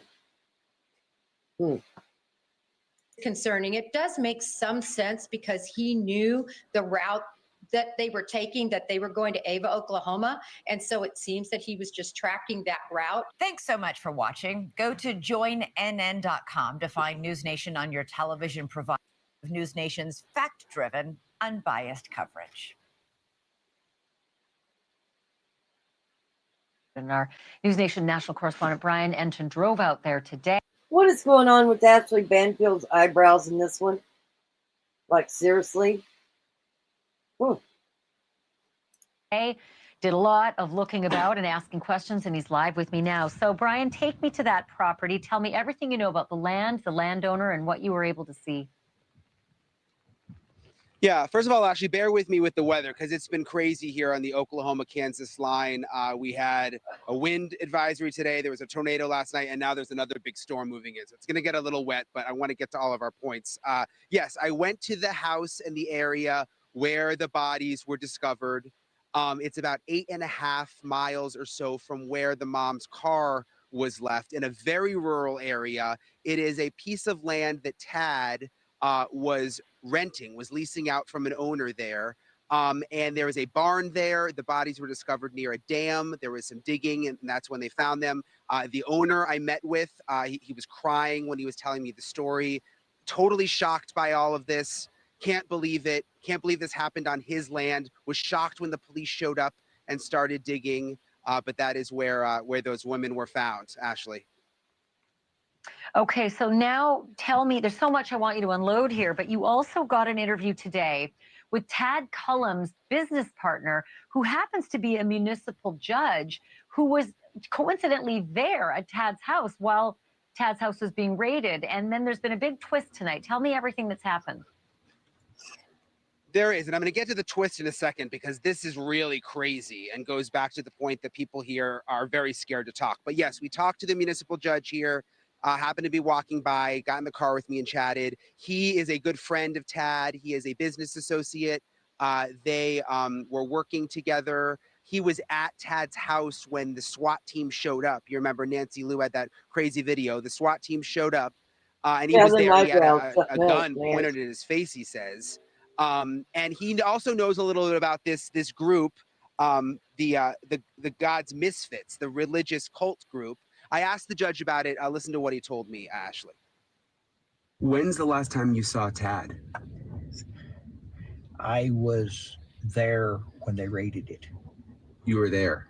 Tad and I have been working together the last month in a business, and I was down there when it was raided. What was that like? Being with a military past in Vietnam, it brought back some really bad memories. Looking down the barrel of those rifles, it was very hard for me. Like, seriously, people said that this judge wasn't even there. Now, this was their municipal judge there in Elkhart, and he's a liar? Makes no sense. It brought back a lot of memories, a lot of bad things. Did you ever get a bad vibe from Tad? No. Okay, get a good look at him. Get a good look at him, because is this him in this picture? From the side, that nose, check out that nose. Get a good look. Could it be him? The one closest to the left? Don't know. Couldn't even believe he was involved in it. What about Tiffany? I didn't see her a lot. I've known her for years. Always thought she was just a little bit out in left field. But again, just never believed that they would do this kind of thing. According to the affidavit, they were involved in this group, God's Misfits. Yes. What do you know about that? Never even heard of it until this come up. Knew zero, nothing about it. And what have you learned? To me, and what I've heard, and I can't say this for fact, what I've heard, it's kind of like a cult. They a lot of cults use God as their background to justify what they're doing. To me, that's what it sounds like. Are they anti-government? Very, very anti-government. Okay, so in a very strange twist, Ashley, I just was notified that judge was forced to resign after doing that interview with me this afternoon. The mayor, he was appointed by the mayor, and the mayor basically said, "I'm not happy you did the interview and talked about any of this," and said, you know, we want your resignation. And he had to submit a letter of resignation. Keep in mind, he didn't talk at all about, you know, anything in a professional sense. He's just a municipal judge. He has nothing to do with the case at all. Just goes back to like why people are not wanting to talk around here, how powerful these suspects are. And now this judge is out of a job just for telling us that story this afternoon. And again, that story has absolutely nothing to do with the there's more to murder that or the story, I evidence bet. or anything. Just the experience of what the arrest was. It's astounding. And I'm sorry, Brian, you're getting pelted with rain. I can't let you go, though. Did this judge know anything about Paul Grice, that fifth man that we are mystified about? Does he know him? Does he know why he wasn't arrested? Any info? No, he knew absolutely nothing about him, which is interesting because he knows pretty much everybody in town. Everybody we've asked for the most part doesn't know much about him. I mean, you touched on it earlier, though. He was also, according to authorities, part of God's Misfits, the group.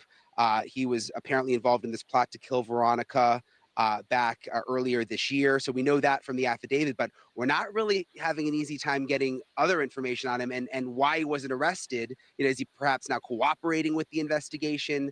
We haven't been able to nail that down at this point. Thank you for watching. Go to newsnationnow.com to find News Nation on fact-driven, unbiased coverage.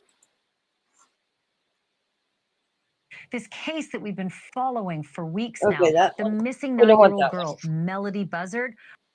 Anyway, And our I'll keep News looking Nation for national her correspondent Brian. bad sister. Tonight we're learning a custody dispute. Oh, come on, people. Oh, how's everybody doing? Hopefully you're doing all right. I hope you're doing all right.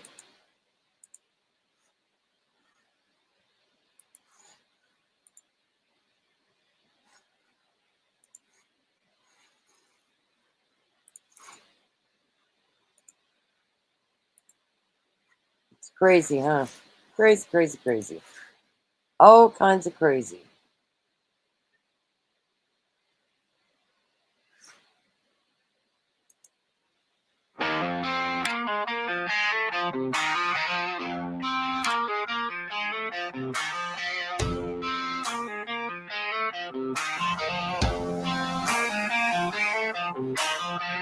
There's a storm rolling in from the mess they made. The heads are waiting for justice to rise.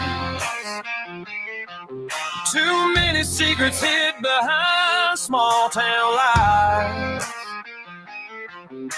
But we ain't scared of the dark or the noise. But we're standing tall, speaking out, raising our voice. Every mile, every rumor, every courthouse door, we've seen it all and we're coming back for more. 'Cause we got boots on the ground and we're telling it true. Rock Chalk family ain't backing down, we know what to do. Shining light on the shadows they keep trying to hide. We're the thunder rolling in on the justice side. Yeah, boots on the ground and the truth is coming out. If they don't want to hear it, we'll still sing it loud.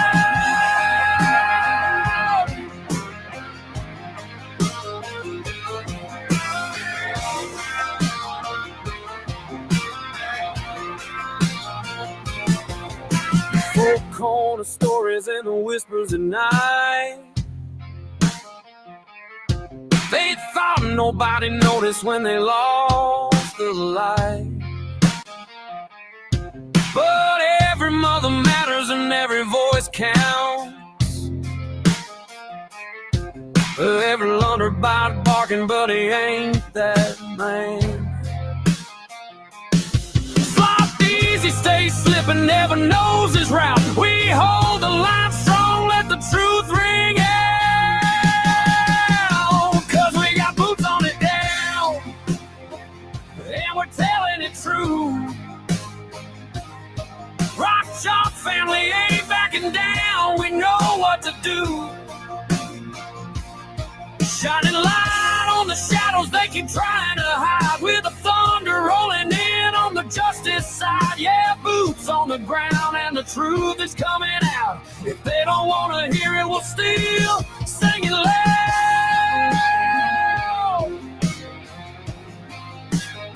Still sing it loud.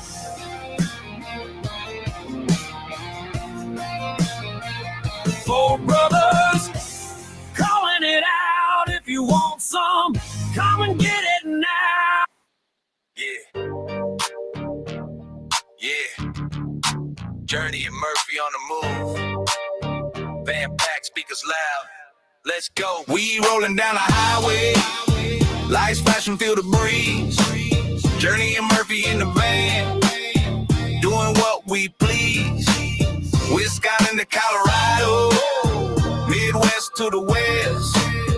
Van life forever, man. You know we ride the best. Yeah. Sun up in Wisconsin, coffee in our hands. Highways looking endless, we taking all these lands. Murphy's on the dash, map spread on the seat. Journey's got the wheel, rhythm in the beat.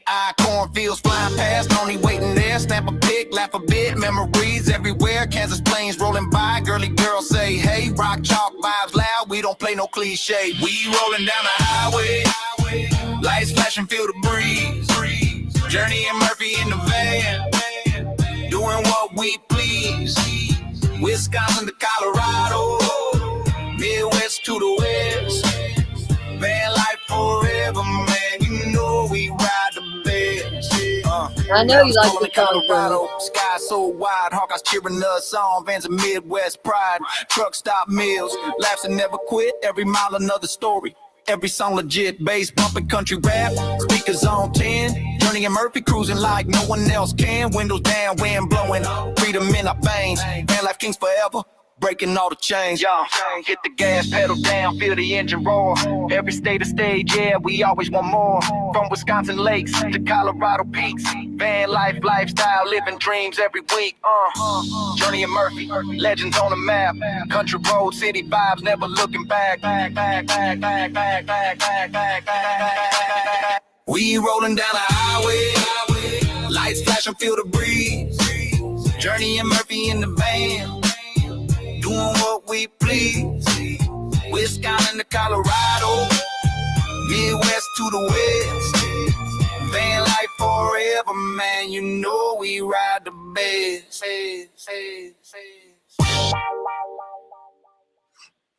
Yeah.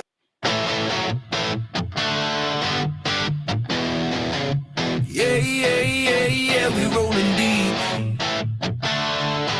It's that vibe. Right. Girls having fun, got a Hawkeyes on the ride. Yep, a journey robbing mama, lost her under Nona. Beach baby fly, justified, girl to girl, black opal, yeah, we high. Step in the spot, sneakers hitting the floor. Hey, this beat's bumping, we gon' give you more. Journey on the wheels, van life in our veins. Hawkeyes cheering loud, we breaking all the chains. Robbing, sipping soda, mama laughing loud. Lost and round the dancing, always drawing a crowd. Now I got the jokes, beach baby hitting the breeze. Justified in the back, cool as you please. Girls having fun, yeah, we run in the town. Hawkeyes on the road, party never going down. Journey robbing mama, lost her on the Nana. Beach baby fly, justified, girly girl, black opal, we reach in the sky. Girly girl got the moves, black opal got the shine. Rolling through the city, beat drop on time. Rhonda got the rhythm, Nana got the sway. Mama telling stories, we vibing all day. Journey in the front, yep, keep it cool.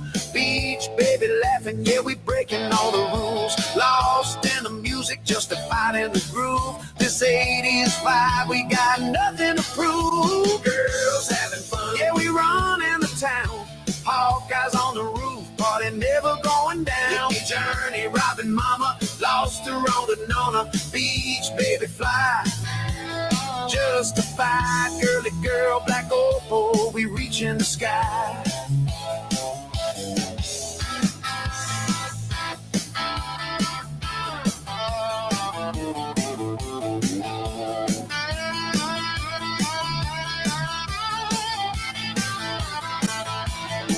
Your beat scratch, turn it back.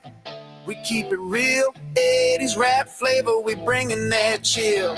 Girls on the move, Right, yeah, we here we rolling go, so girl. free. Van life vibes, party squad, living that dream. Snapbacks, big hoops, shades on the ride. Hawkeyes ripping strong, all the crew by our side. From Wisconsin to the west, every stop we glow.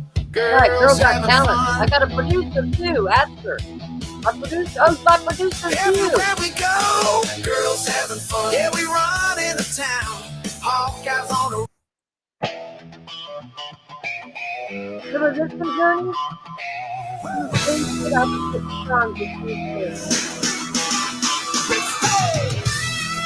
See if you remember this one when we made the other day. I'm playing the guitar, so you know. Boots on the floor and the neon's buzz and got a fire in my chest and it's finally flooding. Been holding back way too damn long. Tonight I'm living loud, tonight I'm coming on strong. Hit that highway, wind in my hair, no more rules. I don't even care if they here getting their nuts off. Oh, the world keeps saying slow it down, but baby, I was born to shake this town. I'm getting my nuts off, running wild tonight, cranking that dirty feeling so damn right. Lightning in my veins, sparks in my eyes, no chains on me, no more goodbyes. I'm getting my nuts off. It's okay. Watch me ignite. 1998, ain't nothing rock and roll freedom fight. Leather jacket, ripped blue jeans. I'm a 6-string storm in a crazy dream. Every heartbeat's pounding like a drum. I ain't slowing down till the morning comes. They tried to cage me, tried to tie me, but this wildfire lives inside me. So move aside, I'm taking off. This rebel queen's out getting the nuts off. Oh, you can keep it doubts in line. I'm chasing thrills and breaking souls. I'm getting my nuts off, running wild tonight, cranking that journey, feeling so damn right. Lightning in my veins, sparks in my eyes, no chains on me, no more goodbyes. I'm getting my nuts off. Watch me ignite. 1990, rock and roll freedom fight.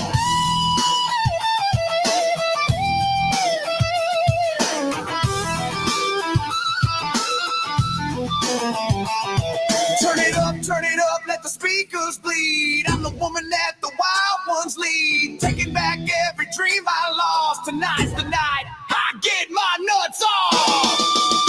I'm getting my nuts off, running wild tonight, cranking that journey, feeling so damn right. Fire in my soul, ready to rise. No fear in my voice, no more disguise. I'm getting my nuts off. Watch me ignite. This rock and roll woman's taking back her life.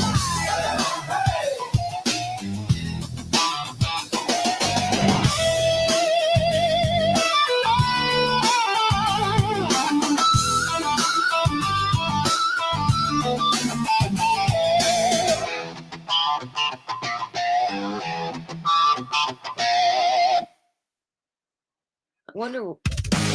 Meine zerrissenen Socken.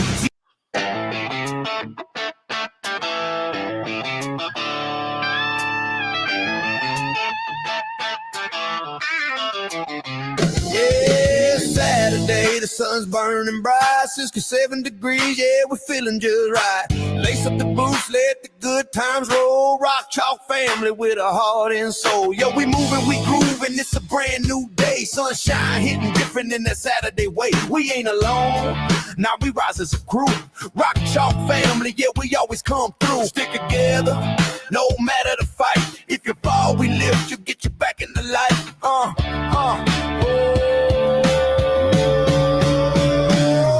It's Saturday, time to get moving. Turn that music up, everybody start moving with a Rock Chalk fam. Wherever we stand, side by side, hand in hand. It's Saturday, time to get moving. Turn that music up, everybody start moving with a Rock Chalk fam. Wherever we stand, side by side, hand in hand. Rock Chalk roll, we rise, we glow. Sunny day shining, we steal the show.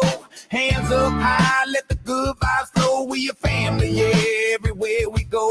Rock Chalk roll, never stand alone. Hard to hard, yeah, we built this home. Turn it up loud, let the whole world know it's Saturday, baby, let the rhythm explode.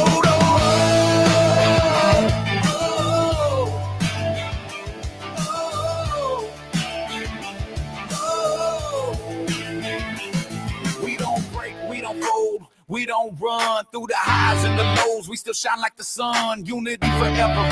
That's just how we rock. A family built solid like a mountain of chalk. So let the wind blow warm and the day run long. We're living this life like a victory song. Together we rise, together we stay.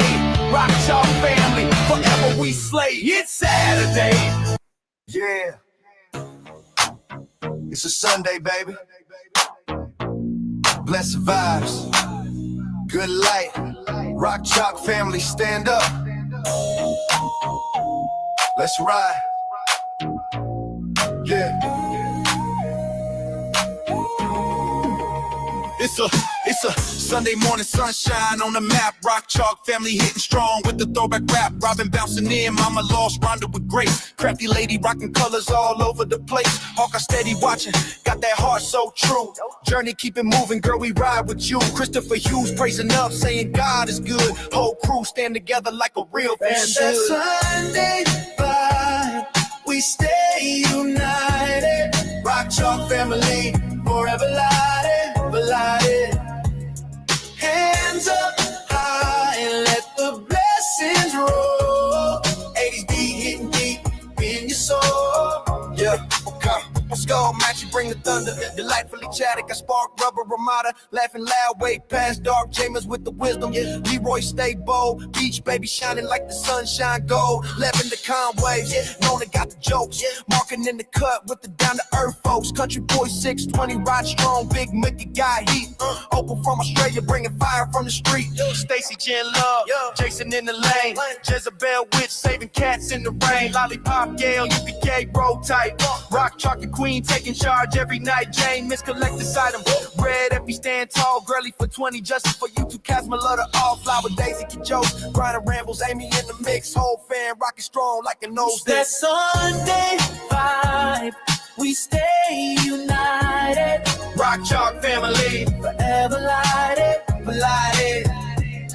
Hands up high, let the blessings roll. 80s beat hitting deep in your soul. Break it down now. It's that Sunday night. Sunday peace, Sunday love. Let the good Lord rise above. Old school beat with a brand new flame. Hands up high. Yeah. Rock Chalk family. Say the name. Say the name. It's that Sunday vibe. We stay united. Rock Chalk family. Never lighted, now and forever. Shine that light, keep the rhythm alive. This is our anthem.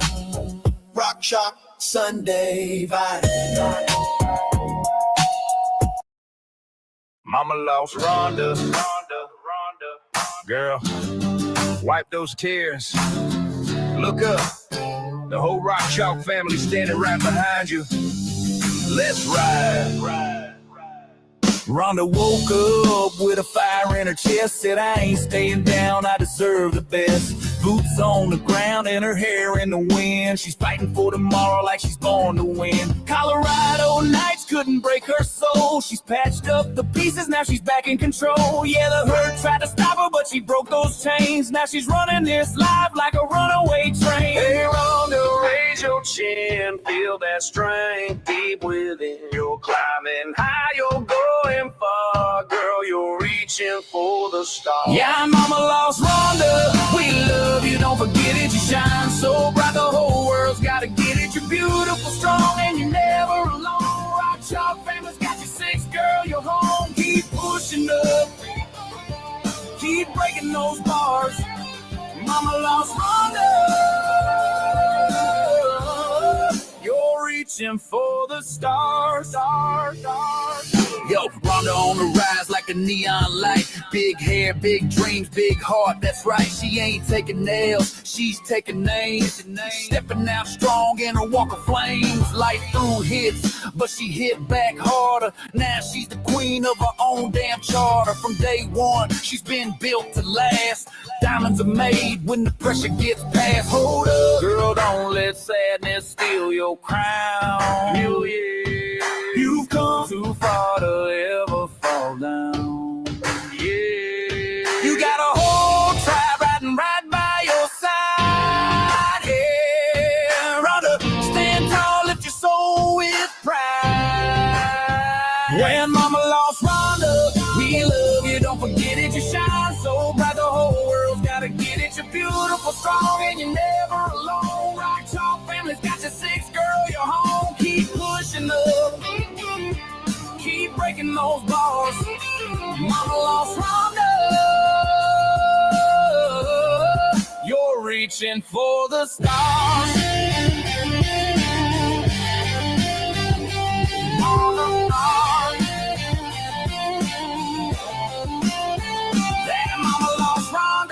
We love you, don't forget it. You shine so bright, the whole world's gotta get it. You're beautiful, strong, and you're never alone. Rock Chalk family's got you 6, girl, you're home. Keep pushing up, keep breaking those bars. Mama lost Rhonda. You're reaching for the stars. Stars, stars, stars.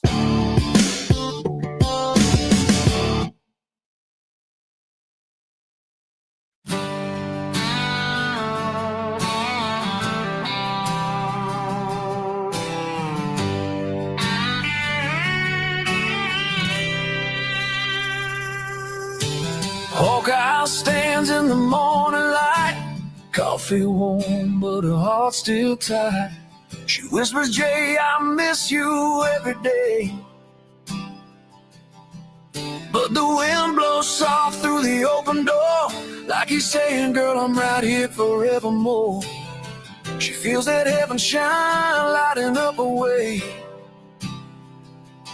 And when the nights get heavy, when the memories hit strong, she lifts her hands to heaven, and God carries her along. 'Cause Jay's not gone, he's just gone home, watching his Hawkeyes from a golden throne, with the angels singing harmony, God's love wrapped around her faithfully.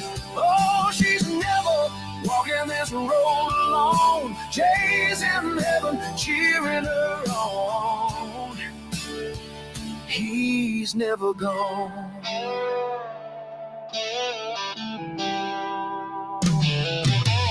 She still laughs at the jokes he told, still feels his warmth when the nights get cold. 'Cause love like that don't fade, it shines like fire.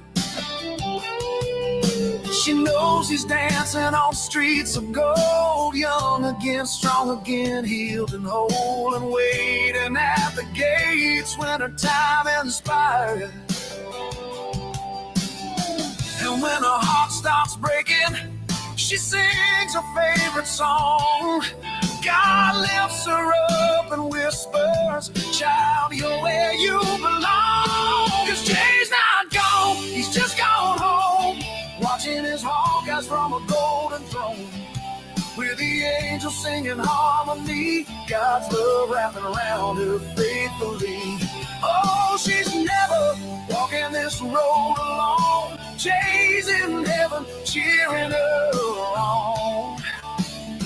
He's never gone. Every tear she cries, God saves, God holds. Every prayer she prays, Jay already knows. One sweet day, love's gonna reunite. Till then, Nani took a nap in the middle of the day in Iowa fields far from the bay. The corn was tall, the wind blew fine, but it wasn't pumpkin time. oh no, he fell asleep.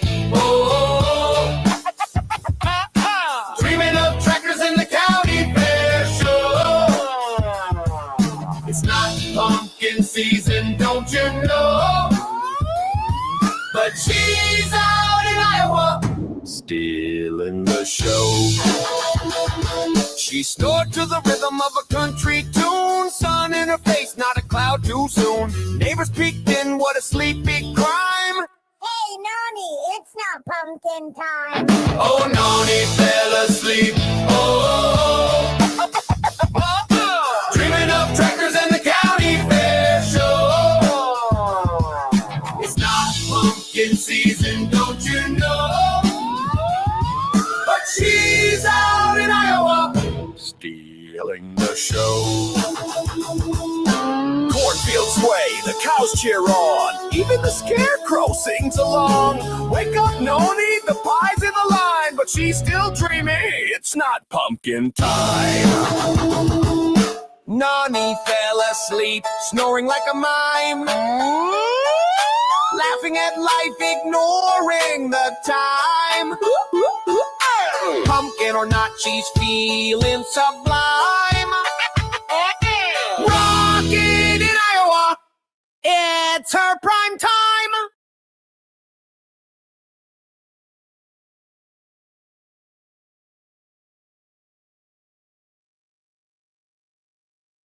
High in the county right now and the adjoining state due to the emotions that are running high in the county right now and the adjoining state.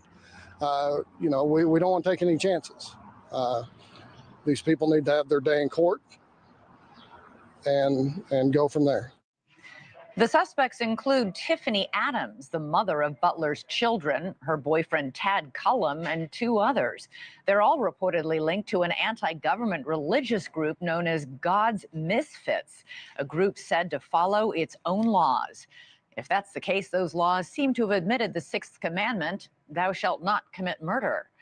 Police say in the past 24 hours, the incriminating evidence has been piling up. Authorities confirmed yesterday that the 2 bodies found over the weekend were indeed those of the 2 missing mothers.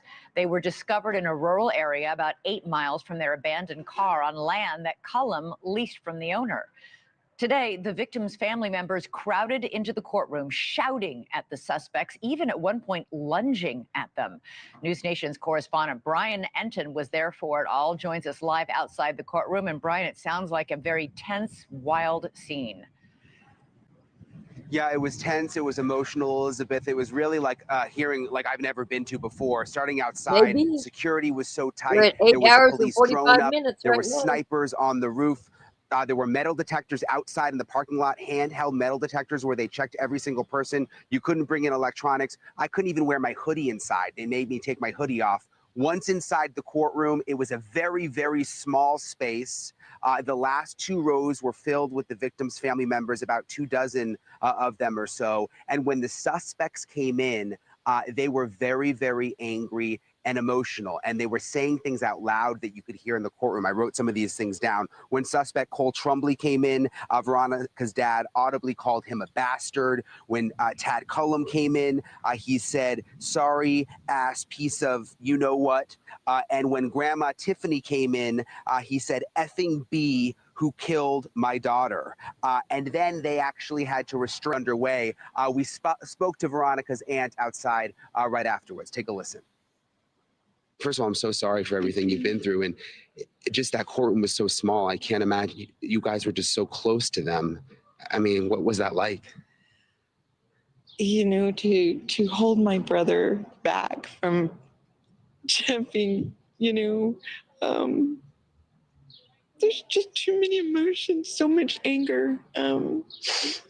I don't understand how somebody can hate somebody so much that you want to kill them. My niece did not deserve that. Neither did the young lady with her. She was just there to help her. We didn't deserve this. So all of that was happening inside, Elizabeth. And then when we came outside, there was a large crowd out in the parking lot, including suspect Tad Cullum's sister, who started shouting that he would never hurt a woman. So you can just imagine emotions on both sides. Again, I've never really seen anything like that in a courtroom before, Elizabeth. Wow, that's pretty amazing. Also, yesterday on this show, you had an interview with a local judge who was friendly with one of the suspects who's been arrested and charged with murder, was shocked at those developments. Turns out he got fired today because he spoke to you.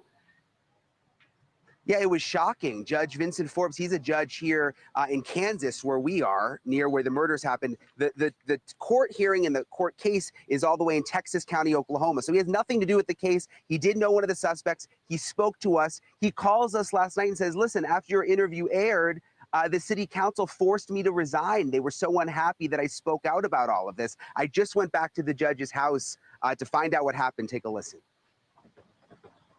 I was sitting here in the house, and I got a phone call. There was a city council meeting last night, and they said, you need to come over here. So I went over there. It's only a block. I walked over, and I went in, and they were in executive session. When it was over, 3 or 4 minutes, they called me in, sat down, and they said, we've had a lot of static about your interview. Do they look alike? And we don't like it. The mayor has absolute control over my job. I'm appointed. He can hire me or fire me. And I said, well, just fire me. One of the councilmen Right, popped Yippee, up I and said, agree. oh, you're going to turn in your resignation. Is very nasty about it. I didn't appreciate that. And I said, that's not a problem. I'll quit. You remember, Elizabeth, he talked to us yesterday about the cult group God's Misfits, what he had heard about them, also the fact that he knew the suspect, and apparently they weren't happy he was talking about it. It just goes to show why everyone is so nervous to talk around here. There's intimidation. The suspects were powerful. They owned thousands of acres of land. You know, you look at their pictures, you might not realize it, but they were powerful, influential people in this area, Elizabeth. Yeah, and all along we've been reporting, even before they made the arrests, before we discovered the bodies, there was a lot of fear around this grandmother. People just were very afraid to speak out about this family. I guess we're Right. seeing now a little evidence of that. Thanks so much for watching. Go to Okay. It's crazy. It's crazy. Let's see here.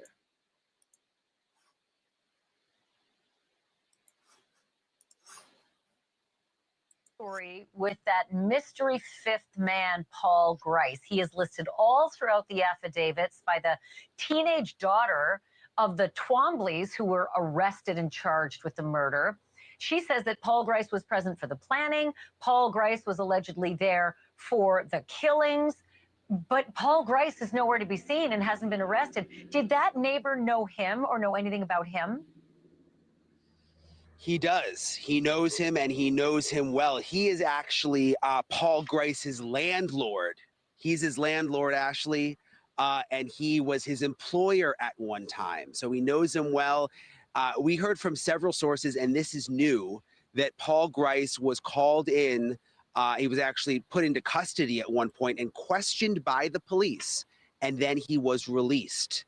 Why exactly he was released, we don't know. Apparently, they didn't have the evidence to keep him. And talking to that neighbor again and his landlord, he says that Paul Grice is a nice man, and he thinks that people need to hold off on judgment right now. Listen to what he said about that. Did you know Paul Grice? Yeah, I know of him, and he has a young family, very nice guy. He's the kind of guy to come up and shake your hand, tell you hi, and anytime I've been around him, he's just been out cleaning and working hard and taking care of cattle, and he seems to be a good guy. My understanding is that he was taken in and questioned, and apparently the OSBI and FBI didn't think it warranted arresting him, so I guess he's not in custody, so I have no reason to believe they had anything to do with it. Yeah, a lot of people are questioning it just because he's named in the reports and wondering why he's the one who wasn't arrested. Yeah, and I couldn't tell you. I know he's a good man from what I know of him. And again, we've learned from several sources, and this is new, that Paul Grice was taken into custody and questioned and then released. So apparently whatever the daughter of one of the suspects said about him being involved, they just weren't able to find the evidence of at this point. So he is out. He's in the community right now. And a lot of people are standing by him, Ashley. Wow. Well, listen, you can be in conversations about something, but in order to be a conspirator, you have to act in furtherance. And maybe that's when if the teenager's telling the truth in the affidavits, maybe that's when he said, you know what, I'm out of here. And the reports got back to her differently, but maybe he's got an alibi. Who knows? Quick question about the next actions in this case. When are all four back in court? What do we see next? Okay, so May 15th, 9 a.m., they're going to be back in court. They are all in the process of getting new lawyers. Tiffany Adams, Tad Cullum, Cole Twombly say they are all going to get private attorneys. Cora Twombly was the only one at the hearing who said she was going to want a public defender, which is kind of interesting considering Cole Twombly is getting a private attorney. But again, let's not forget, some of these folks have a lot of money, especially Tiffany Adams and Tad Cullum. They've got the resources to pretty much get whatever lawyer they want, from what we're told. They own thousands of acres of land. Tad Cullum in particular, Ashley, I'm hearing over and over again, is particularly wealthy. So it's going to be interesting to see what legal teams show up because they didn't have lawyers at the first hearing. Thanks, JD. And so You're right. who's going to be the lawyer come May 15th? That's going to be really interesting because they've got the money. You're right.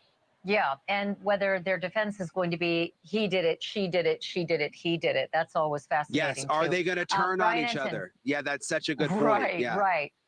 That's usually what happens in these cases. So, so much to look at. Thank you, Brian. Such incredible. You're right. You are right.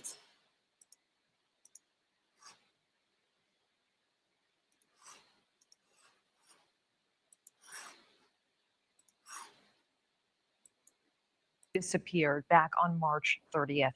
54-year-old Tiffany Adams was one of the 4 people now arrested in connection with the disappearance of 27-year-old Veronica Butler and 39-year-old Jillian Kelly. Now, Adams is a grandmother of one of their kids. News Nation's Nancy Liu has been tracking this story. She joins us live with exclusive new details on the ground tonight. Nancy.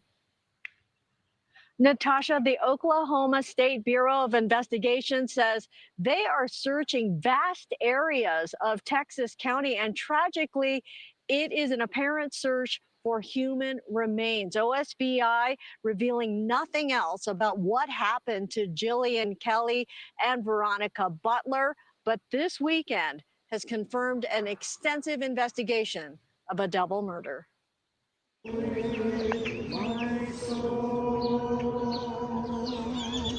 Congregants of Hugoton First Christian Church are grieving following Sunday service with prayer and hymns outside the family home of Jillian Kelly. After 2 weeks of hope, 2 local families now know to mourn Kelly, a mother of 4, and Veronica Butler, a mother of 2.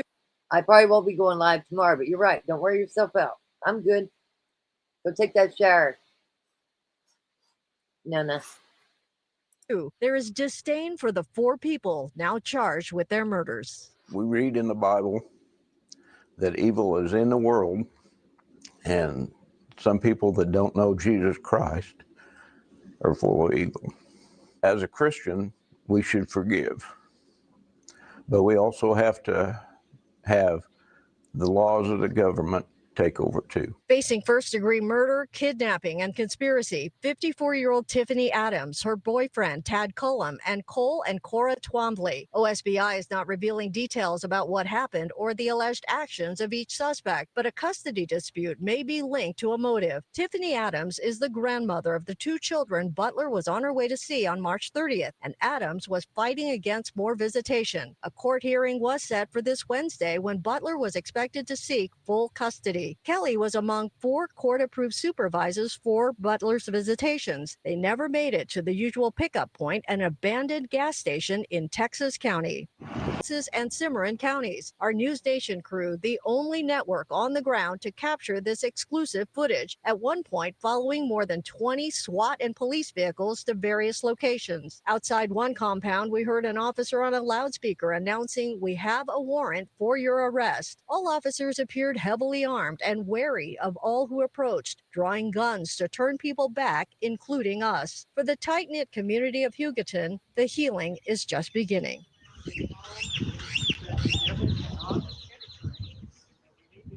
Now, the 4 suspects are being held at the Texas County Jail, and there's no word yet on their arraignments. Their alleged actions have left 6 children without their mothers. And Natasha, in spending the day in Hugoton, I really sense the community rallying around these 2 families, which understandably have requested privacy. Yeah, Natasha. certainly. And I know you've been immersed in these communities and tracking the minutia of this story, not the resolution we were hoping for. But Nancy Liu, we appreciate it, live in Texas County, Oklahoma. Thank you. Thank you for watching. Go to newsnationnow.com to find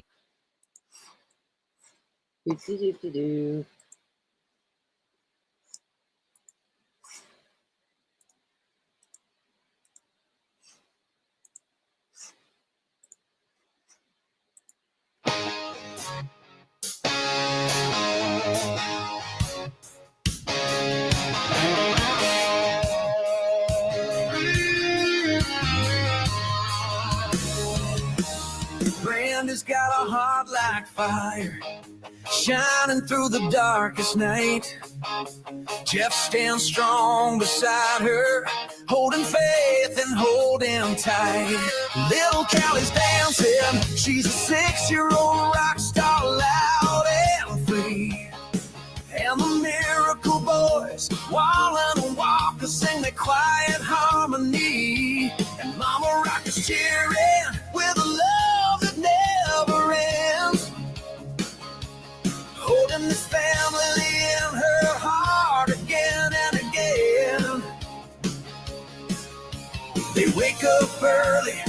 till the day is gone. But grace keeps pushing them on and on. 'Cause God is good all the time. In every heartbeat, every line.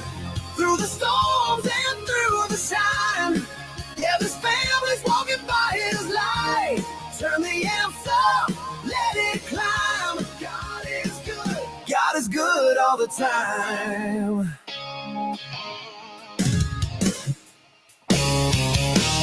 Wednesday nights they gather. Sunday morning they're there again. Lifting up their voices, thanking God for where they've been. Those twins were a whisper of heaven, a miracle written in his plan. And Callie shouts hallelujah, louder than any marching band. And Mama Rock is smiling, watching blessings overflow.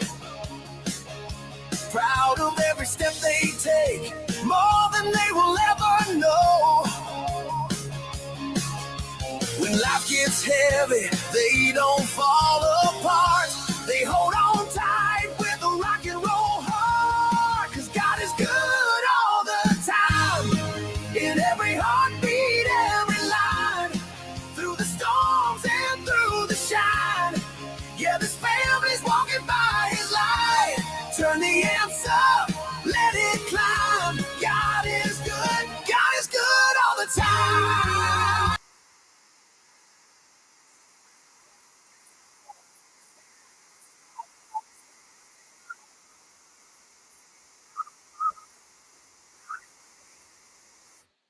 All right. Let's see here.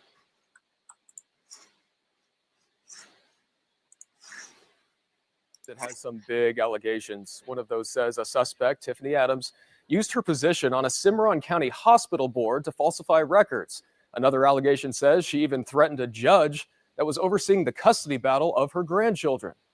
In a new lawsuit filed this week, Veronica Butler's mother makes several big claims. One of those says that Tiffany Adams used her position on a Cimarron County hospital board to get custody of her grandchildren, Veronica Butler's own children. The court documents say, quote, Adams stated to the board that Veronica repeatedly exposed the children to her brother, whom Adams falsely alleged had sexually assaulted them. They go on to say, quote, Adams falsified hospital records and submitted them as evidence to the court for the purposes of manipulating the proceedings as part of a scheme to gain full custody and control of the children. We spoke with Veronica.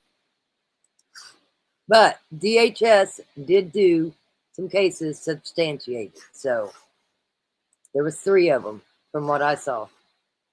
His aunt, LaDonna, last year. Her kids were her world. Her kids were her life. Everything she did was for her kids. The wrongful death suit also claims Tiffany Adams' son, Veronica's ex, was awarded full custody of the kids based on the false records and statements from Adams in December of 2022. But later on, Adams, quote, unilaterally took custody of the children from her son, purportedly due to his legal and substance abuse issues and or his unwillingness to adhere to Adams' demands. She wanted her gone so that she could raise her grandchildren. And the only way to do that was to eliminate her. Fast forward to February 2024. The lawsuit claims Adams started making threats against a Cimarron County judge that was overseeing the custody battle, and that judge was put under police protection. The documents say, quote, Adams made specific statements about knowing where the judge resided and the path she walked to work. Now, all that is just part of the 32-page lawsuit. There's also allegations on how they carried out the murder of Veronica and Jillian Kelly, and a claim that Adams wanted to indoctrinate Veronica's kids into Adams' group known as God's Misfits. Veronica Butler's family just celebrated her life over the weekend, and it would have been her 28th birthday. In News 4 exclusive tonight, civil justice after years of pain for an Oklahoma family. 4 years ago, they found their daughter's lifeless. Threatened a judge that was overseeing the. Okay. So there was that one. That was the Paul Grice one. Let's see here. I think we've pretty much gone over all of them.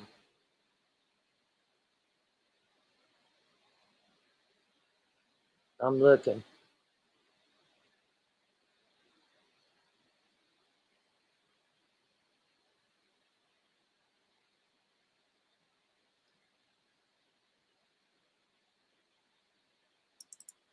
First, I want to start. There was this heated exchange over if Grice had killed Jillian Kelly himself. What exactly happened there? Well, he said yesterday that he wasn't sure if she was alive or dead when she was put in the van, when he put her in the van with Tad McCullough, who is the other his co-conspirator. But anyway, he wasn't sure that she was dead. Today, it got even worse when Tad's lawyer Cullum, I'm sorry, that's the name. When Tad's lawyer started cross-examining him, he actually said, I don't know, ma'am, I've told you more than once that I don't know if she was dead or alive. I saw her eyelids twitching, but he goes, I don't know much about dead people. I know about dead animals. And after they're dead, they do twitch a while. And the family is sitting here listening to this. Then he went back and he said this was absolutely one of the worst things. I didn't think it'd get any worse than yesterday. He said that when he stabbed stabbed Jillian Kelly, blood wasn't gushing out or pumping out like with Victoria. She also didn't fight me. Her arm twitched and that was all. And the defense attorney for Tad, for his co-conspirator, was like, who in the fuck is Victoria? Who in the fuck's Victoria? Did she just say Victoria? The hell? Or pumping out like with Victoria. He said that when he stabbed stabbed Jillian Kelly, blood wasn't gushing out or pumping out like with Victoria. She also didn't fight me. Her arm twitched and that was all. And the defense attorney for Tad, for his co-conspirator, was like, maybe because she had her neck broken before and was paralyzed. It was absolutely crazy. No matter how many times he was asked, he says, I honestly don't know if I killed her or Tad killed her. It could have been either one of us. However, the medical examiner's report says that she died from stab wounds. And instead of 3 stab wounds, which he testified to yesterday, Jillian Kelly had 15 stab wounds. So sometime in that trailer, Paul Grice went on another stabbing spree, but he can't remember exactly. He was having a panic attack, and all he could think about was that Jillian Kelly was going to wake up and she was still alive, and she was going to wake up in a freezer with a dead body, Veronica Butler, on top of her and be absolutely terrified. So basically he was intimating, not so subtly, that he did her, he helped her out. He just couldn't bear the thought of her waking up. First of all, I'm really sorry you had to hear all that. And number 2, it always makes me wonder when they go into these details and inconsistencies, is it, it has to be so detailed. Maybe it really is the truth, or is he trying to minimize what he did, but doesn't sound like it really is. Here's the problem with him, and I'm curious.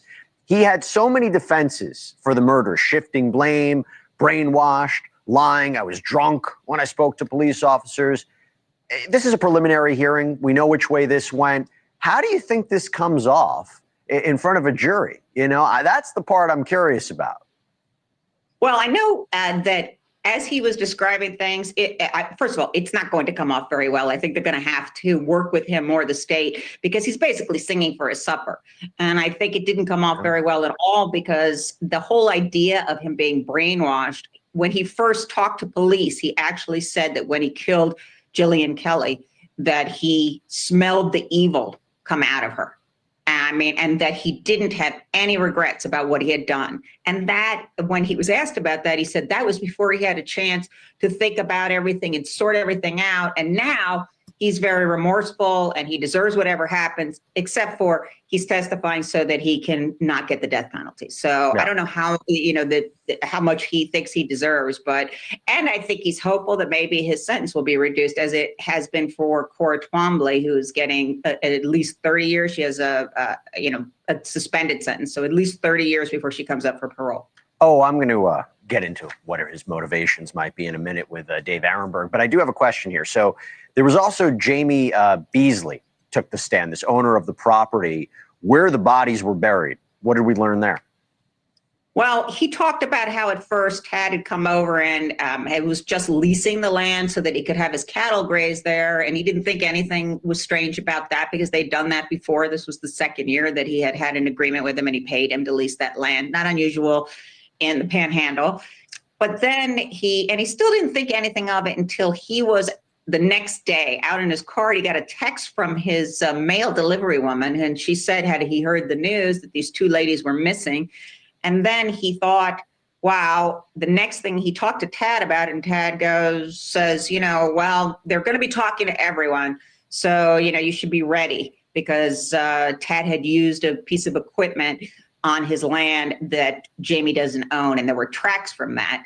And Jamie said he began to suspect that those poor women were buried in the back of his house. And he thought about going, he was asked why he didn't go to police. And he has children at his house, and he was afraid that something would happen to him and something would happen to them. These are dangerous people. And I have to tell you, when I heard Paul Grice talk about how he was familiar with dead animals in the same breath as he talked about Jillian Kelly, I think it told me everything I needed to know about him.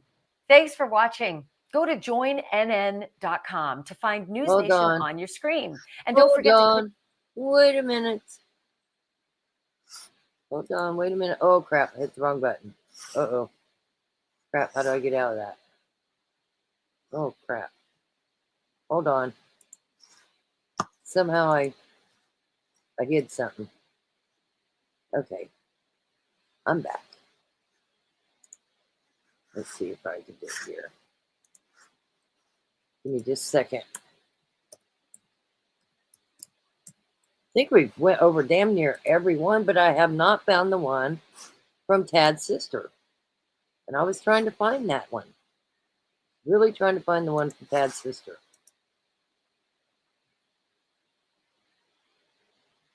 So, I'm going to find it.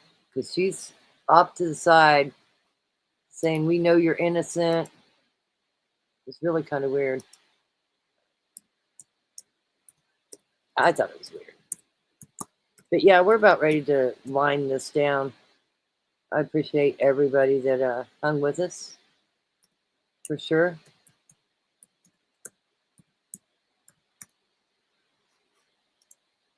It's been a long live, but it's all right. I burnt Rick's biscuits, but life goes on, right? Life goes on. All right. Let's see here.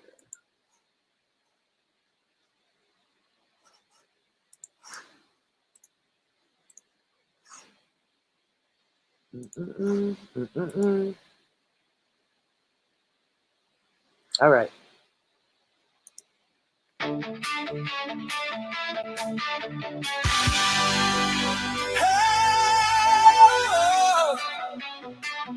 That's right, guys. I saw you. Thank you. I saw you. We're closing down this live, but the spirit's still warm. Kansas moms in the chat, keeping hearts from the storm. Yipping mama, lifting joy like a beacon of grace. Chris Hughes, steady standing in a faithful place.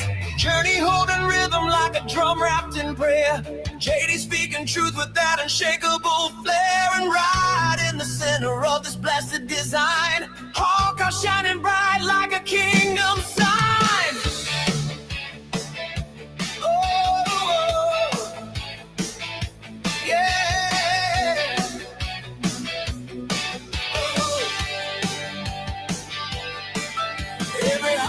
This chat feels holy and true. Every soul in the room saying God carried us through. Late night crew still tapping hearts on the phone, feeling faith in their chest like a cornerstone. Mama in the kitchen stirring hope in a pot. Baby on her hip, but she's praising nonstop. This whole little family gathers here online, but the love in this place that's divine by design. We stand together, shoulder to shoulder, love burning strong as the night grows older. One more shout before we close this night.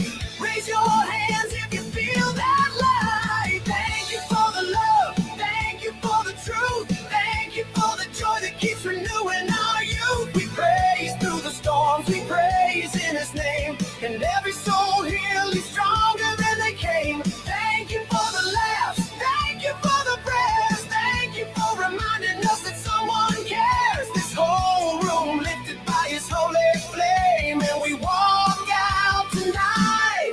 forever changed.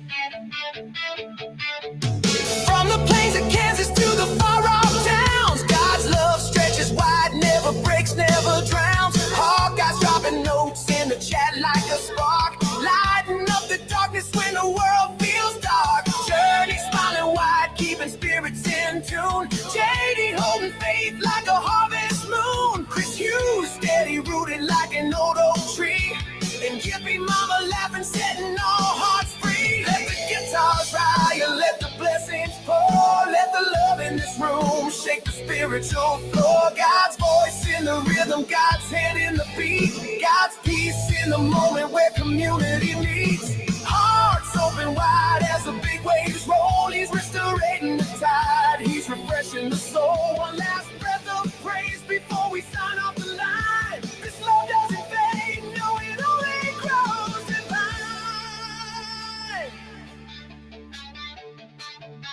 No, it only grows divine. Rock loves you all the time, let that truth be your guide. Keep it close in the valley, keep it loud on the ride. When the world feels heavy and your hopes running thin, His light cracks the darkness and pulls you back in. This family stands firm even when winds blow strong. And this little live stream, that's where you belong. So good night to the crew, every sister and friend. Thank you for walking with us straight to the end. Keep your fire burning bright, keep your courage alive. Keep your heart set on Him every day that you strive. Until the next time we go live, until the next time we sing.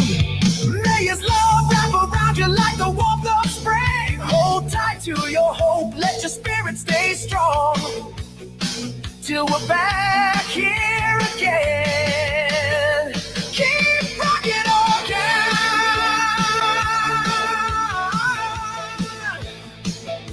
Keep rocking on high.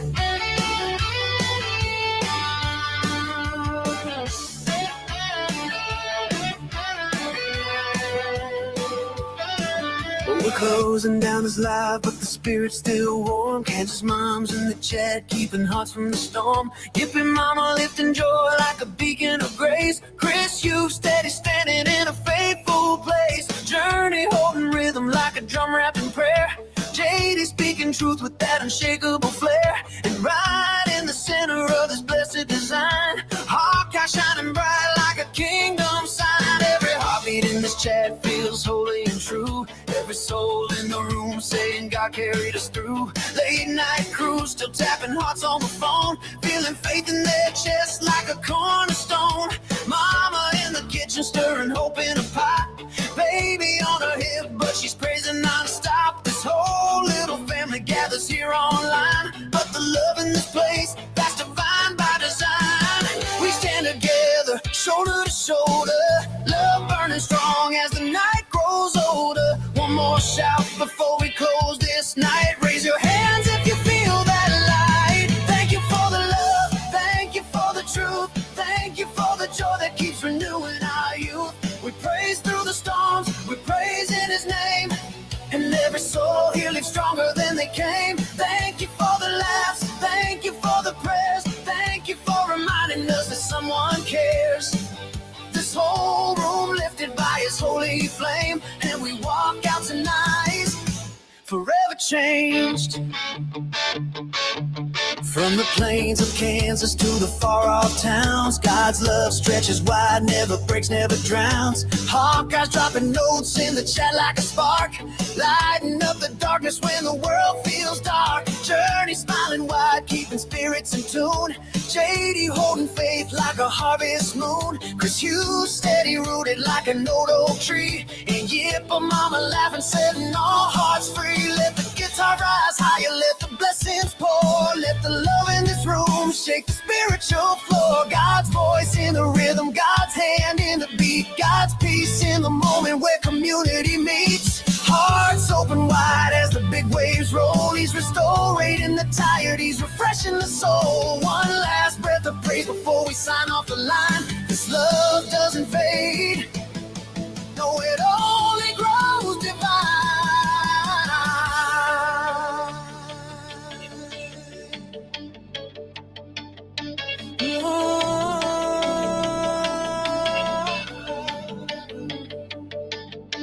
Rock loves you all the time, let the truth be your guide. Keep it close in the valley, keep it loud on the ride. When the world feels heavy and your hopes running thin, his light cracks the darkness and pulls you back in. This family stands firm even when winds blow strong. In this little live stream,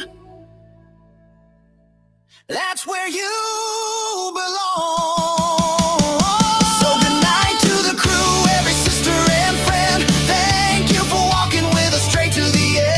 Your fire burning bright, keep your courage alive, keep your heart set on him every day that you strive, until the next time we go live, until the next time we sing. May his love wrap around you like the warmth of spring. Hold tight to your hope, let your spirit stay strong till we're back here again. Keep rocking on,